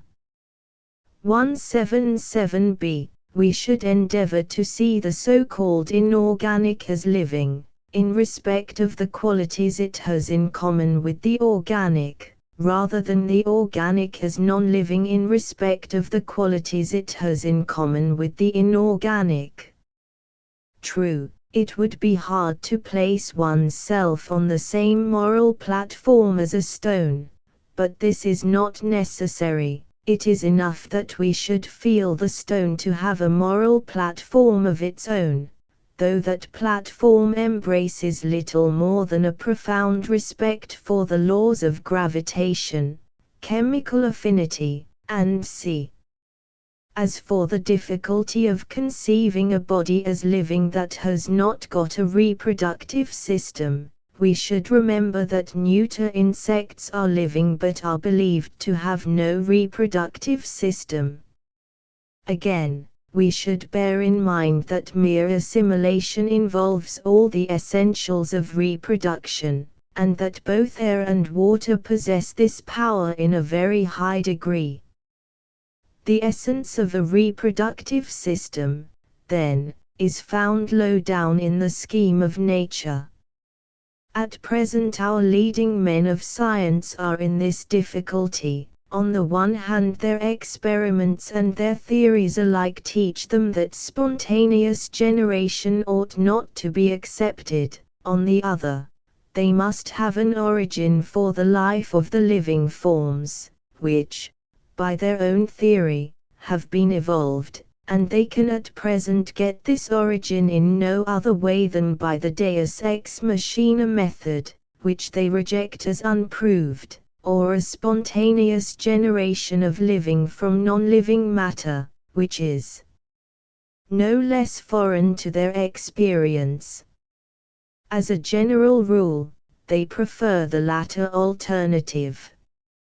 So Professor Tyndall, in his celebrated article, 19th Century, November 1878, wrote, "It is generally conceded, and seems to be a necessary inference from the lessons of science, that spontaneous generation must at one time have taken place, italics mine. No inference can well be more unnecessary or unscientific. I suppose spontaneous generation ceases to be objectionable if it was only a very little one and came off a long time ago in a foreign country. The proper inference is, that there is a low kind of livingness in every atom of matter. Life eternal is as inevitable a conclusion as matter eternal. It should not be doubted that wherever there is vibration or motion there is life and memory, and that there is vibration and motion at all times in all things. The reader who takes the above position will find that he can explain the entry of what he calls death among what he calls the living, whereas he could by no means introduce life into his system if he started without it. Death is deducible, life is not deducible. Death is a change of memories, it is not the destruction of all memory. It is as the liquidation of one company, each member of which will presently join a new one, and retain a trifle even of the old cancelled memory, by way of greater aptitude for working in concert with other molecules. This is why animals feed on grass and on each other, and cannot proselytize or convert the rude ground before it has been tutored in the first principles of the higher kinds of association. Again, I would recommend the reader to beware of believing anything in this book unless he either likes it, or feels angry at being told it. If required belief in this or that makes a man angry, I suppose he should, as a general rule, swallow it whole then and there upon the spot, otherwise he may take it or leave it as he likes. I have not gone far for my facts, nor yet far from them, all on which I rest are as open to the reader as to me. If I have sometimes used hard terms, the probability is that I have not understood them, but have done so by a slip, as one who has caught a bad habit from the company he has been lately keeping. They should be skipped. Do not let him be too much cast down by the bad language with which professional scientists obscure the issue, nor by their seeming to make it their business to fog us under the pretext of removing our difficulties. It is not the rat-catcher's interest to catch all the rats, and, as Handel observed so sensibly, every professional gentleman must do his best for to live. The art of some of our philosophers, however, is sufficiently transparent, and consists too often in saying organism which must be classified among fishes instead of fish, 179a, and then proclaiming that they have an ineradicable tendency to try to make things clear. 179b, if another example is required, here is the following from an article than which I have seen few with which I more completely agree, or which have given me greater pleasure. If our men of science would take to writing in this way, we should be glad enough to follow them. The passage I refer to runs thus. Professor Huxley speaks of a verbal fog by which the question at issue may be hidden. Is there no verbal fog in the statement that the etiology of crayfishes resolves itself into a gradual evolution in the course of the Mesozoic and subsequent epochs of the world's history of these animals from a primitive astarchomorphous form? Would it be fog or light that would envelop the history of man if we said that the existence of man was explained by the hypothesis of his gradual evolution from a primitive anthropomorphous form? I should call this fog, not light. 180. Especially let him mistrust those who are holding forth about protoplasm, and maintaining that this is the only living substance. Protoplasm may be, and perhaps is, the most living part of an organism, as the most capable of retaining vibrations, but this is the utmost that can be claimed for it. Having mentioned protoplasm, I may ask the reader to note the breakdown of that school of philosophy which divided the ego from the non-ego. The protoplasmists, on the one hand, are whittling away at the ego, till they have reduced it to a little jelly in certain parts of the body, and they will whittle away this too presently, if they go on as they are doing now. Others, again, are so unifying the ego and the non-ego, that with them there will soon be as little of the non-ego left as there is of the ego with their opponents. Both, however, are so far agreed as that we know not where to draw the line between the two, and this renders nugatory any system which is founded upon a distinction between them.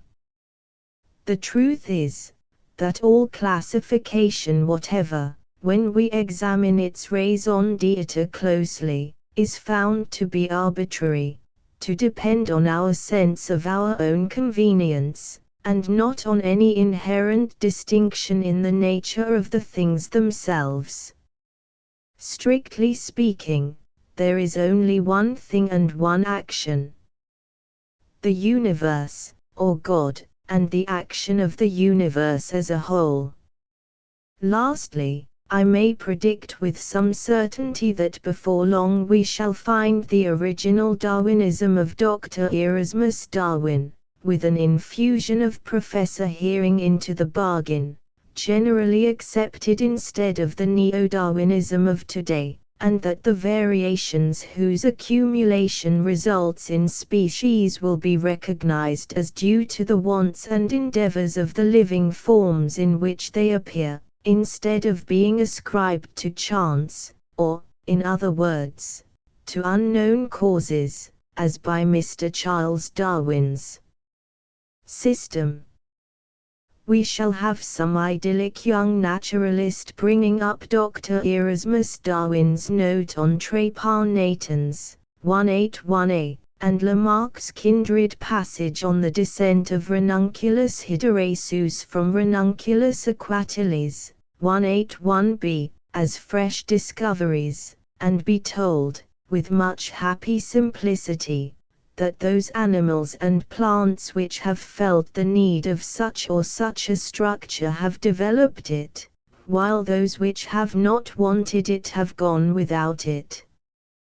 Thus, it will be declared, every leaf we see around us, every structure of the minutest insect, will bear witness to the truth of the great guess of the greatest of naturalists concerning the memory of living matter. I dare say the public will not object to this, and am very sure that none of the admirers of Mr. Charles Darwin or Mr. Wallace will protest against it, but it may be as well to point out that this was not the view of the matter taken by Mr. Wallace in 1858 when he and Mr. Darwin first came forward as preachers of natural selection. At that time Mr. Wallace saw clearly enough the difference between the theory of natural selection and that of Lamarck. He wrote, "The hypothesis of Lamarck, that progressive changes in species have been produced by the attempts of animals to increase the development of their own organs, and thus modify their structure and habits, has been repeatedly and easily refuted by all writers on the subject of varieties and species, but the view here developed tenders such an hypothesis quite unnecessary. The powerful retractile talons of the falcon and the cat tribes have not been produced or increased by the volition of those animals. Neither did the giraffe acquire its long neck by desiring to reach the foliage of the more lofty shrubs, and constantly stretching its neck for this purpose, but because any varieties which occurred among its antitypes with a longer neck than usual at once secured a fresh range of pasture over the same ground as their shorter-necked companions, and on the first scarcity of food were thereby enabled to outlive them." Italics in original. 182a. This is absolutely the neo-Darwinian doctrine, and a denial of the mainly fortuitous character of the variations in animal and vegetable forms cuts at its root. That Mr. Wallace, after years of reflection, still adhered to this view, is proved by his heading a reprint of the paragraph just quoted from 182b, with the words Lamarck's hypothesis very different from that now advanced, nor do any of his more recent works show that he has modified his opinion. It should be noted that Mr. Wallace does not call his work contributions to the theory of evolution but to that of natural selection. Mr. Darwin, with characteristic caution, only commits himself to saying that Mr. Wallace has arrived at almost, italics mine, the same general conclusions as he, Mr. Darwin, has done, 182c, but he still, as in 1859, declares that it would be a serious error to suppose that the greater number of instincts have been acquired by habit in one generation, and then transmitted by inheritance to succeeding generations, 183a, and he still comprehensively condemns the well-known doctrine of inherited habit, as advanced by Lamarck.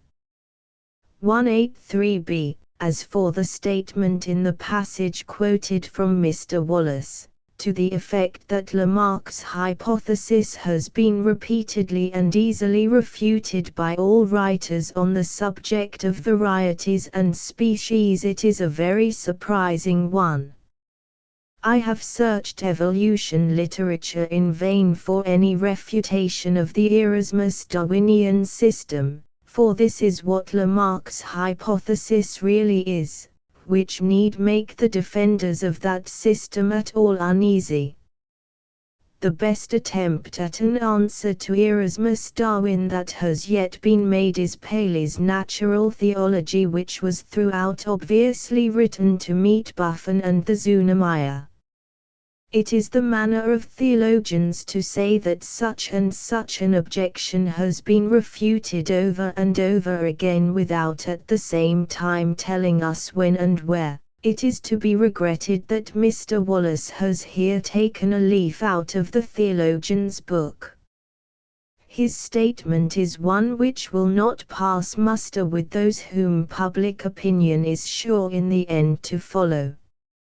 Did Mr. Herbert Spencer, for example, repeatedly and easily refute Lamarck's hypothesis in his brilliant article in the Leader, the 20th of March, 1852? On the contrary, that article is expressly directed against those who cavalierly reject the hypothesis of Lamarck and his followers. This article was written 6 years before the words last quoted from Mr. Wallace. How absolutely, however, does the word cavalierly apply to them? Does Isidore Geoffroy, again, bear Mr. Wallace's assertion out better?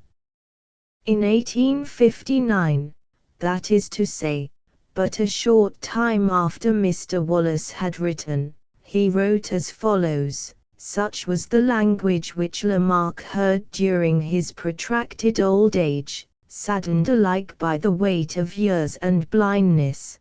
This was what people did not hesitate to utter over his grave yet barely closed, and what indeed they are still saying, commonly too without any knowledge of what Lamarck maintained, but merely repeating at second-hand bad caricatures of his teaching. When will the time come when we may see Lamarck's theory discussed, and, I may as well at once say, refuted in some important points, 184a, with at any rate the respect due to one of the most illustrious masters of our science? And when will this theory, the hardihood of which has been greatly exaggerated, become freed from the interpretations and commentaries by the false light of which so many naturalists have formed their opinion concerning it? If its author is to be condemned, let it be, at any rate, not before he has been heard. 184b. In 1873 M. Martin published his edition of Lamarck's Philosophie zoologique. he was still able to say, with, I believe, perfect truth, that Lamarck's theory has never yet had the honor of being discussed seriously. 184c. Professor Huxley in his article on evolution is no less cavalier than Mr. Wallace. He writes, 184d, Lamarck introduced the conception of the action of an animal on itself as a factor in producing modification. Lamarck did nothing of the kind. It was Buffon and Dr. Darwin who introduced this, but more especially Dr. Darwin. But a little consideration showed, italics mine, that though Lamarck had seized what, as far as it goes, is a true cause of modification, it is a cause the actual effects of which are wholly inadequate to account for any considerable modification in animals, and which can have no influence whatever in the vegetable world, and c. I should be very glad to come across some of the little consideration which will show this.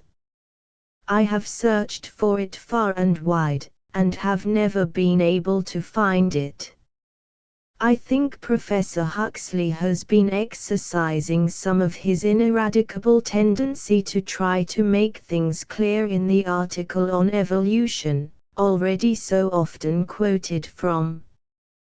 We find him, p. 750, pooh-poohing Lamarck. Yet on the next page he says, how far natural selection suffices for the production of species remains to be seen. And this when natural selection was already so nearly of age. Why, to those who know how to read between a philosopher's lines, the sentence comes to very nearly the same as a declaration that the writer has no great opinion of natural selection. Professor Huxley continues, few can doubt that, if not the whole cause, it is a very important factor in that operation. A philosopher's words should be weighed carefully, and when Professor Huxley says few can doubt, we must remember that he may be including himself among the few whom he considers to have the power of doubting on this matter. He does not say few will but few can doubt, as though it were only the enlightened who would have the power of doing so.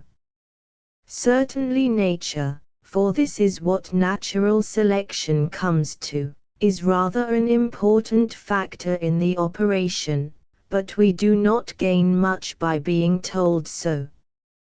If, however, Professor Huxley neither believes in the origin of species, through sense of need on the part of animals themselves, nor yet in natural selection, we should be glad to know what he does believe in. The battle is one of greater importance than appears at first sight.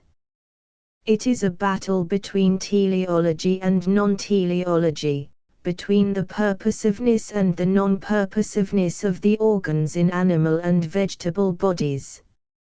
According to Erasmus Darwin, Lamarck, and Paley, organs are purposive. According to Mr. Darwin and his followers, they are not purposive.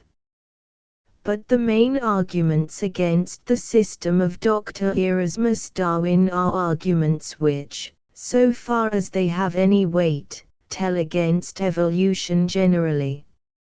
Now that these have been disposed of, and the prejudice against evolution has been overcome, it will be seen that there is nothing to be said against the system of Dr. Darwin and Lamarck which does not tell with far greater force against that of Mr. Charles Darwin and Mr. Wallace.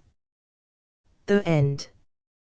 William Brendan and Son, Limited. Printers, Plymouth. Footnotes, 0a.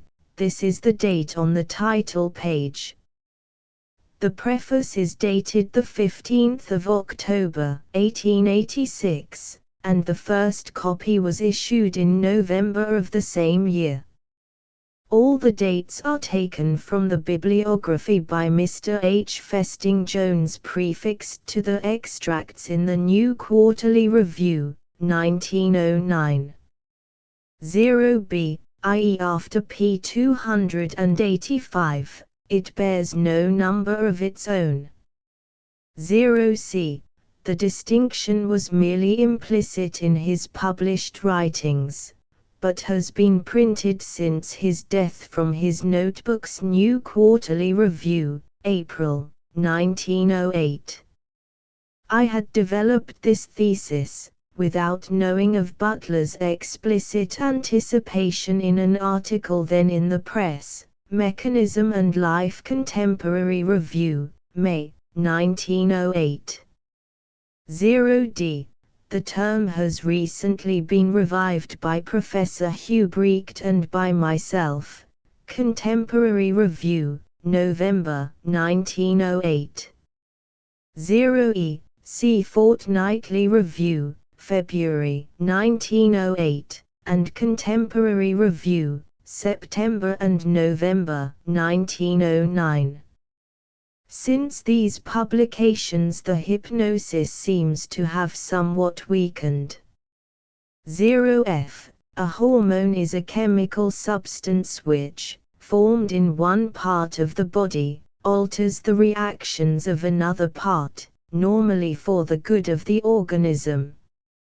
0g. Mr. H. Festing Jones first directed my attention to these passages and their bearing on the mutation theory.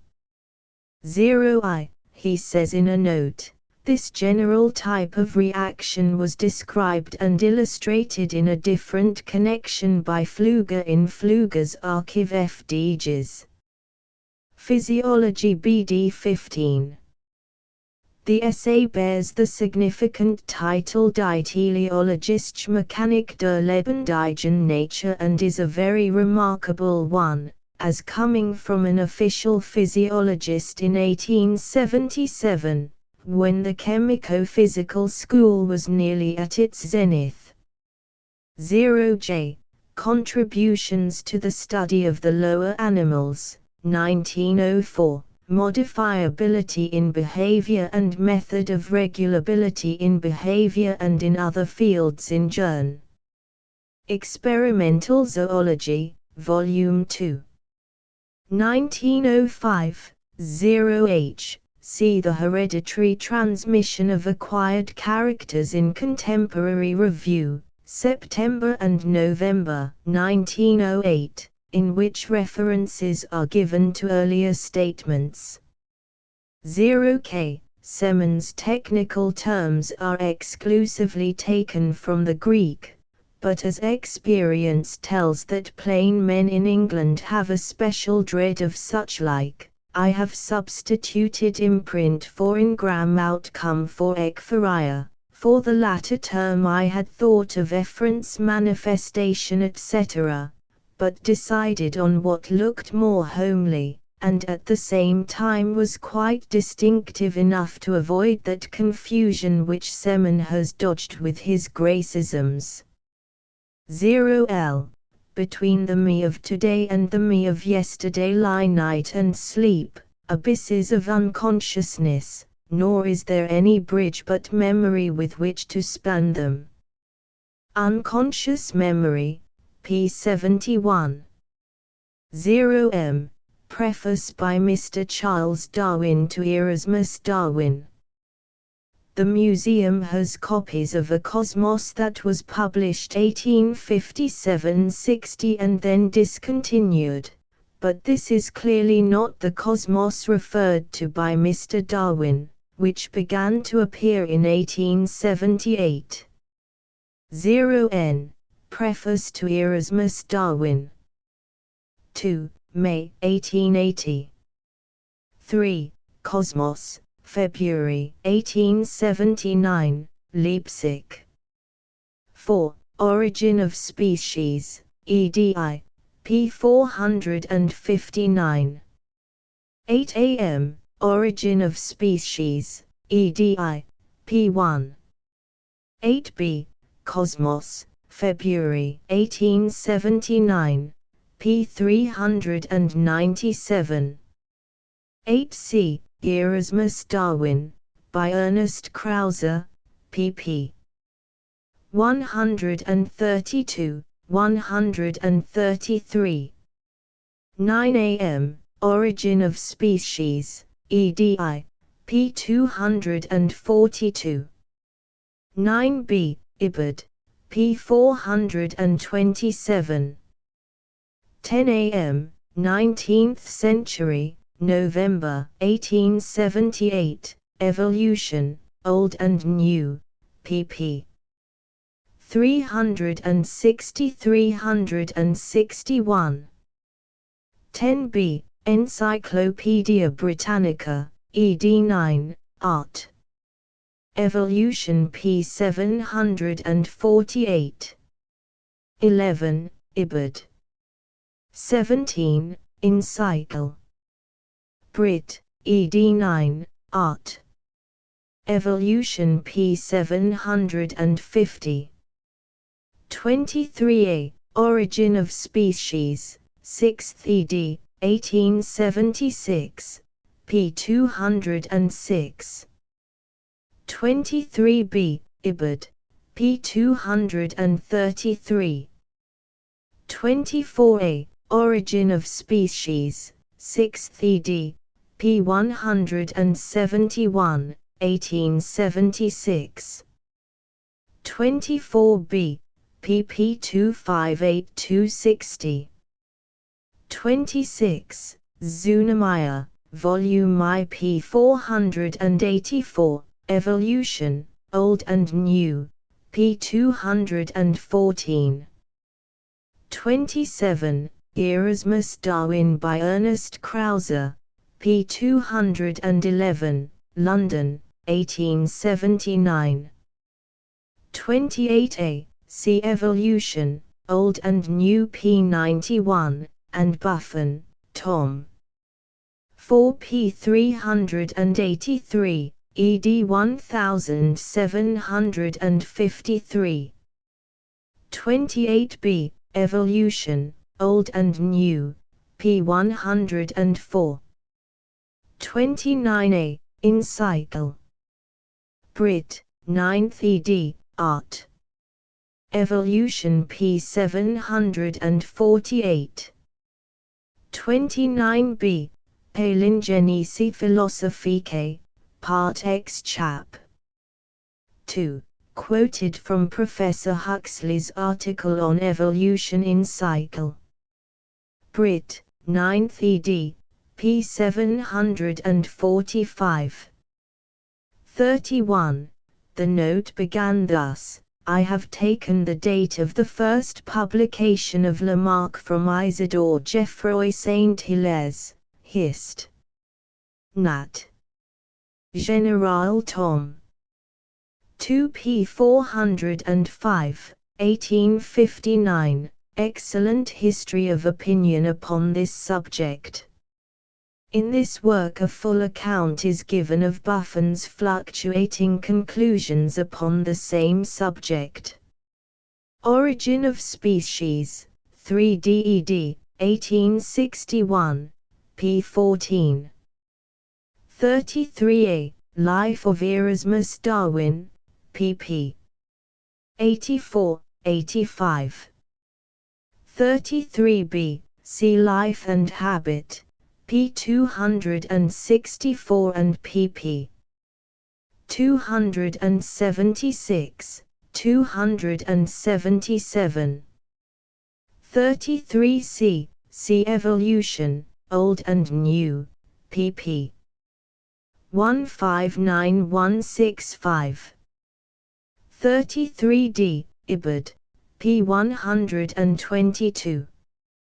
34, See Evolution, Old and New, pp. 247, 248. 35a, Vestiges of Creation, ed. 1860, Proofs, Illustrations, and C, appealsive. 35b. The first announcement was in the Examiner, the 22nd of February, 1879. 36. Saturday Review, the 31st of May, 1879. 37a. The 26th of May, 1879. 37b. The 31st of May, 1879. 37c. The 26th of July, 1879. 37d. July, 1879. 37e. July, 1879. 37f. The 29th of July, 1879. 37g. January, 1880. 39. How far Cosmos was a well-known journal, I cannot determine. It had just entered upon its second year.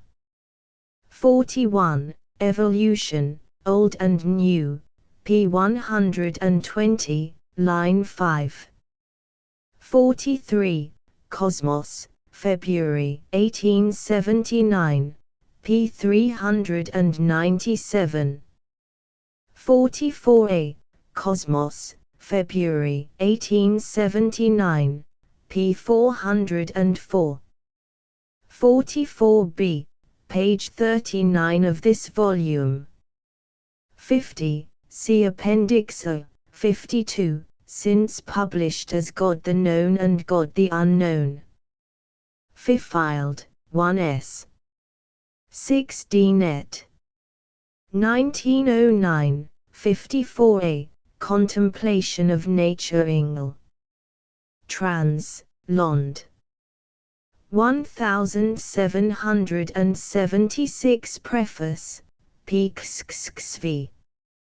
54b. Ibid, p. xx8. 55. Life and Habit, p. 97. 56. The Unity of the Organic Individual by Edward Montgomery, Mind, October, 1880, p. 466. 58. Life and Habit, p. 237. 59a. Discourse on the Study of Natural Philosophy. Lardner's Cab. Cyclo, Volume 6. p. 24. 59b. Young's Lectures on Natural Philosophy, 2. 627. See also Phil Trans, 1801-2. 63. The lecture is published by Karl-Geroldsson, Vienna. 69. See quotation from Bonnet, p. 54 of this volume. 70. Professor Hearing is not clear here. Vibrations, if I understand his theory rightly, should not be set up by faint stimuli from within. Whence and what are these stimuli? The vibrations within are already existing, and it is they which are the stimuli to action. On having been once set up, they either continue in sufficient force to maintain action, or they die down, and become too weak to cause further action, and perhaps even to be perceived within the mind, until they receive an accession of vibration from without.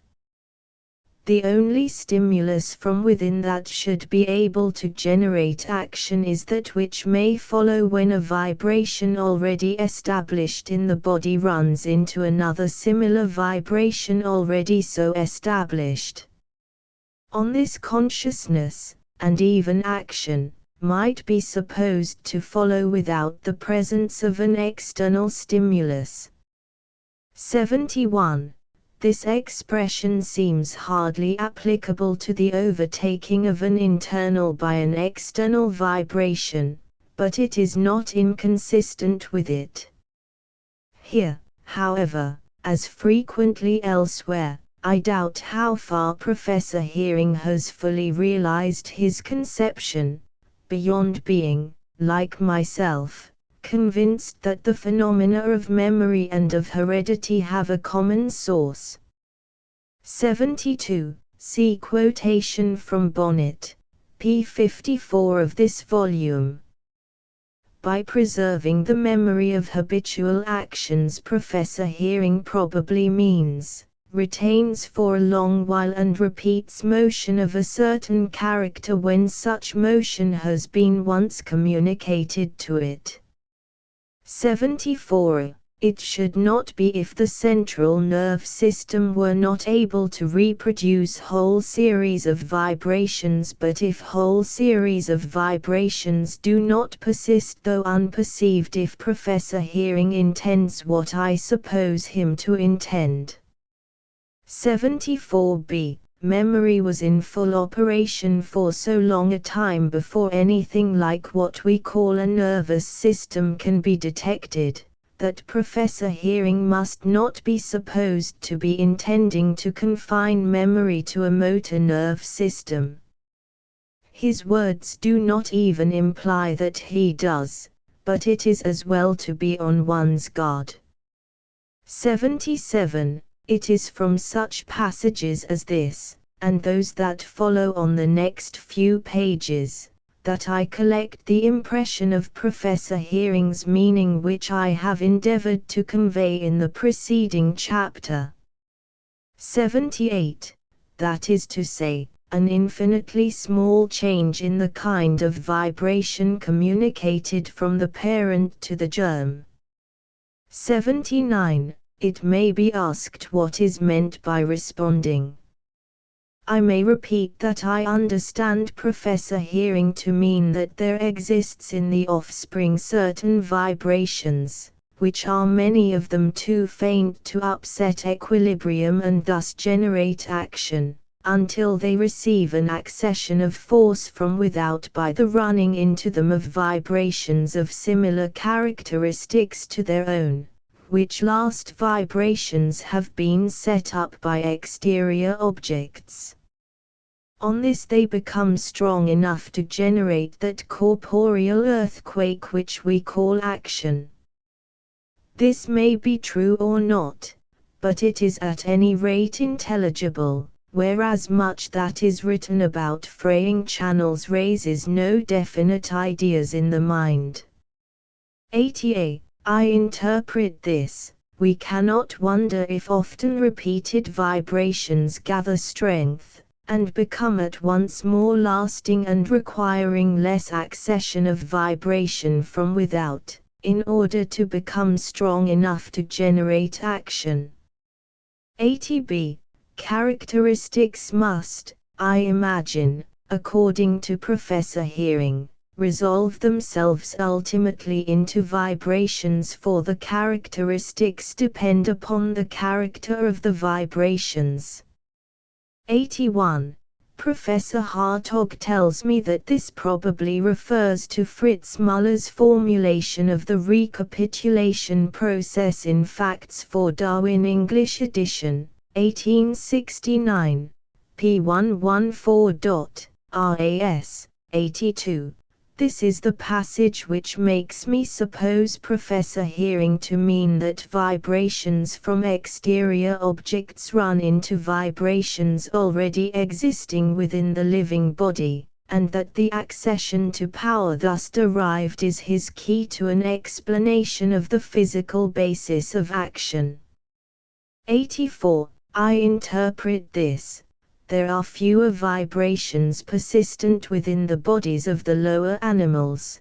Those that there are, therefore, are stronger and more capable of generating action or upsetting the status quo. Hence also they require less accession of vibration from without. Man is agitated by more and more varied vibrations, these, interfering, as to some extent they must, with one another, are weaker, and therefore require more accession from without before they can set the mechanical adjustments of the body in motion. 89. I am obliged to Mr. Sully for this excellent translation of Hell's Hen. 90a. Westminster Review, New Series, Volume 6. p. 143. 90b. Ibid, p. 145. 90c. Ibid, p. 151. 92a. Instinctistzweckmäßiges Handeln beurteilen des Zwecks. Philosophy of the Unconscious, 3 ded. Berlin, 1871, p. 70. 92b. 1. Ein bloßvolk der körperlichen Organisation. 2. Ein von der Natur eingeritteter Gehirn oder Geistesmechanismus. 3. Ein Folge unbeurster Geistestätigkeit. Philosophy of the Unconscious, 3 ded. p. 70. 97. Hiermetist der Annahme das Erzähl gesprochen, welch die unbeurste Vorstellung des Zwecks in jedem einzelnen Falle vorwiegt, denn wollt man nun noch die Vorstellung des Geistesmechanismus festhalten, so must für jede Variation und Modification des Instinkts, nach den äußeren Umständen, ein besond constant Vorrichtung eingefügt sein. Philosophy of the Unconscious, 3 ded. p. 74. 99. In diesen Glaube ch, dass die angeführten Beispiele genug beweisen, dass es auch weil Fälle gibt, wo jede Komplikation mit der beurteilbaren Deutschwunlich und Aussagewunlich Handlung aus derselben Quelle stammen, dass sie entweder beid wirklicher Instinkt, oder beid Resultat beurteilbar sind. Philosophy of the Unconscious, 3 ded. p. 76. 100.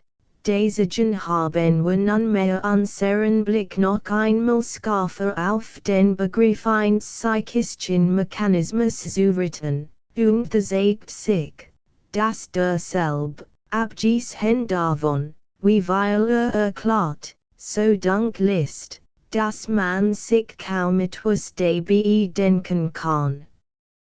Philosophy of the Unconscious, 3 ded. p. 76. 101. Das Englied tritt als beurste Will zu deiner Handlung auf. Beide sind aber ganzen gleichartig und haben mit dergleichen Motivation nichts zu tun, welch ausschließlich darin besteht, dass die Vorstellung einer Lust oder einer Unlust das Begehren erster zu erlangen, letzter sich fernzuhalten. Ibid, p. 76. 102a. Dies Kausalverbindung vollurterungsmäßig, wie wir von unseren menschlichen Instinkten wissen, nicht ins Beurteilen, folglich kann dieselbe, wenn sie ein Mechanismus sein soll, nur entweder ein nicht ins Beurteilen voller die mechanische Leitung und Umwandlung der Schwingungen des vorgestellten Motivs in die Schwingungen der gewollten Handlung im Gehirn, oder ein unbeurster geistiger Mechanismus sein. Philosophy of the Unconscious, 3 ded. p. 77. 102b. Man hat sich also zwischen dem beursten Motiv und dem Willen zur Instinktshandlung ein Kausalverbindung der Unbeurtsvorstellen und Wollen zu denken, und ich weiß nicht, wie dies Verbindung einfacher gedacht werden konnt, als durch den vorgestellten und gewollten Zweck. damit sind wir aber bedem allen Geisten Eigenthümlichen und immanenten Mechanismus der Logik angelangt, und haben die unbeurste Zweckvorstellung jeder einzelnen Instinkthandlung als unentbehrliches Glied gefunden. Hiermit hat also der Begriff des Toten, äußerlich prädestiniert in Geistesmechanismus sich selbst aufzuheben und in das immanent Geistesleben der Logik umgewandelt, und wir sind bei der letzten Möglichkeit angekommen, welch für die Auffassung eines wirklichen Instinkts übrig bleibt. Der Instinkt ist Bewusstswollen des Mittels zu einem unbewusstgewollten Zweck. Philosophy of the Unconscious, 3 p. 78. 105a. Also der Instinkt Hilfsmechanismus der sich der Entstung des Hilfsmechanismus ist. Philosophy of the Unconscious, 3 p. 79. 105b. Das Orch der Fertige Hilfsmechanismus das unbewusst nicht etwa zu dieser bestimmten Instinkthandlung necessiert, sondern bloß predisponiert. Philosophy of the Unconscious, 3 p. 79. 105c. Gibt es einen wirklichen Instinkt, oder sind die sogenannten Instinkthandlungen nur Resultat bewusster Übelgang? Philosophy of the Unconscious, 3 p. 79. 111.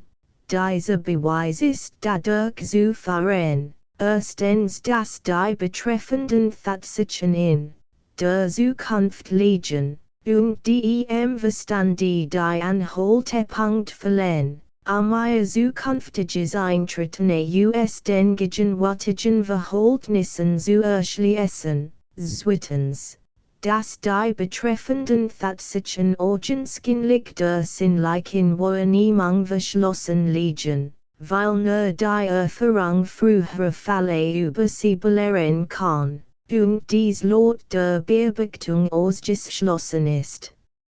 Es wird für unser Interessen keinen Unterschied machen, wenn, was ich wahrscheinlich halt, bei fortschreitender physiologischer Erkenntnis jetzt für den ersten Fall anzufahrenden Beispiel sich als solch des zweiten Falls ausweisen sollten, wie dies unlugbar weilen früher gebrauten Beispielen schon geschehen ist.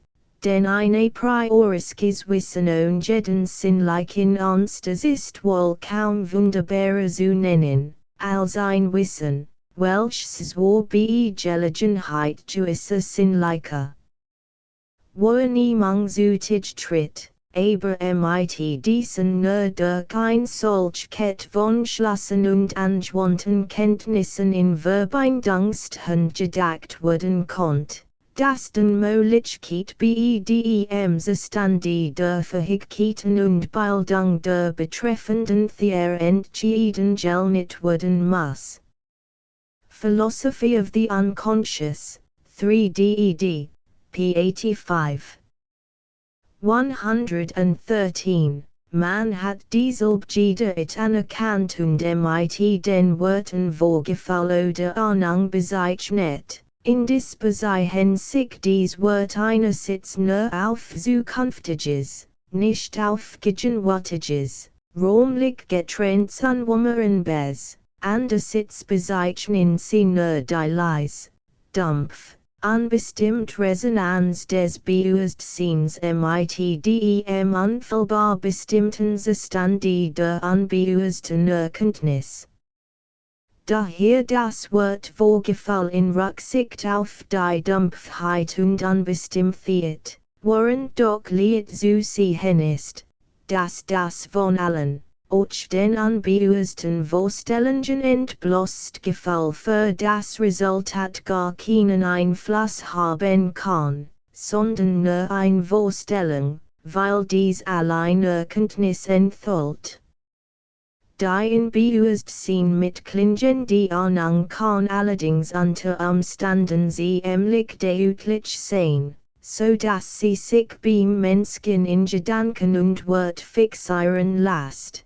Doch ist dies auch im Menschen erfahrungsmäßig bei den eigentümlichen Instinkten nicht der Fall, weil mir ist bei diesen die Resonanz der unbewussten Erkenntnis im Bewusstsein meistens so schwach, dass sie sich wirklich nur in begleitenden Gefallen oder der Stimmung äußert, dass sie einen unendlich kleinen Bruchteil des Gemenschfalls bildet. Philosophy of the Unconscious, 3DED, p. 86. 115a, in der Bestimmung des Willens durch einen im unbewussten liegenden Prozess für welchen sich dieser Charakter der zweifellosen Selbstgewissheit in allen folgenden Untersuchungen bewahren wird. Philosophy of the Unconscious, p. 87. 115b, sondern als unmittelbarer Besitz vorgefunden wird. Philosophy of the Unconscious, p. 87. 115c, Hellshen. 119a, das Hellshen des Unbewussten hat sie den rechten Weg ahnen lassen. Philosophy of the Unconscious, p. 90, 3DED, 1871. 119b, man wird doch wohrlich nicht den Theorien zumachen wollen. Der Meteorologist schloss das Wetter auf monatem voraus zu berechnen, sogar Überschwemmungen vorauszusagen. Weil mir ist ein solch gefallswahrnehmungen atmosphärischer Einfluss nichts weiter als die sinnliche Wahrnehmung, welche als Motiv wirkt, und ein Motiv muss doch immer vorhanden sein, wenn ein Instinkt funktionieren soll. Es bleibt also trotzdem bestehen, dass das Voraussehen der Witterung ein unbewusstes Hellshen ist, von dem der Storch, der Weierwatch in früher nach Süden aufbricht, so wenn ich etwas weiß, als der Hirsch, der sich vor einem kalten Winter einen dickeren Pez als gewöhnlich wachsen lässt. Die Thier haben eben einerseits das gegenwärtige Witterungsgefühl im Bewusstsein, daraus folgt andererseits ihr Handel so, als ob sie die Vorstellung der zukünftigen Witterung hatten. Im Bewusstsein haben sie dieselbe nicht, also bietet sich als einzig natürliches Mittelglied die unbewusste Vorstellung, die nun aber immer ein Hellshen ist, weil sie etwas enthält, was dem Thier weder durch sinnliche Wahrnehmung direkt gegeben ist, noch durch sein Verstand des Mittel aus der Wahrnehmung geschlossen werden kann. Philosophy of the Unconscious, p. 91, 3DED, 1871. 124. Meisten Thiels tritt aber hier der höheren Bewusstseinsstufe der Menschen entsprechend ein starket Resonanz des Bewusstseins mit dem bewussten Hellshen hervor, die sich also mehr oder minder deutlich Ahnung darstellt. Außerdem entspricht es der großen Selbstständigkeit des menschlichen Intellekts, dass dies Ahnung nicht ausschließlich behaftet der unmittelbaren Ausführung einer Handlung eintritt, sondern bisweilen auch unabhängig von der Bedingung einer momentan zu leisten, dass als bloß Vorstellung unbewussten Willen sich zeigt, wenn nur die Bedingung erfüllt ist, dass der Gegenstand dieses Ahnens den Willen des Ahnenden im Allgemeinen in hohem Grad interessiert. Philosophy of the Unconscious, 3DED, p. 94. 126. Häufig sind die Anungen, in denen das Hellsehen des Unbewussten sich dem Bewusstsein offenbart, dunkel, unverständlich und symbolisch, weil sie im Gehirn sinnliche Form annehmen müssen, während die Unbewusstvorstellungen der Form der Sinnlichkeit kein Ziel haben kann. Philosophy of the Unconscious, 3DED, p. 96. 128. Ebenso weil es dies Rechner ingestigerte Bewusstsein Resonanz fortsetzt, stutzt es Genossigen der Instinkthandlungen ihrer eigens Wissen ebenso sehr an c. Philosophy of the Unconscious, 3DED, p. 97. 129. Wir würden trotzdem dies gemeinsam wirken eins Masseninstinkts in der Entstehung der Sprache und den großen politischen und sozialen Bewegungen in der Weltgeschichte deutlich wiedererkennen. Hier handelt es sich möglichst einfach und deutlich Beispiel, und darum Griffen wir zu niederen Theorien, wo die Mittel der Gedankenmitteilung beeinflussende Stimme, Mimik und Physiognomie so unvollkommen sind, dass die Übereinstimmung und das Ineinandergreifen der einzelnen Leistungen in den Hauptsätzen unmöglich der bewussten Verständigung der Sprache zugeschrieben werden darf. Philosophy of the Unconscious, 3DED, p. 98. 131a. Und wie der Instinkt Plan des ganzen Stocks in unbewusstem Hellsehen jeder einzelnen Being einwohnt. Philosophy of the Unconscious, 3DED, p. 99. 131b. In dem jedes Individuum den Plan des ganzen und samtlich gegenwärtig zu ergreifen die Mittel im unbewussten Hellsehen hat, woven eben not das ein, was ihm zu tun obliegt, in sein Bewusstsein voll. Philosophy of the Unconscious, 3DED, p. 99. 132. Der Instinkt ist nicht Resultat bewusster Übelgang, nicht Folge der körperlichen Organisation, nicht bloßes Resultat eins in der Organisation des Gehirns gelegenen Mechanismus, nicht Wirkung eins dem Geist von außen angeklebten Toten, seinem innersten Wissen fremden Mechanismus, sondern selbst eigene Leistung des Individuums aus seinem innersten Wissen und Charakter entspringend. Philosophy of the Unconscious, 3DED, p. 100. 133. Häufig ist die Kenntnis des Zwecks der bewussten Erkenntnis der sinnlichen Wahrnehmung gar nicht zugänglich. Dann dokumentiert sich die Eigentümlichkeit des Unbewussten im Hellsehen, von welchem das Bewusstsein Thiels nah ein verschwindend Dampf, Thiels auch namentlich beim Menschen mehr oder minder deutlich Resonanz als Ahnung verspürt. Philosophy of the Unconscious, 3DED, p. 100. 135. Und ein so dämonisch Wald sollt der etwas ausgecht werden können, was als ein dem inneren Wissen fremder Mechanismus dem Geist aufgepfropft ist, oder gar der kein Bewusstübelgang, welch doch stets nur im kahlen Egoismus stecken bleibt und c. Philosophy of the Unconscious, 3DED, p. 101.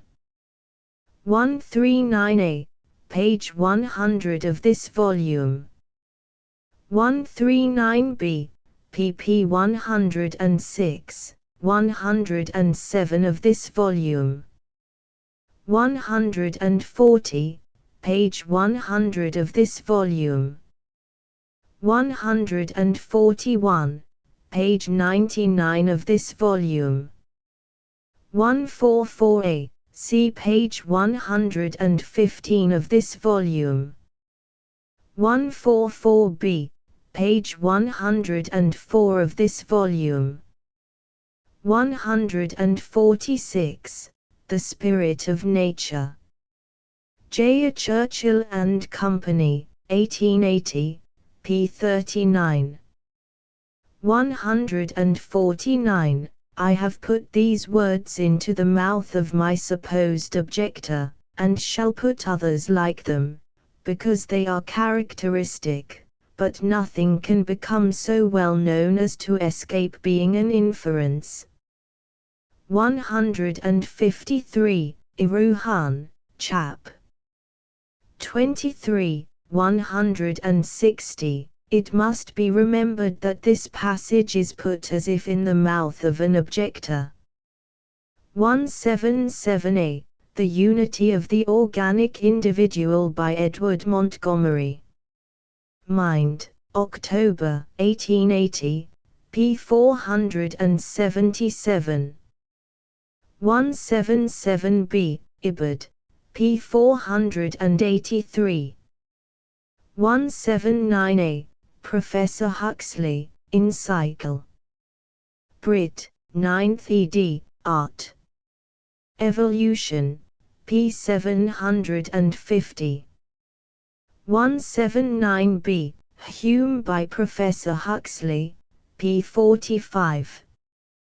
180, The Philosophy of Crayfishes by the Right Revelation the Lord Bishop of Carlisle. 19th Century for October, 1880, p. 636. 181a, Les Amours des Plantes, p. 360. Paris, 1800. 181b, Philosophie zoologique, tom. IP 231. E.D.M. Martin. Paris, 1873. 182a, Journal of the Proceedings of the Linnean Society. Williams and Norgate, 1858, p. 61. 182b, Contributions to the Theory of Natural Selection, 2 ded., 1871, p. 41. 182c, Origin of Species, p. 1, ed. 1872. 183a, Origin of Species, 6th ed., p. 206. I ought in fairness to Mr. Darwin to say that he does not hold the error to be quite as serious as he once did. It is now a serious error only. In 1859 it was the most serious error. Origin of Species, 1st ed., p. 209. 183b, Origin of Species, 1st ed., p. 242, 6th ed., p. 233. 184a, I never could find what these particular points were. 184b, Isidore Geoffroy, Hist. Nat. General, Tom. 2p 407, 1859. 184c, M. Martin's edition of the Philosophie zoologique, Paris, 1873, Introduction, p. 6. 184d, Encyclopaedia Britannica, 9th ed., p. 750. End of the Project Gutenberg ebook Unconscious Memory Updated editions will replace the previous one, the old editions will be renamed. Creating the works from print editions not protected by U.S. copyright law means that no one owns a United States copyright in these works, so the Foundation, and you, can copy and distribute it in the United States without permission and without paying copyright royalties. Special rules, set forth in the general terms of use part of this license, apply to copying and distributing Project Gutenberg trademark symbol electronic works to protect the Project Gutenberg trademark symbol concept and trademark. Project Gutenberg is a registered trademark, and may not be used if you charge for an ebook, except by following the terms of the trademark license, including paying royalties for use of the Project Gutenberg trademark. If you do not charge anything for copies of this ebook, complying with the trademark license is very easy. You may use this ebook for nearly any purpose such as creation of derivative works, reports, performances and research. Project Gutenberg ebooks may be modified and printed and given away. You may do practically anything in the United States with ebooks not protected by U.S. copyright law. Redistribution is subject to the trademark license, especially commercial redistribution. Start. Full license. The full Project Gutenberg license. Please read this before you distribute or use this work to protect the Project Gutenberg trademark symbol mission of promoting the free distribution of electronic works, by using or distributing this work, or any other work associated in any way with the phrase Project Gutenberg.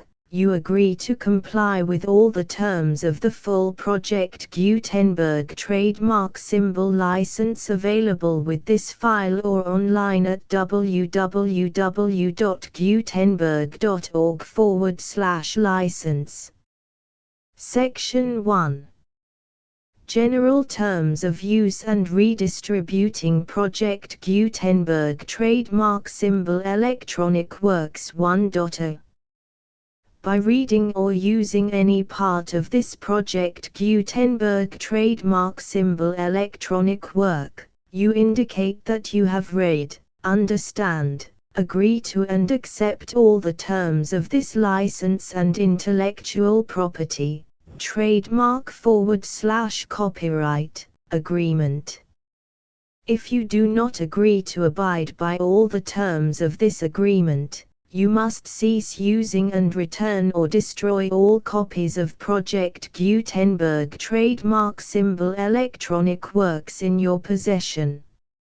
If you paid a fee for obtaining a copy of or access to a Project Gutenberg trademark symbol electronic work and you do not agree to be bound by the terms of this agreement, you may obtain a refund from the person or entity to whom you paid the fee as set forth in paragraph 1.e.8. 1.b Project Gutenberg is a registered trademark. It may only be used on or associated in any way with an electronic work by people who agree to be bound by the terms of this agreement. There are a few things that you can do with most Project Gutenberg trademark symbol electronic works even without complying with the full terms of this agreement. See paragraph 1.c below. There are a lot of things you can do with Project Gutenberg trademark symbol electronic works if you follow the terms of this agreement and help preserve free future access to Project Gutenberg trademark symbol electronic works. See paragraph 1.e below. 1.c. The Project Gutenberg Literary Archive Foundation, the Foundation or PGLAF, owns a compilation copyright in the collection of Project Gutenberg trademark symbol electronic works. Nearly all the individual works in the collection are in the public domain in the United States. If an individual work is unprotected by copyright law in the United States and you are located in the United States, we do not claim a right to prevent you from copying, distributing, performing, displaying or creating derivative works based on the work as long as all references to Project Gutenberg are removed.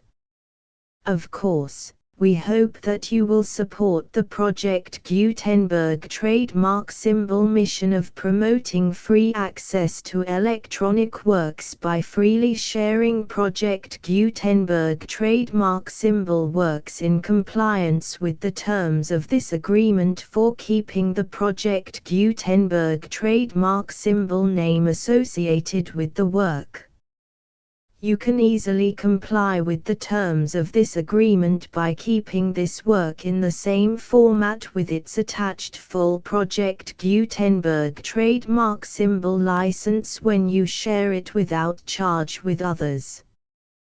1.d. The copyright laws of the place where you are located also govern what you can do with this work. Copyright laws in most countries are in a constant state of change.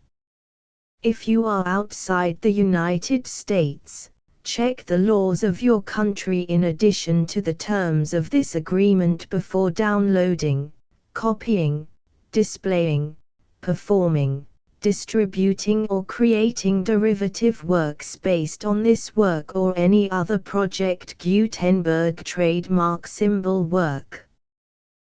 The Foundation makes no representations concerning the copyright status of any work in any country other than the United States. 1.e. Unless you have removed all references to Project Gutenberg. 1.e.1. The following sentence, with active links to, or other immediate access to, the full Project Gutenberg trademark symbol license must appear prominently whenever any copy of a Project Gutenberg trademark symbol work, any work on which the phrase Project Gutenberg appears, or with which the phrase Project Gutenberg is associated, is accessed, displayed, performed, viewed, copied or distributed. This ebook is for the use of anyone anywhere in the United States and most other parts of the world at no cost and with almost no restrictions whatsoever.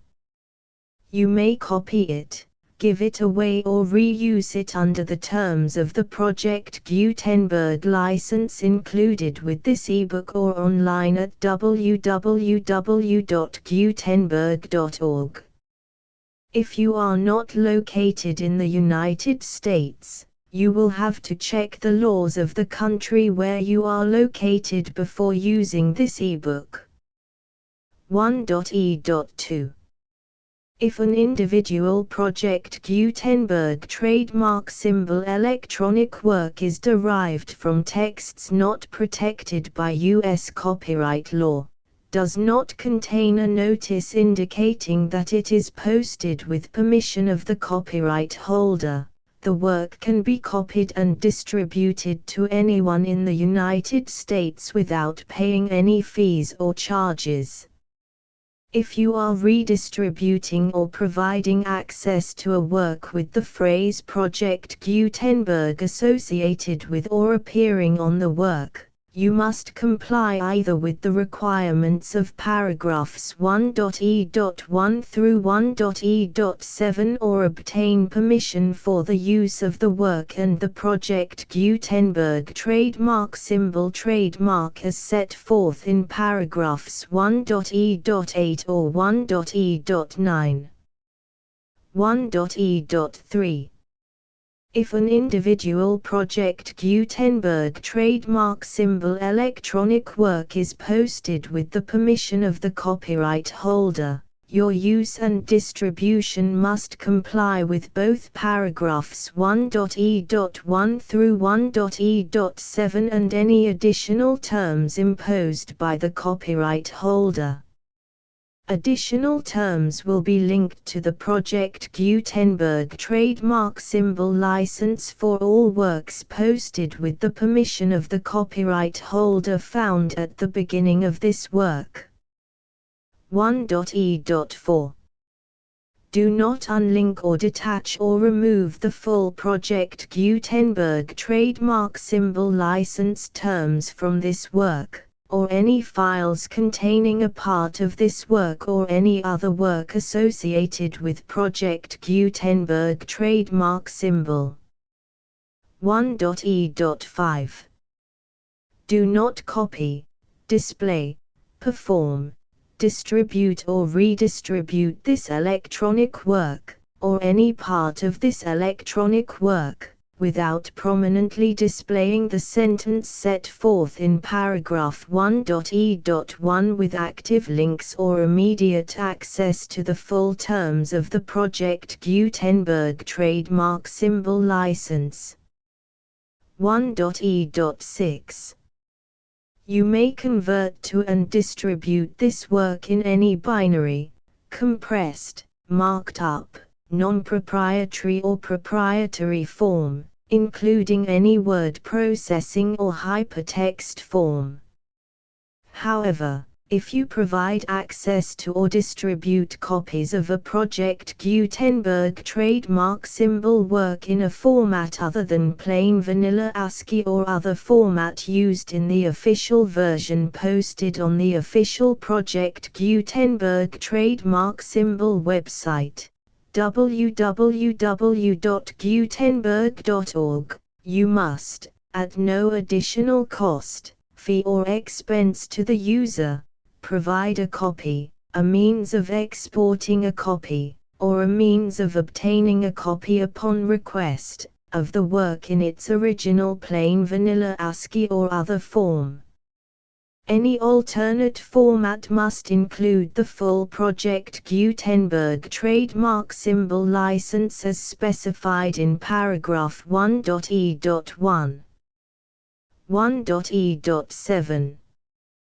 Do not charge a fee for access to, viewing, displaying, performing, copying or distributing any Project Gutenberg trademark symbol works unless you comply with paragraph 1.e.8 or 1.e.9. 1.e.8. You may charge a reasonable fee for copies of or providing access to or distributing Project Gutenberg trademark symbol electronic works provided that you pay a royalty fee of 20% of the gross profits you derive from the use of Project Gutenberg trademark symbol works calculated using the method you already use to calculate your applicable taxes. The fee is owed to the owner of the Project Gutenberg trademark symbol trademark, but he has agreed to donate royalties under this paragraph to the Project Gutenberg Literary Archive Foundation. Royalty payments must be paid within 60 days following each date on which you prepare, or are legally required to prepare, your periodic tax returns. Royalty payments should be clearly marked as such and sent to the Project Gutenberg Literary Archive Foundation at the address specified in Section 4, Information about donations to the Project Gutenberg Literary Archive Foundation. You provide a full refund of any money paid by a user who notifies you in writing, or by email, within 30 days of receipt that he does not agree to the terms of the full Project Gutenberg trademark symbol license.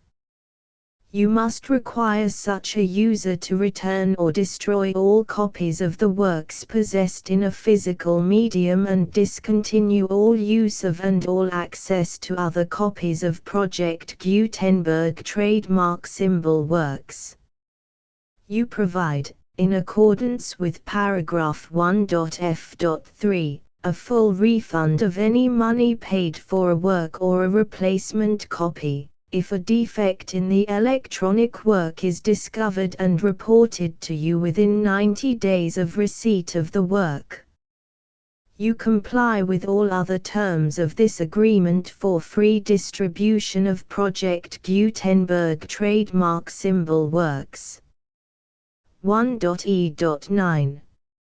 If you wish to charge a fee or distribute a Project Gutenberg trademark symbol electronic work or group of works on different terms than are set forth in this agreement, you must obtain permission in writing from the Project Gutenberg Literary Archive Foundation, the manager of the Project Gutenberg trademark symbol trademark.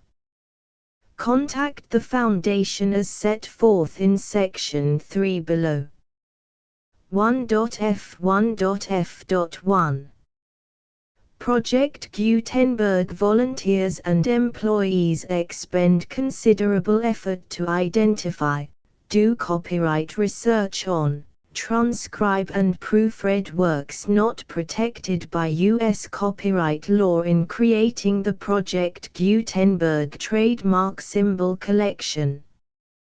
Despite these efforts, Project Gutenberg trademark symbol electronic works, and the medium on which they may be stored, may contain defects such as, but not limited to, incomplete, inaccurate or corrupt data, transcription errors, a copyright or other intellectual property infringement, a defective or damaged disk or other medium, a computer virus, or computer codes that damage or cannot be read by your equipment.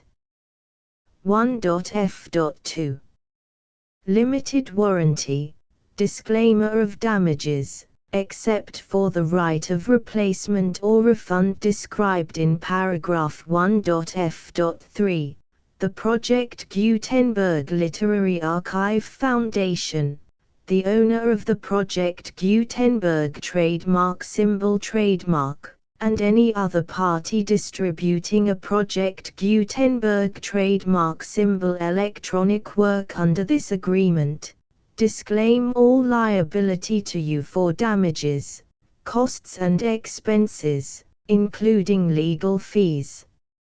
You agree that you have no remedies for negligence, strict liability, breach of warranty or breach of contract except those provided in paragraph 1.f.3.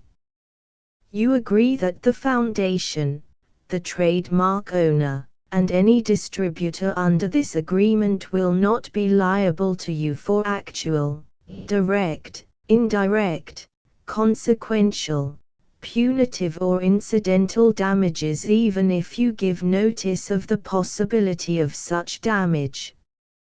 1.f.3 Limited right of replacement or refund. If you discover a defect in this electronic work within 90 days of receiving it, you can receive a refund of the money, if any, you paid for it by sending a written explanation to the person you received the work from. If you received the work on a physical medium, you must return the medium with your written explanation. The person or entity that provided you with the defective work may elect to provide a replacement copy in lieu of a refund. If you received the work electronically, the person or entity providing it to you may choose to give you a second opportunity to receive the work electronically in lieu of a refund. If the second copy is also defective, you may demand a refund in writing without further opportunities to fix the problem. 1.f.4. Except for the limited right of replacement or refund set forth in paragraph 1.f.3, this work is provided to you as is, with no other warranties of any kind, express or implied, including but not limited to warranties of merchantability or fitness for any purpose. 1.f.5. Some states do not allow disclaimers of certain implied warranties or the exclusion or limitation of certain types of damages. If any disclaimer or limitation set forth in this agreement violates the law of the state applicable to this agreement, the agreement shall be interpreted to make the maximum disclaimer or limitation permitted by the applicable state law. The invalidity or unenforceability of any provision of this agreement shall not void the remaining provisions. 1.f.6. Indemnity. You agree to indemnify and hold the foundation, the trademark owner, any agent or employee of the foundation, anyone providing copies of Project Gutenberg trademark symbol electronic works in accordance with this agreement, and any volunteers associated with the production, promotion and distribution of Project Gutenberg trademark symbol electronic works, harmless from all liability, costs and expenses, including legal fees, that arise directly or indirectly from any of the following which you do or cause to occur. A. Distribution of this or any Project Gutenberg trademark symbol work. B. Alteration, modification, or additions or deletions to any Project Gutenberg trademark symbol work, and c. Any defect you cause. Section 2. Information about the mission of Project Gutenberg trademark symbol. Project Gutenberg trademark symbol is synonymous with the free distribution of electronic works in formats readable by the widest variety of computers, including obsolete, old, middle-aged and new computers. It exists because of the efforts of hundreds of volunteers and donations from people in all walks of life. Volunteers and financial support to provide volunteers with the assistance they need are critical to reaching Project Gutenberg trademark symbol's goals and ensuring that the Project Gutenberg trademark symbol collection will remain freely available for generations to come. In 2001, the Project Gutenberg Literary Archive Foundation was created to provide a secure and permanent future for Project Gutenberg trademark symbol and future generations. To learn more about the Project Gutenberg Literary Archive Foundation and how your efforts and donations can help, see sections 3 and 4 and the Foundation information page at www.gutenberg.org.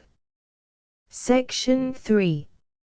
Information about the Project Gutenberg Literary Archive Foundation. The Project Gutenberg Literary Archive Foundation is a non-profit 501(c)(3) educational corporation organized under the laws of the state of Mississippi and granted tax-exempt status by the Internal Revenue Service. The Foundation's IN or Federal Tax Identification Number is 64-6221541. Contributions to the Project Gutenberg Literary Archive Foundation are tax-deductible to the full extent permitted by U.S. federal laws and your state's laws. The Foundation's business office is located at 809 North 1500 West, Salt Lake City, UT 84116, 801-596-1887. Email contact links and up-to-date contact information can be found at the Foundation's website and official page at www.gutenberg.org/contact section 4. Information about donations to the Project Gutenberg Literary Archive Foundation. Project Gutenberg trademark symbol depends upon and cannot survive without widespread public support and donations to carry out its mission of increasing the number of public domain and licensed works that can be freely distributed in machine-readable form accessible by the widest array of equipment, including outdated equipment. Many small donations, $1 to $5,000, are particularly important to maintaining tax-exempt status with the IRS. The Foundation is committed to complying with the laws regulating charities and charitable donations in all 50 states of the United States. Compliance requirements are not uniform and it takes a considerable effort, much paperwork and many fees to meet and keep up with these requirements. We do not solicit donations in locations where we have not received written confirmation of compliance. To send donations or determine the status of compliance for any particular state, visit www.gutenberg.org/donate. While we cannot and do not solicit contributions from states where we have not met the solicitation requirements, we know of no prohibition against accepting unsolicited donations from donors in such states who approach us with offers to donate. International donations are gratefully accepted, but we cannot make any statements concerning tax treatment of donations received from outside the United States. U.S. laws alone swamp our small staff. Please check the Project Gutenberg web pages for current donation methods and addresses. Donations are accepted in a number of other ways, including checks, online payments and credit card donations. To donate, please visit www.gutenberg.org/donate. Section 5.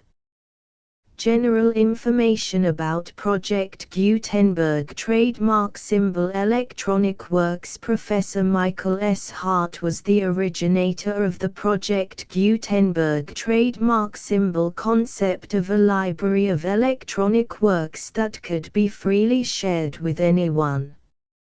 For 40 years, he produced and distributed Project Gutenberg trademark symbol ebooks with only a loose network of volunteer support.